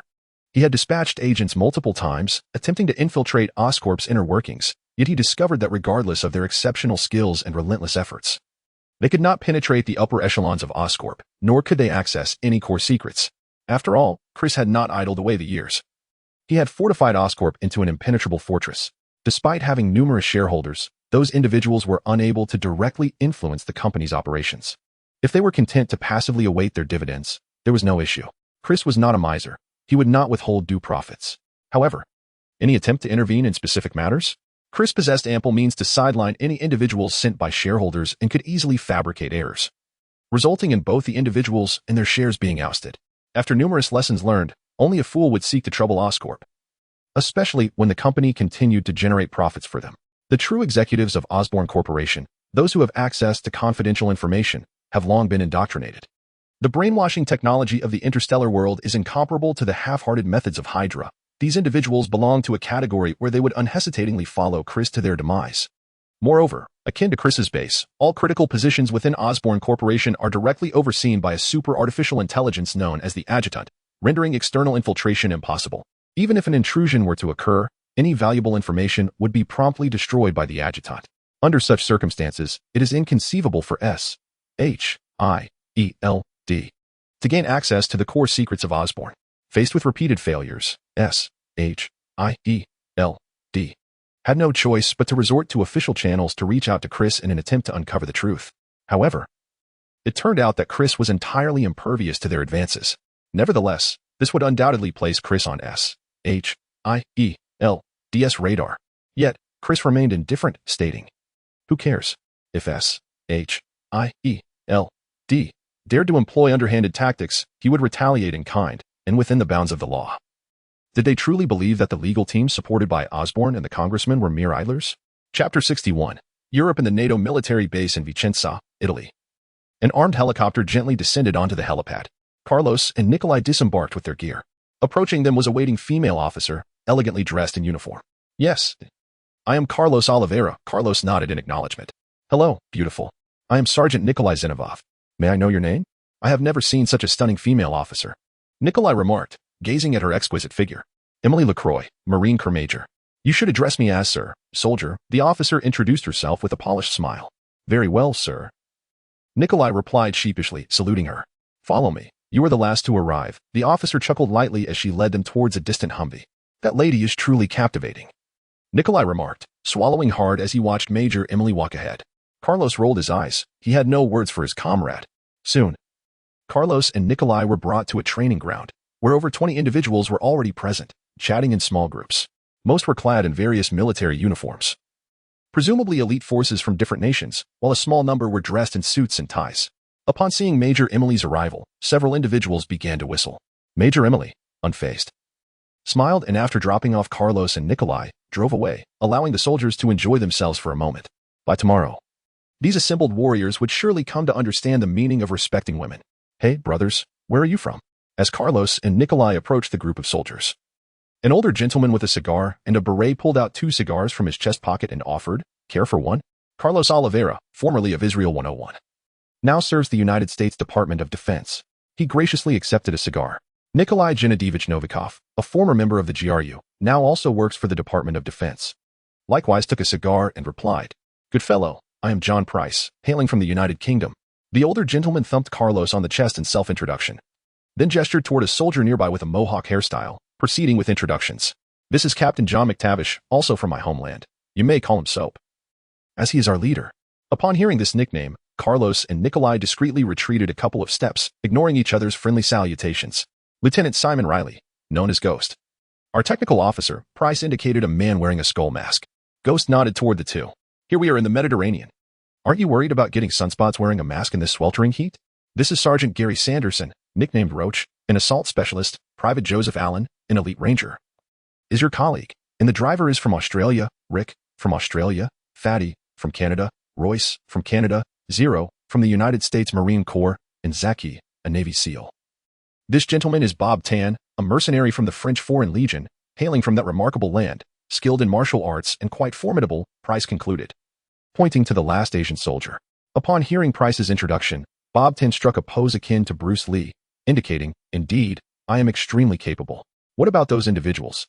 After listening to Price's introductions, Yuri glanced toward a group of sharply dressed individuals in the corner and inquired, those? They are from S.H.I.E.L.D., not the MI6 you might be thinking of, the French DGSE, and the German Federal Office for the Protection of the Constitution. And they are not aligned with us, Price replied, shaking his head. The group of soldiers had not conversed for long when the roar of a Humvee echoed once more. Turning toward the sound, Price exclaimed, "Ah, the real big shots have arrived." As the Humvee came to a halt, Generals Sheffield and Colton disembarked, with Colonel Emily trailing behind. However, Emily was no longer in her formal attire but had changed into her combat uniform. Soldiers, attention. Upon the arrival of the two generals, Soap immediately called out. And all stood in formation to greet them. Greetings, everyone. I am Sheffield. Many of you may have heard of me. Even if you haven't, it matters not. From this moment forth, I am your commanding officer. General Sheffield addressed the assembly, nodding at the crowd as he began his briefing. I know you are all elite among the elite from your respective military forces, adorned with numerous accolades. However, I regret to inform you that here, all your past will be rendered history. You are nothing. You will undergo a month of training here, learning to utilize your new equipment. If you fail to meet the standards, you shall return to your units. Do you understand? Understood, sir. Very well, Colonel Emily, take these fellows to collect their gear. General Sheffield nodded at Emily, who stood beside him, before he and General Colton entered the vehicle and departed. Meanwhile, in New York, Chris was driving while Jill occupied the passenger seat, both en route to Chris's estate, or rather, the underground base beneath it. A few days prior, Chris had completed Jill's genetic modification, and today, her new equipment was ready. However, during the journey, Chris received a report from his companion, indicating that another Decepticon had contacted him. Do you have any information on this individual? Where is he located? Chris inquired. I do. His name is Shockwave. He's quite a formidable opponent. According to the signal source, he is currently in Europe. Knockout promptly revealed, pulling up a map that highlighted the signal's origin. Europe, you say? How fortuitous, as I am also scheduled to travel there next week. Perhaps I shall pay this fellow a visit. Yet, I can't shake the feeling that your delivery of this news carries ulterior motives, Chris remarked, his gaze fixed upon the location marked on the map, which was distinctly within Germany. Oh, how you wound me with your words. Please trust in my loyalty. Of course, as a reward for providing such intelligence. It would be splendid if you could allow me a few more indulgent spa treatments. Knockout seized the opportunity to make his request. Chris couldn't help but smile at this. In truth, he was not particularly concerned about any traditional Decepticon schemes. If he were to confront them, he would certainly be prepared. He found it hard to believe that a leaderless Decepticon faction could pose any real threat. However, if Knockout were to betray his comrades merely for a few spa sessions, Chris might need to reassess the moral integrity of this group. The estate soon came into view, and as Chris stepped out of the vehicle, he took Jill by the arm and prepared to enter the underground base. In the past, Chris would never have readily revealed the secrets of the underground base to Jill, despite his comprehensive knowledge of every detail concerning her. However, circumstances had changed. While conducting Jill's genetic modification, similar to what he had done with Alice, Chris had subtly altered her brain, implementing a minor adjustment that would not affect her reasoning, memory, or character, yet would eliminate any possibility of betrayal. As a time traveler, Chris harbored numerous secrets, and this world was fraught with peril. For his own safety, he maintained a cautious attitude towards trusting anyone apart from those summoned through the system, particularly when it involved his own secrets. Chapter 62, New Year's Eve on December 31st, 1999, the International Technology Exhibition and New Year's Gala in Bern, Switzerland, was in full swing. Fireworks erupted in a dazzling display amidst the cacophony of voices. A tipsy Tony Stark was surrounded by admirers, still basking in the glow of his recent speech, boasting exuberantly in the midst of their flattery. However, in the midst of his revelry, he heard a voice he least wished to encounter. Ah, Tony, your speech was quite impressive, Chris remarked as the crowd naturally parted, revealing the elegantly dressed Maya Hansen standing before Stark. Ahem, really? What did you think of my words? Tony Stark smirked, though his gaze drifted towards the woman beside him. Thought-provoking, he noted, referring to the woman beside him, while incoherent characterized Maya Hansen. Well, I appreciate both assessments, Stark replied, smacking his lips in contemplation. Maya Hansen. A pleasure to meet you, the woman beside Stark said with a smile, extending her hand to Chris before reaching out to Maya. As Maya reciprocated the gesture, Chris exclaimed, "Wow, what a coincidence. You both share the same surname. Perhaps we should find a place to share a drink. You must have plenty to discuss." Is it truly a coincidence? Stark raised an eyebrow. I hardly think so. There are many people with the same surname. With half an hour until the new year. Maya and I were just about to explore a bit on our own. We'll catch up later. With that, Stark took Maya Hansen's hand and departed. Unwilling to remain in the presence of Chris, whom he found rather irritating, taller, more handsome, and wealthier than himself. In his view, he would rather enjoy the company of a woman as they awaited the dawn of a new century. Chris, unperturbed by Stark's dismissive exit, thought it only fair to let him have his moment, given how often he overshadowed others. Thus, he led Maya Hansen away, trailing behind Tony Stark as they made their way to the hotel. Soon, he witnessed what seemed a preordained encounter, Stark meeting Ethan, the man who had saved his life, and Killian, who had nearly taken it. As expected, Stark ignored Ethan, allowing the fervent Killian to whisk him away to the rooftop for some fresh air. Chris had no intention of engaging with Ethan. He would let fate take its course and allow him to rescue Iron Man. His true focus lay on Maya Hansen and Killian, or rather, the extremist virus. In terms of practical value, the extremist virus, much like any other virus, held no significant utility for Chris. Its most remarkable features were perhaps the regeneration of severed limbs, enhancement of individual strength, and the ability to generate high temperatures as a side effect. However, limb regeneration was hardly an issue for interstellar technology. Cloning technology, among the interstellar populace, was highly advanced. But ethical considerations limited its application to organ replication rather than the creation of cloned humans. Thus, if a limb were lost but the severed part remained, it could simply be reattached. If the severed limb was gone, a clone could be produced instead. Of course, even with such advanced technology, the cost of cloning organs remained prohibitively high. After all, even in the interstellar era, the medical industry needed to turn a profit. Ah, are you referring to Loris Wong's mechanical hand? This individual merely believes that a mechanical arm surpasses a human hand in functionality. The Zerg can effortlessly regenerate lost appendages.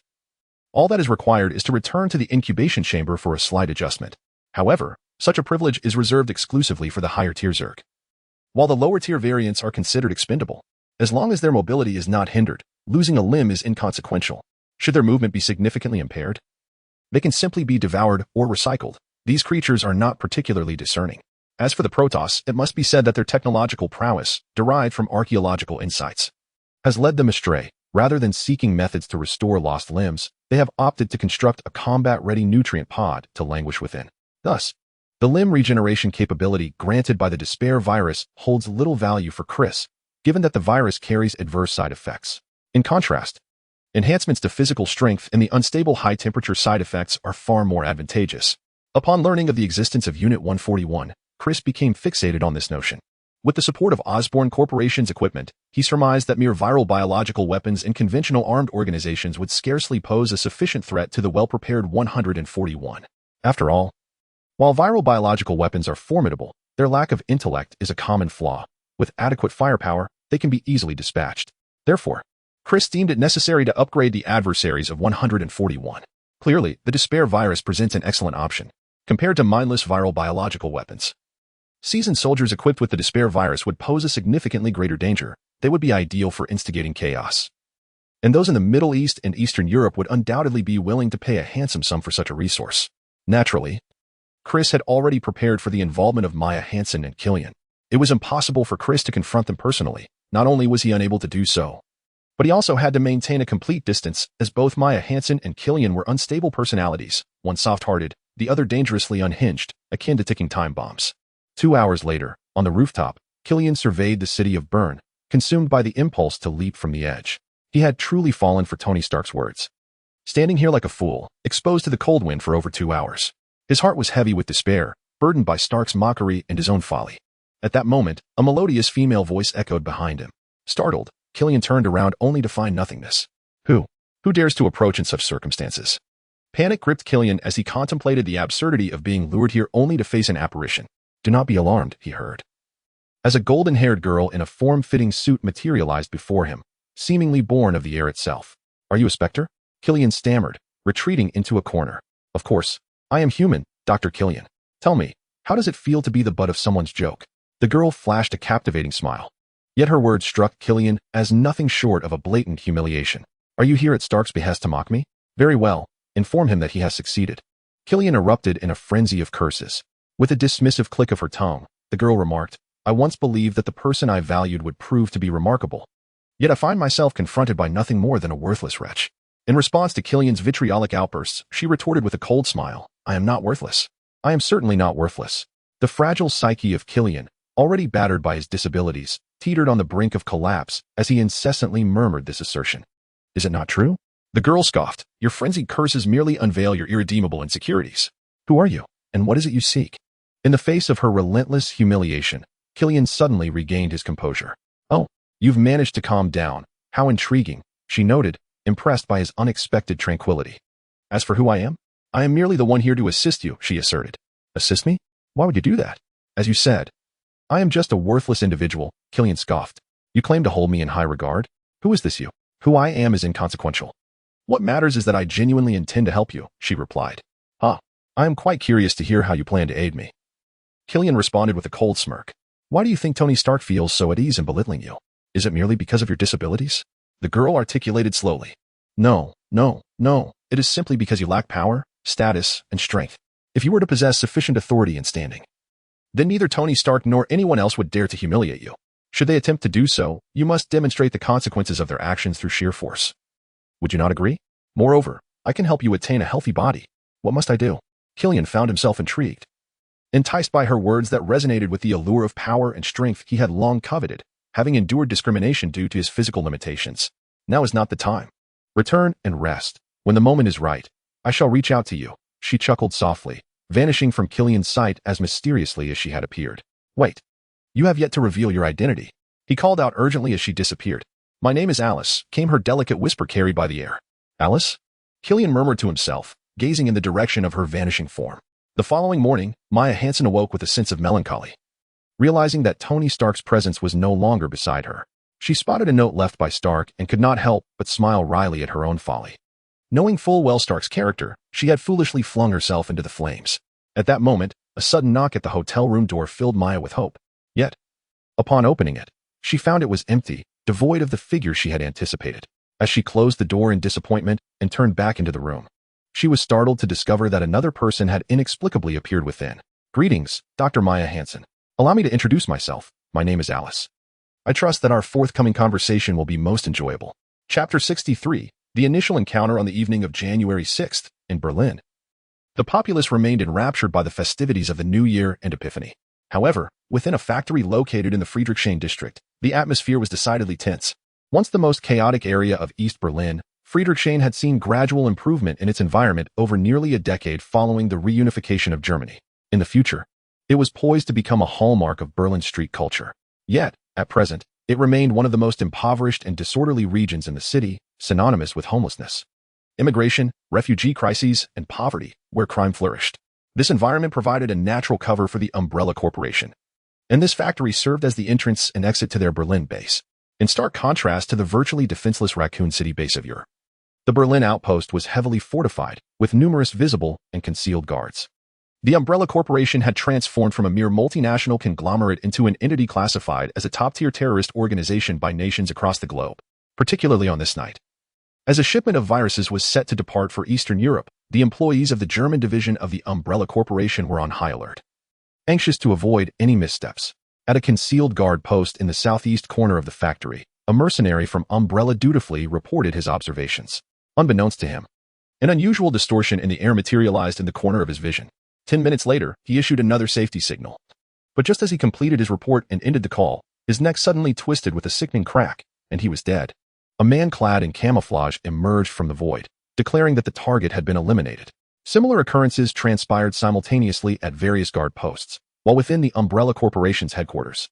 No one was aware that the outer sentinels had already fallen, with 10 minutes remaining until the next report was due. This time frame presented numerous possibilities for a modern elite force, when this interval was assigned to the 141 Task Force. Equipped with cutting-edge gear provided by the Osborne Corporation and composed of the finest operatives, the potential was exponentially amplified. In a mere 5 minutes, under the command of Captain Price, one direction of Umbrella's sentry post was cleared without alerting the base. They advanced to the true entrance of the Umbrella facility, a concealed elevator nestled within Berlin's intricate sewer system. However, At this juncture, concealment was no longer feasible, nor necessary. They had reached the very front door of the Umbrella Corporation, devoid of any hidden corners. Even with cloaking technology, it would prove futile, as the elevator inexplicably activated. Did they truly believe the Umbrella personnel were oblivious? Soap, Carlos, it is now your turn to obliterate all surveillance systems, Price instructed Soap, John McTavish, and Carlos, who was clad in powered armor. After extensive training, the Elite Task Force 141 has been divided into 3 specialized teams. The first, under Captain Price, equipped with optical camouflage suits, is responsible for reconnaissance, infiltration, assassination, and sniping. The second, led by Soap McTavish, equipped with lightweight powered exoskeletons, is tasked with rapid assaults. And the third, commanded by Carlos, outfitted with heavy powered armor, is designated for fire support and frontal advances. Indeed, Ghost, machine gunners, marauders, an archetypal configuration of interstellar infantry tactics. No doubt, let them experience this. As the elevator doors opened, Carlos retrieved a disc-sized device from his tactical backpack. Reminiscent of the Widowmaker used by Chris during the Godzilla incident, albeit with notable differences and a smaller size. In truth, it was a truncated version of the Spider-Mine. While the Widowmaker was superior, its exorbitant price made it less accessible. The military had procured a limited quantity, whereas the more affordable Spider-Mine was favored and acquired in bulk. Carlos activated the Spider-Mine and placed it inside the elevator, then pressed the elevator's controls. They would not naively descend in the elevator. It was evident that a multitude of adversaries awaited them below. Instead, they would welcome them with the Spider-Mine. As the elevator began its descent, the team busied themselves, setting up their gear and preparing for a rope descent. The first team led the way, followed closely by the second, while the third team maintained vigilance and provided rear security. As Carlos had anticipated, the moment the elevator commenced its descent, alarms blared throughout the Umbrella facility, and armed soldiers began to assemble. In the spacious hall, dozens of ominous gun barrels were aimed squarely at the elevator entrance. When the elevator doors finally opened, a torrent of gunfire erupted, continuing unabated until the magazines were depleted, the overwhelming barrage transforming the reinforced elevator into a sieve. However, it proved futile. The Spider-Mine affixed to the elevator's base remained unscathed. Suddenly, a tail flame erupted, soaring above the heads of the Umbrella soldiers and detonating with a thunderous explosion. The shockwave shattered their tactical formation, countless shrapnel embedding into their bodies, eliciting anguished cries as the first line of defense for Umbrella crumbled. At that moment, the Task Force 141, descending via rope, arrived on the scene. Carlos launched a grenade that obliterated the already battered elevator, storming into the hall. A few surviving Umbrella soldiers immediately opened fire. Yet, they soon realized a harsh reality. Their bullets did little more than spark against Carlos's armor, proving ineffective. The following team quickly dispatched the remaining Umbrella soldiers with precise rifle fire, eliminating them in an instant. Commander, the outer defense has been breached entirely. What are our orders? The security chief in the underground base inquired of Franz Haus, the supervisor at the Berlin facility, releasing toxic gas into the main corridor. Franz Haus narrowed his eyes and commanded the continued blockade of the main entrance. As his orders were dispatched, more troops began to converge upon the entrance, while the noxious gas commenced its dispersal. However, after issuing this command, he returned to his office to gather his belongings. In truth, after witnessing the formidable combat prowess of Unit 141 on the surveillance feeds, he realized the base would not withstand the onslaught. Moreover, considering the enemy's equipment, the toxic gas would merely instill a modicum of caution and ultimately prove ineffective. As anticipated, both Unit 1 and others exhibited considerable chemical defense capabilities. As long as their gear remained intact, the gas would have no effect. Furthermore, the conventional weaponry of the security forces was evidently insufficient to impede the advance of the squads, to thwart the assault of Unit 141.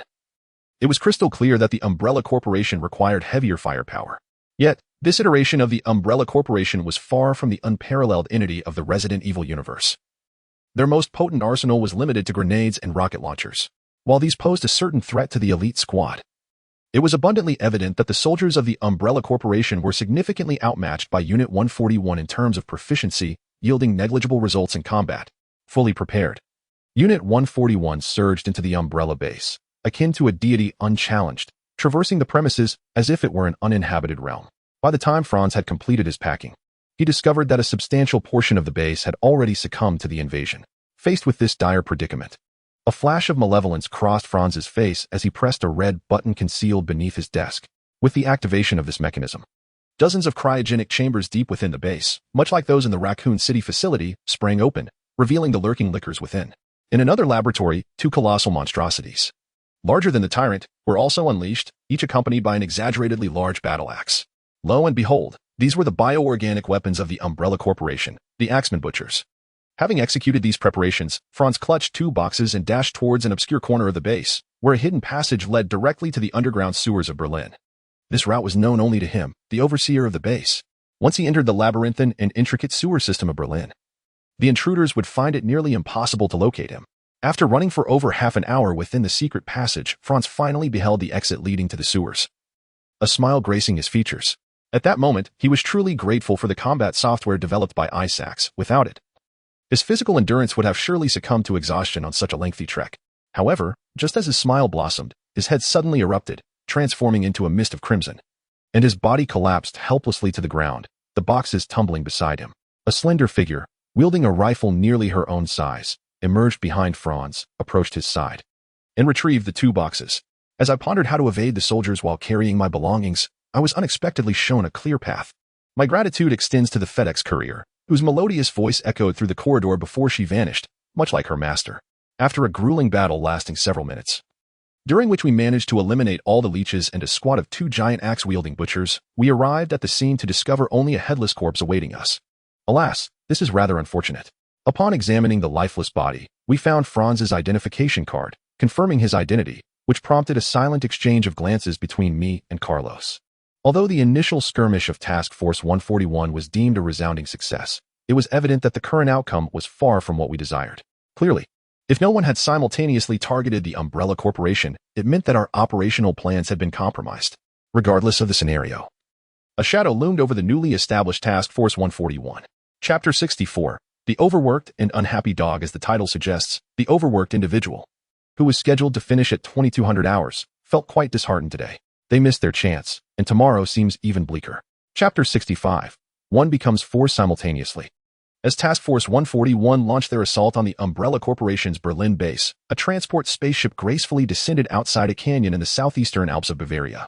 As the hatch opened, a couple of red Mercedes vehicles leapt forth, followed closely by a massive red off-road vehicle that sped into the valley. The red Mercedes was evidently a strike force, with Chris, clad in his psionic battle armor, seated within. However, the following red off-road vehicle was not merely a strike. It was not only larger in size but also possessed a more menacing and feral appearance. Compared to the previous model, this off-road vehicle resembled a tool of war. Indeed, the vehicle's design was inspired by the Paramount Marauder, famously known as the most unstoppable vehicle in the world.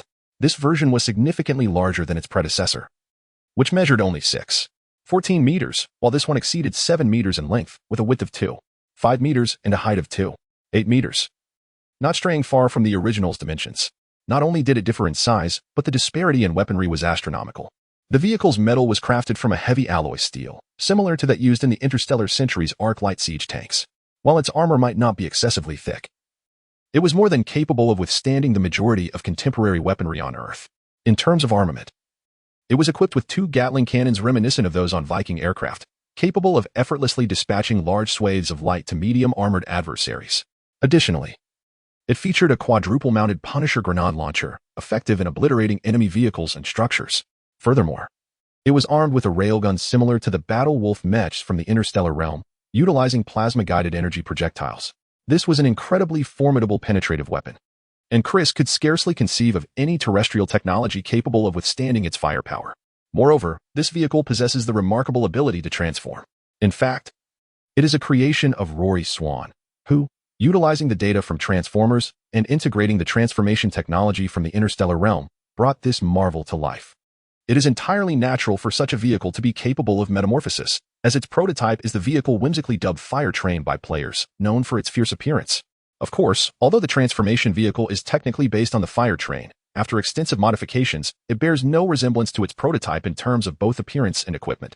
Upon transformation, this war machine becomes an imposing 10-meter-tall robot, reminiscent of a diminutive Thor.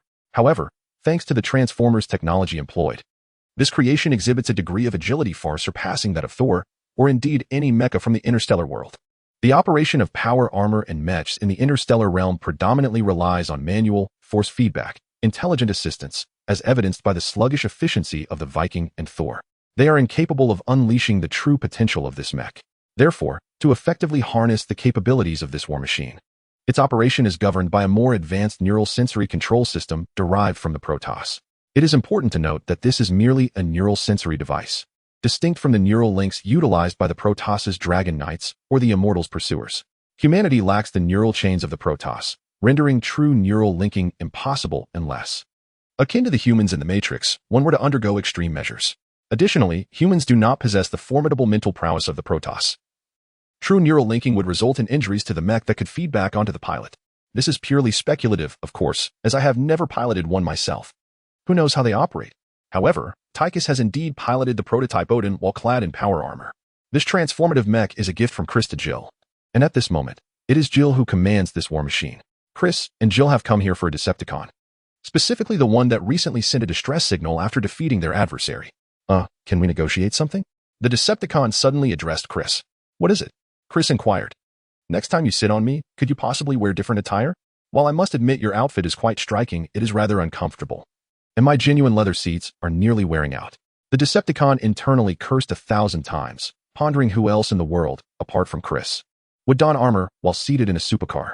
However, it only dared to grumble inwardly, fully aware of its inability to confront Chris, especially since its luxurious maintenance for the latter half of its life depended on him, since agreeing, or rather, being coerced to become Chris's vehicle. The Decepticon has been eroded at an astonishing pace by Chris's golden allure, whether indulging in a hot oil bath or utilizing top-tier materials and paints for upkeep. The Decepticon finds itself in a state of blissful oblivion, compared to its previous days as a mere exhibition vehicle, relying on maintenance. It feels as though it now resides in paradise. As for the matter of rescuing Megatron, Knockout reflected on the days he spent alongside Megatron, constantly battling the Autobots and getting his paint scratched. It was said that Megatron had been frozen by the human government, and perhaps it was best to let him remain so. As for dignity, what is that? Can it be consumed? Or exchanged for a bottle of motor oil? Enough of the nonsense. Hurry up and locate Skyquake. Chris wouldn't tolerate this fellow, and it was unclear what his intentions were. Of course, if he were to know, Chris would undoubtedly be secretly pleased. Wealth is indeed a blessing. At that moment, as the conversation concluded, Knockout executed a tailspin and halted in front of a mountain obstructed by massive boulders. Seeing this, Jill, who had been following closely, also came to a stop. Is this the place? Chris exited the vehicle and approached the rocks. Indeed, Knockout transformed and stood beside Chris. No sooner had he spoken than his expression shifted dramatically. Don't inquire how a Transformer-esque face can change. Oh no, there are more Decepticons here than just Skyquake. As soon as he uttered those words, the boulders before them thunderously shifted apart, revealing a colossal steel door. With the door opening, 1, 2, 3, 4 Transformers of varying sizes emerged from within. Ah, Knockout, you arrived just in time. We have some news regarding the Allspark. The largest Decepticon addressed Knockout. However, he soon noticed Chris standing beside him. Wait, what is this human doing here? The appearance of this Decepticon elicited a sense of unease in Knockout. Why was this individual here? He furtively glanced at Chris, perhaps pondering that he still had a chance to turn the tide. Chapter 66. A sudden reversal. Knockout's concerns were not unfounded. He recognized the 4 Transformers that had appeared. Leading the group was the commander of the Decepticon Air Force, a Cybertronian noble, Starscream. Behind him were 3 other warriors, namely, the Decepticon Destroyer, the previously contacted Skyquake, and his brother, Thundercracker. Despite Knockout claiming to be the 4th chair of the Decepticons, he found himself intimidated in the presence of a veteran Cybertronian noble like Starscream, especially with 3 formidable Decepticon elite warriors by his side. Indeed, I am a desk officer. I shall not engage these muscle-bound, metal brutes. Thus, Knockout instinctively withdrew, even contemplating defection. However, Chris would not afford him that opportunity. Observing Knockout's timid demeanor, Chris realized that he could not rely on him. After all, the 4 Decepticons before them were significantly larger than Knockout. While size does not entirely equate to strength among Transformers, Knockout's attitude towards the commanding Decepticon spoke volumes. In light of this situation, Chris would not squander time engaging in futile chatter with these Decepticons. Taking the initiative was the correct course of action. Just as Knockout was grappling with how to respond, Chris discreetly signaled to Jill in the vehicle behind them and then, with a swift motion, vanished from sight. Behind him, Jill received a signal from Chris, causing the operator of the Ravager tank to transform. A massive cannon emerged from the front, aiming at the leading charge while emanating a ghostly blue luminescence. As the commander of the Decepticon aerial cavalry and a noble from Cybertron, Charge possessed formidable strength. Yet he was, in essence, a coward who feared the strong. He would be the first to flee when confronted by a powerful adversary. Nevertheless, despite his somewhat pathetic demeanor, his instinct for danger was remarkably keen. Observing the faltering Decepticon, he sensed an instinctual wrongness and swiftly pulled the nearby destruction in front of him as a shield. Before Destruction could comprehend the unfolding situation, a flash of light pierced through, creating a gaping hole in his chest, displacing the original spark. This formidable elite Decepticon warrior was silenced, having uttered not a single word before his demise. Although Charge narrowly escaped with his life, he was still struck by the residual force of the railgun, losing an arm and collapsing to the ground with a cry of agony. The events transpired with such swiftness that both Skywing and Thunderquake barely had time to react. By the time they did, Chris's assault had already commenced, his target being the gray-green painted Thunderquake. Much like his previous encounter with Destruction, Chris inexplicably appeared on Thunderquake's shoulder. The blue light of his ghostly blade flashed, rendering Thunderquake's right arm instantly numb. However, it was evident that this elite warrior was far more resilient than Charge, as he gritted his teeth against the pain and reached out with his left hand towards Chris. Seeing this Decepticon daring to resist, Chris furrowed his brow and vanished once more. When he reappeared, it was at Thunderquake's left foot, where the ghostly blade was plunged savagely into his ankle. Having sustained multiple injuries, Thunderquake could endure no longer. He let out a roar and lost his balance, collapsing to the ground. Thunderquake, witnessing his twin brother being grievously harmed by Chris, the only unscathed Skywing eyes turned crimson, though it seemed that aside from the neutral party like Destruction, most Decepticons possessed red eyes. However, just as Skywing drew his weapon, poised to avenge his brother, he suddenly froze. For he saw Chris standing atop the fallen Thunderquake, the ghostly blade aimed directly at his spark. I suggest you refrain from any movements if you wish for him to remain unharmed. Chris smiled, gesturing with the ghostly blade in his hand. With 4 Transformers rendered dead or injured, the tide of battle shifted dramatically. Witnessing this familiar scene, Destruction hesitated momentarily before raising his weapon towards Skywing, then straightened his chest, declaring with great fervor, "Allow me to introduce this formidable human, my new employer, Mr. Chris Osborne. Kneel, Decepticons, and pledge your allegiance to your new master, lest Destruction become your example." After uttering these words, he gave Destruction's head a swift kick, showcasing his adeptness at opportunism. At this moment, Gil piloted the Reaver, transforming into a colossal robot, equipped with 2 immense Vulcan cannons. Although both were referred to as Vulcan cannons, it was evident that the firepower wielded by Gil far surpassed that of the Vulcan cannons found on Earth. No way. I, Skywing, am loyal only to Lord Megatron. Despite facing such a dire predicament, Skywing defiantly roared. However, before he could finish his words, a horrifying scream echoed as Chris severed another arm from Thunderclash. It seemed Chris had developed a penchant for dismemberment. "No, stop it, Thunderclash," Skywing exclaimed sharply upon witnessing the scene. "Thus, I believe you ought to consider your words carefully before speaking." Chris brandished his psionic blade, aiming it at Thunderclash's remaining leg. The sight of Thunderclash's plight doused any lingering thoughts of rebellion in Skywing, akin to a bucket of cold water.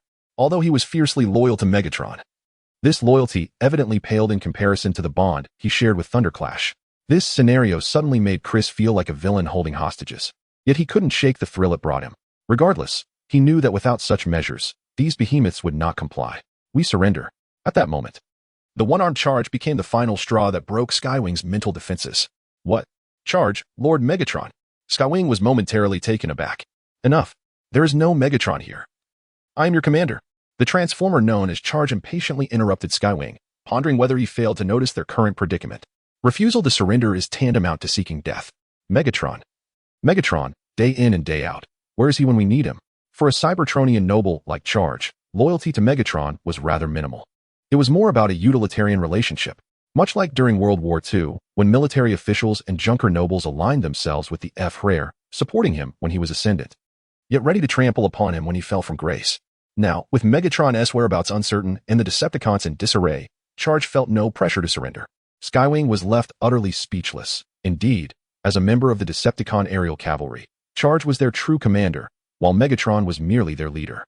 Within the military, although soldiers often idolize their leaders, such admiration frequently pales in comparison to the commands of their immediate superiors.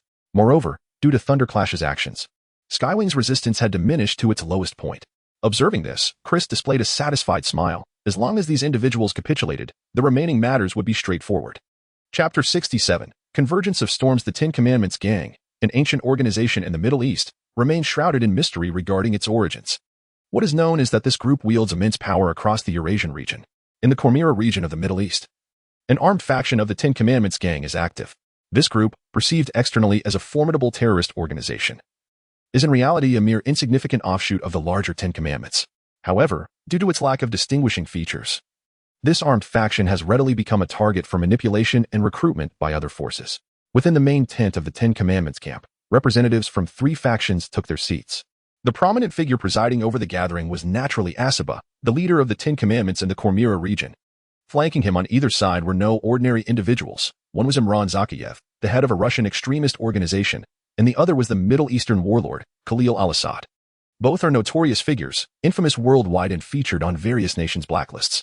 Gentlemen, allow me to introduce Mr. Weskier from Umbrella Corporation, Asaba announced with a smile. Introducing Weskier to Zakhaev and al-Assad. Mr. Weskier brings us a potent biological weapon, which I believe both of you will find intriguing. As his words resonated, a man wearing sunglasses entered the tent, none other than the long-absent Weskier. Upon his arrival, one of Zakhaev's subordinates, standing behind him, briefly exhibited surprise, which swiftly morphed into hatred. This man was Yuri, a comrade of Carlos and Nikolai, who had previously returned to Russia. Yet, it seemed Weskier remained oblivious to Yuri's presence, engrossed in promoting the viral biological weapon to the 3 powerful leaders. Indeed, Weskier had come to sell a virus. Although Asaba and his 2 counterparts were prominent leaders of non-governmental armed factions listed on various blacklists, they were nonetheless exceedingly wealthy. Zakhaev controlled the production and sale of nuclear waste from the Chernobyl region in Russia. This material may hold little value for major powers, but it remains highly appealing to smaller nations with nuclear ambitions and various non-governmental entities. As for the Middle Eastern warlord al-Assad, he commanded substantial oil fields and mineral resources. The Ten Commandments gang was similarly affluent, not only possessing resources but also excelling in looting and plundering, amassing significant wealth. Thus, Weskier had no doubts about their ability to afford the virus. Currently, the Umbrella Corporation was undergoing a transformation, with Isaac's whereabouts uncertain. Weskier was aware that the figure active outside was an imposter. Now, Weskier had effectively carved out his own domain, having clandestinely taken control of bases in the Middle East, establishing himself as a regional power. However, in contrast to the 3 leaders present, Weskier appeared to be relatively short on funds, as maintaining an entire Umbrella base with a 1,000-strong armed force without the corporation's financial support required self-sufficiency. Unlike the Ten Commandments, he could not recklessly engage in rampant theft, for such exposure would likely draw immediate attention from the American military. Today's virus, while lacking airborne transmissibility, represents a controllable biological weapon, which is undoubtedly more desirable in the current landscape of warfare, does it not? Apart from madmen like Isaac, how many sane individuals harbor the desire to obliterate the world? The 3 powerful figures were certainly aware of the virus's potency, although the U.S. government endeavored to conceal the truth. The origins of Raccoon City and the machinations of the Osborne Corporation to unjustly seize Umbrella's assets, as well as the military's pursuit of a favorable public image, were entirely unveiled. Consequently, following Weskier's presentation, the 3 parties unhesitatingly placed their orders. With the deal for the virus and vaccine secured, Weskier found himself with a substantial influx of wealth. However, while the viral enterprise was settled, the factions did not disperse. Instead, they commenced discussions on the next topic.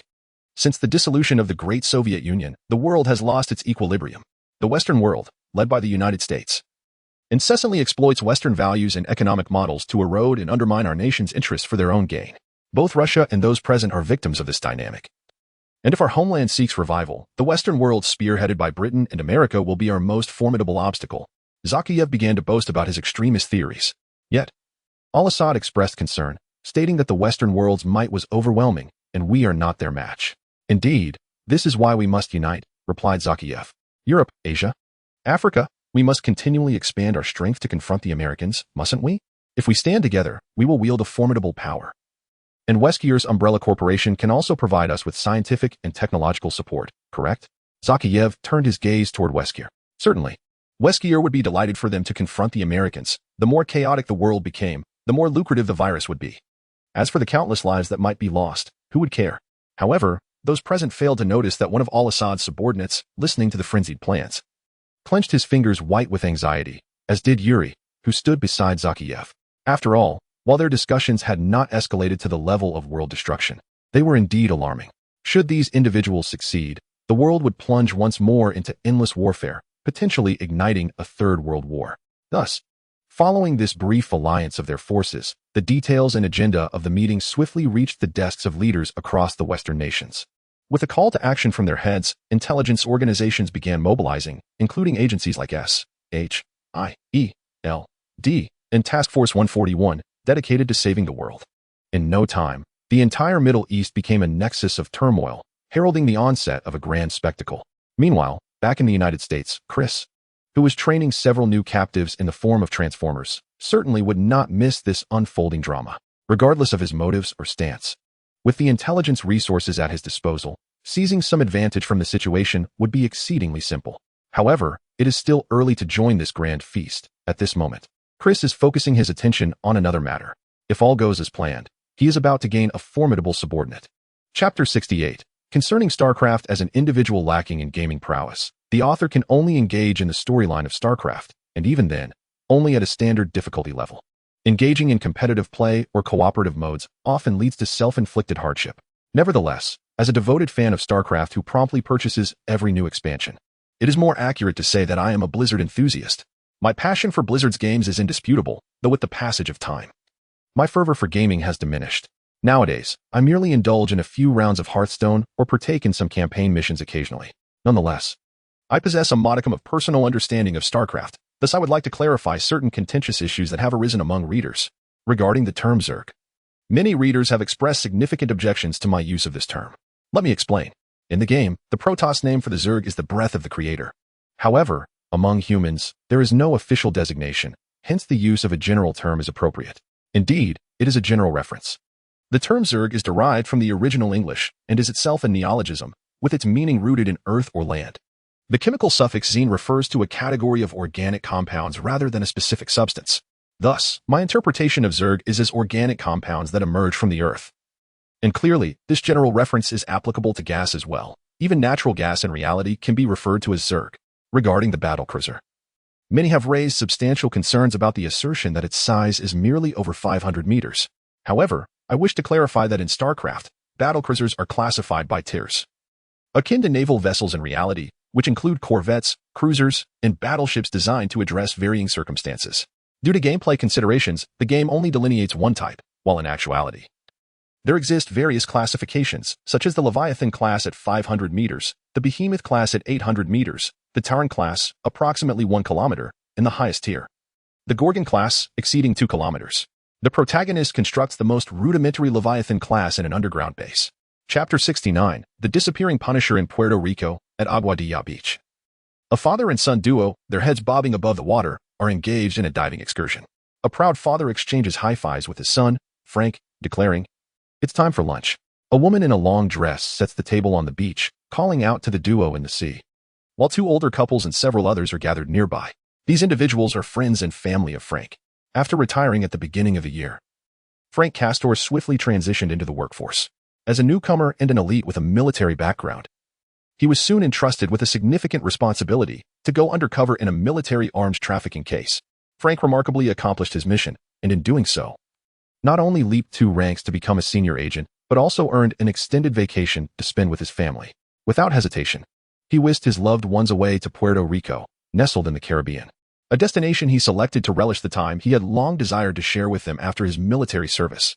However, unbeknownst to Frank, the situation was far more complex than it appeared. The arms deal involved the Russian mafia and the notorious Sente family from New York. An unforeseen incident erupted into a firefight during the transaction, resulting in the tragic death of the Sente family patriarch's son. As a prominent figure in the underworld, the Sente family quickly obtained Frank's dossier through their extensive connections. Had Frank remained in New York, the Sente family might have exercised caution, but in Puerto Rico, their motives shifted. Howard Sente, the family's leader, needed only Frank's life. Despite their criminal affiliations, established families like the Sentes adhered to certain boundaries, typically sparing family members from harm. However, the matriarch of the Sente family held a different view.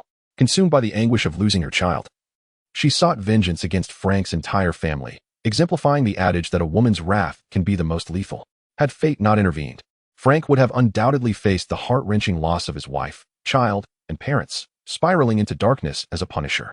As dawn broke, the sun yet to fully rise, a yacht hastily approached the island where Frank's family resided. Unbeknownst to them, they awoke, as usual, ready to embrace another leisurely day. However, tranquility shattered with the sound of gunfire. Frank's mother was the first to fall amidst a pool of blood, followed by a swarm of armed gangsters surrounding their villa, firing indiscriminately. One after another, Frank's friends and relatives succumbed to the onslaught. Witnessing the chaos, Frank and his father, both of military background, immediately grasped their weapons and began to resist. Yet, it was evident that their efforts were futile against the well-prepared and heavily armed assailants. Soon, Only Frank and his father remained of their once large family, alongside his wife and children who had found refuge. As the gangsters closed in, Frank's wife, hiding beneath a small boat, made the perilous decision to dash toward a nearby vehicle with her children, attempting to breach the encirclement.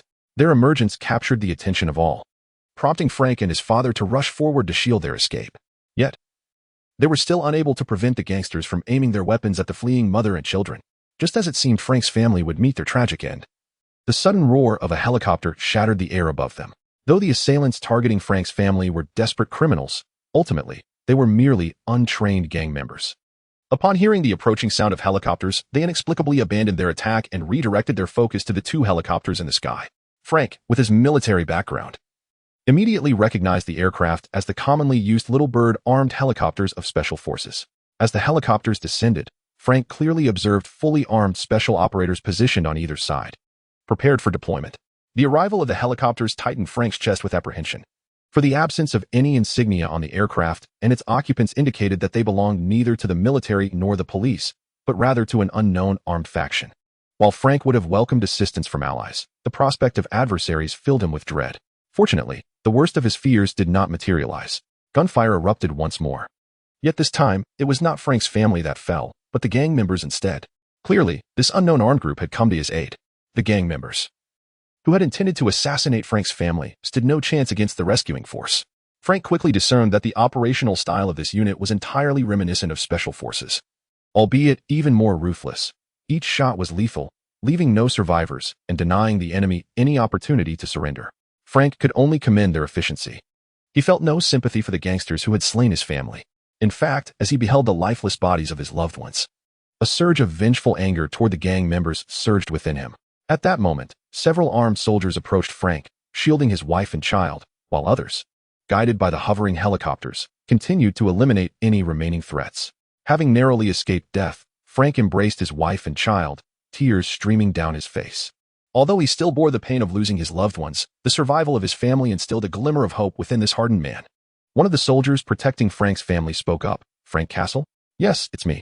It was then that Frank noticed the soldier addressing him was a petite woman. "You can call me Chipmunk. Apologies for our tardiness," she said, glancing at the bodies of Frank's family on the ground, her tone tinged with regret. "Indeed. It was Chris who sent us to rescue you. No, I must thank you. Had it not been for you, I would have lost Joan and Will." Frank expressed his heartfelt gratitude, holding his wife and child tightly.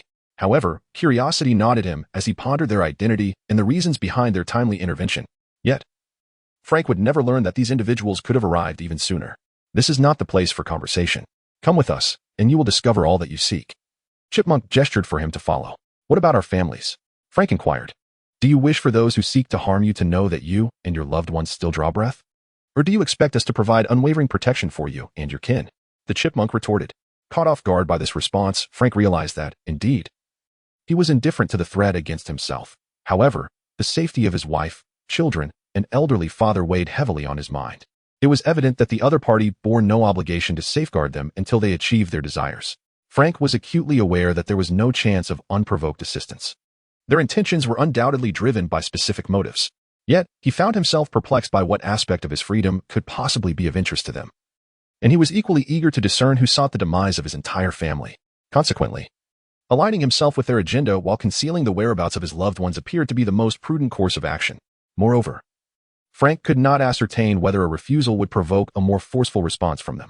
For the sake of his family's security, Frank found himself with no alternative. Soon, under the protection of these soldiers, the 4 surviving members of Frank's family departed the site of devastation, leaving behind a scene of chaos and a multitude of corpses for the tardy police to discover. A few hours later, as he boarded a private plane belonging to Osborne Enterprises, Frank quickly grasped the identity of the individual responsible for his rescue, the illustrious Chris Osborne, the current leader of the company. The events surrounding last year's Godzilla incident in New York were still vivid in Frank's memory. Following that ordeal, Chris Osborne had extended multiple invitations to him, each accompanied by exceedingly generous terms.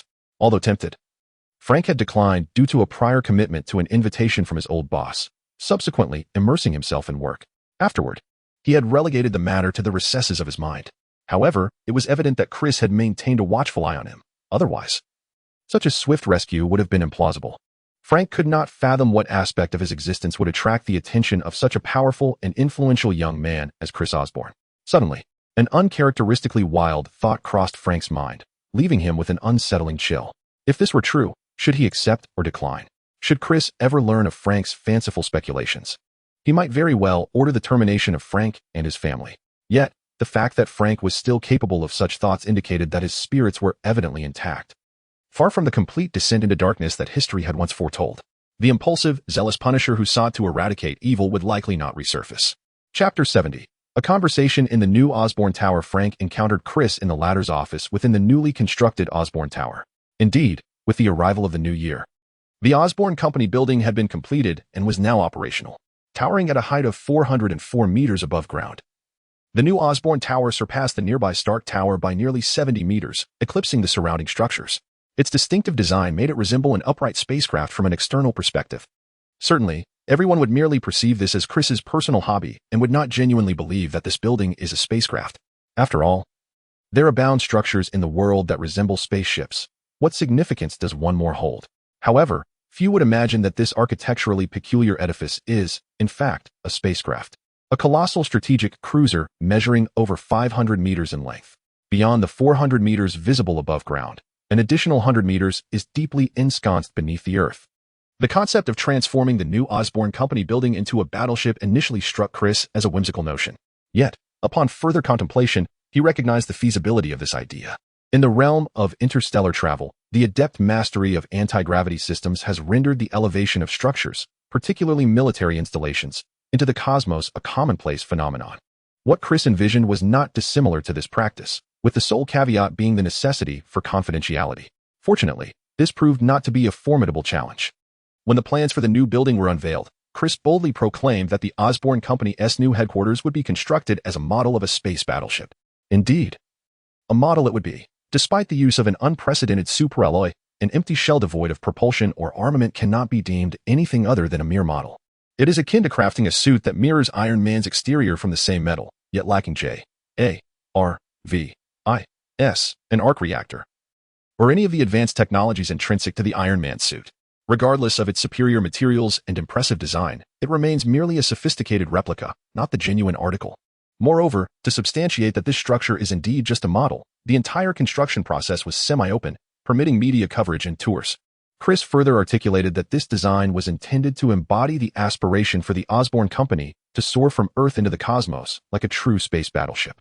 Thus, onlookers could only marvel at the extravagance of the wealthy or internally chastise Chris as a spendthrift, never genuinely believing that this behemoth could take flight. Consequently, a colossal space battleship emerged prominently in the heart of Manhattan.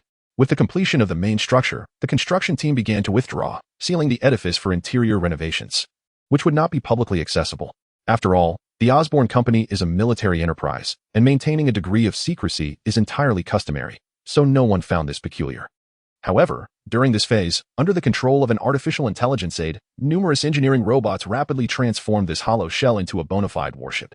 One can only ponder the expressions of New Yorkers when, one day, this battleship truly ascends to the skies. With the complete construction of the building, akin to a battleship, Chris relocated several projects from the underground base to this site. Unlike the older building, which had numerous vulnerabilities, the new edifice operates under constant surveillance, monitored around the clock by the adjutant. Its defensive measures are robust, rendering it impervious to any invasion. In the event of an unstoppable force, self-destruction could be initiated, taking all of Manhattan into the sky, ensuring no evidence remains. Chris's new office is situated at the bridge of this formidable vessel. "Frank, it has been a while," Chris greeted as he invited Frank to take a seat in the office. Without waiting for him to speak, Chris placed a document before him. "I express my deepest regrets regarding your ordeal. Although I dispatched assistance the moment I received the news, I am sorry to say it was too late. I understand you have many questions. Behold, all the answers are contained within." Frank Castor hesitated before picking up the document. The more he read, the darker his expression became. The file contained information Chris had gathered about the Sente family and the reasons behind their attack on him and his family. However, the true cause of Frank's dismay was not merely the attack, it was the appearance of another name within the pages. This name belonged to Frank's direct superior, his friend who had recruited him. The document indicated that Frank's superior had some ambiguous connections to the Sente family. "No, this cannot be," Frank muttered to himself after finishing the document. "I understand this may be hard to believe, but I assure you, I have no reason to fabricate this," Chris replied, shrugging. His words were indeed truthful. Discovering the link between Frank's superior and the Sinte family had taken him by surprise, but upon reflection, it seemed somewhat predictable. Given that Frank's official record stated he was deceased and his true identity was classified, it was peculiar that the surviving members of the Russian mob had not been suspected. Yet Frank had been pinpointed with alarming speed. However, if his superior was involved, everything would fall into place. Mr. Osborne, gathering this information must have been quite a challenge. I fail to comprehend what makes me of such importance to you, Frank inquired, regaining his composure and setting aside the document, temporarily disregarding its authenticity. As he turned to Chris with another question of mutual concern. Talent. You possess an extraordinary gift, Chris responded, then candidly explained the existence of psychic energy to Frank. According to your assertion, this force known as ethereal energy should be extraordinarily powerful and peculiar. However, I feel absolutely nothing. After listening to Chris's explanation, Frank remained skeptical, as he had never manifested any of the characteristics associated with ethereal energy. This is quite normal. Much like human genetic traits, there are both recessive and dominant aspects. The ethereal energy within you is recessive, requiring activation to truly reveal itself, Chris elucidated. Furthermore, in this world, only I possess the capability to awaken this power within you. Indeed, it is a fact that individuals endowed with the talent for ethereal energy are exceedingly rare, and the majority of those who have such potential are, in fact, recessive. It is only through the discovery by fellow seekers of ethereal energy that their talents can be unearthed, followed by stimuli, training, and practice to manifest their abilities. This was true for both Alice, Alesia, in the past and Frank presently. Conversely, those with extraordinary and manifest ethereal energy, like Kerrigan and Nova, are truly one in a million. What price must I pay? Frank inquired calmly. According to Chris, this power was immensely formidable, and he doubted that Chris would genuinely bestow such a gift upon him without a catch. You shall work for me, of course, to ensure your loyalty. I will implant a small device in your mind while awakening your ethereal energy to ensure you do not betray me, Chris stated candidly. Rest assured, this will merely enhance your loyalty and will not alter your memories or thoughts. Chris hoped that Frank would voluntarily agree to the implantation of the ethereal energy regulator. In the interstellar realm, there are two methods of controlling others, the ethereal energy regulator and brainwashing. The ethereal energy regulator, also known as the subconscious control device, can suppress the implanted individual's ethereal energy to prevent it from spiraling out of control while simultaneously instilling thoughts of loyalty within the subconscious. In simpler terms, the ethereal energy regulator is akin to a form of hypnosis that can impart notions of loyalty without affecting the implanted individual's reasoning or judgment. During the era of the Terran Federation in the interstellar world, the federal government employed this method to control ghost agents. The device implanted in Jill by Chris was indeed the ethereal energy regulator. However, Jill lacked any inherent ethereal energy talent, making it merely a tool for subconscious control. Nonetheless, it is evident that this method has its flaws. Once the regulator is surgically removed, its influence dissipates. Consequently, after the fall of the Federation, the newly established Terran Empire adopted an alternative control method, brainwashing. This is akin to what Hydra did to Bucky, erasing his past memories and instilling loyalty to the Empire. When Chris exerted control over Alesia, he utilized both brainwashing and the regulator concurrently. However, this method of control is not without its issues. The stronger the willpower of the brainwashed individual, the greater their resistance. Chris dares to employ such tactics on Alicia solely because her upbringing has rendered her exceptionally feeble. Subconsciously, she harbors a desire to escape reality, which allows Chris to easily gain her trust through mere persuasion, ultimately leading to her successful indoctrination without any resistance. In the interstellar realm, Nova also succumbed to brainwashing willingly. Had it been Kerrigan, such an outcome would have been utterly impossible. The same holds true for Frank. Who is Frank? He is the Punisher, one of the most resolute individuals in the Marvel Universe. For someone of his caliber, coercive brainwashing would be a futile endeavor unless he consents willingly. Otherwise, he could break free from control and seek vengeful retribution at any moment. Chris would never engage in such a thankless task. However, if the individual is willing, the scenario changes significantly. Therefore, Chris candidly laid everything on the table. Believing that the likelihood of Frank's voluntary compliance was exceedingly high, Frank possesses a notable vulnerability, his family. After implanting a psychic regulator within Frank, as long as Chris ensures the safety of his family and provides them with a secure and comfortable living environment, given Frank's character, even if the psychic regulator were to malfunction, there would be no cause for concern regarding Frank retaliating against Chris. When Chris mentioned the prospect of implanting something in his mind, Frank's initial reaction was one of refusal. Yet, Chris's subsequent words sowed the seeds of doubt within him. Of course, you are entirely free to decline. After all, I would merely be wasting a bit of time and money, which is inconsequential to me. However, I urge you to envision your wife, son, and father. I understand that you do not fear the retribution of the Sentry family. Indeed, you possess the capability to eliminate them all in vengeance for your fallen loved ones. But can you guarantee the safety of your family throughout this process? Chris's words struck deep within Frank's heart. Silent and contemplative, Frank's clenched fist revealed the turmoil within. Can he ensure his family's safety? Prior to the attack, Frank might have boasted of his ability to protect them, but now, witnessing Frank's internal struggle, a subtle smile grazed Chris's lips. That was precisely the effect he desired. In truth, Chris could have saved all of Frank's family, yet he deliberately delayed the intervention just enough to allow Frank to experience the anguish of loss, compelling him to confront his own vulnerability without completely losing his family and transforming into the unrestrained Punisher. Of course, Chris would never articulate such intentions. Upon hearing this response, Chris's face lit up with a satisfied smile. Chapter 71, the subterranean level within the new Osborn building, the elevator descended rapidly into the depths, its display flickering through the floor numbers before finally resting at -20. Upon stopping, Chris and Frank stepped out of the elevator into a vast expanse before them, soaring to a height of 20 to 30 meters and spanning several hundred square meters. As the new Osborn building is fundamentally a behemoth-class warship, its interior space is extraordinarily capacious. Under normal circumstances, such a vessel can accommodate between 4,000 to 7,000 personnel, including logistical support staff, and possesses all the amenities a soldier might require. Furthermore, it offers recreational facilities, such as bars, and is equipped with a substantial number of hangars capable of housing a variety of vehicles, including Vikings and Sirens. It has been suggested in reviews that the 560-meter-long warship is inadequate for housing over 6,000 individuals. To this, I can only assert that a warship is not merely a flat vessel measuring 1 meter in width and 500 meters in length, but rather a three-dimensional construct. Consider a Nimitz-class aircraft carrier, which, at just over 330 meters in length, accommodates 6,000 crew members and typically carries around 80 aircraft. With a maximum capacity of 140, it can also sustain 6,000 personnel for over 2 months with fresh provisions and ample ammunition. When compared, does one still believe the warship to be small?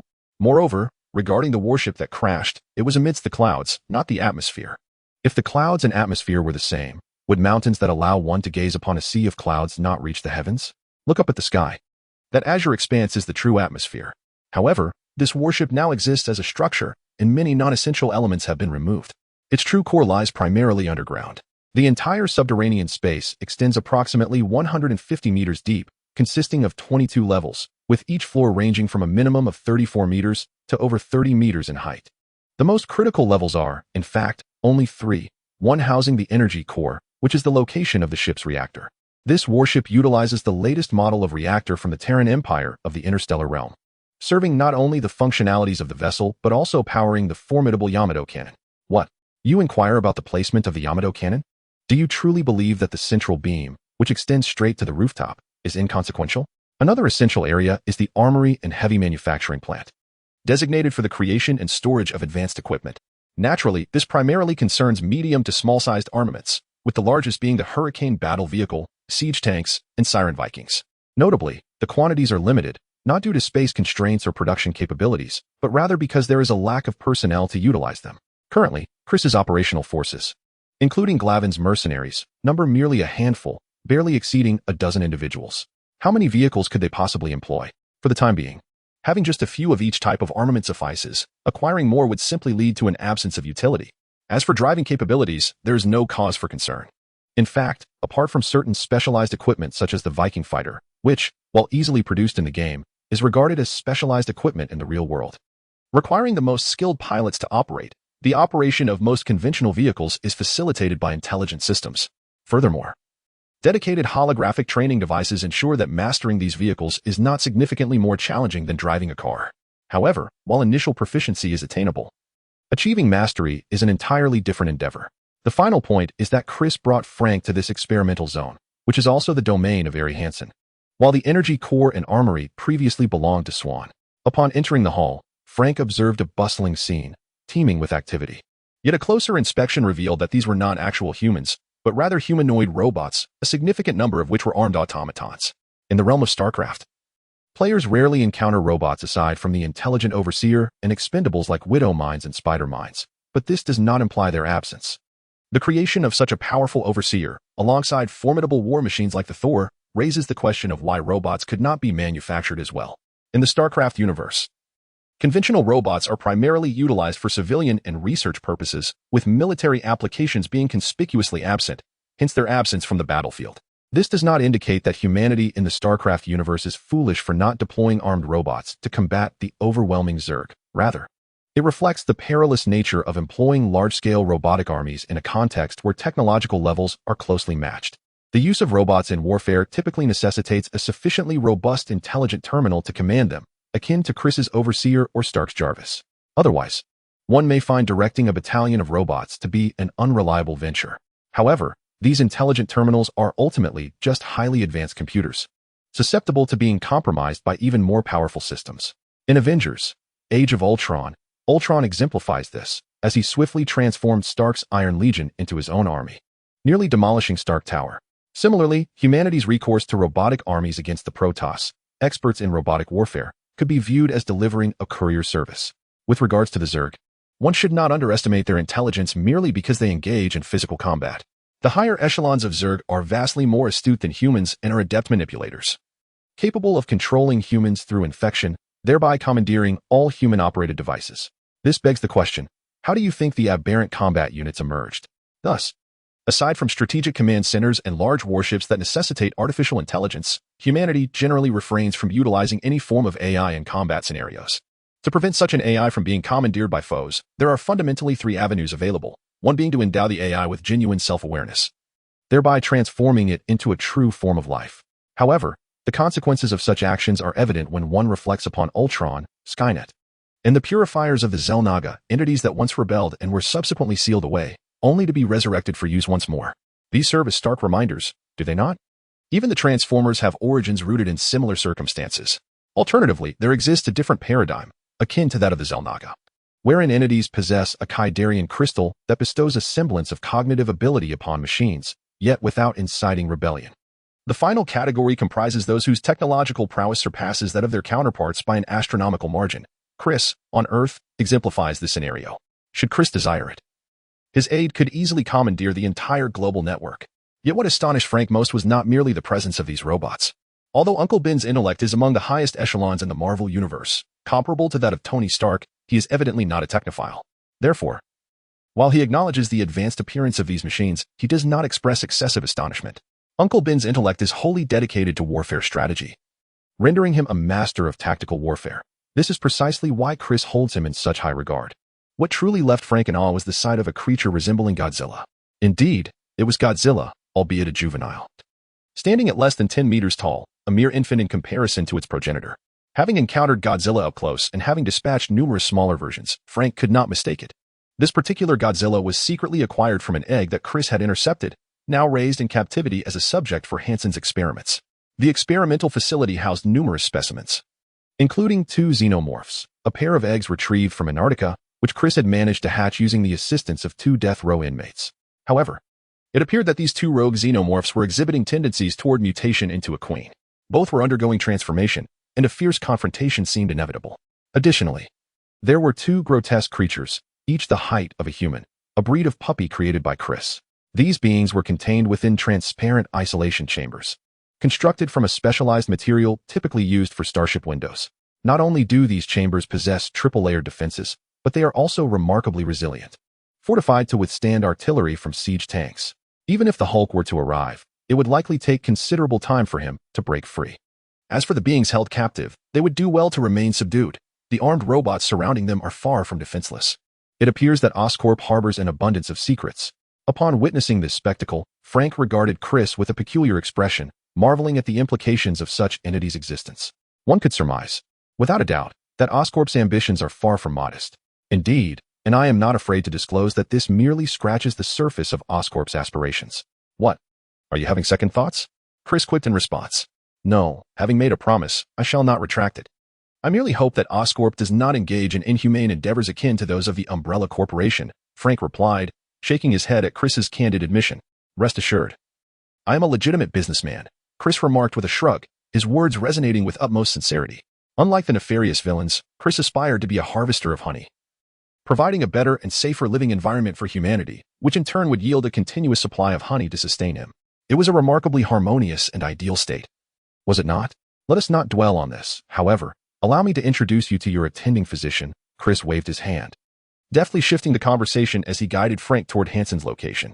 Chapter 72. Revenge is not for the Avenger. Hours later, after completing the genetic enhancement, Frank Castle appeared before Chris clad in a phantom suit. The genetic adjustment itself required only a few hours. The additional time was allocated for Frank to briefly acclimate to his newfound physical prowess and familiarize himself with his equipment. Naturally, this period merely allowed Frank to adapt at a rudimentary level, ensuring he wouldn't inadvertently crush a cup while drinking. Fortuitously, as a seasoned warrior well-versed in his own physique, Frank's transition would be smoother than that of an average individual who might, after a week, still risk breaking utensils during meals. Certainly not a predicament Chris would ever find himself in. To fully harness the potential of the genetic serum, however, was a protracted endeavor. Apart from the initial surge in strength prompted by the genetic adjustment, sustained training over time would enable the user to achieve further significant advancements. Although these improvements would be nearly imperceptible compared to the initial explosion of power, their cumulative effect should not be underestimated. For instance, several months after utilizing the genetic serum, Alice and Jill Valentine had notably enhanced their physical metrics. As for the ethereal energy, that too was a gradual accumulation process.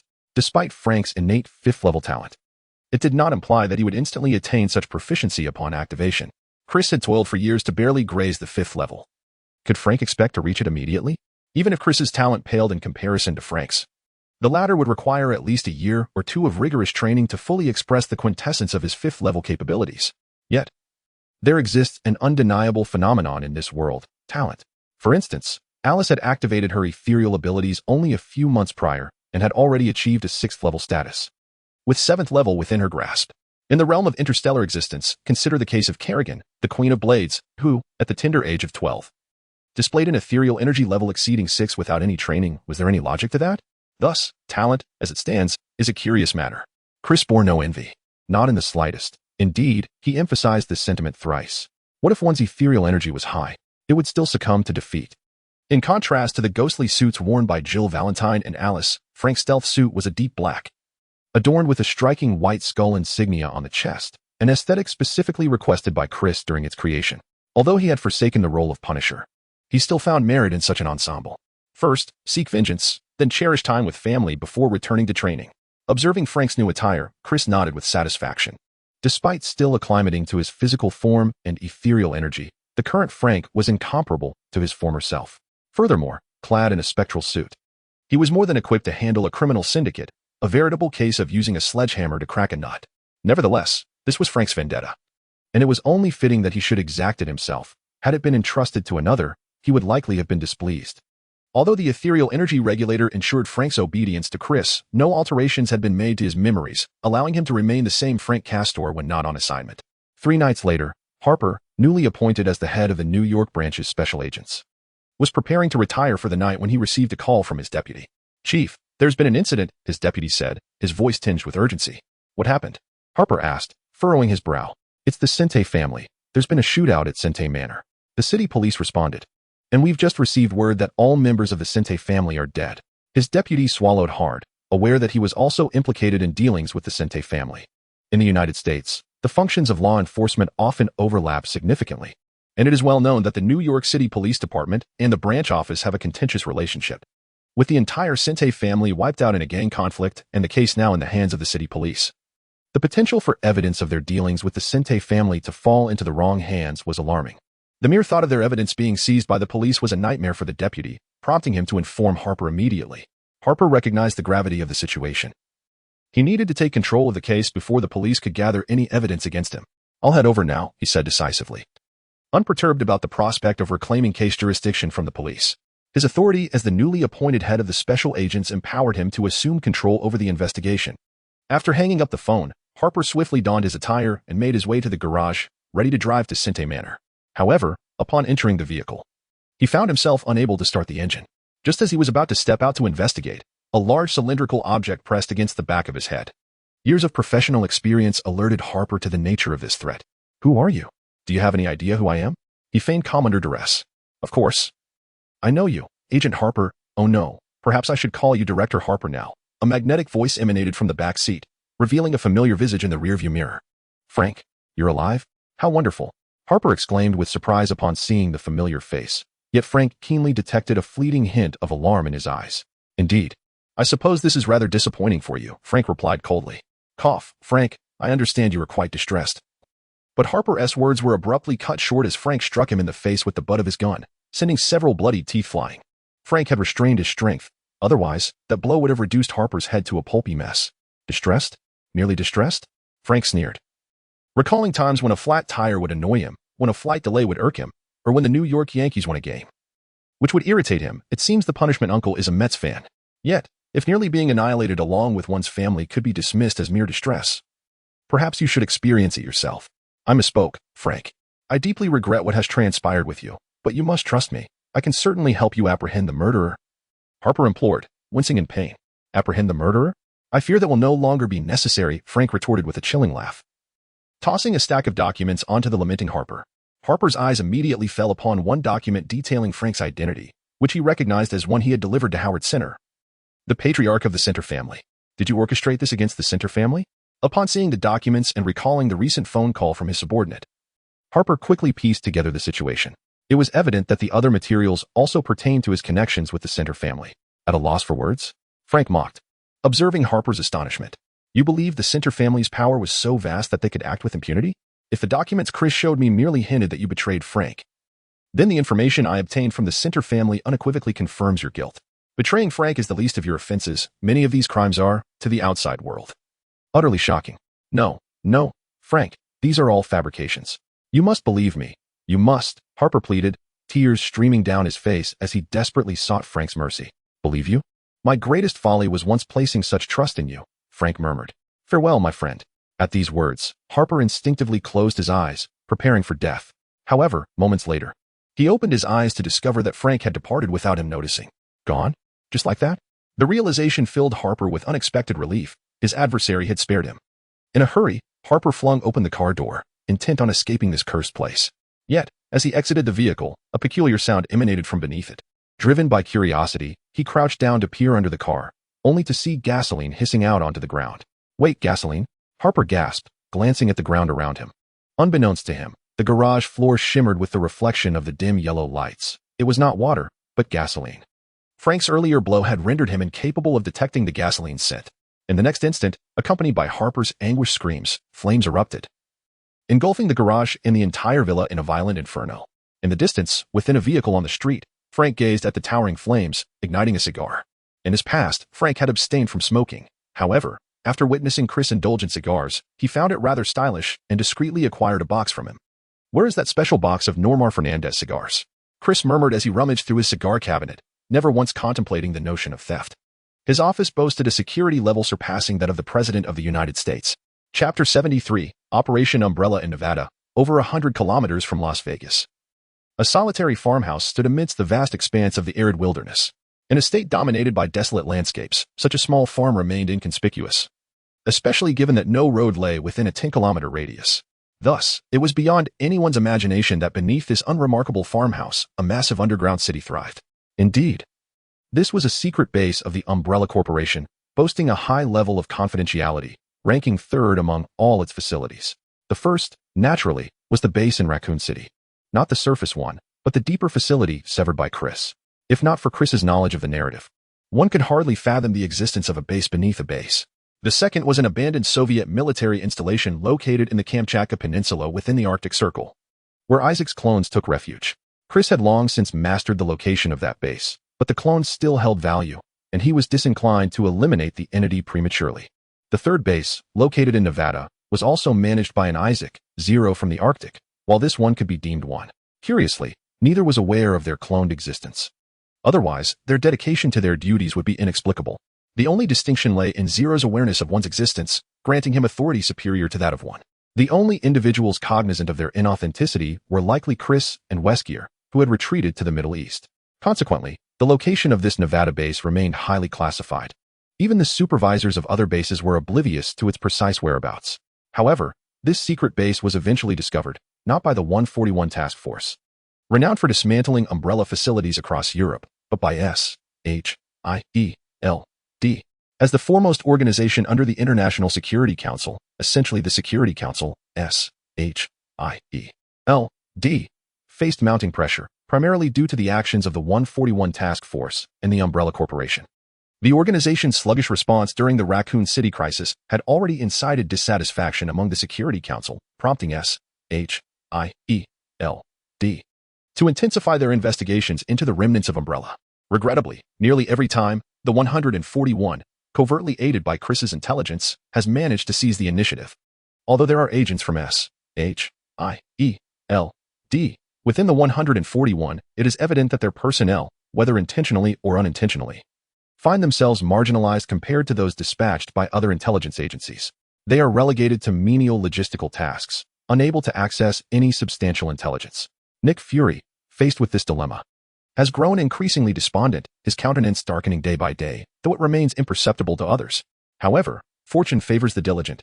SHIELD has finally acquired a piece of valuable intelligence, which led them to trace the Umbrella Corporation's base located in Nevada. Armed with this critical information, Fury promptly dispatched a battalion to obliterate the facility. This force, in stark contrast to the 141 Special Operations Team, boasted a significantly larger size, numbering in the hundreds, and was commanded by Level 7 Agent Phil Coulson. Indeed, Coulson has risen through the ranks, advancing from Level 6 to Level 7, thanks in part to Chris's assistance. Historically, Coulson was to achieve this promotion after encountering Iron Man, yet his previous interactions with Chris had rendered him somewhat undesirable as a Level 6 agent. Perhaps out of a sense of compensation, Nick Fury elevated this direct subordinate. Coulson's qualifications had long been sufficient. He merely lacked the opportunity. In addition to Commander Coulson, the team included several familiar faces. Level 6 Agent Barton, who, due to his high-level clearance, was immediately assigned a Level 6 status upon joining SHIELD. Level 5 Agents Alice and Matt Addison, and Level 4 Agent Kaplan. Notably absent from this operation was Melinda, who had been dispatched to the Middle East for other assignments. Among the familiar faces, there was also a newcomer, a recently recruited officer named Brock Rumlow, who had been specially brought into SHIELD. Overall, this deployed force represented SHIELD's elite operational team, equipped with a considerable array of heavy weaponry. Thus, SHIELD was resolute in its determination to succeed in this endeavor, aptly named Operation Destroy Umbrella. However, it soon became evident that the execution of the mission was not as straightforward as SHIELD had anticipated. Just as the team began to encircle the base, Coulson received alarming news. "Director, they have detected us," reported Kaplan from the command vehicle, adeptly maneuvering his computer. "What is the situation?" Coulson inquired immediately upon hearing the news. "The base possesses an artificial intelligence program equivalent to the one at the Umbrella facility in Raccoon City. We cannot launch our assault without alerting them," Kaplan responded, a hint of frustration in his voice, feeling as though this AI was his nemesis, consistently thwarting his prowess in computer technology. This is indeed unfortunate news. Upon hearing Kaplan's explanation, Coulson could only furrow his brow in resignation. From the intelligence previously gathered, it seemed that the Umbrella Corporation's bases targeted by Task Force 141 did not possess such artificial intelligence. How is it that they encountered it here? Does this mean we must resort to a full-scale assault? Coulson inquired, his brow knitted in concern. "It appears so," Kaplan replied with a reluctant nod. "Very well. Inform them of this grim news. We must rely on their capabilities." Acknowledging the necessity for a direct assault, Coulson decisively delegated authority to Ramlow and the battlefield commanders of the action team. Coulson was more adept at overseeing the broader strategy. The execution would depend on the performance of those officers in the field. "Are we to launch an all-out attack?" "I relish the thought," Alice remarked, as a spark of hatred flickered in her eyes upon receiving the news from headquarters. In truth, Alice held no profound vendetta against the Umbrella Corporation. As a clone, the memories implanted by the corporation indicated that she was an orphan of Umbrella, destined to serve it and remain loyal. Yet, for reasons unbeknownst to her, Alice was inexplicably sensitive to the corporation's name, eliciting an inexplicable animosity. Thus, she eagerly anticipated the impending extermination campaign against Umbrella. However, Alice remained oblivious to what awaited her underground. Chapter 74, The Virus. With this, what is a virus? In the Umbrella underground base, the clone Isaac was in the laboratory, gazing intently at a vial of azure liquid, murmuring to himself, his eyes alight with a rapturous glow, evidently pleased with his new research. A girl clad in a white dress, the artificial intelligence program known as the White Queen, appeared at his side. "What has transpired?" Isaac asked without turning his head. "We are surrounded. According to calculations, there is a 99% probability that the assailants are official forces," the White Queen replied. "Damn it, how did they discover our location?" Isaac's expression shifted dramatically upon hearing the White Queen's words. Ever since he fled to this activated base, he, like all personnel, had never set foot outside. Subsisting solely on the base's supply reserves, quietly conducting research. The subjects for his studies were merely clones. It could be said that the entire base was isolated from the world, so how could they have been detected? Regardless of his perplexity, he now had to confront this dilemma. How many are there? Isaac asked, his face darkening. At least 100 combat personnel and many heavy weapons, the White Queen responded. At this, Isaac's expression darkened further. Although the secrecy level of the base was exceedingly high, it was precisely this need for confidentiality that resulted in a reduced number of personnel. Otherwise, the supply reserves would not suffice. The base housed barely over 100 individuals, with combat personnel being less than half, and their weaponry comprised mainly light arms. How would they stand a chance? However, when it came to personnel, Isaac hesitated slightly, as if a realization struck him. Just as he had made up his mind, the administrative supervisor, Starlit, burst into the room, exclaiming, "Do not panic, I am already aware." Before Starlit could finish, Isaac waved his hand, interrupting, "Mobilize all combat personnel, secure the first floor, and ensure we hold out for 30 minutes. If necessary, release all experimental subjects. Additionally, clear the second floor and activate all clones, administering them the Lasparaga's parasite." What? Starlit was momentarily taken aback. He could comprehend the first command, but the second left him bewildered. Although the Lasparaga's parasite was indeed formidable, its side effects were severe, leading to uncontrollable mutations. Those clones were hard-won experimental subjects. Was he really willing to discard them as mere expendables? However, upon seeing the vial of virus in Isaac's hand, Starlit's expression changed, as if he suddenly understood. "Has your research succeeded?" "Indeed," Isaac replied, a sinister smile creeping across his face. "Thus, those clones have become worthless and can effectively serve to buy us some time. Wouldn't you agree?" "Well, if that's the case, it couldn't be better," Starlit conceded after a moment of contemplation. "But is this the only vial?" "Certainly not," Isaac revealed, opening a nearby refrigerated safe to unveil a row of a dozen vials containing a new virus. "I have named it Evolvex. Its mutagenicity is far superior. It is not airborne, and it is highly controllable, preventing incidents like that in Raccoon City. It is quite perfect, wouldn't you say?" Aside from Isaac himself, Weskier, and those who perished in the depths of Raccoon City, no one was aware that the Raccoon City incident was a premeditated exposure. The remnants of the Umbrella Corporation outside merely regarded it as an accident, as did the two clones of Isaac. "Indeed, it is quite perfect," Starlit remarked, his eyes fixated on the box of viruses. "However, I fear you may not witness that day." "What do you mean?" A sense of foreboding overtook Isaac. "It means you are of no further use," Starlit declared, drawing his gun and aiming it at Isaac. "Do you dare to betray me?" Isaac's face was one of disbelief as he faced the dark muzzle of the weapon. "Betrayal? No, no, no. I am merely following the true Dr. Isaac's orders," Starlit scoffed. "Do you truly believe you are Isaac?" "No, you are nothing more than a pitiful creature, just like those clones." "No, this cannot be." Isaac's world shattered at Starlit's words, striking him like a bolt from the blue. "He speaks the truth. You are a clone of Dr. Isaac, designated as number 1, while he is the authentic doctor. Isaac sent to monitor you," interjected the White Queen, her words plunging Isaac number 1 into a chasm of despair. "Farewell."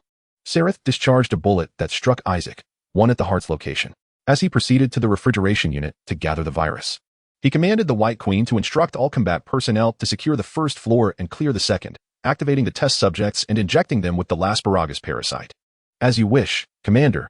The White Queen vanished within the laboratory, while Sareth exited, carrying the box. Not long after Sareth's departure, Isaac, lying on the ground in a precarious state, stirred once more. Although Sareth's bullet had grazed his heart, causing significant blood loss, yet not immediate death, he realized that without timely medical intervention, his time was limited. However, Isaac, was evidently unwilling to succumb so easily. Trembling, he crawled towards the experimental table where a forgotten virus and syringe lay. Without hesitation, he injected the virus into his own body, feeling that there was little left to contemplate. At that moment, the assault by S.H.I.E.L.D. commenced, mirroring the tactics of Team 141. Although devoid of the advantageous spider drones, indeed, they were rather inept, they employed military robots to pave the way. These were rudimentary, remote-controlled, treaded machines, far inferior to the spider drones. After suffering losses of several robots and a dozen soldiers, S.H.I.E.L.D. quickly established a foothold on the first floor. With a secure position, their numerical and firepower advantage became evident, advancing steadily, albeit slowly, deeper into the Umbrella Corporation's base. During this advance, Alice, who had joined the S.H.I.E.L.D. action team, performed exceptionally well, catching the attention of Commander Rumlow. On the surface, the assault appeared to be progressing smoothly, allowing Phil Coulson, who had been monitoring the situation to relax. However, this seemingly seamless advancement came to a sudden halt upon reaching the second floor. Chapter 75. So many Alice's Alice. No, don't. The anguished cries of S. H. I. E. L. D. S. first echelon echoed through the communication channel, startling Phil Coulson, who had just begun to ease his tension. What has happened to Alice? Has she fallen? Coulson inquired urgently, recognizing Alice's exceptional performance since joining S. H. I. E. L. D. and the high regard in which she was held by the upper echelons. Her loss would indeed be a significant blow. Yet, it was clear that Coulson had misconstrued the situation. The first to charge down the second floor was not Alice's squad, but another team led by Hawkeye Barton. No. She hasn't fallen. There are many, many Alices. They are attacking us. Damn it, they cannot be killed. Aim for their heads, everyone. Barton's frantic voice responded through the channel. What on earth? Many, many Alices? Coulson and Kaplan exchanged bewildered glances. As articulated by Barton, his vanguard squad had suffered catastrophic losses, verging on annihilation. The assailants were none other than numerous iterations of Alice, though, to be fair, only a few dozen, but they were significant experimental subjects. And the facility had not produced an abundance of them. Unlike the Alice from the S. H. I. E. L. D. faction, these Alices had evidently been infused with memories instilling loyalty to the Umbrella Corporation, ruthlessly engaging the distant S. H. I. E. L. D. soldiers. Moreover, due to the injection of the Las Plagas parasite, these Alices exhibited an utter disregard for life and death. They could persist in their assault unless struck in the head or obliterated by heavy firepower. As Barton's team faced imminent obliteration, reinforcements finally arrived, namely, the team led by Romulo and Alice. However, upon witnessing so many versions of herself, S. H. I. E. L. D. S. Alice was taken aback. What on earth was happening? Armed with machine guns, grenades, and rocket launchers, they were not mere Alices but rather monstrosities of the Umbrella Corporation. Eliminate them, Alice commanded, though she remained momentarily stunned. Romulo, unfazed by the spectacle, quickly assessed Barton's predicament, having endured the Godzilla incident and being a Hydra undercover agent. He promptly issued orders for heavy artillery to suppress the Alices. While biological weapons are formidable, they are not without vulnerabilities. Both national governments in S. H. I. E. L. D. are acutely aware that apart from their infectious nature, the most effective countermeasure against biological weaponry is heavy firepower. Except for specialized models like the Tyrant. Conventional biological weapons can be effectively neutralized using grenade launchers, machine guns, rocket launchers, or heavy sniper rifles. Even a Tyrant would falter under sustained rocket fire. Thus, under the barrage of heavy artillery, the Alice's advantage was swiftly diminished. After issuing his command, Romulo turned to the still-dazed Alice, directly lowering her weapon. Though I am uncertain of the circumstances, I believe you are no longer fit to continue this mission. With that, Romulo gestured toward the approaching Mad Edison. Take her to the rear to rest, and simultaneously report the specifics to Director Coulson. Understood, sir, Matt replied without hesitation, dragging the disoriented Alice backward. Regardless of the reasons for the sudden appearance of so many Alices, it was evident that she was unfit to proceed with the mission. Following the conclusion of this operation, Alice's identity would undoubtedly undergo rigorous scrutiny. However, as Matt escorted Alice to the rear, traversing an unoccupied corridor, he suddenly groaned and collapsed to the ground. While Alice remained vacant-eyed, seemingly oblivious to her surroundings. Although she did not comprehend the rationale behind the command, she felt compelled to comply. A ripple of energy coursed through the air as a figure, cloaked in dark attire, materialized behind Alice, wielding a syringe that pierced her carotid artery. Injecting a cerulean liquid into her body. Not milky white, per rating, the figure remarked. The searing pain that followed abruptly roused Alice from her stupor. Yet it was evidently too late. The excruciating agony rendered her breathless, leaving her no opportunity to glance at the visage of her assailant before she succumbed to unconsciousness.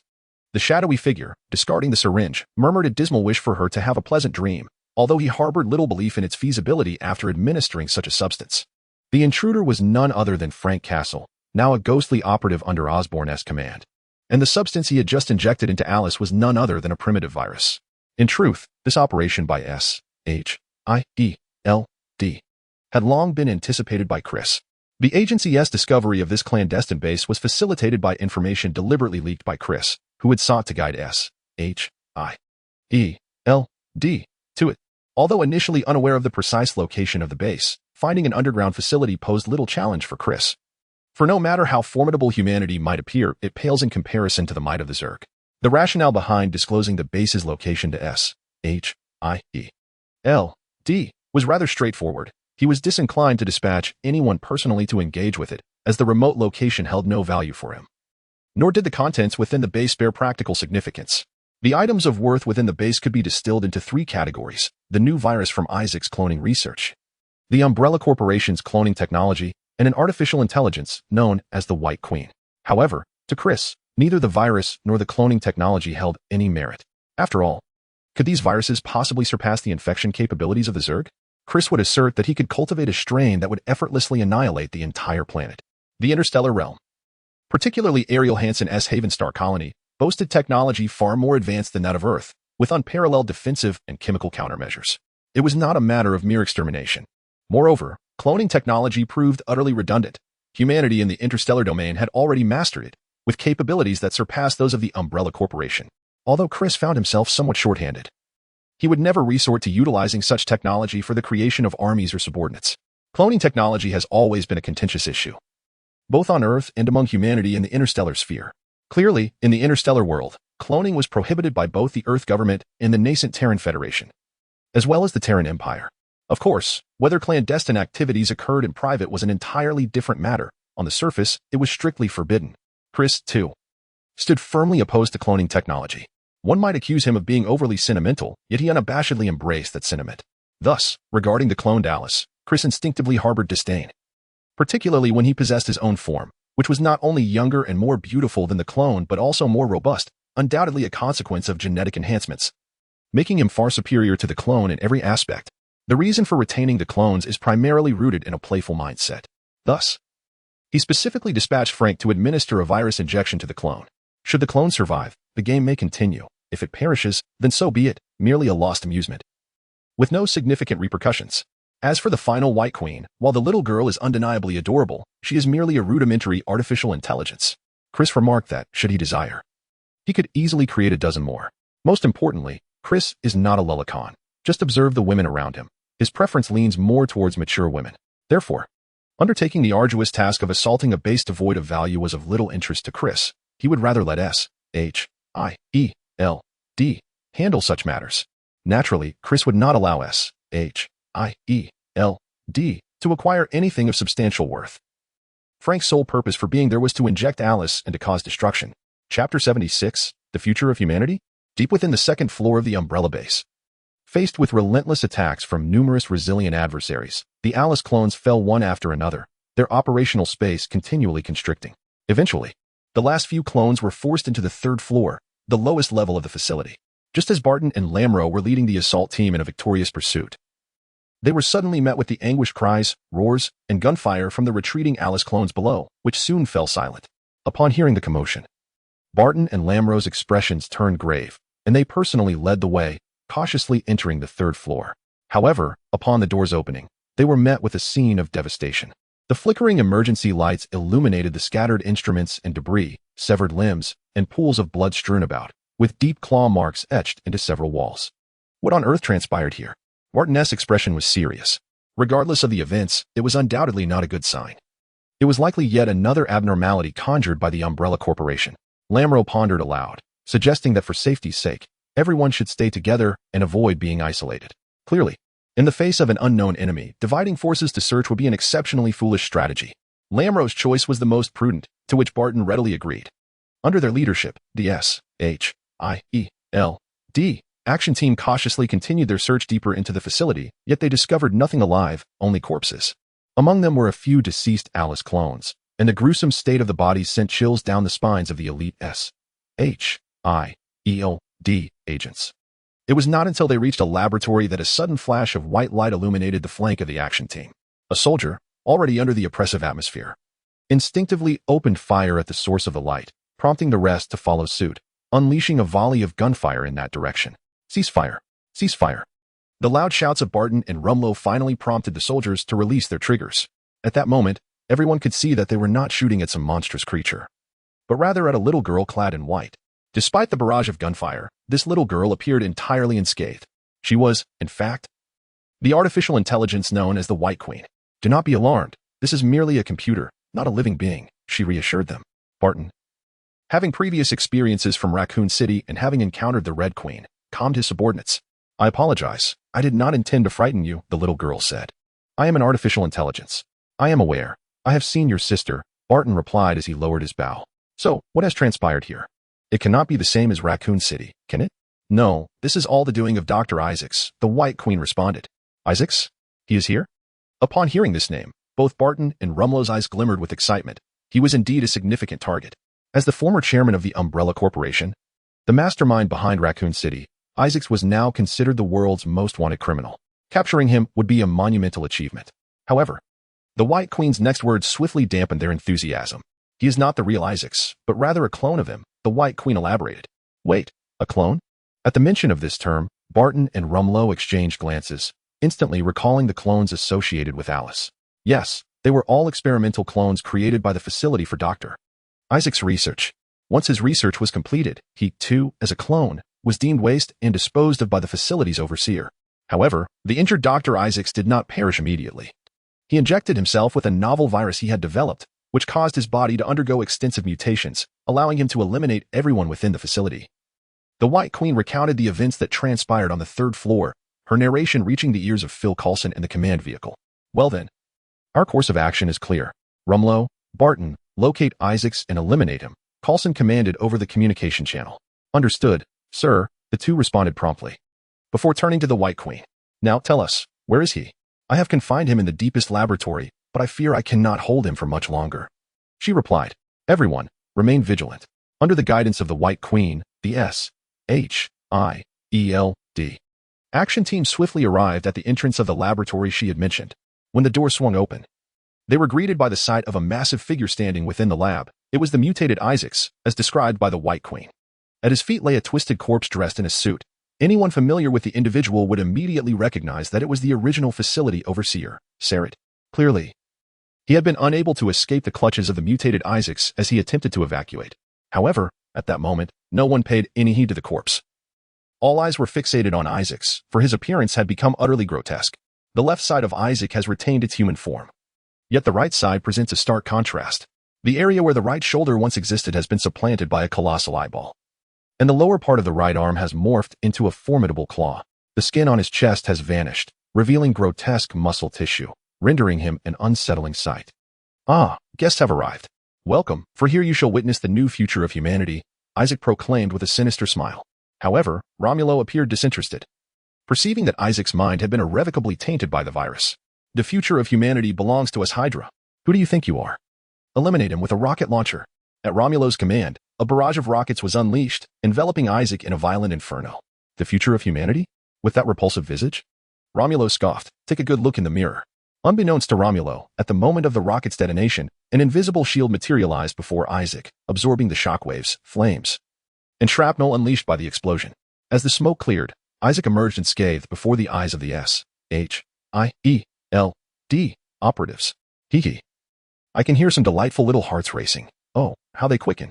But soon they shall all cease, Isaac intoned with a macabre lilt, raising his claw. Dripping with flesh and blood. What a marvelous flavor. Come, offer your bodies to the new king of this world. Inside the ground-based vehicle, Phil Coulson, awaiting news from the operatives, suddenly pondered, where are Matt and Alice? Were they not supposed to have retreated? However, the responses from those around him indicated that Matt and Alice had not returned to the surface. Send a team down to locate them, Phil commanded, realizing something was amiss. Just then, the communication channel erupted with the anguished cries of the operatives. Chapter 77, To Survive in the Umbrella Underground Base.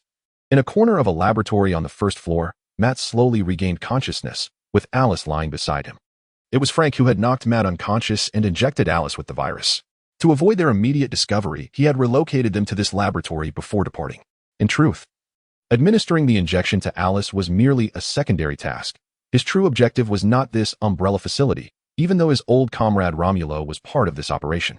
One must note that Alice, as an early clone, possessed innate talents on par with her original. During this time, she had passively undergone the virus transformation without exhibiting any mutations. Upon awakening, Matt promptly checked on Alice's condition, finding no abnormalities, which allowed him to breathe a sigh of relief. Quick, this way. Just then, a cacophony of footsteps echoed from outside the laboratory, followed by a throng of S.H.I.E.L.D. soldiers bursting through the door. Agent Matt, are you all right? Why did you and Agent Alice lose contact? The leading agent immediately inquired of Matt, who had just regained consciousness. I'm uncertain. I was escorting Alice back to the camp when it seemed we were ambushed. Upon awakening, I found myself here, Matt replied, rubbing his neck, a hint of pain evident in his voice. Although the trained Frank had adeptly mastered his strength, it was clear that he had exerted a bit too much on Matt, a mere civilian, while it would not result in any lasting damage. A couple of days of discomfort seemed unavoidable. At the captain's gesture, an agent approached to examine Matt's neck, noting the bruising from the blow. He nodded to the captain, confirming Matt's account. Very well, regardless of who attacked you, we must vacate this location at once, the captain instructed Matt. What is happening? What is wrong? Matt asked, bewildered. Things are dire. A monster has emerged from below, and Captain Romulo may have perished. Captain Barton is stalling for time, and we must evacuate before that creature arrives.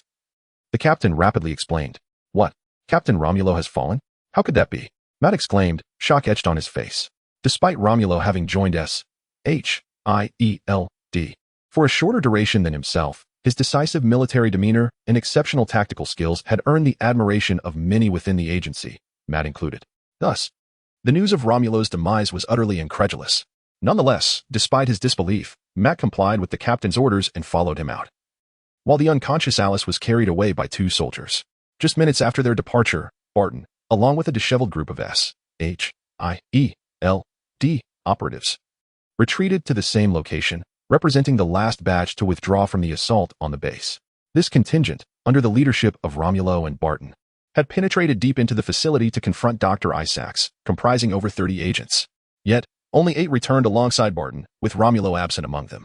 The creature spawned from Isaacs's clones was terrifying beyond measure. The initial barrage of heavy firepower was effortlessly deflected by its extraordinary abilities. Before the S.H.I.E.L.D. operatives could mount a second assault, the creature charged into their ranks, wreaking havoc. Had it not been for Romulo's sudden engagement, buying Barton and the others precious time, they would have had no opportunity to retreat.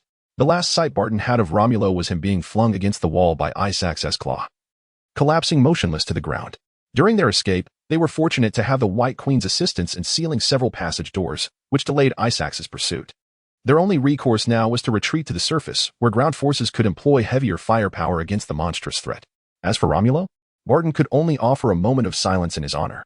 However, what remains unknown to everyone is that Langlo is not dead. Indeed, he is teetering on the brink of death. Deep within the confines of the base, Langlo lies on the ground, his gaze vacant as he stares at the ceiling. He is acutely aware that his time is limited. After Dr. Isaac's brutal blow, few of his bones remain unbroken, and his intimate knowledge of his own body allows him to feel the incessant flow of blood from his internal organs. As he hovers on the edge of death, memories of his life begin to resurface. Born in the slums of New York, he lost both parents at a young age and grew up in an orphanage. As he matured, he began to roam the streets of New York, was absorbed into Hydra, and subsequently enlisted in the military, where he befriended comrades such as Frank Castle, Blonsky, and Duke. Not long ago, he was once again maneuvered by Hydra into S.H.I.E.L.D. What, he wonders, has been the purpose of his existence? For the absurd ideals of Hydra? Hydra has several factions, and Langlo belongs to the Red Skull's branch, which espouses the eradication of all threatening targets to establish an absolute order centered around Hydra. No, that is not the case. He initially joined Hydra merely to survive. Yet under their manipulation, he gradually lost his sense of self. Reflecting on his life, he realizes that the only times he truly lived for himself were during his years in the orphanage and his time on the streets. If given another chance, would he once again live for the ludicrous ideals of Hydra? No, he desires freedom. He wishes to live for himself. Yet it is too late. Everything is far too late. Death is imminent. Langlo, with a bitter smile, bows his head and continues to await the arrival of death. Just then, from the corner of his eye, he catches sight of something. It is a box, a shattered box, and from its broken edges, he clearly sees several test tubes oozing a blue liquid. Is this the virus spoken of by the computer girl? A flash of the White Queen's words crosses Langlo's mind. Igniting a flicker of hope, Isaac survived using this virus. Could he not do the same? Yet, he hesitates, recalling Isaac's inhuman appearance. However, as he feels his vitality ebbing away, coupled with Isaac's extraordinary ability to withstand gunfire and his formidable strength, Langlo's gaze hardens with fervor and resolve. I must survive. I must live for myself. Clinging to this belief, Langlo expends his last ounce of strength, enduring the excruciating pain of shattered bones and organs, crawling toward the location of the virus, leaving a long trail of blood in his wake. What usually passes in an instant now stretches into an eternity, and finally, Langlo reaches the box containing the virus. However, he discovers no syringe. As he gazed at the liquid incessantly oozing from the shattered test tube, Langlow's expression hardened. He opened his mouth, and to his surprise, the taste was not as unbearable as he had anticipated. It was tangy, sweet, and rather delightful. After consuming an indeterminate amount of the blue liquid, Langlow could no longer endure and succumbed to unconsciousness. Chapter 78. Obadiah. While the elite agents of S.H.I.E.L.D. fought valiantly in the arid expanse of Nevada, Chris found himself leisurely playing golf at the renowned Synecdoche Hill Golf Club in Long Island, New York. He had been invited by a tall, bald, middle-aged man named Obadiah Stane, one of the co-founders of Stark Industries, an executive vice president, and a member of the board, who would ultimately play a significant role in the creation of Iron Man. As rivals, the relationship between Oscorp and Stark Industries was evidently far from harmonious. Although Chris and Tony Stark often crossed paths at various public events, Chris remained the person Tony least desired to encounter. Conversely, Chris relished the opportunity to see Stark, for life could be quite solitary. And teasing the little genius provided a certain amusement. Now, the fact that Obadiah, a key figure in Stark Industries, had discreetly arranged a meeting with Chris was rather unusual. With a swift swing, Chris sank an eagle putt, concluding yet another round of golf. Chris, you truly ought to consider competing professionally, compared to you. Tiger Woods is hardly noteworthy, Obadiah remarked with a friendly demeanor, his tone laced with disdain for the recently celebrated African-American golfer, employing language imbued with prejudice. This was hardly surprising, as despite America's foundational principles of liberty and equality, the reality of a multi-ethnic nation still largely dominated by white individuals rendered such notions superficial. Within the upper echelons of society, which consisted predominantly of white individuals, this attitude was commonplace. Tiger Woods, being the first African-American professional golfer to grace the scene and having achieved a Grand Slam victory, was viewed by many in the upper class as a desecration of what they deemed a noble sport. For Chris, who had lived as a non-white individual in a past life, this sentiment was particularly distasteful. However, as a beneficiary of the prevailing system, Chris, though discontent, refrained from taking up the mantle of a human rights advocate, as it was not in alignment with his interests, especially in his current position of relative vulnerability. Engaging in such endeavors would be tantamount to courting trouble. He reasoned that once he had amassed sufficient power to influence the course of humanity, it would be far more prudent to address such issues then. Moreover, to be candid, Chris found himself unperturbed by the idea of discriminating against particularly egregious and shameless groups, such as the Ashbys. What? Are you attempting to persuade me to become an athlete so that Stark can usurp my contracts? Chris quipped in response. Haha. If that were truly the case, it would indeed be splendid. Obadiah does not mind Chris's teasing, yet honestly, I find myself rather envious of Norman for having such an exceptional son like you. What do you wish to convey? Chris shrugged. Chris, you are a genuine genius. I have seen the sophisticated equipment that Osborn has sold to the military, and it is truly remarkable, Obadiah continued to praise. If only Tony possessed your caliber of excellence, how wonderful that would be. Oh, come now, Tony is not as incapable as you suggest. If he sets his mind to it, creating something superior is hardly a challenge, Chris replied dismissively. Indeed, I concede that Tony is also a genius, but alas, we both know he has never been inclined to apply his talents to serious matters, Obadiah remarked with a look of dissatisfaction. If he were willing to devote even half of his energy to the company's affairs, Stark Industries would not be trailing so far behind Osborn Industries. And the truth remains, despite Tony Stark being heralded as one of the twin stars of the military industry alongside Chris, his commitment to company matters pales in comparison to that of Chris. Tony's reckless nature leads him to prefer investing his energies in pursuits he finds enjoyable, adventure, allure, and engaging in intriguing inventions, while the core business of Stark Industries, the arms industry, is merely a game to him. As long as he has enough money, he pays little heed to the company's operational details. Consequently, these responsibilities naturally fell upon Obadiah. Speaking of Stark Industries, one cannot deny Obadiah's immense contributions. During the tumultuous days following Howard Stark's demise and Tony's descent, had it not been for him, one can only wonder what fate would have befallen Stark Industries. Thus, while Obadiah may not overtly express his dissatisfaction with Tony's frivolous pursuits, internally he harbors considerable resentment, which, over the years, has fermented into a deep-seated grievance, ultimately leading him to take drastic measures. I have toiled tirelessly to uphold this company, and you squander your days in debauchery. Who else should I confront if not you? Therefore, the feud between Obadiah and Stark is complex, making it difficult to delineate right from wrong. As for Obadiah's covert arms dealings, please, which arms company does not engage in such practices behind the scenes? Obadiah's greatest error lies not in his clandestine arms trade, but rather in his poor timing and misguided adversary. After all, who would dare provoke Tony Stark, the untouchable? Now, let us dispense with the superfluous chatter. Pray tell, what brings you to me today? Chris, without hesitation, inquired directly. Ahem, the truth is, I have a few acquaintances who are quite interested in the new equipment Osborn has supplied to the military and wish to procure some. I wonder what your thoughts are on this. In response to Chris's straightforwardness, Obadiah candidly stated his intentions. Upon hearing this, Chris narrowed his eyes, purchasing arms, and through Obadiah. Who might those individuals be? Chris could readily deduce the implications. He remarked that the equipment provided to the military was exclusively from Osborn Corporation. And if such items were to appear in inappropriate contexts, it would undoubtedly spell trouble. He recalled his previous unpleasant encounter with SHIELD. Should similar items surface elsewhere, they would certainly seek his involvement. Such a pity, Obadiah shrugged in resignation.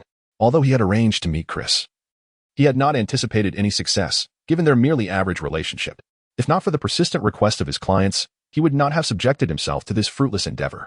However, I recently made the acquaintance of an intriguing individual who possesses some fascinating discoveries that might pique the interest of your associates, Chris remarked, a glint of intrigue in his eyes. There had been significant breakthroughs in research over there, necessitating a considerable number of test subjects. With the individuals backing Obadiah approaching, it certainly alleviated some of Chris's burdens. As for any potential side effects, it mattered little to Chris. He had no direct involvement, thus absolving him of any responsibility should issues arise.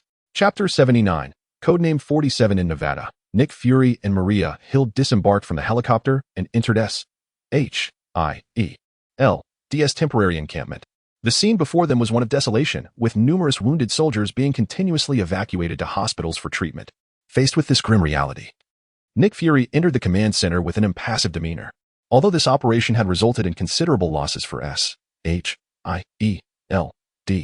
for a super agent like Fury, who had long since become indifferent to life and death, the outcome remained paramount. What is the situation? Fury inquired of Phil Coulson, who was overseeing the operations within the command center. The losses are substantial, yet the gains are noteworthy, Coulson replied. Elaborate, Fury nodded in acknowledgement.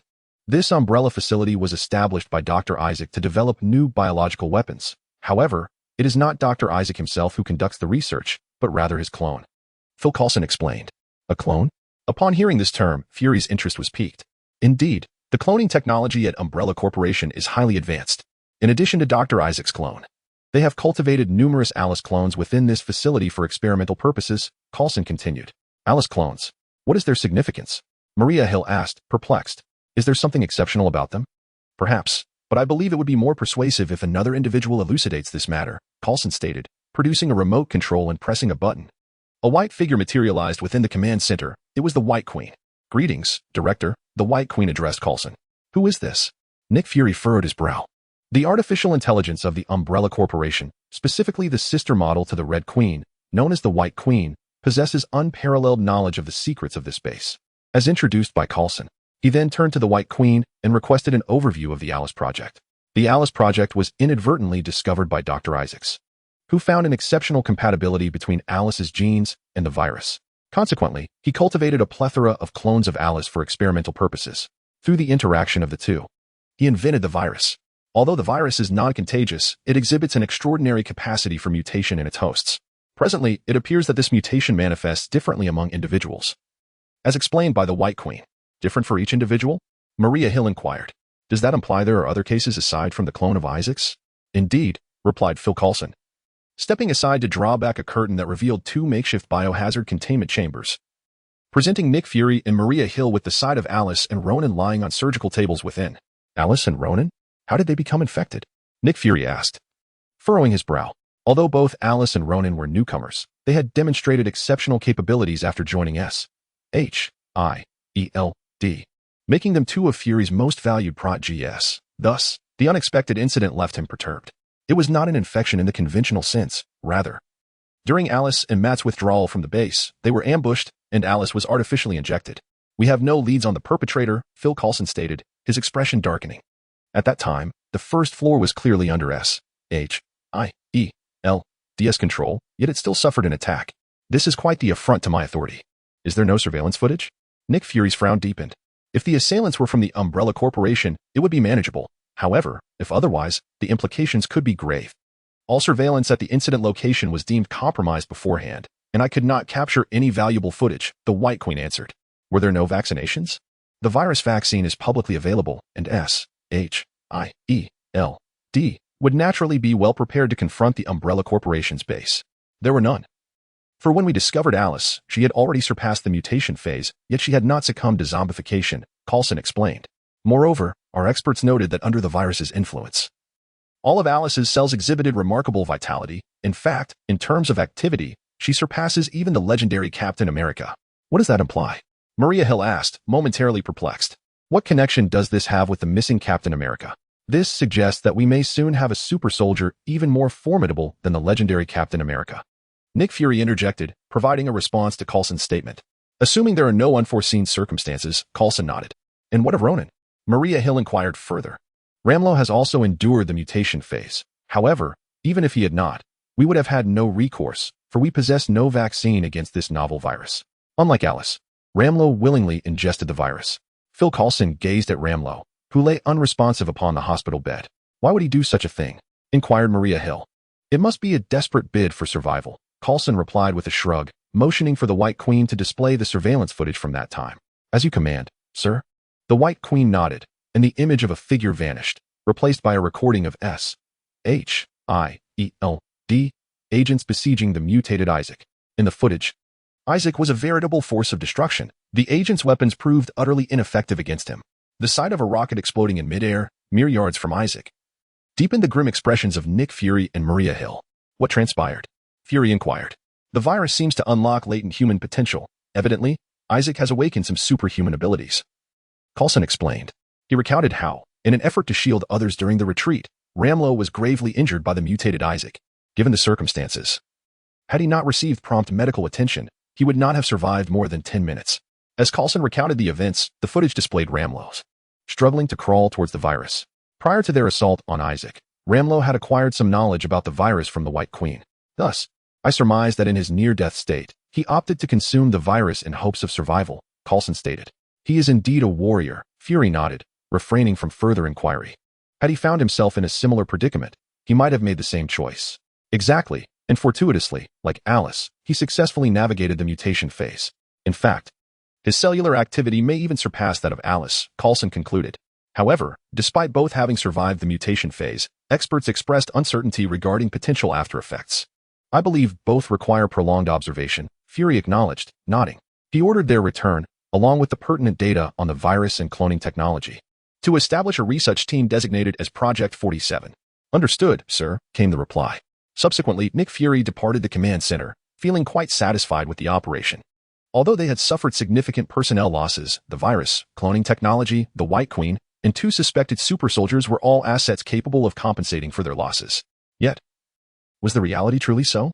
Chapter 80. The mission in a bar located in Vicenza, Italy. Revelry filled the air, the atmosphere vibrant and lively. What set this establishment apart from others was that it was teeming with military personnel, predominantly American soldiers. This bar, being the closest and largest to the Vicenza military base, naturally attracted a multitude of soldiers seeking merriment during their leave. It must be said that while the military bases established by the United States abroad are indeed a desecration of the sovereignty of local nations and pose significant judicial risks, one cannot deny the considerable economic benefits these bases bring to their surroundings. Moreover, the general state of law and order tends to be relatively stable. As soldiers are not inclined to engage in legal discourse, when matters arise, they often resort to a more direct form of communication. Of course, should a soldier commit an offense, that presents an entirely different scenario, as the soldiers gathered to unwind. A particular group of unique military personnel occupied the best spot in the bar. Unlike the majority of American soldiers present, this cohort comprised entirely of multinational forces, boasting ranks that clearly surpassed those of most patrons. These distinguished individuals were none other than the members of Task Force 141. Over the past few months, Task Force 141 had successfully dismantled several clandestine bases of the Umbrella Corporation across Europe. Locations such as Berlin, Paris, and London saw the remnants of the Umbrella's influence effectively eradicated, and naturally, the members of 141 were duly rewarded with commendations, substantial bonuses, and a relatively extended leave. Thus, on the eve of their well-deserved respite, the members of 141 gathered to celebrate. Can you believe it? No one anticipated that the Umbrella operatives would dare to excavate a base within the catacombs of Paris. At one point, Alan blasted through a wall, and our small team nearly found themselves entombed amidst a pile of bones. Nikolai, meanwhile, embraced a captivating Italian dancer, regaling the crowd with boisterous tales that elicited waves of applause. At that moment, the bar's door swung open once more, and a small contingent entered. surveying the establishment before quickly locating the 141 members. They pushed through the throng, heading directly toward their direction. Among those they brushed past were several hot-headed soldiers who were prepared to stir trouble. However, upon realizing the identity of the newcomers, they dared not utter a word. For it was the military police who had arrived. The members of 141 also noted the military police's entrance and recognized that they were indeed approaching them, causing a palpable sense of unease. Gentlemen, I sincerely apologize for interrupting your gathering, but I regret to inform you that I am here on orders from the military command. I must request Lieutenant Nikolai and Sergeant Allen to accompany the military police for an investigation, the police captain stated with an apologetic expression. What? How dare you? Upon hearing the captain's words, Captains Carlos and Soap McTavish immediately protested, preparing to confront the authority. Meanwhile, Price, who was enjoying a cigar, furrowed his brow in concern. I'm sorry, gentlemen, but this is an order from General Sheffield, the police captain explained with a hint of resignation. Despite the considerable authority wielded by the military police, he was cautious with this distinctive unit, understanding the potential consequences of provoking such formidable soldiers. The mention of General Sheffield's orders cast a cold shadow over the members of 141, leaving all but Price in a state of contemplation. Therefore, gentlemen, I kindly ask you to accompany me to the garrison, the commander addressed Nikolai and Allen, observing that the members of Team 141 had calmed down. The two men remained perplexed, hesitating in their response. Do not worry, nothing untoward will happen, Price reassured them, patting their shoulders. With a resigned nod, they followed the garrison troops. With a loud crash, upon witnessing their departure, Soap angrily smashed a bottle. This is unacceptable, I must find the general. Price, seated nearby, spoke in a low tone. Upon hearing Price's words, Soap sat down heavily, knowing that despite Price's lower rank, he held the greatest respect within the 141 unit due to his extensive service and accomplishments, even having once been Soap's superior. Listen to me. I understand that this situation has caused unrest among you all, but trust me, it is not as dire as you may think, Price comforted them. In fact, I have encountered similar circumstances before. Rest assured, they will be fine. What do you mean? Carlos interjected, immediately grasping the implication. But why them? That remains a mystery to me. I suppose there are considerations at higher levels, Price replied, shaking his head. However, if my suspicions hold true, our holiday plans may be dashed. What riddle are you two speaking? I cannot comprehend, Soap exclaimed, bewildered by the conversation between his teammates. While other members of 141 looked equally confused, though a few seemed to understand. Ah, young one, do not inquire too much. Some matters cannot be divulged in detail, lest trouble arise. Just know that they will not be harmed, Price said, taking a deep drag from his cigar and patting Soap's shoulder, causing Soap to cough from the smoke. That old chain smoker. In the garrison, Nikolai and Allen were separated and confined to 2 interrogation rooms after being brought in. They waited anxiously for what felt like an eternity until the doors finally opened, revealing the 2 highest-ranking officers of Team 141. General Sheffield entered with Nikolai, while General Colton approached Allen. Soldier, I sincerely apologize for summoning you in such an unusual manner, but I have a crucial mission that requires your execution. Please review this, Sheffield stated directly, placing a document before Nikolai. Nikolai, puzzled, opened the file, and upon comprehending its contents, his expression changed dramatically. Soldier, I recognize the enormity of this task. Yet among the entire 141 unit, I can think of no one more suited than you, General Sheffield remarked, observing Nikolai's shifting countenance. Am I allowed to refuse? Nikolai asked with a wry smile. Of course, but until the matter is resolved, you will not be able to participate in further operations with 141, Sheffield replied, not pushing the issue. However, you understand the risks involved in our operations without proper intelligence. We are not dealing with the umbrella corporation's under-equipped private militia. We may very well face a formidable regular army. With that, Sheffield fixed his gaze intently on Nikolai, who was grappling with a tumult of emotions. After much contemplation, Nikolai gritted his teeth and accepted the task. In another interrogation room, Allen similarly received a comparable assignment from General Colton.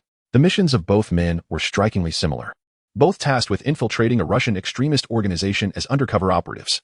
Concurrently, in New York, America, Chris found himself grappling with a troubling matter, the emergence of yet another significant member destined to join the future Avengers. Chapter 81. The Hulk within a clandestine military base on American soil. Alarms blared incessantly as numerous armed guards surged toward a singular direction. The Red Queen promptly sealed all access points. In the command center of the base, General Ross calmly issued orders to evacuate the hall and dispatched personnel equipped with heavy weaponry to enter a state of heightened alert. Understood, General, responded the team. The visage of the Red Queen materialized on the screen, accompanied by an additional surveillance feed. On the monitor, a colossal green behemoth rampaged through the corridors, effortlessly tearing apart the alloy doors that even tanks could not breach, rendering them as fragile as paper.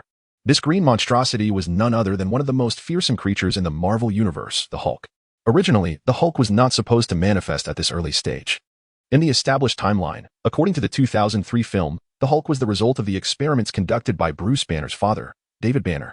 In his earlier years, David had been a researcher involved in the military's super soldier program. However, his research diverged significantly from General Ross's expectations, leading to an order for its termination. David, dissatisfied with this outcome, turned his focus to his unborn child, Bruce Banner, implanting him with the super gene he had developed. Yet, upon Bruce's birth, David Banner regretted his actions, realizing that he should not subject his son to the agonies of genetic mutation. Thus, he resolved to end Bruce's life himself. A tragic decision that ultimately resulted in the untimely death of Bruce's mother as she attempted to intervene, leading to David's imprisonment. Consequently, Bruce grew up as an orphan. In his adulthood, Bruce Banner, much like his father, became a scientist for the military. Had it not been for unforeseen circumstances, he would have inadvertently exposed himself to gamma radiation during a future experiment, fully activating the super gene within him and transforming him into the Hulk. However, due to Chris's influence, history took an unexpected turn at this juncture. Following the Raccoon City incident, General Ross reaped considerable rewards, not only for saving the world, but also for acquiring valuable viral research data from the Umbrella Corporation's base and the motherboard of the Red Queen. After witnessing the battle footage of the Tyrant seized from the Umbrella Company, both Ross and the Department of Defense became exceedingly intrigued by this biological weapon. Moreover, with the public release of viral vaccines and viral inhibitors by the Osborn Corporation, General Ross and the Department of Defense were entirely liberated from their apprehensions, allowing them to reignite the super soldier program. However, the focus of research shifted from super soldier serums to viruses. Naturally, General Ross emerged as the head of this initiative. Originally, viruses fell within the realm of bioengineering, and Bruce Banner, a distinguished expert in high-energy physics, ostensibly had no reason to be involved. Yet, the forces of historical revisionism proved overwhelmingly potent, as his girlfriend, Betty Ross, who also happened to be General Ross's daughter, compelled Bruce Banner to participate as a researcher in this subsidiary project. On this occasion, although Bruce Banner was not exposed to gamma radiation, he inadvertently contracted the virus. For the researchers involved in this project, contracting the virus was hardly alarming. As long as the serum was administered promptly, treating the virus was a trivial matter, far simpler than curing a mere cold. However, for Bruce Banner, the situation was markedly different. He had been subjected to experimentation by his father, and the unique gene within him had accompanied him for over 2 decades. Activating this gene merely required a catalyst. Gamma radiation could serve as such a catalyst, and similarly, the virus possessed the capability to alter and stimulate human genes. Thus, before Bruce Banner could receive the serum, the viral invasion provoked a rebellion of the super gene within him. Compared to the genes within Bruce Banner, the virus was pathetically weak, swiftly eradicated. This meant that whether Bruce Banner received the vaccine or not, the virus's formidable infectious capacity posed no threat to him.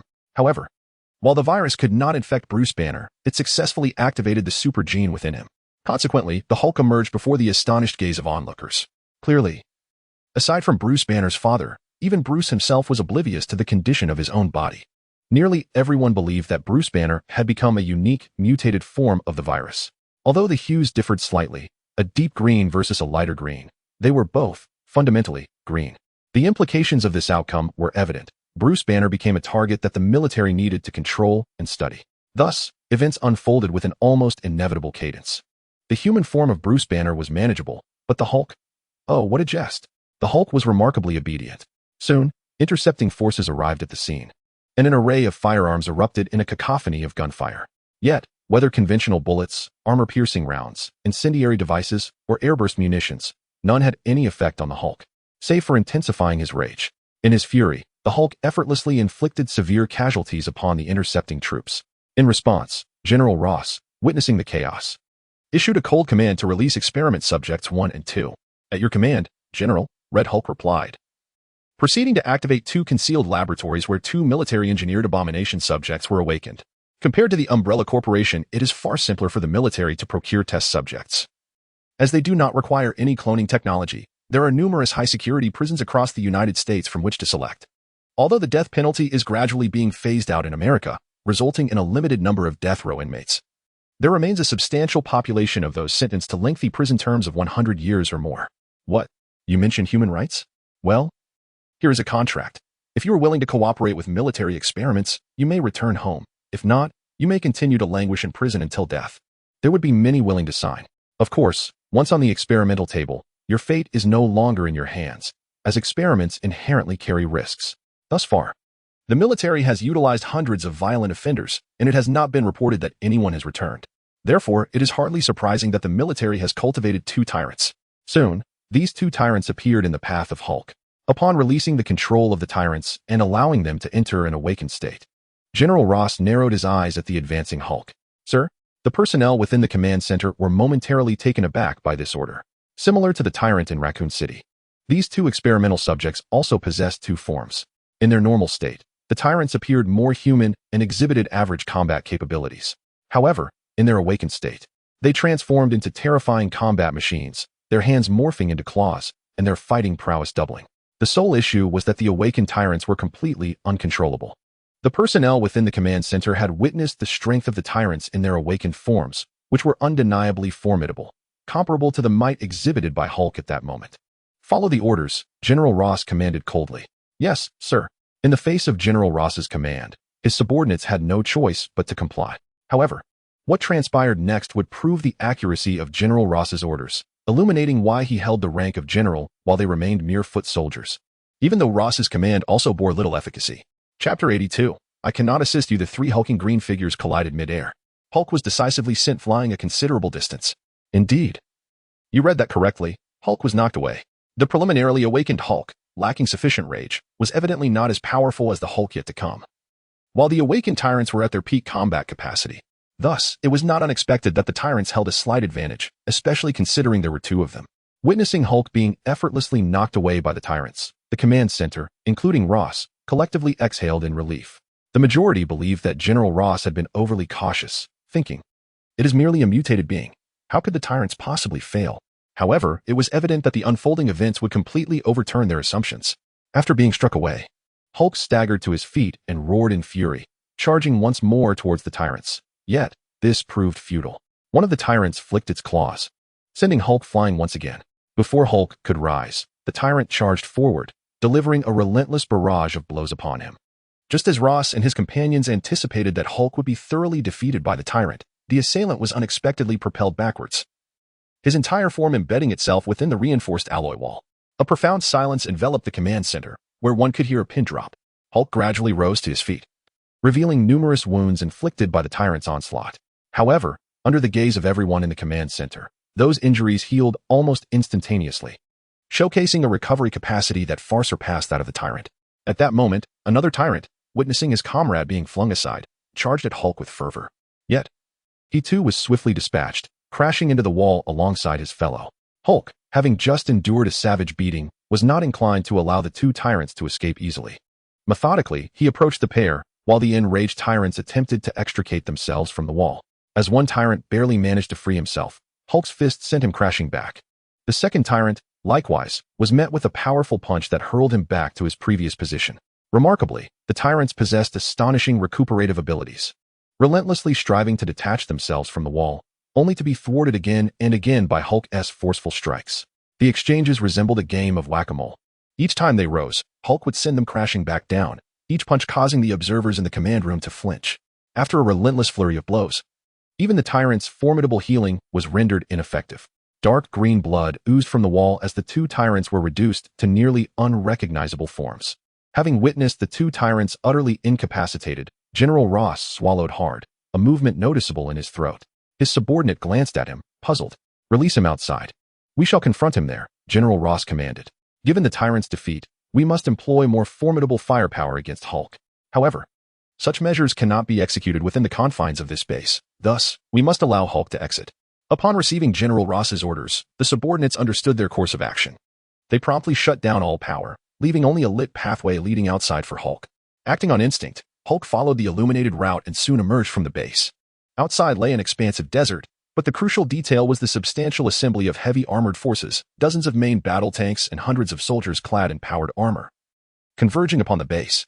Were Chris to witness this scene, he would undoubtedly anticipate a significant financial windfall.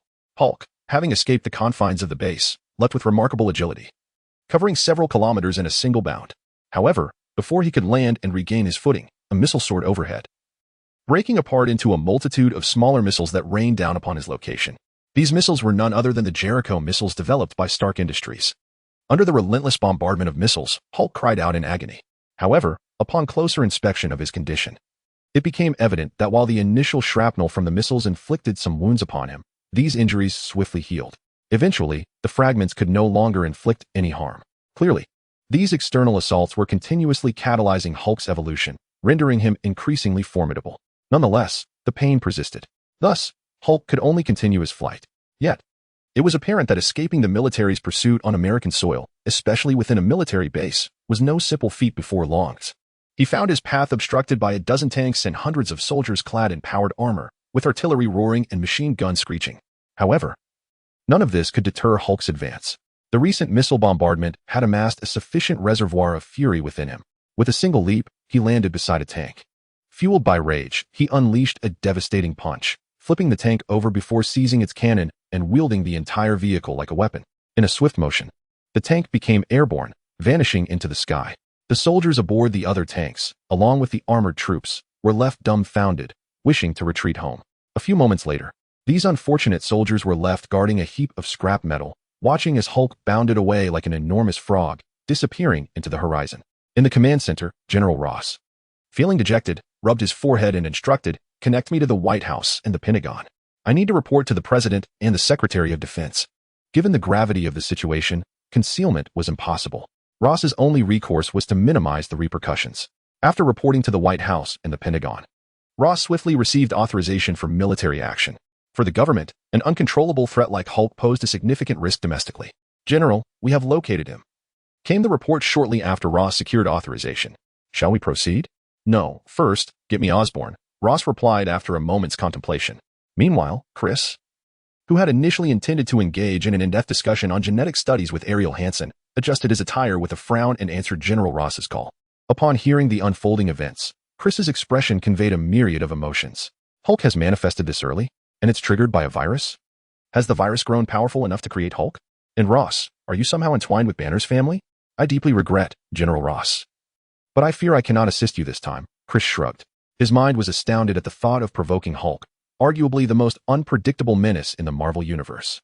Moreover, he surmised that the root cause of Bruce Banner's transformation into Hulk was likely not solely the virus. Rather, the virus merely served as a catalyst.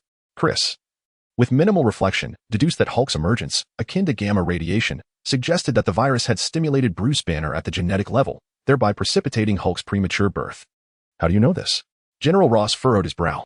"It is merely a fortuitous coincidence. In truth, regarding that green behemoth, I believe another individual possesses a clearer understanding." Chris remarked. "Who?" "This individual, General Ross, you should be quite familiar with," Chris chuckled as he spoke. "His name is David Banner." Chapter 83, Acknowledgement of Publication Today. I have completed 3 updates, with a total of 80 public chapters amounting to precisely 200,000 words. The publication will commence post-midnight. I extend my heartfelt gratitude for your unwavering support. To be honest, when I received the notification for publication, I was entirely unprepared. With a plethora of esteemed authors emerging concurrently and my work being relatively niche, I felt an overwhelming sense of trepidation, yet I mustered the courage to proceed. Without further ado, I kindly request your initial support and monthly votes. Tomorrow, there will be 3 foundational chapters. Whether there will be more depends on the circumstances. Especially to my friends on other platforms, I sincerely hope you will support me on Chidian. Chapter 84, The True Battle Between Dr. Doom and Hulk.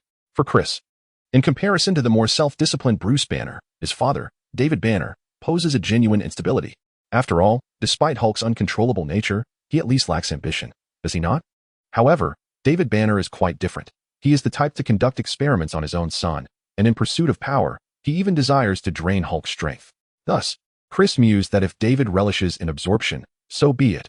If he can drain Hulk, then he possesses a certain skill, and to jest, Hulk's energy would be depleted. Consequently, Chris, without any psychological burden, willingly handed David Banner over to General Ross, leaving the subsequent matters for others to resolve. After ending the call, Chris pondered briefly and dialed another number. Although he preferred to avoid the limelight, that did not imply others were unwilling to engage.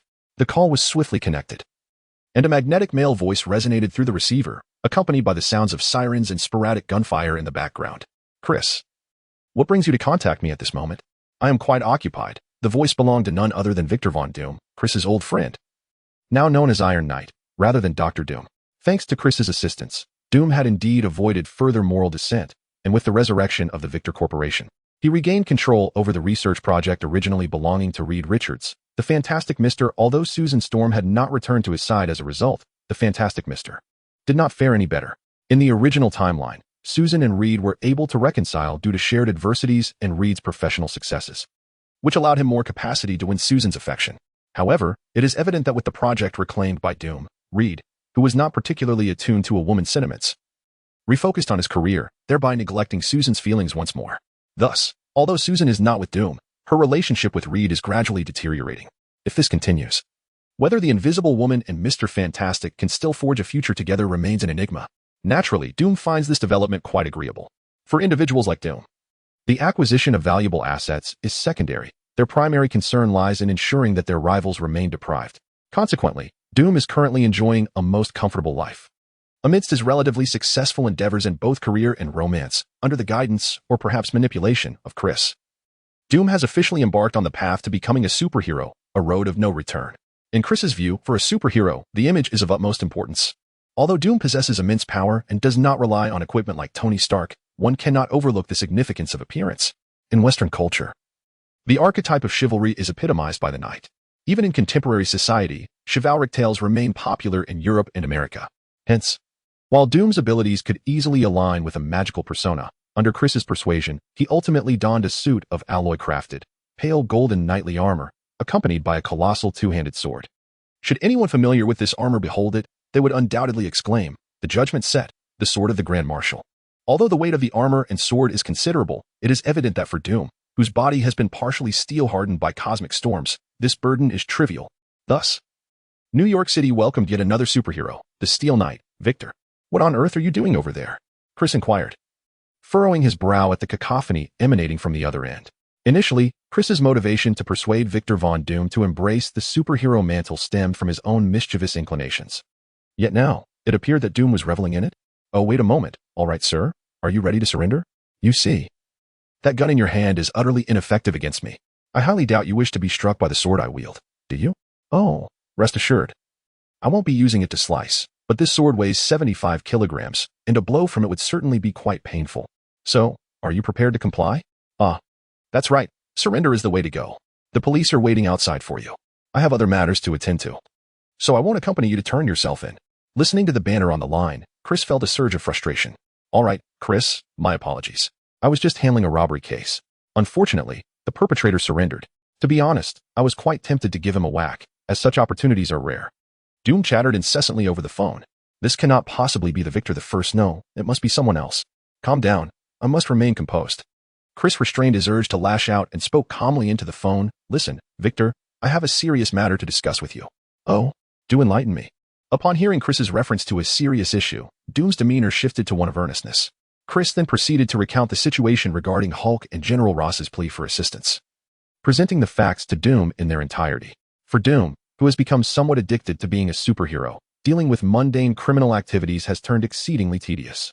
Those petty criminals hardly stand a chance against him, and to add insult to injury, Spider-Man is constantly encroaching upon his territory, which is quite irksome. Meanwhile, the Fantastic Four, after their initial appearances together, have retreated into a veil of obscurity, save for the flamboyant Johnny Storm, who occasionally emerges to remind the citizens of New York of his existence. They are nearly forgotten. Thus, when Chris remarked on Hulk's formidable resilience, Doom felt a surge of intrigue. Could that be true? Certainly. Moreover, Victor, this presents a golden opportunity for you. If you handle this well, not only will you earn General Ross's favor, but you may also gain visibility with the White House and the Department of Defense.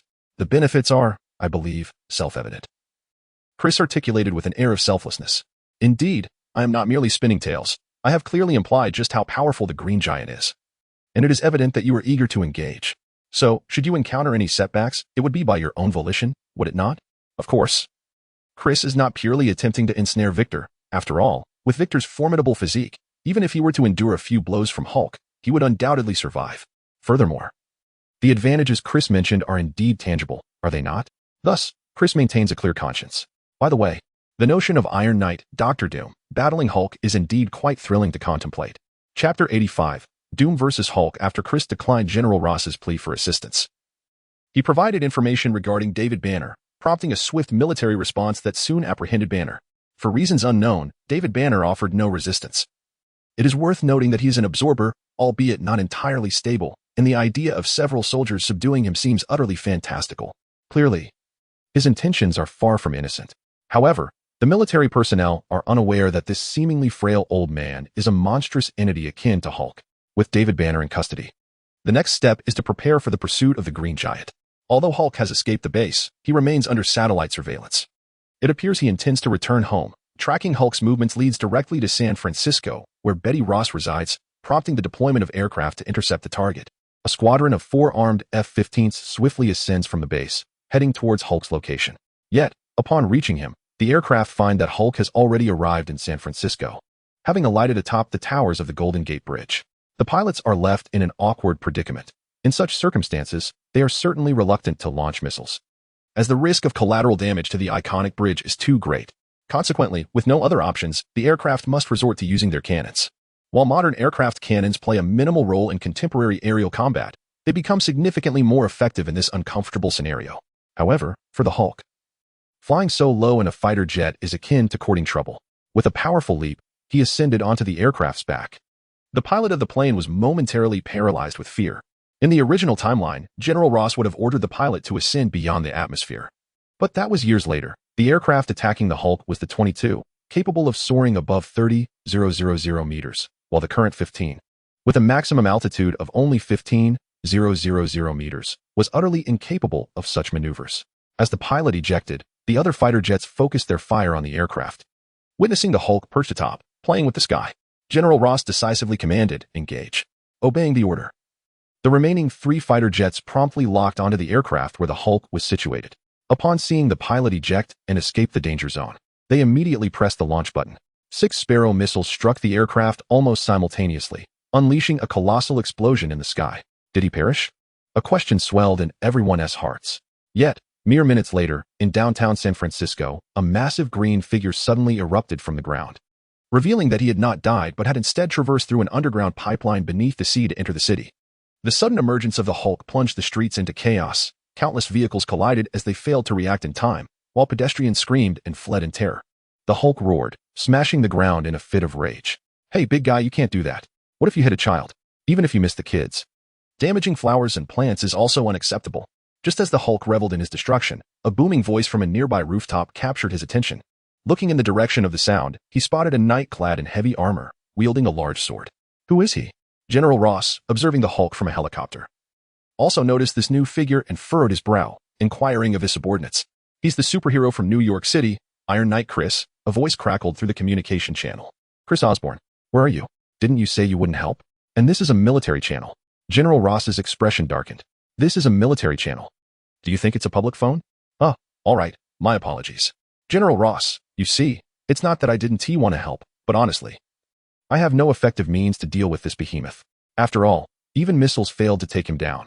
Am I supposed to provide you with a nuclear bomb?" "Not that I have one," Chris replied, his tone laced with playful sarcasm. "As for where I am, I'm right above you." Upon hearing this, General Ross looked skyward, spotting a rather peculiar aircraft hovering above his helicopter. Lacking propellers, it featured 2 enormous turbine engines. This craft had been modified from the Harpy fighter jet, stripping away all weaponry and converting its high-tech systems to contemporary technology, transforming it into an aircraft that was merely ahead of its time. "So, how is it that you have returned?" Upon observing the craft that Chris was piloting, General Ross's gaze flickered with a hint of envy. Every encounter with this young man revealed something new and impressive. One could only wonder why he never showcased all his treasures at once. "Although I may lack personal wealth, the Department of Defense certainly does. Ahem, you see, we are partners after all. I cannot remain an indifferent bystander when you find yourself in trouble. This Iron Knight is an ally I have summoned to assist you. Do not be misled by his eccentricity. His prowess is indeed formidable." Chris was poised to boast to General Ross about the might of the Iron Knight, who was none other than Victor Von Doom, when he glanced below and witnessed the Hulk gripping Doom's leg, swinging him around like a ragged sack. Suddenly, words escaped him. Why did this scene seem so familiar? It certainly appeared impressive. At that moment, a teasing voice from General Ross crackled through the communication channel, leaving Chris feeling exceedingly awkward. He inwardly cursed Doom, lamenting his lack of fortitude. On the ground, Doom lay in the crater formed by his own misfortune, questioning his very existence. Wasn't he supposed to be the one displaying overwhelming power? subduing that hulking brute and emerging as a hero in San Francisco, if not the entire nation? Why had it come to this? Thankfully, this was not New York. Otherwise, the embarrassment would have been unbearable. I smashed you. What will you do about it? The Hulk scoffed at the wreckage that had once been Doom's formidable armor, which had now been reduced to a pile of scrap metal, rendering Doom immobile. However, humiliated by such a colossal figure, Doom resolved that while he could endure the insult, his pride could not. Big guy, I am genuinely furious. Doom seethed, his teeth clenched, as arcs of electricity began to crackle around him. Though now transformed into the superhero Iron Knight rather than the nefarious Dr. Doom, his strength remained undiminished. In his rage, Doom unleashed his most potent abilities. Freeing himself from the remnants of his battered armor, two powerful beams of energy materialized in his hands, instantly striking the Hulk, who was momentarily caught off guard and sent flying. But that was not the end. Doom transformed into a veritable energy artillery, unleashing a barrage of energy beams akin to Zeus's thunderbolts, relentlessly pummeling the Hulk, who roared in agony. Look, he is still quite formidable, Chris remarked, finally exhaling in relief as he witnessed Doom's display of power. Chapter 86. Blood samples. As Ross and Chris observed from above, witnessing Doom's impressive display, they were left with the illusion that victory was imminent for him. However, Chris was acutely aware that illusions, after all, are merely illusions. Despite Doom's strength, vanquishing the Hulk was a challenge of extraordinary magnitude. This understanding was not lost on Doom himself, despite unleashing a plethora of energy beams that elicited the Hulk's anguished cries. The resounding, vigorous roars from his opponent signaled that the Hulk remained unscathed. At last, Doom's onslaught ceased, granting the Hulk a moment to recover as he roared and leaped back up from the dust. Yet, he quickly realized that Doom had vanished. The Hulk surveyed his surroundings for quite some time but found no trace of Doom. Only Ross and Chris, high above in the sky, could see clearly that Doom had taken advantage of the situation and made his escape. Indeed, he had fled. Doom was no fool. There was no way this massive green behemoth could be vanquished so easily. Why would he remain until he exhausted his energy, only to allow his opponent to deliver another thrashing? Moreover, striking and then retreating was undeniably exhilarating, was it not? Now, do you have any clever ideas? After Doom's departure, General Ross, observing the Hulk's continued rampage on the streets, helplessly inquired of Chris over the communication channel. Ahem, if that is the case, then we must resort to our trump card, Chris replied, clearing his throat. What trump card? Upon hearing Chris's words, General Ross immediately perked up. Your daughter, Chris stated matter-of-factly. Is that your so-called trump card? Ross was taken aback for a moment before erupting in anger. You must be kidding. I put my trust in you. And you scheme against my daughter? What other options do we have? I am at a loss here. Do you truly believe that even a nuclear bomb could eradicate this giant? The only viable solution is to have your daughter soothe him. She is Banner's girlfriend and his sole emotional anchor. Only she can coax the Hulk back into Bruce Banner, Chris asserted, his tone implying that the burden was not his to bear. If one day Betty and Banner were to marry, he would gladly assist in transforming Betty so she could withstand the Hulk's presence. A silence enveloped the communication channel, as it was evident that General Ross was contemplating the implications of this suggestion. Moments later, amidst a throng of military personnel, Betty Ross appeared before the Hulk. Upon seeing his girlfriend, the green behemoth instantly quieted, transforming back into Bruce Banner in full view of the crowd. Chris, you have led me astray. Just as Chris sat in an armored vehicle, sharing a grim gaze with General Ross as they observed the poignant scene between Betty and Banner, a melancholic voice spoke beside him. Turning to look, he saw a disheveled Victor Von Doom, his expression one of displeasure. Ah, Victor, it's a relief to see you unharmed, Chris exclaimed, momentarily taken aback by Doom's arrival, quickly adopting a concerned demeanor, though his glee was difficult to conceal. I did not deceive you. I made it perfectly clear that this brute is incredibly strong and resilient. Did I not? Doom shot Chris a wordless glance. You are correct in that assertion. But this creature cannot merely be described as strong or resilient. He is a monster. Had I not sensed the opportunity to escape, I would have found myself in dire straits. In the future, I shall only trust two parts of what you say. Is this the giant you spoke of? The disparity is astounding. Observing Bruce Banner's slender form, Doom struggled to reconcile it with the previous hulking figure. Thus, one must not judge a book by its cover. Watching Banner being escorted away by soldiers, Chris mused. So, is this the conclusion? Doom inquired, observing Banner being secured in a military vehicle. The conclusion? Quite so. Chris raised an eyebrow, acknowledging that, for him, it had indeed reached a conclusion. As night fell, the military base in San Francisco was heavily fortified. All for the sake of one individual, Bruce Banner. At that moment, Bruce Banner sat quietly, bound to an ordinary chair, albeit one situated unceremoniously within a colossal electronic collider, which, to be honest, I could hardly discern its true nature. Should Banner transform into the Hulk once more, General Ross would be poised to activate the collider, incinerating Banner instantly. However, Chris deemed this futile. He believed that even a nuclear bomb might fail to annihilate the Hulk, and the mere current from an electronic collider would likely prove inadequate. Yet, both Ross and Doom dismissed Chris's assertion that the Hulk could withstand a nuclear explosion. Soon after, David Banner was escorted to the base. However, upon his arrival, he felt a slight sting at his neck, but after scanning the surroundings and finding nothing amiss, he paid it little mind. In truth, his attention was captivated by the distant figure of Bruce Banner. What followed was a familiar sequence to Chris. The imprisoned father and son engaged in a discordant dialogue, after which David Banner transformed into an absorber, intent on siphoning the Hulk's power. The question remains, can a true perpetual motion machine be drained? How naive of old Banner to still cling to such notions after all these years. As anticipated, David Banner, the absorber, was overwhelmed and subsequently obliterated by a gamma projectile fired by the military. Yet, none of this concerned Chris any longer. He had acquired what he desired.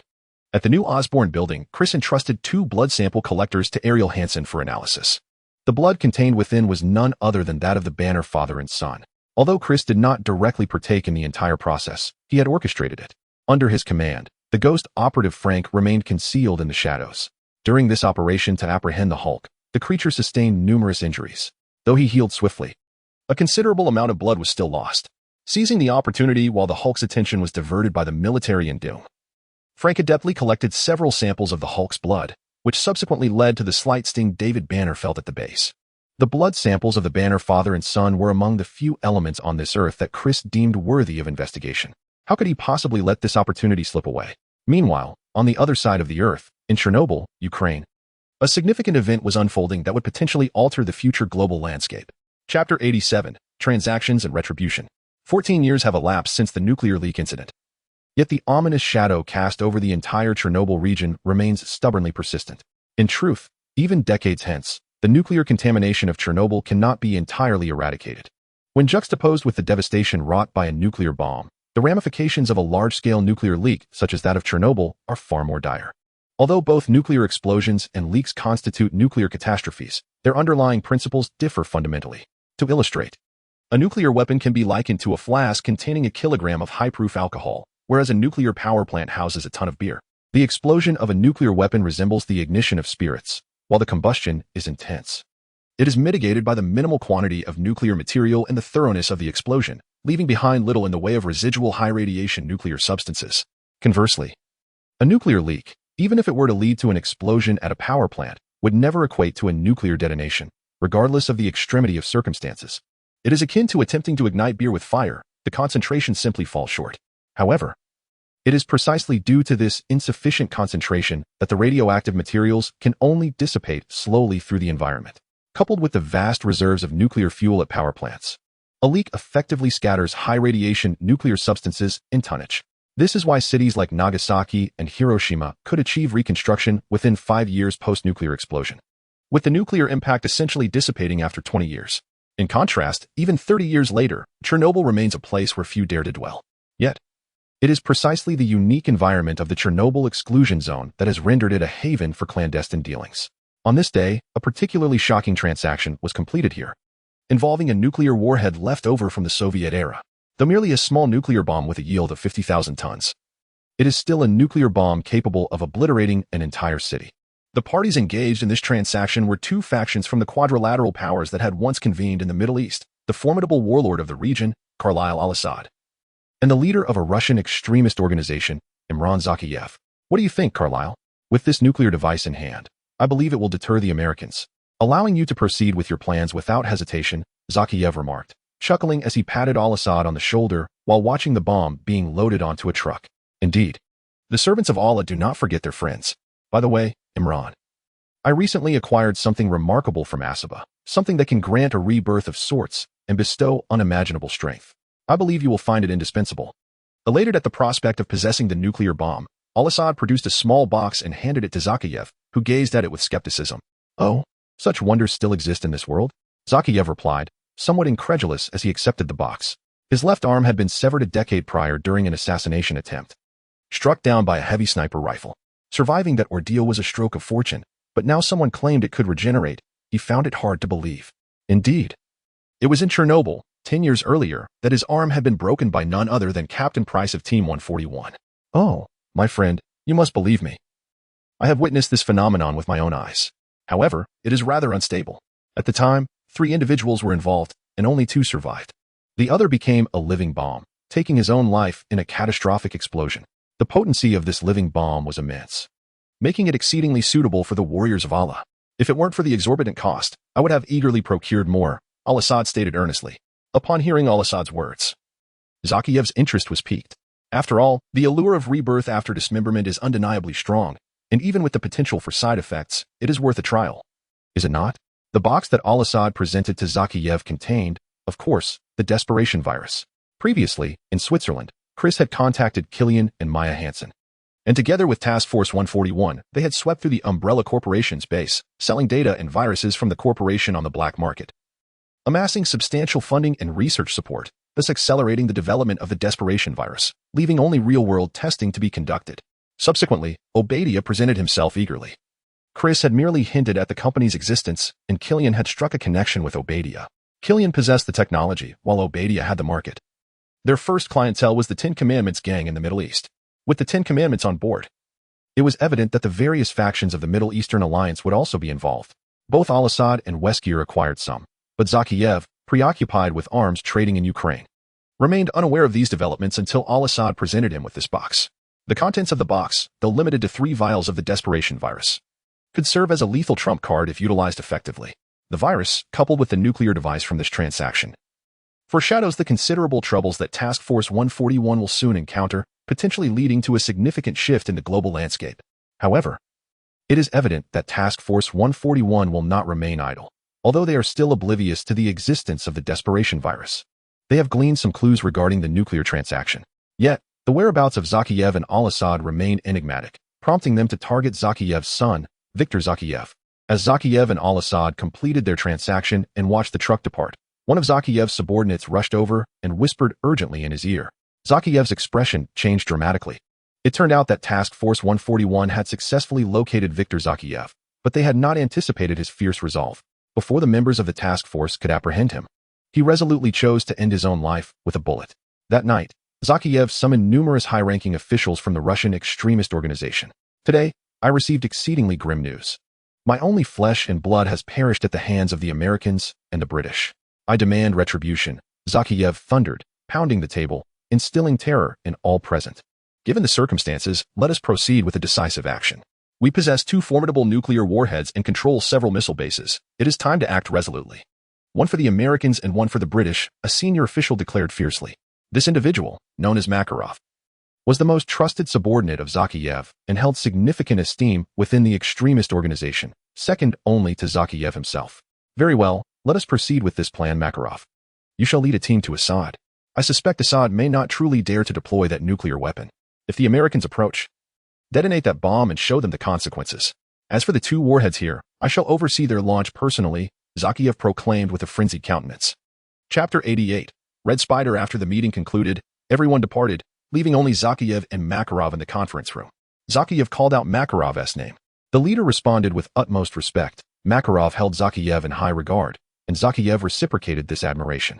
For a figure like Zakiyev, the paramount quality in an heir was the ability to uphold the organization's ideologies. The ascension of his offspring was of little consequence. Thus, compared to his own son, Makarov had been chosen as the foremost successor. Their relationship embodied both paternal and fraternal bonds. You are to depart for the Middle East tomorrow. There are matters I must entrust to you, Zakiyev stated. Please proceed. Makarov felt an unsettling premonition, as if he were about to receive a final testament. In the past, the emperor and those Western nations, out of concern for international ramifications, could only resort to cowardly methods such as assassination to deal with me, Zakiyev mused. However, after this incident, regardless of its outcome, they will not spare me. Makarov had not anticipated that Zakiyev would indeed begin to impart his last wishes. Despite his fury over the loss of his kin, Zakiyev retained his composure, fully aware of the ramifications of their plan. The use of nuclear weapons had irrevocably transgressed the limits set by nations worldwide. Regardless of success, every country would spare no effort in addressing him. Faced with the might of the world, a mere leader of a small extremist faction could not hope to evade retribution. Zakiyev's words resonated with Makarov, filling him with sorrow. He wished to speak, but was immediately halted by Zakiyev. I understand your intentions, but we cannot afford to lose all our leaders at once. Therefore, Makarov, In my absence, you must lead our comrades in the struggle ahead, Zakiyev instructed, then paused thoughtfully. Come with me. I wish to introduce you to some acquaintances. With Makarov's curiosity piqued, Zakiyev guided him once more into the desolate town within the Chernobyl region. He commanded his subordinates to guard the perimeter while he and Makarov entered the town, arriving at a small airport. At the small airport, not only were there several fighter jets and armed helicopters, but also a variety of military vehicles such as tanks and armored cars. However, these vehicles were of exceedingly outdated models. Although they appeared to be well-maintained, they held little practical value. The aircraft, in particular, were questionable in their ability to fly. He had no idea why Zakiyev had brought him here. At that moment, Makarov observed Zakiyev approaching a fighter jet, a MiG-23, once a classic model but now regarded as obsolete, even unworthy of being used as a target in this era. As Makarov watched with curiosity, Zakiyev began to speak to it. My old friend, I have assisted you many times in the past, and now it is time for you to aid me. Then, to Makarov's astonishment, the MiG-23 transformed into a colossal metal giant. What on earth was happening?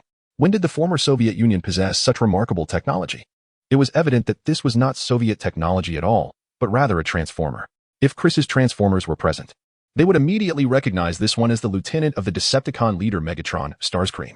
Zakiyev, we had an agreement. We will not interfere in your human conflicts. Starscream's dry voice echoed. Yes, my lord Starscream, but I must express my grievance. My son is dead, and I seek vengeance. My power is insufficient. I require your assistance. Zakiyev implored. Without your help, our strength will surely diminish, and we may be unable to uphold our agreement with you. Is that a threat, Zakiyev? Starscream narrowed his eyes, a sinister red glow emanating from them. Wait, what did you say? Young Zakiyev is dead? A gruff voice interrupted their conversation, and nearby, a Mi-8 armed helicopter transformed into another metal giant. Breakneck, I am aware of your close ties with young Zakiyev, but do not forget our objective, Starscream said, displeased at the Transformer's appearance. Rest assured, Starscream, as long as I engage in vehicle form, there will be no issues, the Transformer named Breakneck replied, his tone suggesting he dismissed Starscream's concerns. Do as you please, Starscream said after scrutinizing Breakneck for a moment. Though Starscream harbored ambition, his authority as a mere lieutenant among the Decepticons was often ineffective in the absence of Megatron. In fact, within this parking lot, there were over a dozen Decepticons, all loyal to Megatron. Starscream was able to gather them only due to his rank as Megatron's lieutenant. If it had been Shockwave, Soundwave, or other higher-ranking Decepticons, they would have dismissed Starscream entirely. Lord Breakneck, I greatly appreciate your assistance, Zakiyev exclaimed, elated to see a Transformer willing to help. In truth, he had no certainty in persuading these extraterrestrial visitors to assist him. Their relationship was merely one of cooperation. Zakiyev aided them in gathering intelligence and scouting information, while they provided him with technology to manufacture weaponry. Although the arsenal left by the former Soviet Union was substantial, most of it consisted of ordinary equipment. The market for reselling Soviet arms was oversaturated, with fierce competition, including American arms dealers who replicated Soviet weapons for sale. Due to technological disparities, the American replicas often surpassed the originals in quality. Thus, like any other industry, lacking distinctive products rendered arms unsellable, relegating them to warehouses to rust. Zakiyev's ability to thrive in the international arms trade stemmed from the assistance of the Decepticons, led by Starscream. However, their cooperative arrangement was inherently fragile, with the Decepticons clearly holding the upper hand. The mere willingness of the Transformers to lend their aid was a pleasant surprise. In reality, his primary objective was to facilitate a connection between Makarov and these Decepticons, which is why he treated Starscream with utmost respect, even if the latter was reluctant to cooperate. Your Excellency Starscream, I am uncertain whether I will emerge unscathed this time. Thus I wish to introduce my most trusted subordinate, Makarov, Zakiyev said, gesturing toward the utterly astonished Makarov. Should anything happen to me, Makarov will serve you in my stead.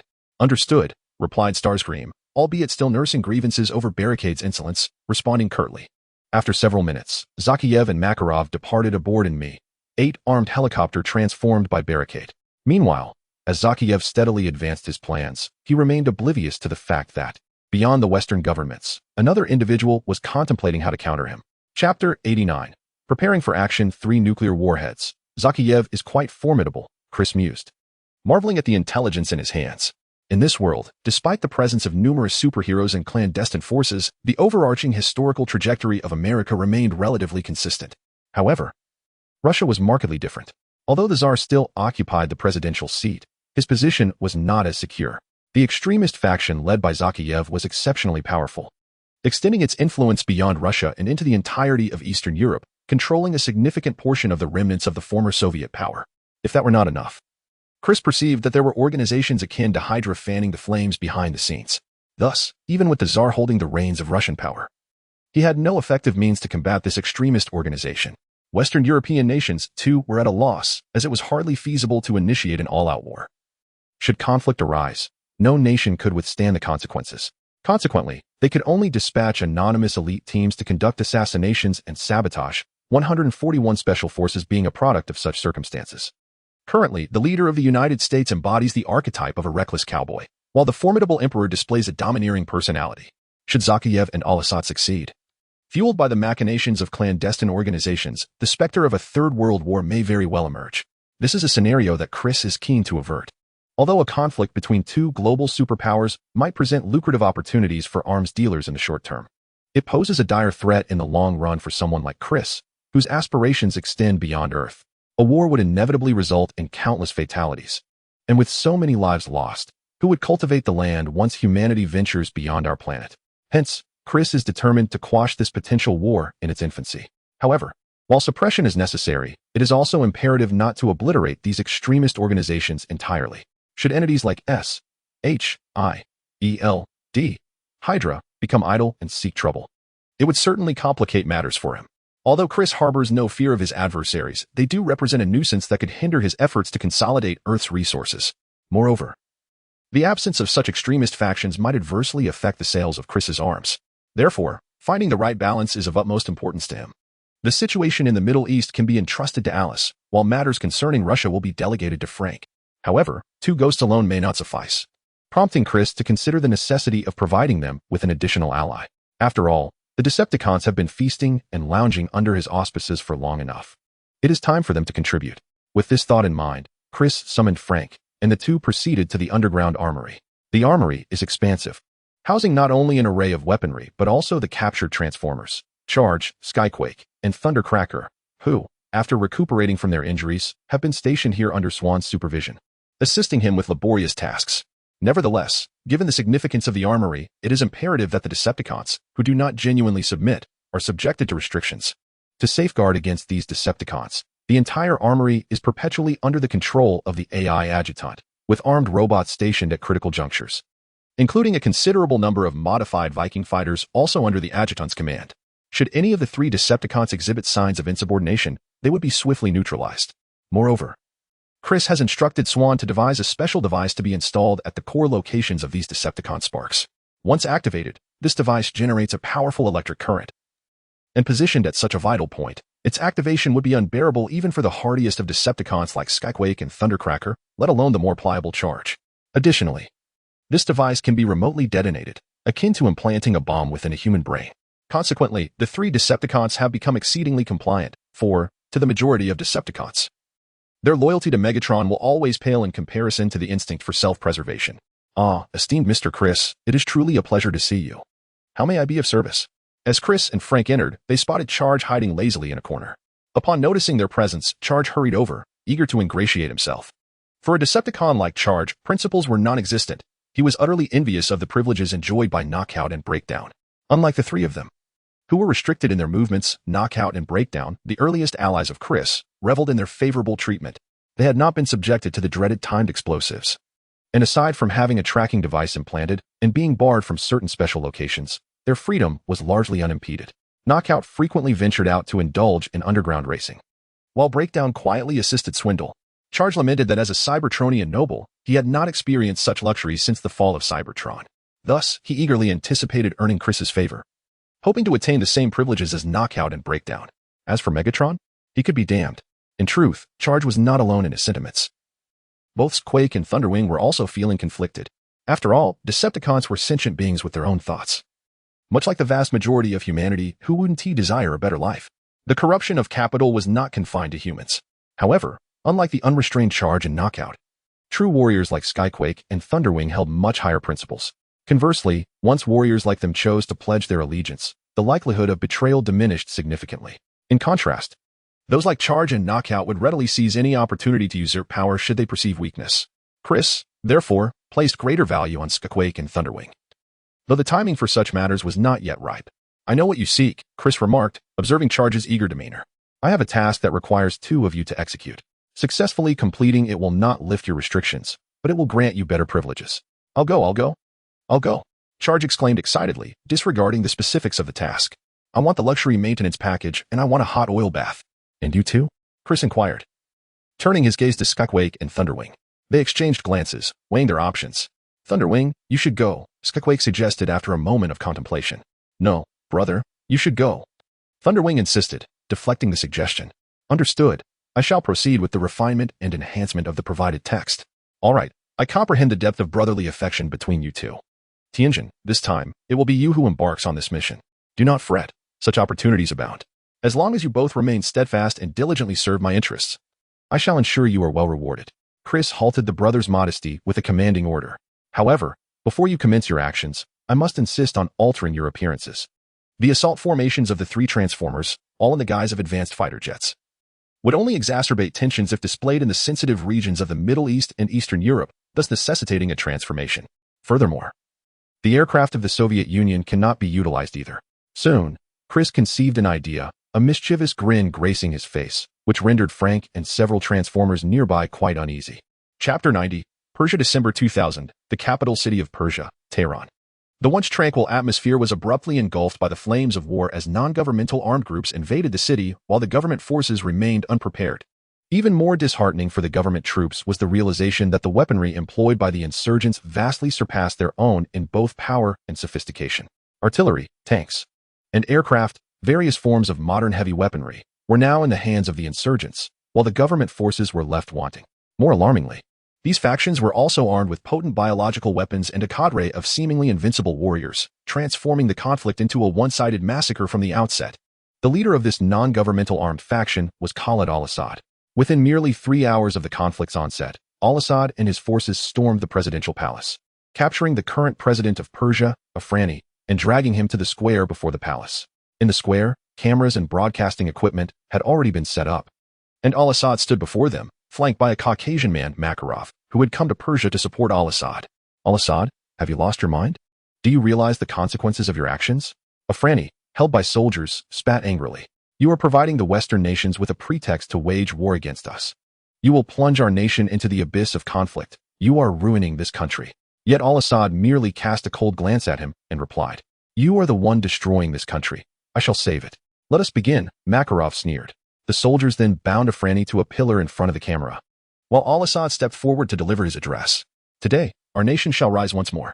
In the face of betrayal and corruption, we once placed our trust in this man, hoping he would lead our country into a prosperous new era. He pointed at Afrani, but like the monarchs of the past, he has colluded with the Western world for his own selfish gains. Such collusion breeds enslavement. We shall not be enslaved again. It is time to showcase our true strength. They have underestimated our resolve. We will make them see that we fear nothing. We shall unite in solidarity to liberate our brethren from the shackles of foreign invasion.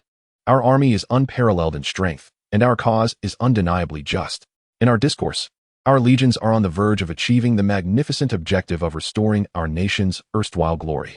Our sacred expedition has commenced. They defile our lands, and we shall repay them in kind. Now, I pronounce a verdict. Afrani, guilty of treason, the death penalty. As the words fell, al-Assad drew his sidearm and pressed it against Afrani's temple. The gunfire rang out. Al-Assad's speech and this brutal scene were captured on camera, swiftly disseminated across the globe, inciting a tremendous uproar. Afrani, the moderate president of Persia, had long been regarded as a valuable ally to the United States in the Middle East. And now this ally was brazenly executed in the capital of his own nation, a flagrant affront to American interests. Thus, less than a day after Afrani's demise, the United States responded. A combat force composed of over 30,000 Marines, escorted by the Fifth Fleet, entered the Persian Gulf, poised to assault Persia and apprehend the warlord al-Assad, providing an account to their allies. The commander of this Marine contingent was none other than General Sheffield. Just before the U.S. forces launched their formal attack, an aircraft resembling an F-16 evaded radar detection and penetrated Persian airspace. However, astute observers could easily discern that this aircraft was not an F-16, as its paint scheme indicated.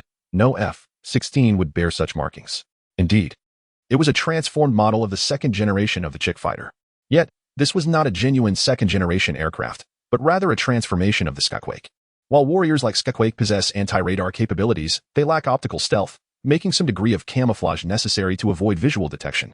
Chris maintained that attributing blame to the chick was a sign of respect, as the United States could easily cast aspersions upon it. Skyquake vertically descended into an uninhabited desert on the outskirts of Dran City, a sight that might leave one momentarily blinded. Upon the landing of the transformed aircraft, a flash of light revealed the presence of the ghost operative Alice, who sprinted towards it. However, as Alice waited by the aircraft for a considerable time without anyone disembarking, she furrowed her brow, pondering whether to climb aboard for a look when the aircraft began to audibly transform into a colossal metallic giant. "Are you Alice?" boomed the voice of the metal giant. Alice's expression mirrored her astonishment. During her prior communication with Chris, he had only mentioned sending her a helper as a surprise. But was this truly not a shock? Any normal human, upon encountering such a Transformers-like entity for the first time, would undoubtedly be taken aback. "Indeed, I am Alice," she said, swallowing hard. "Are you the assistant sent to me?" "Indeed," replied Tianjun, his voice deep and resonant. After a brief moment of hesitation, he extended his right hand. However, upon noticing Alice's petite stature, he retracted his fingers, leaving only one extended. Alice stared at Tianjun's robust finger in bemusement, quickly realizing that he intended for her to shake hands. She reached out with both hands, grasping his finger and giving it a gentle shake. To her surprise, she found this imposing figure rather endearing. Yet, had Chris been privy to Alice's thoughts, he would undoubtedly have scoffed at her naivety. Endearing? Tianjun was a ruthless force, a veritable titan of destruction. If not for nearly a year of electric conditioning and the countless warnings he received prior to their mission, coupled with the life-threatening stakes posed by the Harpy, do you really think Tianjun would be so compliant? It would be more likely for him to reduce Alice to mere pulp. Although, in a straightforward confrontation, Tianjun might not prevail against the now-adult Alice, who, despite her delicate appearance, had proven herself to be a formidable contender, rivaling Chris's top enforcer. Nevertheless, with Tianjun as her ally, Alice's undertaking was fortified with a measure of assurance. After all, she was about to confront a bona fide nuclear device, despite its modest yield. Should Alacid's mind falter and he detonate the bomb before Alice completed her mission, even her strength would be rendered obsolete. However, with Tianjun by her side, timely reactions would ensure their escape. After all, while he resembled a World War II aircraft, to perceive Tianjun merely as such would be a grave misjudgment. Chapter 91. The Switcheroo. Several hours later, the Marine Corps launched a full-scale assault on Persia. This offensive, aside from conventional military units, included a contingent of over 1,000 personnel equipped with heavy power armor and exoskeletons. The introduction of power armor, a concept once relegated to the realm of futurism, on the battlefield captured the attention of nations worldwide. With its formidable firepower, superior defense, and remarkable mobility, the power armor rendered the military capabilities of countries across the globe paltry in comparison. No commander dared to assert that their forces could triumph over the U.S. military, equipped with this new warfare technology, let alone the Persian army, which relied on outdated Soviet equipment. Having witnessed the combat efficacy of the power armor, global leaders lost interest in the unfolding war. There was no need to concern themselves with the conflict any longer. Their primary focus shifted to whether their nations could produce similar weaponry. However, assessments from relevant institutions varied. While manufacturing was feasible, the development of a mature product capable of mass deployment would likely require 2 decades, with a mature prototype for reference. This timeline could be shortened by 5 to 10 years. Upon receiving this evaluation, leaders around the world slammed their fists on the table in frustration. 20 years? That was enough time to wage 4 world wars, as the inability to produce independently became evident. The gaze of all major powers turned towards the sole manufacturer of powered armor, the Osborne Corporation. The Allied nations contemplated whether they could procure or collaborate on development through legitimate channels, while other countries and organizations began to entertain less scrupulous ideas. Anticipating such possibilities, Chris remained unfazed. He welcomed honest buyers, asserting that the price would be dictated by him. As for those who dared to entertain nefarious schemes, he would not hesitate to eliminate them, ensuring their demise was swift and definitive. Simultaneously, as the Marine Corps launched a full-scale offensive, Alice infiltrated a clandestine location within the capital of Persia, Tehran. Her objective was none other than a nuclear warhead, and she was equipped with a package capable of optical invisibility, containing a cloud explosion warhead with a yield of merely 1 ton, rather than a nuclear warhead. Alice's mission was to replace the fissile material of Al-Assad's nuclear device with the warhead she carried. Chris had long been well informed about Al-Assad's so-called nuclear weapon, which was essentially an outdated gun-type fission bomb, rather than a modern tactical or strategic nuclear device. The structural principles of such an antiquated bomb were quite simple, easily replicable even by small workshops with 21st-century technology. The real challenge lay in the extraction of weapon-grade nuclear material. However, despite its simplicity, this task was not one for the average person. Alice, however, was different. With a scientist for a father, she was inherently gifted, and despite her health challenges, she possessed remarkable intelligence. Furthermore, Alice had undergone genetic enhancement, which not only fortified her physical capabilities but also unlocked her psychic potential. This enhancement endowed her with not only formidable strength, but also significantly expanded her cognitive abilities. Consequently, each ghost operative was not merely a powerful warrior, but also an intellectual prodigy. Of course, there remained a distinction between them and true geniuses like Ariel Hansen and Tony Stark. The brilliance of individuals like Stark lay not just in high intelligence, but in their creativity. While high intelligence often accompanies creativity, the latter is not guaranteed by the former. Most ghosts, including Alice, belong to the latter category. Additionally, with the technical expertise of Swan providing remote guidance, dismantling an old nuclear bomb was relatively straightforward. The location of the nuclear device was exceedingly secretive, and security was exceptionally tight, given that it housed a genuine nuclear weapon. Any mishap would be catastrophic for the religious zealots of Persia. However, for a ghost operative, such challenges were trivial. Utilizing her exceptional stealth capabilities, Alice easily located the bomb, silently neutralizing the surrounding guards and setting up anti-personnel mines. Only then did she open her package, retrieve her tools and the warhead, and commence the disassembly of the nuclear device. Alice moved with remarkable swiftness, dismantling the nuclear warhead's core within mere minutes, replacing it with a cloudburst warhead. Just as she was on the verge of completion, patrolling rebel soldiers finally sensed something amiss and sounded the alarm. Glancing at the nearly reassembled nuclear device, Alice quickly devised a ruse, disassembling it slightly to create the illusion that it had just been tampered with, and that she had not yet had time to act. She then seized the core-laden warhead and dashed outside. Upon exiting the room, she was met with a throng of rebel soldiers surging towards her. Undeterred, Alice ascended to the rooftop. As she reached the summit, a fighter jet burst forth from the cloud-laden sky, unleashing 6 precision-guided missiles that descended upon the encroaching rebel forces, causing them to wail in despair. Seizing the opportunity, Alice leaped into the air, landing atop the aircraft and entering the cockpit. The fighter jet then soared skyward, quickly vanishing from sight. This dramatic appearance and departure did not go unnoticed by the American forces, who were engaged in an assault on the city from a distance. Did our radar fail to detect the signal from that armored aircraft? A colonel in command inquired of his aide. No, sir. Had I not witnessed it myself? I would never have believed a fighter jet was present there, the aide replied, shaking his head. But it appeared to be an F-16. I never knew they could hover and take off. That is not an F-16, the colonel remarked with a furrowed brow. Unlike his aide, the colonel had served at the Okinawa base and possessed a thorough understanding of Japanese aircraft, instantly recognizing the model. However, like the F-16, it should not have had hovering capabilities. It wasn't a Harrier. Damn it, those little bastards must have developed some new technology without our knowledge. The sighting was not limited to the colonel alone. Numerous soldiers aboard their combat aircraft, engaged in a patrol mission, had also witnessed the event clearly. It became a significant enigma as to why such a peculiar fighter jet would appear in that locale. In the aftermath, the American forces were bound to pursue repercussions against the aircraft. Yet, the situation extended beyond this incident. Concurrently, in the distant region of Central Europe, within Russia's sphere of influence, the 141 Special Duty Team, alongside a considerable number of Russian soldiers, also beheld the enigmatic fighter jet. To summarize, the aircraft's appearance posed substantial trouble for the Americans, and even Chris's impulsive framing resulted in an unforeseen diversion of conflict. Chapter 92, the 141 in action. As the Marine Corps launched their offensive in Persia, Zakhaev initiated operations within Russia. They activated a previously decommissioned strategic missile base in the Altai Mountains of southwestern Russia, equipping 2 intercontinental ballistic missiles with high-yield warheads. These missiles boasted a range exceeding 10,000 kilometers, capable of striking any location in the Northern Hemisphere. The targets of the 2 missiles have now been designated as London and New York. Upon receiving this intelligence, the Americans and British were immediately unsettled and promptly issued an ultimatum to the Russian government, urging them to dispatch troops for an immediate offensive while simultaneously requesting a joint military operation. Although Russia harbored concerns about Zakhaev's intentions, the Tsar resolutely declined the request for a collaborative endeavor, asserting that he could manage the situation independently and warning against any incursions onto Russian soil, threatening to treat any intruders as extremist elements to be dealt with decisively. However, the Anglo-American alliance was unlikely to comply passively with such a dismissal.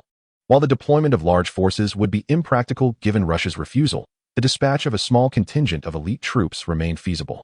In the early hours, a transport aircraft from Osborne Company quietly flew at low altitude into Russian territory to conduct an airdrop, swiftly departing due to the ongoing large-scale offensive launched by the Russian military against Zakhaev's extremist forces.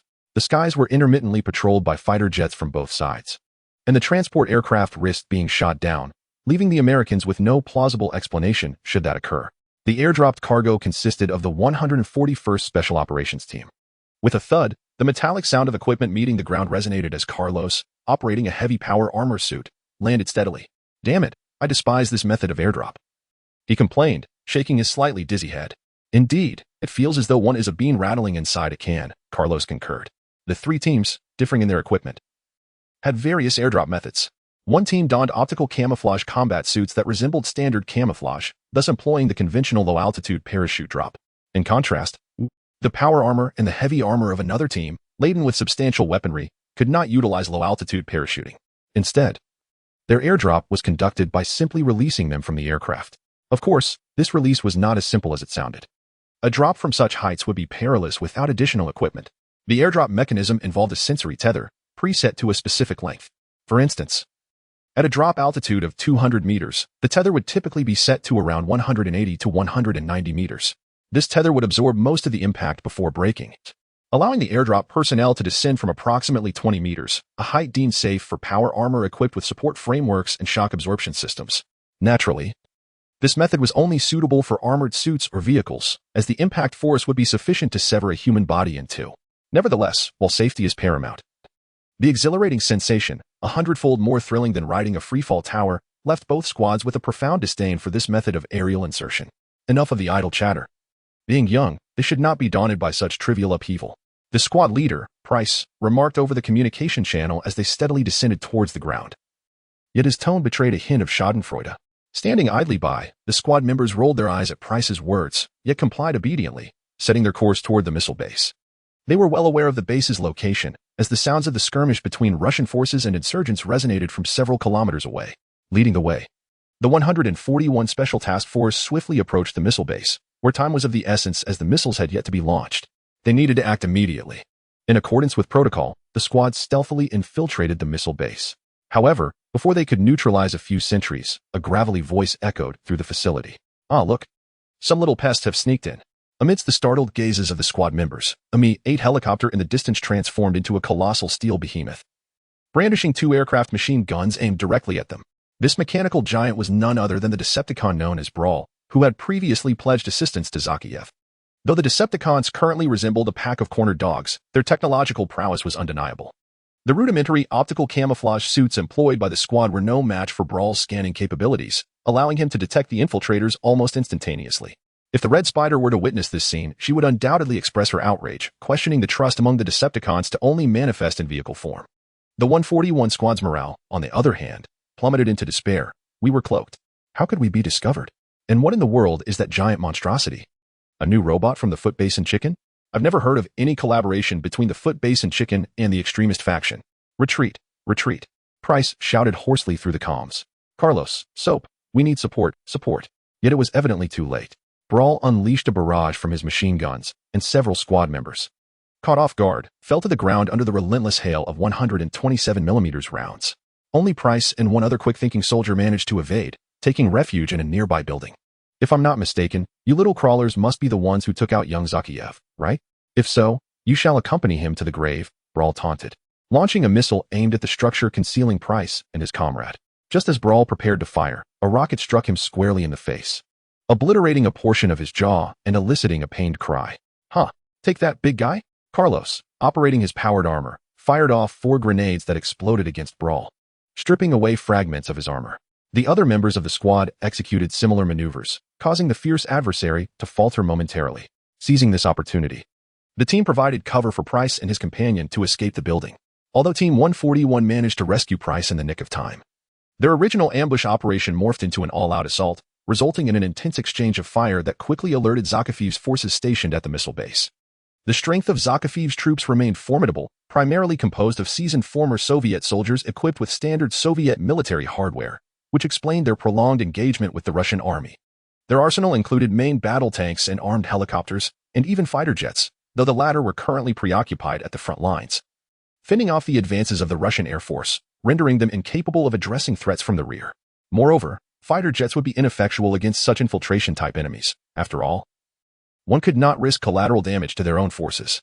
Nevertheless, the mere combination of tanks and helicopters posed a significant challenge for Team 141. under Zakafiv's command. These forces swiftly converged upon the elite unit. Soap, you and the remaining personnel need to intercept those foes. We must neutralize this giant first. Carlos shouted as he continued to engage the fierce enemy. The cunning adversary, known as Rampage, was no fool, unlike the clumsy portrayals in films. He quickly recognized the formidable firepower of Team 141 and opted for a tactical retreat. While he had some camaraderie with the smaller Zakafiv, he was not inclined to risk his life for vengeance. Nonetheless, Rampage inadvertently aided Zakafiv significantly, as Carlos would have to divert at least half of his forces to deal with him.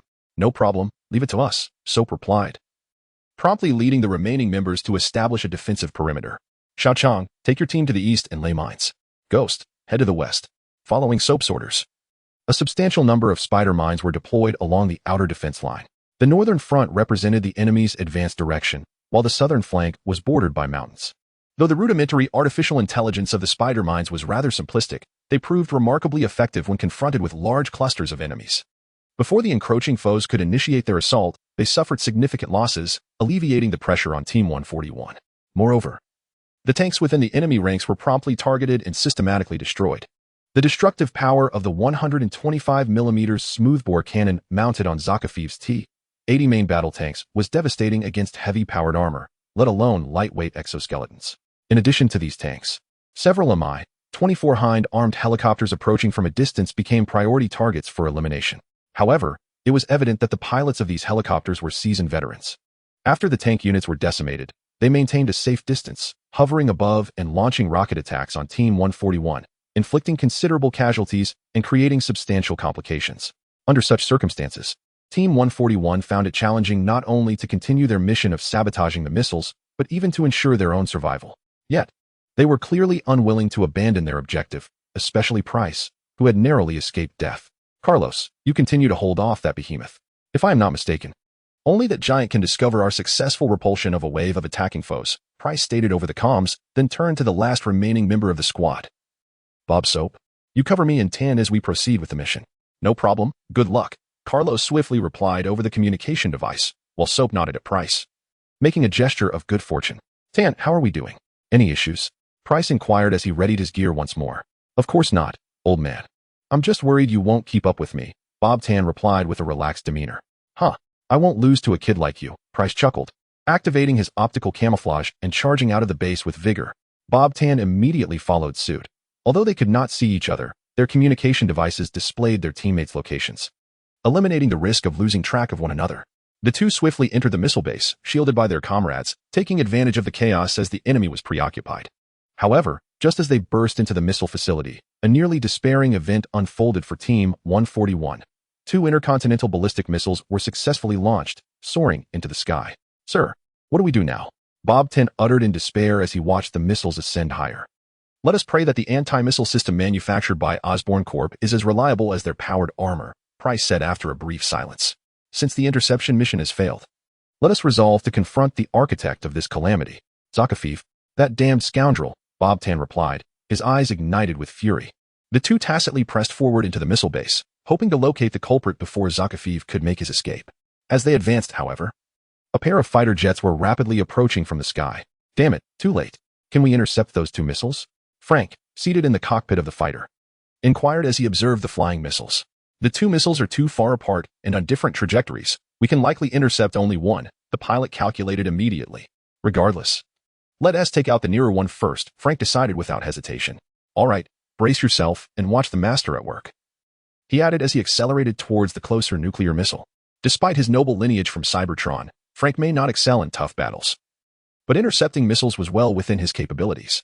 Ballistic missiles travel at astonishing speeds, with the slowest reaching 45 Mach during their ascent to the atmosphere. Once they exit the atmosphere, lacking air resistance, their speed can soar to 1015 Mach, and upon re-entering, aided by gravity, they can exceed 20 Mach. Thus, the optimal moments to intercept a ballistic missile are during its ascent phase and the subsequent stage outside the atmosphere. Even at a staggering speed of 45 Mach during the initial phase, it is not a velocity that ordinary fighter jets can match. In fact, one could argue that among the active military aircraft in the world, the record for the fastest fighter jet belongs to the extraordinary MiG-25, which exceeds a speed of 3 Mach. It is deemed extraordinary not merely for its speed, but for its considerable weight. The peculiar design of the Russian engineers led them to craft this iron behemoth using stainless steel, as they lacked suitable aviation-grade aluminum and titanium alloys at the time. However, just because conventional fighter jets cannot intercept it does not imply that the chaser cannot. Although its current appearance is streamlined, this does not mean that its performance has been compromised. While its exterior has evolved, the materials and capabilities within remain unchanged. Otherwise, it would only grow weaker with each transformation, rendering the Transformers race utterly futile. Thus, without any unforeseen complications, the chaser swiftly caught up to the first intercontinental missile and promptly destroyed it. The only one to suffer a bit was Frank, who was aboard. Had it not been for his genetic modifications, this speed would have been sufficient to incapacitate him. However, just as the chaser intercepted the first missile, another had already breached the atmosphere. At this stage, with speeds exceeding 10 Mach, it was beyond the reach of the chaser. Chapter 94, Price. We only intercepted one missile, and we have no hope of pursuing the other. Frank immediately contacted Chris in New York. All right, I understand. Leave the rest to me. You continue with your mission. Chris replied from behind his desk. The outcome now depended on the military's efficacy. Hopefully, my interception system would not be in vain. No, we cannot be complacent, Lieutenant. Prepare for a secondary interception, Chris instructed, gazing at the virtual screen displaying the missile's trajectory simulated by the AI assistant. The target of the missile Frank had previously destroyed was London, while this remaining missile was aimed directly at New York, where Chris resided. Even if a nuclear bomb were to land in New York, he would remain unscathed, shielded by the warship's defenses or hidden within underground facilities. He would be immune to its devastation. Nevertheless, New York is the city he has called home for over a decade. While he might be safe, what of his company? What of his residents? Those are valuable assets to Franklin. Should such devastation occur, it would all be for naught. Certainly. Even for the sake of the beautiful women of New York, he could not stand idly by as a nuclear bomb descended, could he? Thus, despite his confidence in the anti-missile system he sold to the military, Chris had to prepare for any unforeseen contingencies. Fortunately, the American military has proven to be reliable most of the time, despite some unavoidable incidents that occur in any nation. Regardless, it is improbable that they would witness anything as bizarre as the peculiarities seen in the world's foremost military power, India. In fact, the moment the missile was detected, the military sprang into action.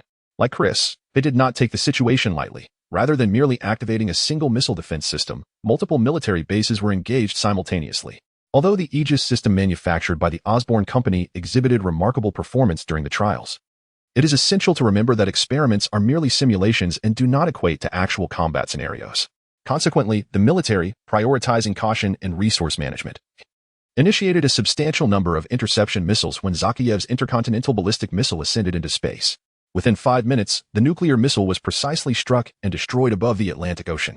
The first interception missile successfully hit its target, while the remaining missiles were indeed wasted. However, who truly cares? The Department of Defense proclaimed its financial robustness, asserting that this action had safeguarded New York, protected the United States, and averted a potential world war.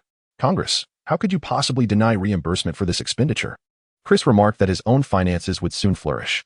Recently, he had lost a considerable number of cigars to Frank, while the research funds for Ellie Hansen had increased. Jill spent her days in the factory experimenting with weaponry and explosives, spending money as if it were flowing water. Additionally, he had to support numerous Transformers and occasionally save the world, leaving Chris to lament his own financial plight. As for the 2 nuclear warheads that had been intercepted, there was little cause for concern.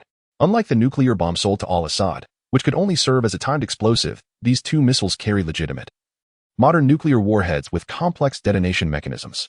External interference would not trigger an explosion, even if another nuclear warhead detonated nearby. It would merely result in structural destruction and the release of nuclear material, causing contamination without triggering a nuclear reaction. Thus, in the absence of an activated nuclear fuse, which typically engages automatically in the 3rd stage, the situation remained exceptionally safe.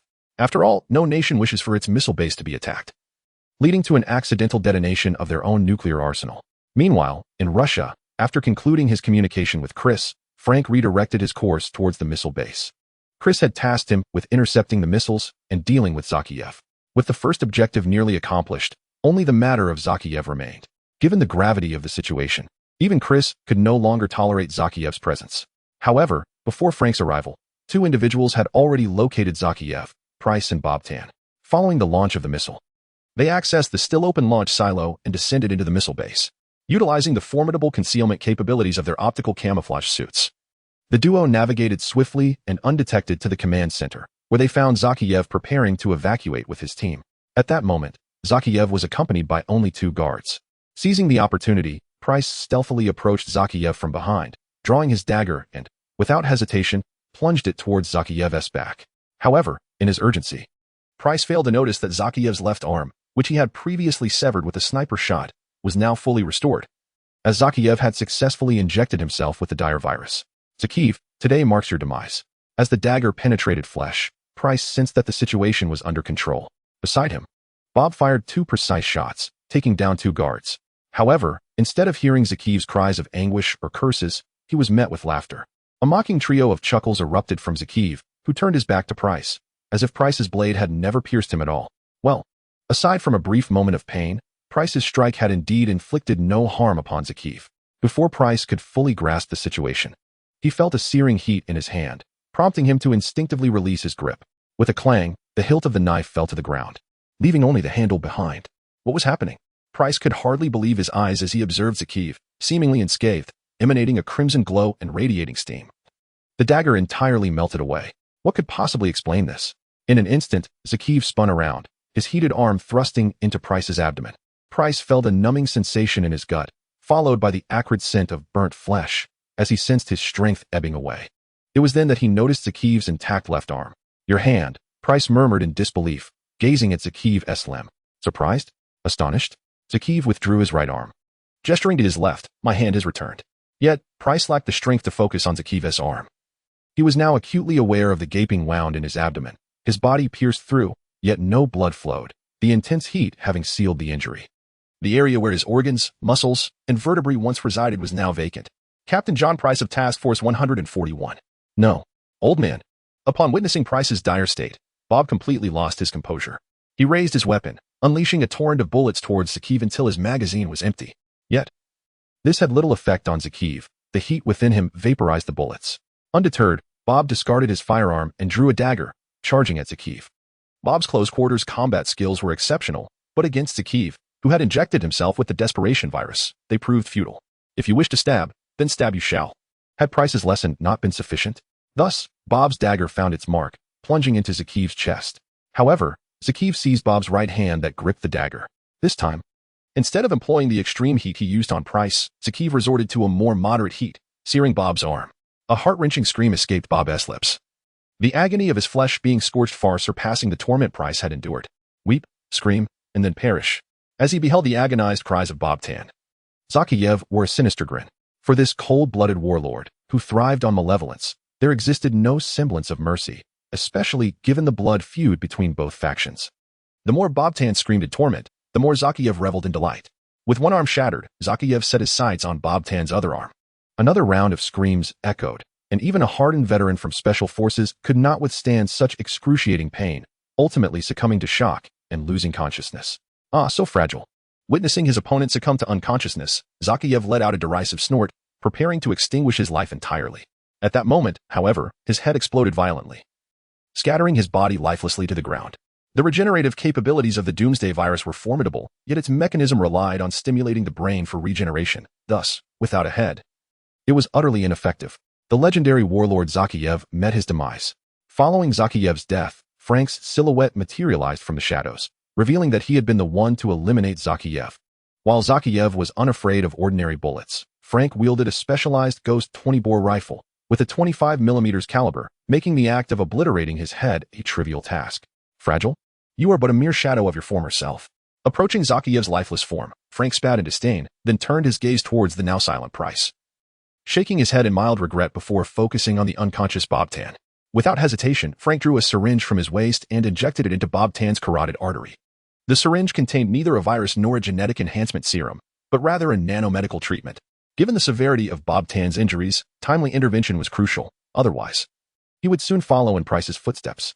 Though Frank preferred to avoid unnecessary entanglements, saving a life was a trifling matter. After administering the treatment, Bob Tan's breathing stabilized swiftly. With his task accomplished, Frank prepared to depart. At that moment, however, Chris's communication suddenly broke through. Frank, bring back Price's body, Chris commanded. Chapter 95. Abandonment. The battle within the missile base command room concluded with the demise of the longtime adversaries, Zakiev and Price.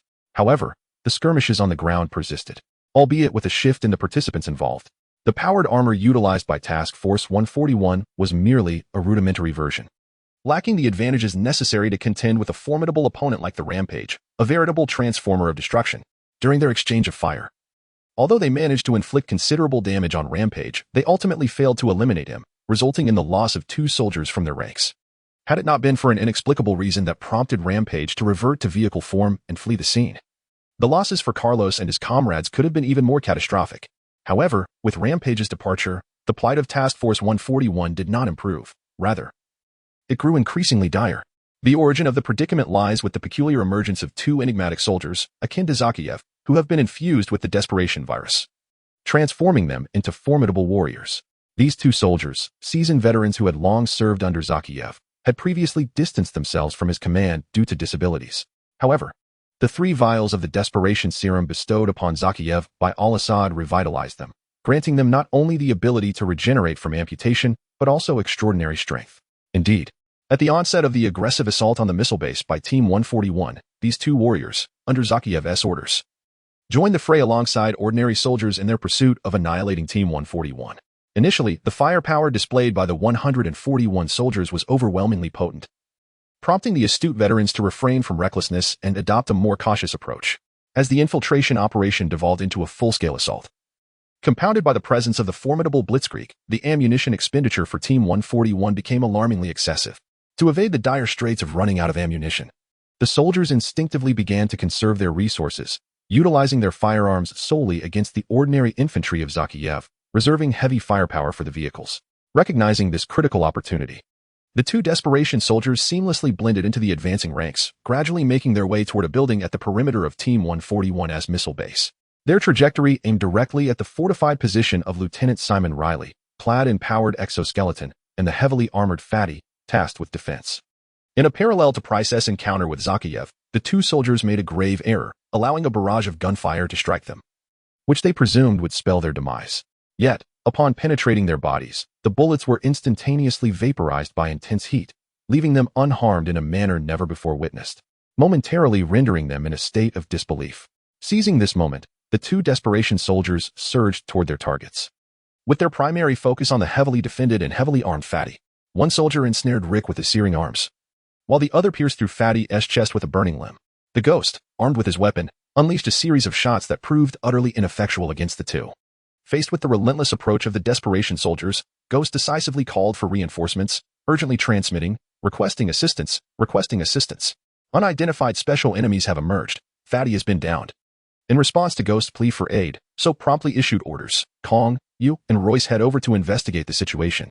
Upon hearing their names called by Soap, the 2 nodded resolutely and made their way toward Ghost's location to provide support.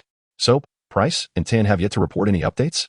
At this moment, Carlos, having lost the offensive target, retreated into the building with his men and inquired of Soap. There's no news. I've called numerous times, but received no response. Soap replied with a tone tinged with frustration. Damn it, our ammunition won't last much longer. There are simply too many of them. We need reinforcements, Carlos declared as he blasted a helicopter that was firing upon them. I'm trying to reach them, Soap responded, visibly anxious. Although the equipment of Task Force 141 was, without a doubt, decades ahead of Zakiev's forces, the sheer number of enemies rendered that advantage painfully insignificant. At this juncture, the entirety of Task Force 141 had been wiped out, while 2 squads under the command of Carlos and Soap had suffered severe casualties, leaving the original 30-man unit reduced to barely a dozen, all while continuing to incur losses. The emergence of 2 desperate soldiers further complicated matters, although Ghost, Simon Riley, was saved just in time by the arrival of Soap and Royce. 2 members of Task Force 141 had already been slain by the adversaries before the squad managed to eliminate them with heavy fire. Yet, the entire Task Force 141 was not only running low on ammunition, but had also begun scavenging enemy weapons for survival. Moreover, the power supply for their exoskeletons was rapidly depleting due to the intense combat. Faced with such dire circumstances, their only option was to call for assistance. Command. Do you copy? We need support. Soap shouted frantically over the communication channel. However, the command center delivered a devastating response. We cannot provide effective support across the border. The nuclear missile has been successfully intercepted, and you are permitted to withdraw. You must hurry. The Russian forces have routed the main body of the insurgents and are advancing towards your location. It is imperative that you evacuate promptly. Over. What kind of joke is this? We're surrounded. How can we withdraw? Hello? Hello? Despite Soap's desperate calls, there was no further response. Soap, what's the situation? Were you able to reach command? Carlos inquired over the comms. I made contact, but I fear we won't receive any support, Soap replied after a moment of contemplation, relaying the grim news to the entire team. What do you mean? Carlos's voice turned icy. The nuclear missile has been intercepted, and the Russians have breached the insurgents' defenses. They are assaulting our position. To avoid international complications, headquarters will not provide us with support. We must rely on ourselves to retreat, Soap lamented. Those damn politicians. Carlos cursed vehemently, and the other members of Task Force 141 shared in the collective outrage. The situation was glaringly clear. Their entire Task Force 141 had been ruthlessly abandoned. Unless they could successfully escape, they would not be recognized by NATO, whether they were killed or captured. From the very inception of Task Force 141, they had been a unit without identity, a phantom force. Chapter 96, Detonation Boom. Within the temporary command center of the Persian military, Sheffield furiously smashed a table, cursing those damn politicians. At that moment, he received the distressing news that the 141st Special Forces had been abandoned. It was not his decision to forsake the 141st. After all, it was a unit he had personally assembled, and he could not relinquish it so easily. However, this was a directive from the Ministry of Defense, and he was powerless to resist it. He lacked even the capability to dispatch rescue teams. His forces were engaged in an offensive against Persia, making timely assistance impossible. Furthermore, he did not possess the authority to send personnel from military bases near Russian territory for a rescue operation. Yet, he soon found himself preoccupied with far graver matters. General, we have discovered a suspected nuclear device within the city, reported an officer as he entered, just as Sheffield was losing his temper. What? Is it confirmed?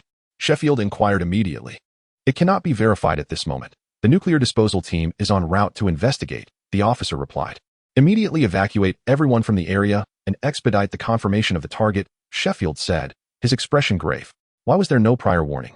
Are those intelligence agencies utterly incompetent? After all, the matter of a nuclear weapon was no trivial joke. The situation in Russia had already proven that Zakiyev indeed possessed nuclear arms, and as his ally. How could al-Assad not have them? Even if al-Assad lacked the capacity to deploy nuclear weapons, the mere presence of a timed bomb would yield consequences that the Marine Corps could scarcely endure. The Marines had already encircled the city of Durlan and breached its defenses. The thought of a nuclear explosion at this juncture was unimaginable to Sheffield. Understood, General, the officer acknowledged the urgency and promptly turned to relay the command. Meanwhile, within the city of Durlan, the main force of the Marine Corps was launching a fierce assault on a particular building, the very location of the nuclear device. The earlier surprise attack by Alice and Tianjin had undoubtedly drawn the attention of the U.S. military, and this area quickly became a primary target. The assaulting force encountered tenacious resistance, leading the U.S. commanders to suspect that something was amiss, prompting them to intensify their offensive and deploy two powered armor special operations teams as vanguards. Inside the building, a Persian rebel officer, receiving a barrage of distressing reports from his subordinates, appeared increasingly anxious. How is it? Is the nuclear device ready? The rebel officer could no longer contain himself and questioned the experts repairing the bomb. There is no issue. It is fully operational. The expert replied after installing the final component of the nuclear device, though his gaze betrayed a flicker of uncertainty. This expert was a distinguished scientist from Persia. He had quickly discerned that the explosive materials had been tampered with during Alice's deceptive maneuvers, yet he chose to remain silent about his discovery. He was initially coerced by the insurgents to carry out their bidding, and as a reasonable Persian, he could not possibly desire a genuine nuclear bomb to detonate in the capital of his own country. Thus, he chose to conceal the matter with great resolve. After all, these insurgent soldiers were nothing but a band of illiterate zealots fervently devoted to Allah. Did he truly expect them to discern any anomaly regarding the nuclear device? The insurgent officer, clearly oblivious to the expert's intentions, was satisfied as long as the bomb could be activated. Very well, detonate it immediately. Let those Americans join us in hell. Upon hearing that the nuclear device was operational, the officer commanded with fervent zeal. The remaining insurgents within the city were predominantly fanatical devotees, unafraid of death. Their objective was to delay the American advance and subsequently trigger the bomb, taking the American forces down with them. As for al-Assad and Makarov, they had long since fled with their confidants before the American assault. At that moment, they were situated in the desert, hundreds of kilometers from Durand City, binoculars in hand, eagerly anticipating the grand display. Meanwhile, the main force of the Marine Corps had yet to receive orders to retreat. Two armored special operations teams had just breached a building when the Persian officer pressed the detonation device. With a thunderous roar, a mushroom cloud erupted above the center of Durand City, evoking a surreal sense of impending apocalypse. However, Something seemed amiss. Why was this mushroom cloud so diminutive? In the distance, Al-Assad realized something was off. The explosion's magnitude was far less than he had anticipated. Was this truly a nuclear bomb? Could a nuclear device possess such limited power? With military binoculars, Al-Assad observed the modest plume and turned incredulously to Makarov. Did you sell me a counterfeit? In truth, the explosion was not insignificant. Although it had been converted from a nuclear bomb to a cloud explosion device, the latter is colloquially referred to as a subnuclear weapon. Alice had armed it with a cloud explosion device containing approximately 100 kilograms of high-energy fuel, yielding an explosive power equivalent to 1 ton, with a lethal radius exceeding 100 meters. Nonetheless, it was evident that this power paled in comparison to that of a 5-ton nuclear bomb. I am at a loss as to how this occurred, Makarov echoed, equally incredulous. Despite the bomb being an antiquated model with many quirks, its power should not have been so feeble. After all, there has been no mention of nuclear devices having an expiration date. Within Durant City, the American soldiers, initially plagued by dread at the thought of a nuclear explosion, soon discerned that something was amiss. Could a nuclear bomb truly possess such limited power? Particularly the American soldiers stationed farther away, who, apart from feeling a strong gust of wind, were otherwise unharmed. However, unlike the naive Al-Assad, the well-informed American soldiers quickly identified, based on the mushroom cloud's color and shape, that the explosion was not from a nuclear device, but rather a cloud explosion device. This revelation brought considerable relief to the American forces. As long as it wasn't a nuclear bomb, they could breathe easier. After all, the destructive capacity of a nuclear weapon extends beyond mere explosive force. Its blinding light and radioactive fallout are far more perilous. If the recent explosion had indeed been a nuclear bomb, then the 30,000 Marines within the city of Duran would have had no chance of survival. They would either perish in the blast or succumb to radiation, an unacceptable loss for the entire U.S. military. However, despite the cloud explosion not being on par with a nuclear detonation, it still inflicted considerable casualties on the attacking American forces relative to the overall conflict. Casualty figures were promptly delivered to Sheffield's desk. The explosion of the cloud bomb resulted in the total annihilation of the 40-man powered Armor Special Forces team that had breached the building, alongside approximately 80 American soldiers who perished within the blast radius, with around 200 more sustaining injuries. Prior to this, American casualties throughout the entire conflict had been fewer than 100. Upon seeing these figures, a furious Sheffield smashed another table. Chapter 97. Survivors retreat, continue to retreat. Soap fired at the pursuing enemy while covering his comrades' withdrawal. At this juncture, only 6 members remained of the 141 Special Forces, namely Soap, John McTavish, Carlos Oliveira, Ghost Simon Riley, Little Strong Gary Sanderson, as well as Royce and Sniper Toyard. They had discarded their powered armor and were making a hasty exit. In a state of depleted energy, the armor had become nothing more than an iron coffin. Suddenly, a rocket-propelled grenade hurtled towards them. Soap immediately shouted a warning, and the group scrambled to evade. However, the explosion occurred perilously close to Carlos, who was knocked to the ground by the shockwave and lost consciousness. Little Strong, cover us. Drag him along. Soap quickly assessed Carlos's condition, confirming he was still alive, and urgently called to Little Strong. Without hesitation, he and Royce hoisted Carlos and continued to flee. Move. We need to leave this place. That's an order. As the enemy closed in, Soap bellowed at Ghost. Get them out of here alive. Ghost instantly comprehended Soap's intent, but with no time for hesitation, he led the remaining members in their retreat. Come on, bastards. Upon witnessing his comrades escape, Soap focused solely on the pursuers. However, the enemy was overwhelming. After dispatching a dozen pursuers, he was finally struck by multiple bullets, losing his ability to resist and was captured by a group of insurgents. Nevertheless, Soap ultimately bought precious time for his teammates to escape. Upon capturing Soap, the insurgents chose not to pursue the remaining few, not out of reluctance, but because they were unable to do so. Following the loss of their commander Zakhaev, the insurgents were retreating under the relentless advance of the Russian forces and were left powerless to confront the surviving members of the 141 team, opting instead to withdraw with Soap as their prisoner. After fleeing for several hours, the remaining 141 soldiers finally paused. Let us rest here, for now. No one is pursuing us, Ghost stated, confirming that the enemy had not continued their chase. Royce, Toyard, you are on guard duty. Yes, sir, Royce and Toyard responded immediately, stopping to take up their positions at the rear. Sir, what should we do now? Xiao Chang gently placed Carlos, who was on his back, onto the ground, breathing heavily. He inquired of Ghost. There is no news regarding Price. Soap has fallen, and Carlos remains unconscious. Ghost, Simon Riley, has become the highest commander of Task Force 141. What is Captain Carlos's condition? Ghost did not respond to Xiao Chang immediately. Instead, he asked about Carlos's status. The situation is relatively stable. The fragment is lodged in the muscle without damaging any blood vessels or bones. However, he may have been significantly affected by the shockwave. Xiao Chong examined Carlos's wound, applied a tourniquet for minor bandaging, and sighed in relief. That is good, Ghost nodded. As for where we should go next, I currently have no solid ideas. Can you ascertain our present location? Yes, Commander. We are situated in the central region of the Altai Mountains, precisely on the border between Russia and Kazakhstan. Xiao Chang pulled out his device and stated, these two nations are allies, as long as we remain within their territories. We cannot expect the command center to send anyone to assist us. Assistance? Royce interjected with a hint of sarcasm. Those fellows have long forgotten about us. Are we to return and serve them once more? To this, Toyad nodded in agreement. The bitterness felt by the surviving members of 141, having lost so many brothers and feeling betrayed by the command center, was unmistakable. Silence. Listen carefully. Ghost suddenly lowered his voice. Xiao Chong heard the sound of a helicopter. Take Captain Carlos. We must hide. Ghost immediately commanded.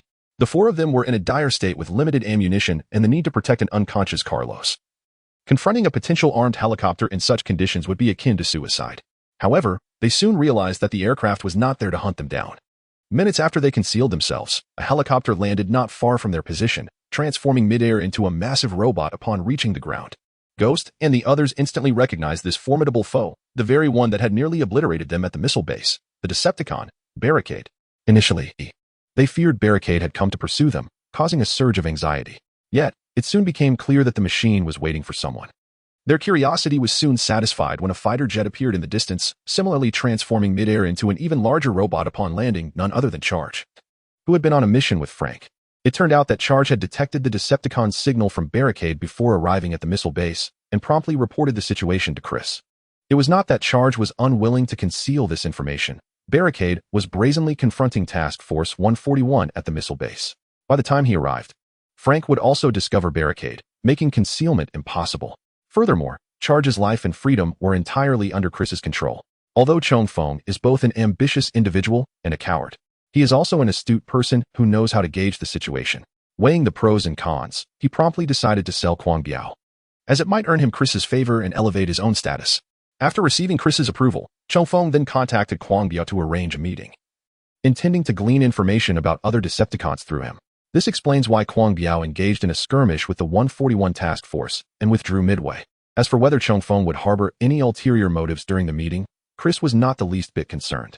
Not only was Frank observing closely, but the entire meeting would also be under Chris's surveillance, to ensure Chong Feng and Tianjin could carry out their mission without worry. Chris had equipped them with more than just explosives. Upon Chong Feng's arrival, Kwang Biao immediately performed a respectful gesture. Thus, under the astonished gaze of the remaining members of the 141 squad hiding nearby, the two Transformers commenced their conversation. At this moment, the missile base had been completely seized by Russian forces, who were conducting a thorough inspection of the facility. Commander, we have not located Zakhafiv, but we have made other discoveries. In fact, Russian soldiers soon found Zakhafiv's lifeless body outside the command center of the base. However, Zakhafiv's head had been completely obliterated by Frank. Furthermore, according to Russian military records, Zakhafiv was missing his left arm. Yet, the corpse had a complete arm, albeit without a head, which led the Russian forces to mistakenly dismiss this body as Zakhafiv. Nevertheless, the soldiers did discover Bob Tan, unconscious, next to Zakhafiv's body. In addition, the corpses of the 141 members drew the attention of the Russian military. Most importantly, the Russians also came across several power armor suits left behind by the 141 fighters before their retreat. Although most were damaged, one or two remained intact. Chapter 98. Digging a pit. Russia issued a statement confirming a series of missile tests conducted in the southwestern part of the country. Reports indicate that, despite widespread condemnation from global leaders, the Russian government continues to assert that these missile tests were conducted in strict accordance with relevant United Nations agreements. As for the specifics of Russia's missile launches aimed at the UK and the US, neither nation has made any official statements. The U.S. military has completely taken control of the situation in Persia, and a new democratic government is being established with assistance.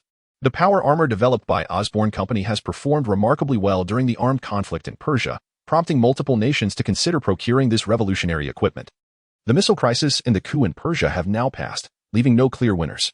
The only evident losers are the abandoned 141 special forces in Zakhafiv.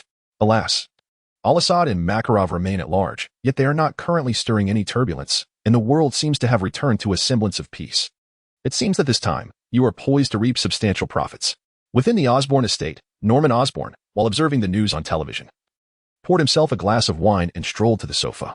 He reclined lazily, resembling an old North American laid-back demeanor, and conversed with Chris, who was playfully engaging with a Siberian husky. Well, if it were little Harry daring to do such a thing, Norman would certainly administer a profound lesson. However, Chris, you seem to be doing all right. There are roughly over 10,000 units, merely a few hundred billion, Chris replied nonchalantly, his tone rife with disdain. You still do not understand those fellows, do you? They merely wish to purchase some for imitation research, if not for the bundled sales. They would only dare to buy one, he added with a chuckle. Yet it is quite natural for them to want to reverse engineer it. Though I suppose it won't be an easy task, Norman remarked with a smile. Without a doubt, this high-tech military sale is laden with various backdoors and encryptions, Chris interjected. However, if they truly desire to decipher it, aside from certain specialized materials, they could potentially find it rather straightforward, Chris stated with an odd expression upon hearing Norman's words. What did you say? Norman exclaimed, wine spewing from his mouth. Did you not implement any encryption? Encryption exists, albeit rather rudimentary. Aside from some material issues, any other technical problems could be unraveled in approximately 6 months, Chris replied. Do you have some sort of preparation in mind? Norman pondered, immediately suspecting that his son would not commit such a fundamental mistake without ulterior motives. I merely think it unnecessary. Consider this. If these nations' domestic military enterprises invest considerable time and resources building production lines, only to discover that the products they manufacture are already obsolete, what do you think their expressions would be? Chris chuckled. In truth, Chris was rather indifferent to the potential leak of first-generation powered armor technology. The advanced energy batteries and all technologies employed in the powered armor were, in fact, technologies already possessed by Earth in this era. Many of these technologies were not yet entirely mature, and due to subpar materials, they were not suitable for practical combat. Integrating these technologies flawlessly remained a challenging endeavor. What Chris had previously accomplished was merely a slight upgrade of these technologies, utilizing some more advanced materials and slightly consolidating them to create the first-generation powered armor. Essentially, the first-generation powered armor still relied on Earth's existing technologies. Thus, without rigorous encryption, it was merely a matter of time before other nations could replicate it. Naturally, due to material constraints, any imitation of the powered armor would undoubtedly lack the excellence of the authentic models produced by Osborn Corporation. However, this minor quality disparity could easily be compensated for by quantity. Nonetheless, Chris certainly would not be so benevolent as to allow these nations to replicate it for free. In fact, when the timing was right, he planned to unveil the second generation of powered armor. The second generation of powered armor remains a relatively primitive technology in the interstellar realm. However, it has undergone a fundamental transformation compared to its predecessor. If we were to liken the first generation of powered armor to a telephone, then the second generation would undoubtedly resemble a highly advanced smartphone. Imagine if Alexander Graham Bell, upon inventing the telephone, discovered that the world had already transitioned to smartphones. The same applies to nations attempting to replicate powered armor. The financial investment required for such an endeavor is no small sum, potentially necessitating years of military expenditure for the majority of countries. Typically, governments would refrain from making such investments, delegating the responsibility to domestic military enterprises. When these military firms successfully decipher the technology and ramp up production, they may find themselves blindsided by Osborn Corporation's sudden release of even more advanced and powerful powered armor. In such a scenario, these enterprises could face devastating losses, unable to secure orders and witnessing their investments evaporate. Without substantial backing from the government, many military enterprises daring to imitate Osborn's products may face bankruptcy. Thus, Chris's strategy is undeniably cunning, designed to ensnare competitors worldwide. As for the potential fallout of offending military enterprises globally, Chris remains indifferent, asserting that if they dare to retaliate, they must possess the capability to inflict real damage. Hearing Chris's intentions, Norman gasps in astonishment. This boy is exceedingly devious, even more so than hoarding technology for oneself. Yet, he admires it. Truly, he is the son of Norman Osborn. Norman inquires if Chris had planned this all along, questioning whether the second generation of powered armor is already fully developed and whether there would be a third or fourth generation. Chris feigns innocence, stating, "Can I claim there are dozens of generations?" Norman, rendered speechless by Chris's expression, pauses for a moment of silence for the global arms dealers, realizing that Chris's ambitions extend far beyond merely targeting his contemporaries. Just then, young Harry bursts in, accompanied by several puppies gifted by Chris. "All right then. Would you like to play?" Chris asks, lifting the little one. "Let's play Iron Knight versus Spider-Man. You be Iron Knight, and I'll be Spider-Man," exclaims young Harry, holding up action figures of Iron Knight and Spider-Man with enthusiasm. Perhaps it is in the American spirit to idolize superheroes. The characters of Spider-Man and Iron Knight have become symbols of New York, with news coverage rampant and merchandise flying off the shelves. As for Chris Osborn, who is that? Thus, as the architect of this narrative, Chris finds it peculiar whenever New Yorkers discuss the two heroes, especially since his brother is also a fervent admirer of superheroes. Surrounded by a plethora of toys related to them, one might wonder if these manufacturers have paid their licensing fees. Moreover, my dear brother, our Osborn family is indeed the nemesis of the Park family. Is it truly commendable that you hold Spider-Man in such high regard?